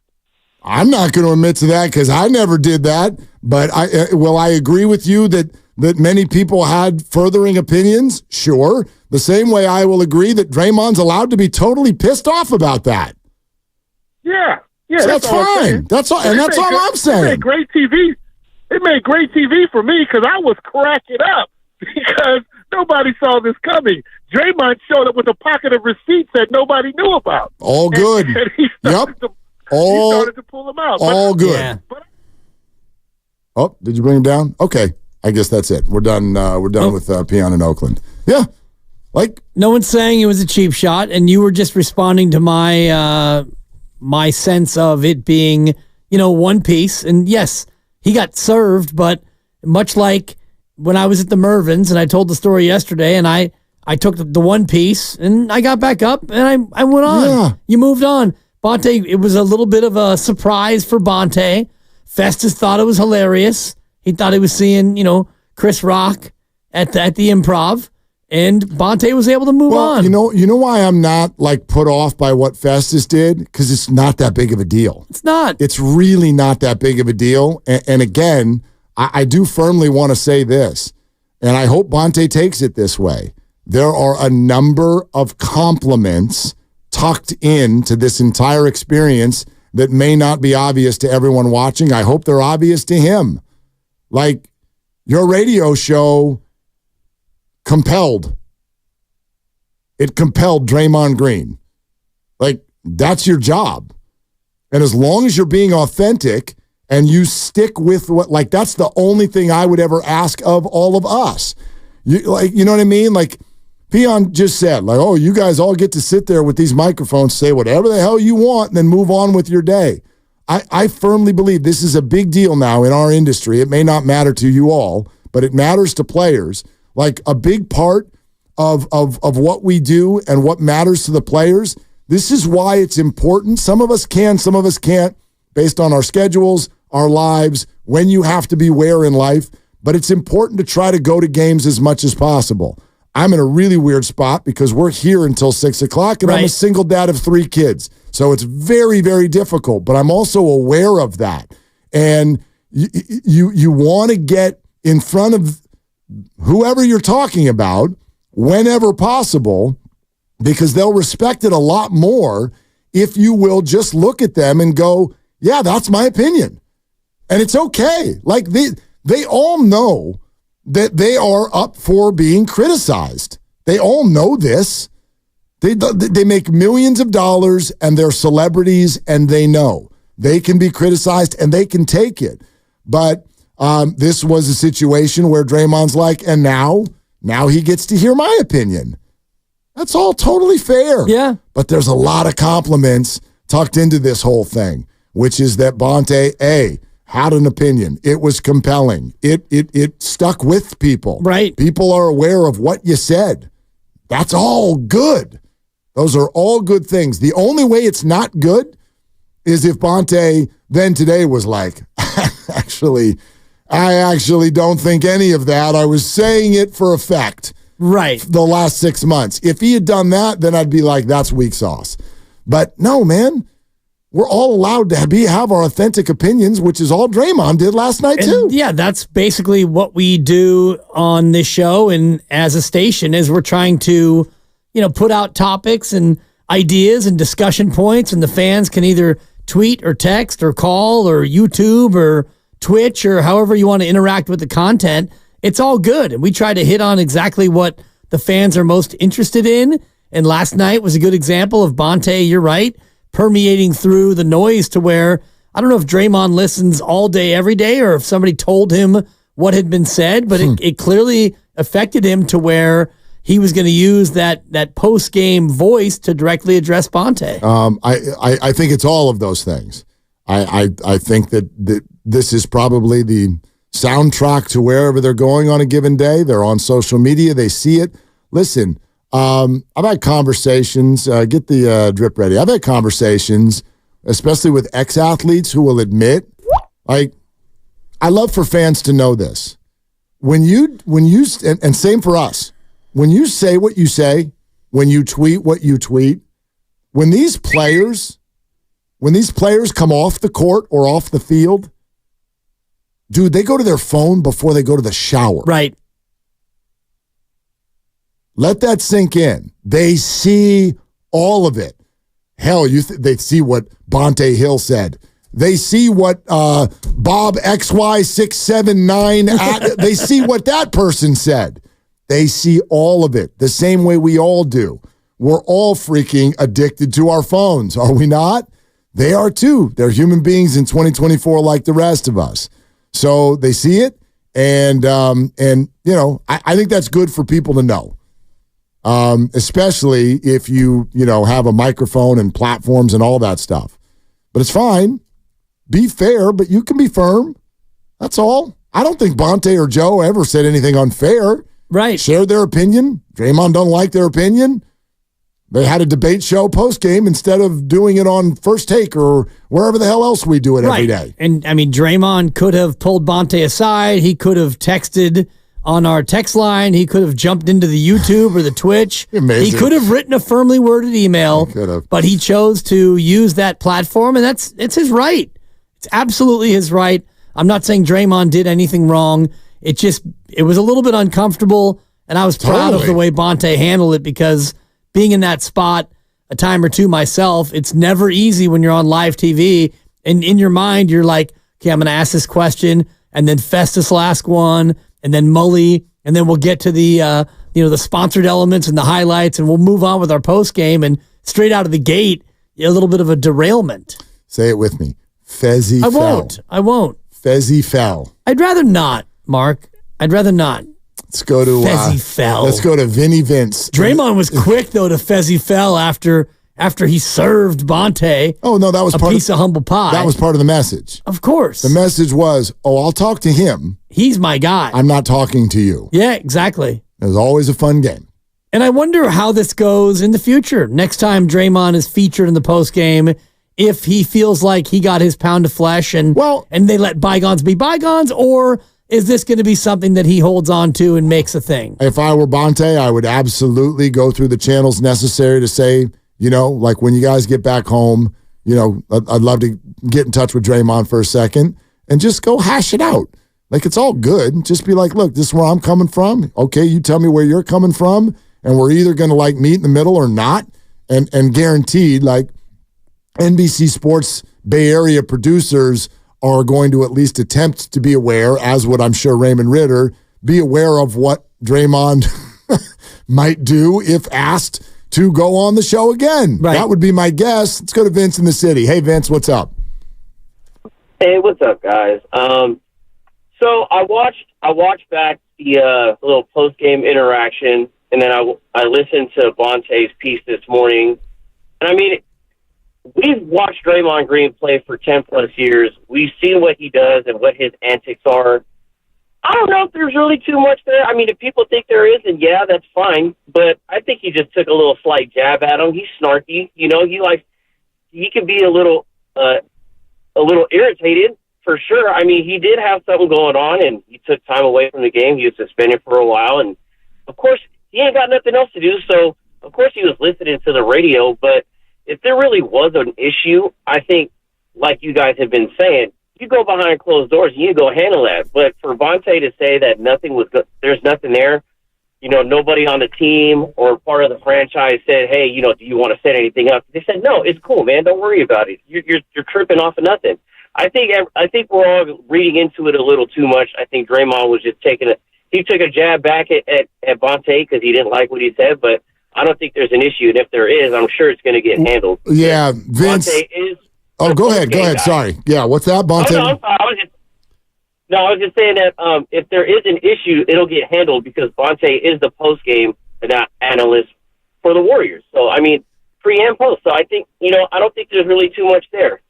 Vince, thanks. Yeah, listen, it'll get handled. For those of you just joining us, this is what it sounded like at the end of the game and the win over the Knicks last night. Draymond Green, welcome to Toyota Warriors Postgame Live. Mully, Fezzy, Bonte here. And first of all, let's talk about MSG. Bonte, what is it like? I'm shocked you're talking to me. The way you was talking about me when I got suspended, I am very shocked you're talking to me. Really? Really? Yeah, really? Yeah, go ahead, though. Yeah, go ahead. Hey, tell me about Planet MSG. You guys go there once a year. There's a lot of Warrior fans out there. Describe the energy out there at MSG. It's always a fun game. And that was the end of that. I will say this. There is plenty of, and this is complete in not just NBA culture, pro sports culture, or just culture, period, in America. Draymond is also partially saying here, how you like me now? Because this is, and I think this is where it's fair. If we were going to spend December and January going, dude, you let everybody down, And if some had the opinion the Warriors should move off of Draymond, the Warriors need to trade Draymond at the deadline, which was an opinion of many, then when he comes back, doesn't so much as get a technical foul since. We have Steve Kerr on this air saying he's been perfect, and he has literally been just a vital member of now a lengthy period of winning basketball. He's played great. And then everyone's like, wow, Draymond's playing great. And Draymond's like, so where's the mea culpa? How you like me now? Does anybody want to reverse their opinion that the Warriors were stupid for re-signing me, or that I'm washed, or that I should be traded? Does anybody want to say the opposite now? I have not heard many of the people who said, you stink, you're done, you're toxic, we should trade you, the Warriors never should have re-signed you in the first place. He comes back, plays great, they win 11 of 15. I've not heard many people go, you know what? I had that one wrong. Yeah. And I think that's what he's saying. And I get that. How can you not get that? That's pretty freaking human. Yeah, it's very human. And, he's going to handle it the way he handles it, which is abrasively and head on. And he's going to handle it on his own terms. And he did it last night in the post game. And yeah, I'll step to the line and say that I was one of those people who said they should trade him and all the things that you were laying out about what Draymond had done that had damaged the team. And he has come back and been amazing. And I had that one wrong because he's come back and been the player that we all want him to be. Part of me is afraid of the other shoe dropping at some point, but I'm not going to worry about that because in the meantime, he's been great. He's been a terrific defender. He has mostly stayed out of trouble. Is he completely technical free? Is that right? Technical foul free? I don't think he's even so much as got a tech. He's definitely not laid a hand on anybody. No, he hasn't. Yeah. And I know that he and Nurkic got into a little bit of an exchange of ideas, but there were no techs. Well, there will always be an exchange of ideas with Draymond Green. There will, for sure, especially when it comes to use of Nurkic. And he expressed himself to Nurkic like he did to Bonte last night. Draymond's been terrific. And, I'm glad that the Warriors didn't listen to me and traded Draymond at the deadline. Or maybe they tried and couldn't. I mean, who knows? Who knows? But they didn't, and that's a good thing. That's all that I would ask, you know what I mean, of like us in the media. And quite frankly, you know this, I've always used those three most powerful words in the world. Oh, yeah. I was wrong. You know what I mean? Like, I'm already prepping my Farhan mea culpa. If Blake Snell or Mac Chapman or Jordan Montgomery's not on this team within the next 3 weeks. Damn it, Farhan. Yeah, I'll probably, and I don't, again, I know this upsets people, but to me, it's not just Farhan. It's Giants ownership completely. But I'll prepare that. We all get stuff wrong. It's totally okay.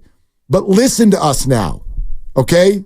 We in the media, we sit here and watch names we've never even recognized, random words on YouTube that will say, dude, you suck at your job.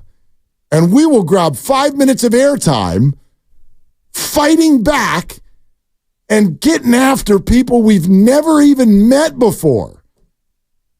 And now we're upset at Draymond Green because he got sarcastic with Bonte because Bonte said that you should be off the team? I don't know. That would be, and I'm not saying Bonte is this because he handled it the way he handled it, but that would be hypocritical, in my opinion, if in the media we're like, oh, the players can't say anything to us. It's like, what? You're the only ones who are allowed to speak? Right. Media? No.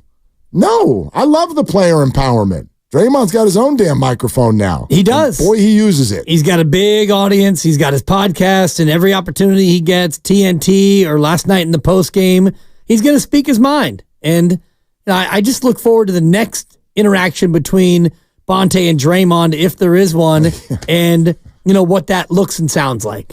We're presented by Fremont Bank. Full service banking, no compromises. Plenty of room for your calls. Warriors Live. not that far away. Brandon Crawford and Farhan Zaidi with some battling quotes, if you will. That's probably too strong of a word, but all of that still ahead on Willard and Dibs. At the Golf Mart by Worldwide Golf. It's the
Now, back to Willard and Dibs on 95.7 The Game. Now, enough of this Draymond controversy. Let's get to the most controversial athlete in the history of the Bay.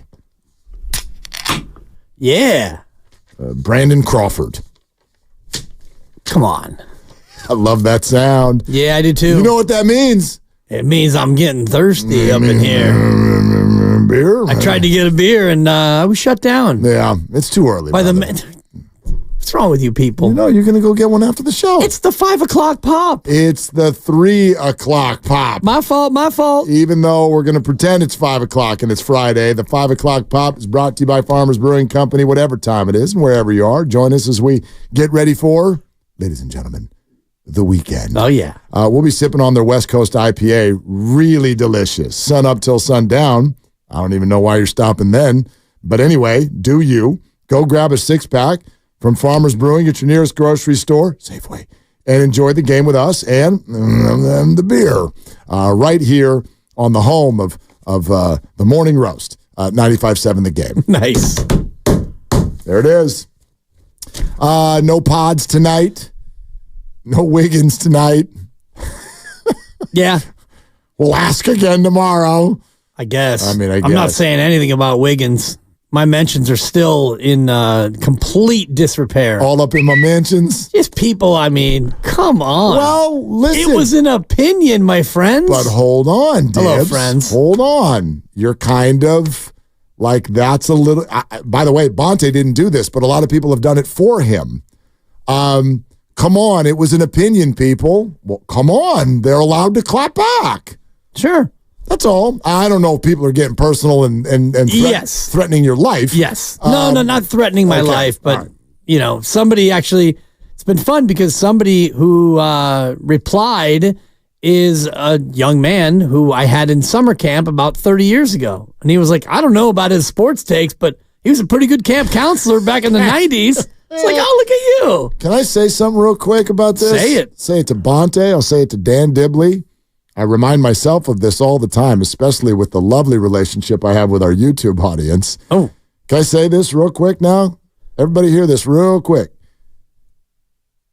If you're a radio host and everybody agrees with your opinions all the time, you suck. Oh, yeah. Gone. You stink at this. I'll say it, he stinks. That doesn't mean that opinions get made up for clicks or views or whatever everybody thinks. Again, we talk about it a lot. We promised each other at the start of this show, authenticity, do not make up an opinion just so that we can debate it. Right. Like, maybe someday we'll work for ESPN again. I don't know. That's their thing. That's not my thing. That's not our thing. So these opinions are what they are. And damn it, I hope you disagree sometimes. Because if you don't, then I'm coming with an opinion like, so, I think sun is better than rain. Ooh. Yeah. That's hot. That's a hot take, literally. Back up, y'all. Totally. Where's the hose? Come on, man. You got to spray that one down and cool it off. And if I just came out here and advocated for rain over sun, then we would be doing the show that you and I agreed that we weren't going to do. Exactly. Thank you, Kellerman. Exactly. Come on, Mark, you're wrong about sun. I think it's dangerous. We need the rain. Yeah. Am I right? Like, it's stupid. It's funny. People will say things like that. Let's celebrate our differences. But then they get really uncomfortable when they're there. Yeah.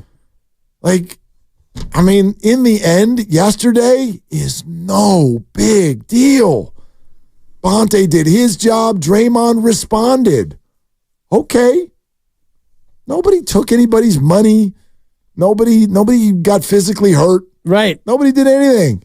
Nobody threw a punch in practice. No.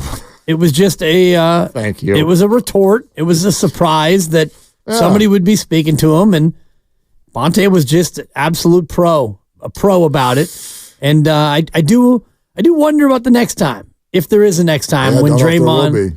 Right. Maybe he's good appearing on that post-game show. I don't know. The high likelihood is when they went over, hey, Draymond, will you go on NBC Sports Bay Area? He was probably like, oh, you damn well better believe I will.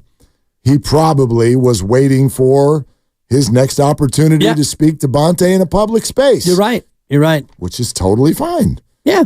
You know what I mean?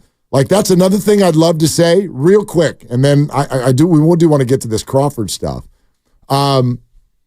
It's interesting to me when people go, look, Draymond, if you had a problem with it, take Bonte somewhere private and talk man to man.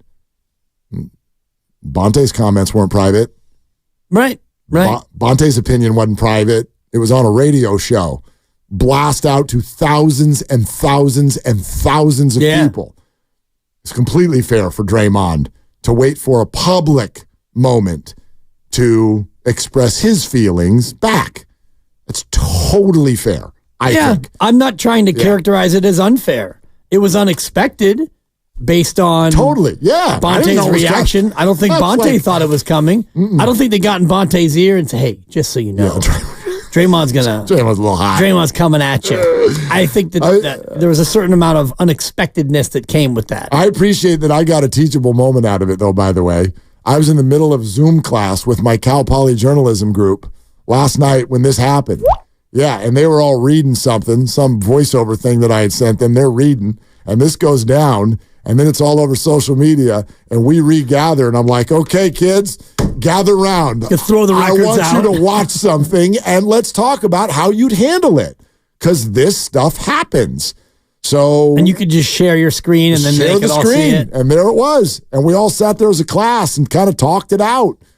And just like, okay, if you're a media member, how do you feel about this? What would you do if this happened to you? Kind of a thing.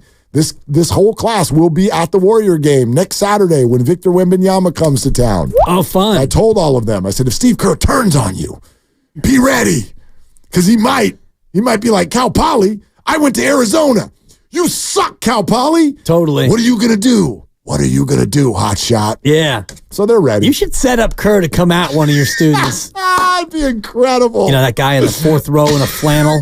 I want you to just bury him. What are you wearing? Totally. Dress for the job you want, not the one you got, you little snot nose. So fun. Anyway, are the Giants wrong for not giving Brandon Crawford any sort of an offer? Quote, the bottom line, I was not wanted back by the one person whose opinion matters. So I went with a team that gave me a major league contract. Cardinals have a long history, blah, blah, blah, blah, blah. Bottom line is, I wanted to come back to the Giants. That was obviously the ideal situation for me. I had no playing time expectations, just to help out, be a veteran mentor for Luciano, Casey Schmidt, Tyler Fitzgerald, continue being that guy for Tyro, whoever else I could help out in that capacity. That's what I came to him with. And I was told I could earn the last spot on the roster like anyone else could as a non-roster invitee, and that was the nail in the coffin for me. That's from Brandon Crawford. Yeah. Now, your opening question of were the Giants wrong to not offer him anything more than that? We don't know yet. And that will be TBD, to be determined. I do know this. There is a major league team that thought Brandon Crawford was worthy of a major league spot and $2 million. So is Crawford going to play well enough to earn that spot? Only time will tell. The other piece of it also for me is who's your shortstop? Because the Giants right now, to my eye, don't have a shortstop. They have some guys who might play shortstop, but they don't have a guy that you can put out there and say, you're the shortstop. If you're counting on Marco Luciano, that to me is a giant question mark for a guy who may or may not be capable enough to play shortstop at all, let alone 6 days a week. So there's two pieces to this. Is Crawford done? We're going to find out in St. Louis. And did you replace him with somebody surefire, ready to go? I don't think so. No, but also I would argue, I know Luciano's going to, quote, get the first chance. There's also Casey Schmidt. There's Tyler Fitzgerald. Tyro can play games at short if needed. Matt Chapman can play them in a pinch. Is he on the team yet? Matt Chapman. Anyway, right? Like, there are options there. I don't think they're all in on Luciano. Okay, here's Farhan's response, because this was brought to him. This idea of like, hey, Brandon was willing to play in a reduced role, he says. So what about that claim? Here's Farhan's response. Quote, That assessment is 100% fair. He had interest in coming back and was open to a different role. Here's the key. Lean in to the speakers and listen to this one. The main thing we've discussed internally was the challenge of the fit because his status in the organization would actually make this supportive mentorship role challenging for him, even with the best of intentions. You buy that? No. Why not? I mean, you're telling me that he can't be a mentor because he is such a big presence in the organization? So he's going to come in and he's going to still want to be DJ BC Raw, and he's not going to be able to sublimate his ego and be able to play the role and coach up a young player? Oh, I don't think he's saying that at all. Well, what's he saying? He's talking saying that about everybody else. He's not talking about Brandon. He's talking about the fans. Yeah, and teammates. Like Brandon Crawford is royalty in the Giants organization. Right. He's royalty. So imagine if Luciano now, right, this is a hot shot rookie that we've been hearing about for 4 years. He goes out there and a month into the season, he's batting $162, right? What the hell's going to happen? Is he going to get space? Is it going to feel to fans and maybe more importantly teammates like Brandon Crawford is being disrespected, despite the fact that Brandon may come out and even publicly be, no, we're good here, we're good here. Like, I think that's a pretty fair response, but let me also take it a step further. I mean, what did Brandon hit last year? $170? $190 something. $190, $180? Yep. You know what I mean? Like, here's one thing. Here's an example. This is what I'll say, okay? Plenty of people have complained this year about Klay Thompson. They have used the word washed. They have used the phrase, it's time to move on. Living in the past. I know that he's an all-time great, but, and then they fill in the blank. If that same person then, let's say the Warriors at the end of the year just let Klay walk, and that same person was like, dude, how you going to treat a legend like this? How are you going to do that? That's what this feels like. I don't think anybody was like, you've got to bring back Brandon Crawford. Brandon Crawford's 37 years old and failed to get to the Mendoza line last year. And I understand he's talking about a reduced role, and that's great. And would you love to have him around? I understand that. However, look at all the names we're sitting here talking about. Like, whose roster spot do you want that to be? Do you want that to be in favor of a young guy who you are interested in looking at and fans are always clamoring for? Right. Let's give another guy. Let's give a Kuminga, a Moody, a Luciano, a Fitzgerald, a Schmidt. Give them some time and let's see what they can do. Are you going to give one of those guys the roster spot because he's Brandon and you want him to just kind of hang out and talk to people? I don't know. Well, he might be better than those people, and we don't know how he's going to play. Last year was a bad year, and he had a ton of injuries. And if he's healthy and he feels like he can give it one more go, St. Louis seems to think that he can. And I'm sorry, but outside of Luciano, Casey Schmidt we've seen, and yeah, you want to give him time. And let's give Fitzgerald some time and Luciano, and let's piecemeal it with three young guys. You're not looking to win. Then it's just another rebuild before the inevitable rebuild. Not that Brandon Crawford's the difference between an 80-win team and a 90-win team, but are you trying to win, or are you just trying to look at these 4A players again? No, you're trying to win. But to me, you have no answer at shortstop. And Brandon Crawford, at least, at the very least. Why do you feel that way? I don't think Marco Luciano can play shortstop.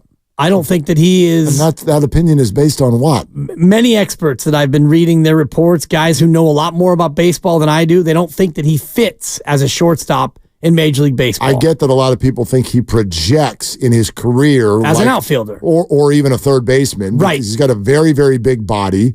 A-Rod came up as a shortstop. He did not project out there at the end. Yeah. He went over to third base. That could happen. But at least take a look. Sure. Before even if a bunch of experts think that, like a bunch of experts thought that Trace Jackson Davis wasn't even worth a draft pick. Do you know what I mean? Like, I know exactly what you're saying, but I don't see a real path toward a future for any of these guys at shortstop. Casey Schmidt is a guy who we saw a lot of last year, and he was overmatched. So is he going to right? A lot of people are overmatched. Sure. Is he going to make the adjustment and come back and be able to? Is he going to be a better hitter this year? Is he a guy who's going to hit 260, 270? Maybe. Yeah, like it's possible. guys get better. Like you got to, right? You got to see it. I'm not going to go on MLB.com's opinion and be like, so he can't do it. Shortstop's a big time position, Luciano's a big time prospect. So you've got your shortstop position is 3 prospects and Ahmed if he makes the team. Big question mark to me. No question, it's a question mark. Wouldn't it be good to have a veteran there who could maybe mentor these guys? And I don't buy Farhan's excuse or his reason that, based on his track record and his personality, it wouldn't be the right fit. I mean, he would know better than I would, but that to me sounds like a cop-out. It's the way I hear it. What if the Giants' internal evaluation is he's done? He's 37. He's been hurt constantly. He's done. Well, that's what it is, because they offered him just a minor league. Show up and try out is what they offered him. So then I would take issue with you calling it a cop-out, because it would be beyond offensive to come out and say we just didn't feel like he could play anymore. Well, that wouldn't be offensive. That'd be keeping it real. Keep it real, Farhan. Stop. Don't say that. St. Louis obviously thinks that he's got something left. St. Louis is giving him $2 million to be the same thing that the Giants are doing with a Nick Ahmed, if you will. But the Giants wouldn't even have done that for Brandon Crawford. Right. Because their assessment is that he's done. Right. And I don't think that's a crazy assessment. It's not a crazy assessment, but they certainly my gosh, what you're suggesting would be, quite frankly, the most disrespectful thing an organization has ever done to one of its great players ever. To just come out and be like, yeah, we don't think he can play anymore. Be honest. Stop. Based on his personality, and we don't think that the mentorship because of the... all the double talk that he said, I do think that. You think they should publicly say, we think Brandon Crawford's done? Or you could just say, we have other options that we're looking at, and, you could say something more than... I think that's what they said. What he said was, we don't know if he would fit based on, what a great legacy and all the rest of it. I just don't think that is... I don't think that that's very truthful. I think what they really wanted to say is what you're saying. We don't think he's very good anymore. Right, and they can't. Okay. They cannot say that. That would be awful. You want them to say that? You want the... I don't want him to say what he said. If Klay Thompson shoots 25% from 3 for the rest of this year and the Warriors let him walk, you want that statement? The actions will speak louder than the words. I don't want him to say, well, we don't want to bring back Klay because we feel like his presence here would be a distraction, and I think that that's nonsense. It's my opinion. I think you'd never get a PR job. Well, I'm not fishing for a PR job. But how would you suggest that somebody say that publicly in this position? And how would you think that that's not way worse to Brandon? I mean, at least he went and got a different gig. Right. I would be absolutely blown away if an organization, after how many years was Brandon with the team? 13 years? 12, yeah, something like that. 13 this years. Guy's a forever Giant. I mean, my God, and you would come out publicly and just be like, we don't think he can play anymore. Well, that's basically what they're saying without saying it. Which is the right thing to do. This is what Brandon is saying. Which is the right thing to do. Brandon's comment is, they didn't, it was pretty clear the one guy who had a chance to keep me around didn't want me around. That's what Brandon said. So yeah, whether or not the club says it or not, the club did it. So it doesn't matter if you say it or not. Yes, it does. The club basically said, we don't want you here. That was their action. So the words that Farhan chose, it's nonsense. Matter. Well, they matter in that it's nonsense. Oh gosh, yeah, boy. I mean, yeah. So we don't want him here because he'd be a distraction because he's... Didn't use that word. Read it again. Did not call him a distraction. Read it again. The main thing we've discussed internally was the challenge of the fit because his status in the organization would actually make this supportive mentorship role challenging for him, even with the best of intentions. I actually don't question his intent or that he would do everything he could to mentor our young players and help bring them along. I just think we expect our younger players will have their ups and downs as young players do, and having the greatest shortstop in franchise history on the bench It was just going to create a dynamic where it was going to be harder for our young players to play with a margin of error. Because they've got a 13-year, he'd be a 14-year veteran over their shoulder. Yes. Okay. Yeah. Brandon Flippin' Crawford. Yeah. Yeah. I mean, I don't buy that. Did we not say this about Brock Purdy and Jimmy Garoppolo last year? Well, that's a different story. Or Trey Lance, for that matter. Well, Trey, those are totally different stories. How so? Jimmy was a distraction because Jimmy clearly didn't want to be here and they didn't want him here. And the only reason why he was still here is because they were painted into a corner and they had no other option other than to keep Jimmy Garoppolo. This is not that. That's one way to say this it. This is a forever giant and a beloved giant. I don't agree with you that they didn't have any other option. Well, they got to a point where they weren't sure if Brock was going to be back, and then they knew that they didn't want to have Trey, so they had to have Jimmy. No. They knew that they didn't have Brock back. This was prior to Brock Purdy ever even making the team. Right. Brock had not played yet. You had no quarterback. You had Trey Lance. You had no quarterback. They didn't think that. I think that they did think that. We didn't think that. I thought so. Yeah, well, I called it a hedge that day and got absolutely torched for it. You were spot on. Well, but and I don't believe I torched you. You were right on the money. Not you, but how many people said, like, wow, that's not, I mean, I said that. That's not great for Trey Lance. No. That's why I knew it was a hedge. Right. Because you don't go all in on someone and then keep their very famous backup like sitting there. Like that's unnecessary pressure. And this would be a hedge. Absolutely. And they need a hedge. Well, that's my opinion. That's a fair opinion. But I think that what he's saying is also fair. If you really want to let Luciano have some space, you don't sign Brandon Crawford to hang out on his shoulders. And help him. Help him learn the position. Help him. Right. And put pressure on him. Well, what's wrong with a little pressure? I mean, honestly, if the kid's not ready to be a shortstop, then go down to AAA. You got to win baseball games. I think the job of a team is to put their players in the best position to succeed. That's what I think. And I don't think that would have been it. Okay. Defensive Play of the Week brought to you by East Bay Law Practice. When you need the best defense, you need to call the Bay Area's top criminal defense attorney. Visit eastbaylawpractice.com today. All right, let's go back to last night. Knickerbockers putting together a fourth quarter run to cut the Warriors' lead to just 4. This is my favorite play of the night. Steve Kerr subbed the starters, Moses Moody included, back into the game. And Moody and Kuminga, as Goo would say, Kamudi, combined for a stop and a score to stop the Knickerbocker run. Alec Burks driving on Moody. Pull-up jumper blocked by Moses at the elbow. Kuminga racing down the floor with Brunson to beat. Takes the contact and lays it in. And one Kuminga. Can we play more Dana in Warriors Live? I can't even handle it. Kevin's on the call again tonight. I just can't. It's with Dana. delicious. It's just too much. It's absolutely delicious. And he hits it. He hits you when you least expect it. I was driving last night, getting the first quarter on the way home, and he had one early in the game, and I was like, "This guy! Oh my god! I'm openly just laughing." GP2. There's so many of them. I need to start remembering where they are in the game so I can go back and catch them on the Odyssey app. I think Nahigian put together a Dana montage. We should play it in Warriors Live. We should. Which is next. The Defensive Play of the Week was brought to you by East Bay Law Practice. East Bay Law Practice knows how to go the distance for you by providing the defense you need to help reduce or eliminate your penalties. Visit eastbaylawpractice.com today. Warriors Live is next, presented by Xfinity. At home or on the go, you get the fastest internet to all your devices. Anytime, this is a rule, Grandy, anytime Dibbs and I are in a heavy debate from now on, just play a Dana bite. And then everything's fine. He's fine on Willard and Dibbs.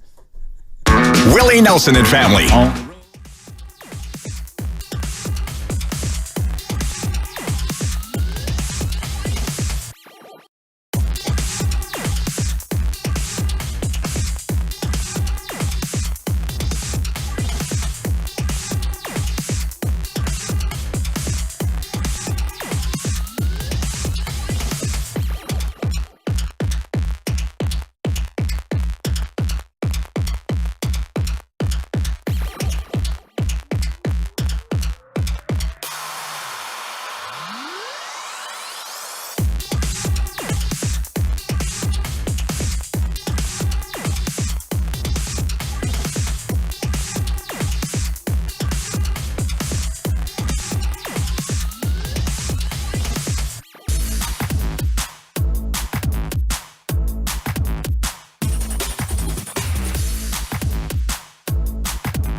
Warriors basketball is back. Steph Curry, Draymond Green, Klay Thompson, and Chris Paul.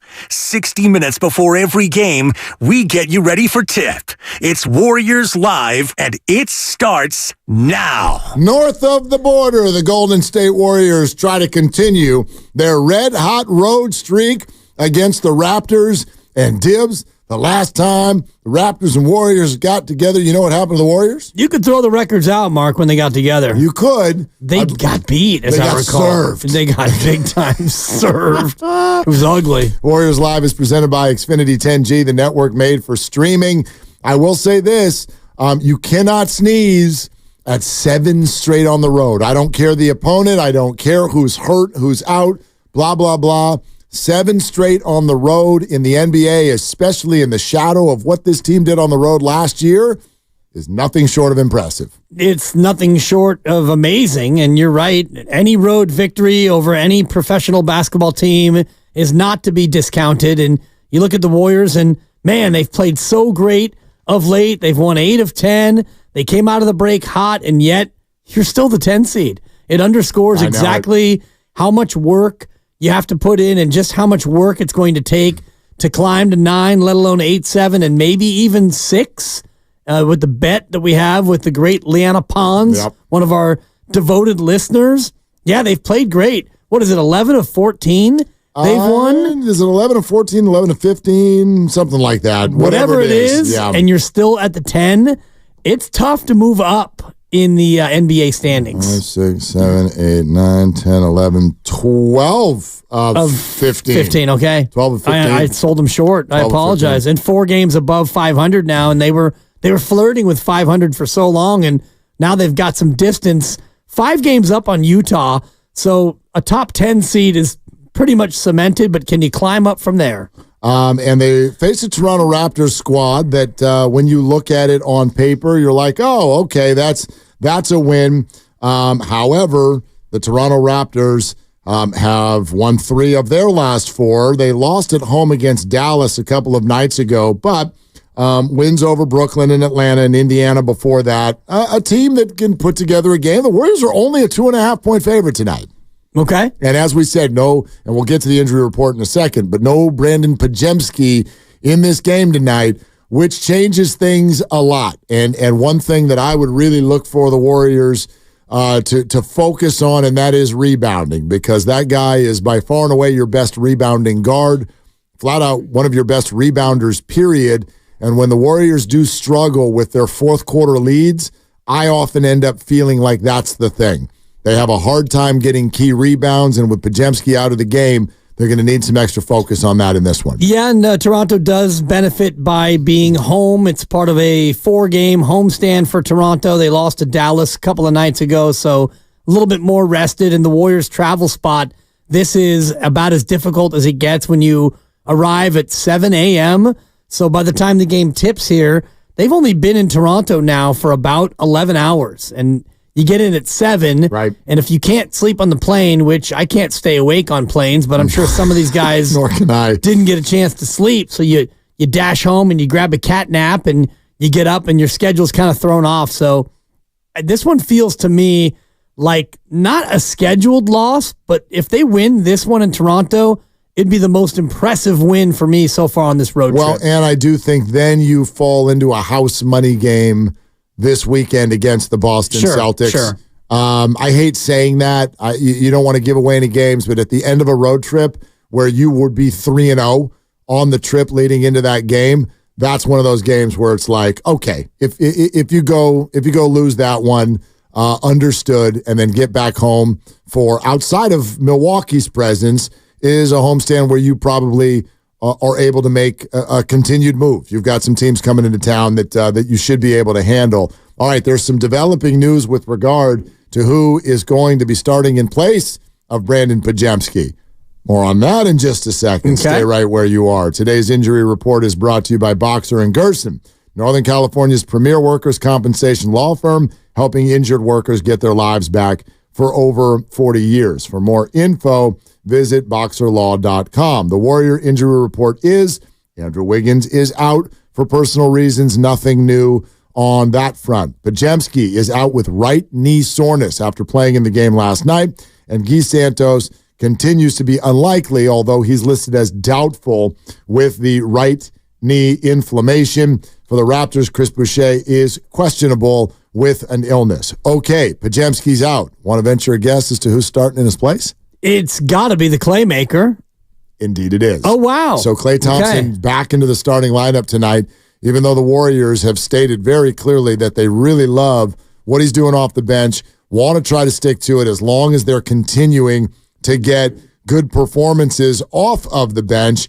But with Andrew Wiggins out and Moses Moody moving in, I don't know if they had another viable option than moving Klay Thompson into the starting lineup. So that is what they will do in this one tonight. And hopefully Klay can readjust to being back in the starting lineup. I know he made comments last week about how, when you come in the middle of the first quarter, end of the first quarter, whenever it is, you don't have that same kind of pressure as you do when you're starting the game. You can kind of get into the flow. But Klay started enough games. I can't imagine this is going to be much of an adjustment back for him to be in the starting lineup. So someone asked me earlier today, okay, with Wiggins out, who are you focused on in terms of who needs to step up? And I think in one way, the answer is kind of obvious. You're like, well, how about the guy who's filling in for him? That would be Moses Moody. But it's like, that's part of it for sure. And Moody last night, like his three-point shot wasn't falling, but he still found a way to really affect the game. His defense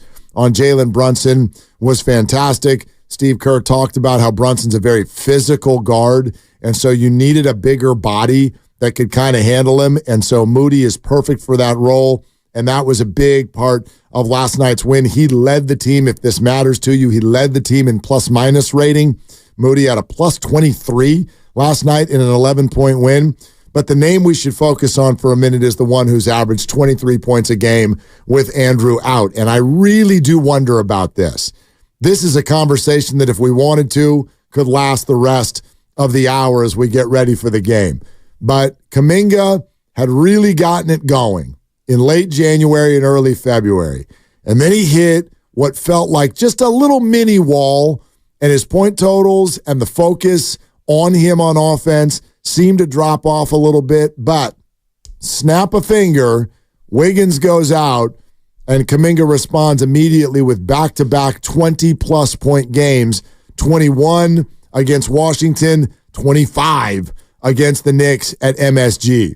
He looks totally energized. I don't mean he's happy that Andrew's gone, but we've spent so much time this year, the Warriors have, talking about the difficulties for Kuminga and Wiggins to play together. So I really am interested to see what Kuminga continues to look like while Wiggins is out, because that's been such a subject this year. It has, and it felt like, and Steve Kerr said as much to us on the show, that when Draymond came back, he kind of unlocked the conundrum of Wiggins and Kuminga playing together. And when Draymond was with Wiggins and Kuminga, it seemed like that's when the team started to cook, but now Wiggins is out for who knows how long, what period of time, but you mentioned it last night, Jonathan Kuminga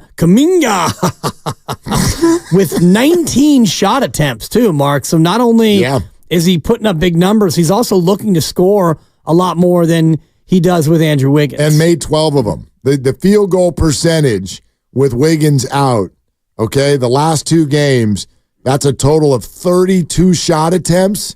22 of them have gone in. Man. Kuminga is playing tremendously efficient basketball and not lost on everybody. Do you know what he is from three-point range in those two games? Tell me. 0 for 1. That's it?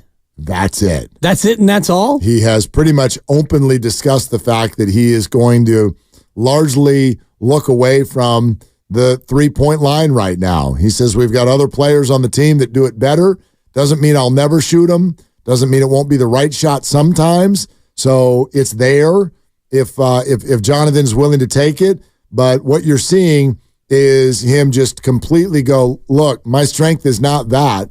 Why am I settling for jump shots when I'm a leaper, I'm fast, I am a physical presence in the paint when I can get there, so I should try to get there as much as possible. Yeah, and I would look to see him do that even more tonight with Klay in the starting lineup. Steph and Klay, go ahead and handle the three-point shot aspect of it and just get in there and attack the basket. I was looking at his best combinations as far as plus-minus goes per 100 possessions, and his top 3 best 5-man combos, none of them include Andrew Wiggins. And here's one that caught my eye, something to keep an eye on tonight. His 3rd best combo is Curry, Kuminga, Looney, Chris Paul, and Klay. So I wonder if this isn't a game where Kevon Looney gets some more minutes. And, Chris Paul has been such a good part of that second unit as well. And you need rebounding with Podziemski out. Right. Like that 5 that you just mentioned, that could be the closing lineup. Right. Could be the closing lineup. Could be. Not the starting lineup. Yeah. Could be the closing lineup. And we haven't seen a ton of Kevon Looney, but this feels like a game where his minutes will be up a little bit second half of a back-to-back. Although, give me that 5 again. It didn't include Draymond. Is that right? It did not. Okay, so then then that won't be the cclosing lineup. Yeah. Actually, none of his top 3 lineups include Draymond. Interesting. And part of that might be because Draymond has missed so much time. But the lineup that he's played the most with is Curry, Draymond, Pods, and Wiggins. Okay. That's the lineup with, obviously, Kuminga. That's the lineup he's played the most minutes with and his 4th most productive. Warriors Live is presented by Xfinity. At home or on the go, you'll get the fastest internet to all your devices. I mean, along the lines of what you're talking about, and now 2 changes into the starting lineup with Wiggins and Podziemski both out, you also have to ask the question, all right, who's left for Chris Paul? In fact, I'll go ahead and do my take it to the bank prediction right now. Fremont Bank, full service banking, no compromises. I am going to say that Dario Saric hits at least 2 3-pointers tonight and gets himself going a little bit. He had a 0-point performance last night in only 11 minutes. Seems like he's starting to fall out of favor a little bit. But if you start to think about now that second unit and how well he works with Chris Paul, and the fact that this is Chris's 3rd game back, and the fact that there will be, in theory, a little bit less Klay with that group, that kind of puts Saric in a position where they're going to need him to perform as a scorer with that second unit with Chris Paul back.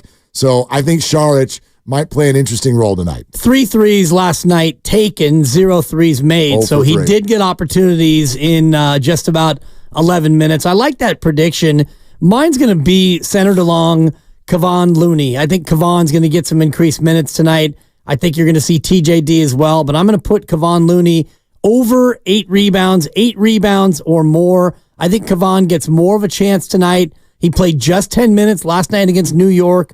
I think the Toronto matchup is one that would allow him to get out there and get up and down a little bit and, make an impact against the Raptors. So I got Kevon at least 8 rebounds tonight. I hope, because again, rebounding is where my eye is tonight. You look at last night's leading rebounders, and Podziemski only had 3, by the way. He had definitely a down game, 2 points, only 3 rebounds, and he did that in 32 minutes. So he was out there, but he was not producing much numbers-wise. So I also sort of wonder, when you see him suddenly go out with right knee soreness, this, I'm not saying that they're making up an injury, but this smacks of a player who needs a night off, a little bit of a rookie wall type thing. Brandon has been struggling with his shot for a better part of a week and a half now. But Draymond had 10 rebounds and Steph had 11. And the team as a whole, held their own. The Knicks out-rebounded them by 3, but that's fine. That's the stat I'm looking at tonight. And so is it Looney? Is it TJD? Draymond, I would assume, as always, very, very focused on it tonight.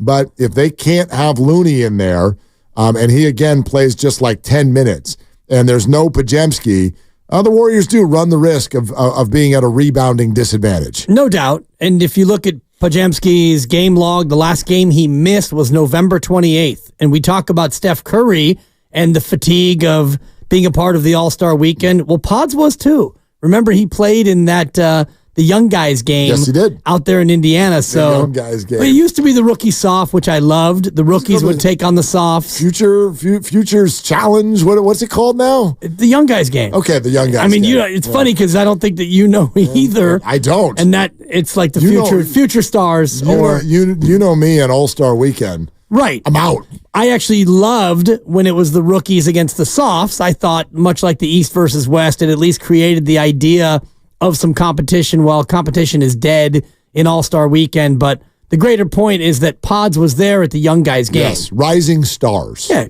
It's called the Rising Stars, sponsored by Panini. Young Guys game. YGG. It's the Young Guys game. But he was there, and so he didn't get the same break that other guys got, and his last DNP was November 28th. Yeah. So it's understandable if Pods is hitting some sort of a wall. Completely. And so you do it on a back-to-back on a night where the Warriors might well be able to pull off a victory without him, and then, head into Boston this weekend, see if he's ready to go. And obviously, if not, they've got a bunch of days off after that. Like that, this is an interesting spot here for the Warriors, especially if they can get a win tonight. I really think, not that you could take your foot off the gas, but you've only got one more game after tonight between now and next Wednesday when Milwaukee and Giannis come to town. And so there's a bunch of days off cooked in there. And if you win tonight, a game that, let's just be real, like you don't need. Boston does not lose at home. This is going to be very, very hard to win that game on Sunday, especially at the end of a trip and with certain players ailing. Wiggins, I would expect, I don't know this, but I would expect Wiggins to still be out. And now you're dealing with the Podziemski situation as well. Chance for the Warriors to take a breath a little bit, especially if they can win this one tonight, only have one game over the next 6 days. Boston 27-3 at home. So God. they do lose at home, Mark. Yes, but they do. Not very. That's a much. 900 winning percentage Damn. for Boston. And man, what a difference a couple of months make. Last time the Warriors played Toronto, January 7th, they lost by 15. They fell to 17-19. They would go out to lose against New Orleans in the next game by 40 or something. Right. They lost by 36. Great memory. Yeah. And at that point, we were thinking, oh, geez, lottery and, Secaucus, and here we go. And they have turned that baby around. It was the low point because it wasn't just a 15-point loss followed by a 36-point loss in your own building. Do y'all remember how they were playing? It was like gross basketball. Yeah. Some of the worst defensive basketball I have ever watched, especially by a home team. Toronto and New Orleans came in and hit every shot. Yep. They hit every shot, and people are like, boy, you're on fire. No, you're not on fire. You're just not being guarded.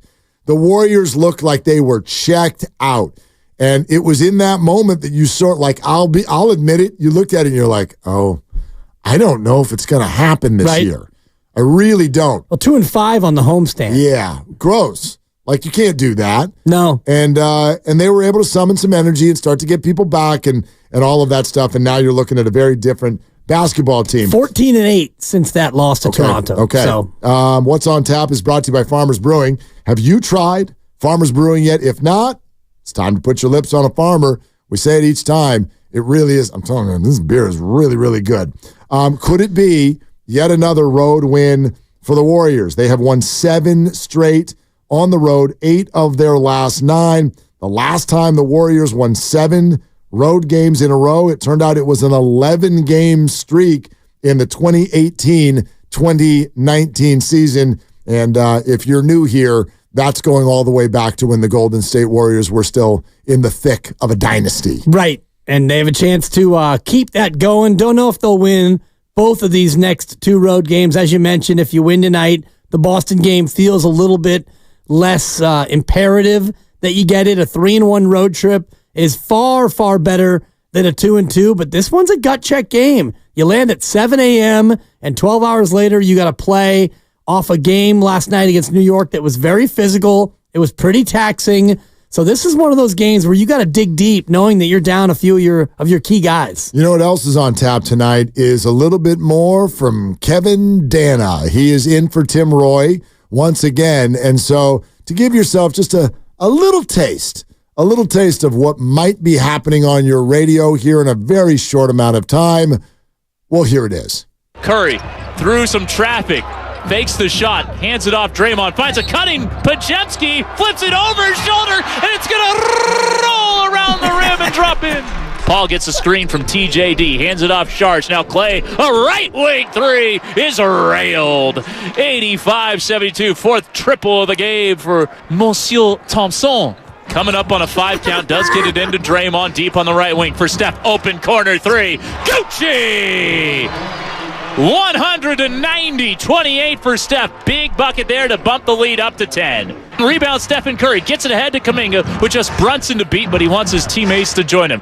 Now on the secondary break, he just bowls over Jalen Brunson, puts it in, and says Brunson's too small. They didn't call a foul. The fans don't like it. Brunson doesn't like it. There's a couple of guys sitting courtside with their hands up in the air like, how could you do this to us? There it is. Kevin Dana. He's getting ready to roll his R's for you right here on 95.7. I look forward to it. You just never know. Gucci! You never know. Hopefully, and I know you're listening, Kevin, if you can give me a rain dance, I would love it. Oh, my God. I mean, he's got so many that he pulls out. It's refreshing. I love Tim Roy like none other. Yeah, Tim's the best. It's definitely a change of pace, though, when you get some Dana calls. The follow-up dunk, I don't know if I'm not going to ask you. We don't have enough time for you to go search for anything, Grandy, but the follow-up dunk by GP2 last week is probably one I'll never forget it. I can't even mimic it, but it's a GP2.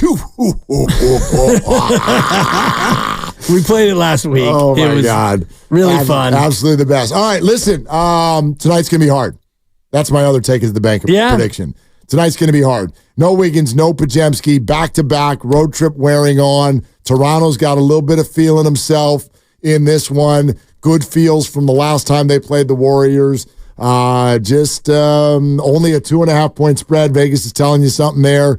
This is going to be a hard one. No doubt. You just got to buckle up and see if you can pull it out, and you get a day off, and then you take on the best team in the association. Speaking of a day off, you want to do it again tomorrow? No, I got a ref tomorrow. How about the day after that? I'm good. How about Monday? I'm in. Okay, there it is. For Dibs, for Grandy, for Lucas, I'm Mark. Warriors Live presented by Xfinity. At home or on the go, you'll get the fastest internet to all your devices, and we send it out to the arena next. Ladies and gentlemen,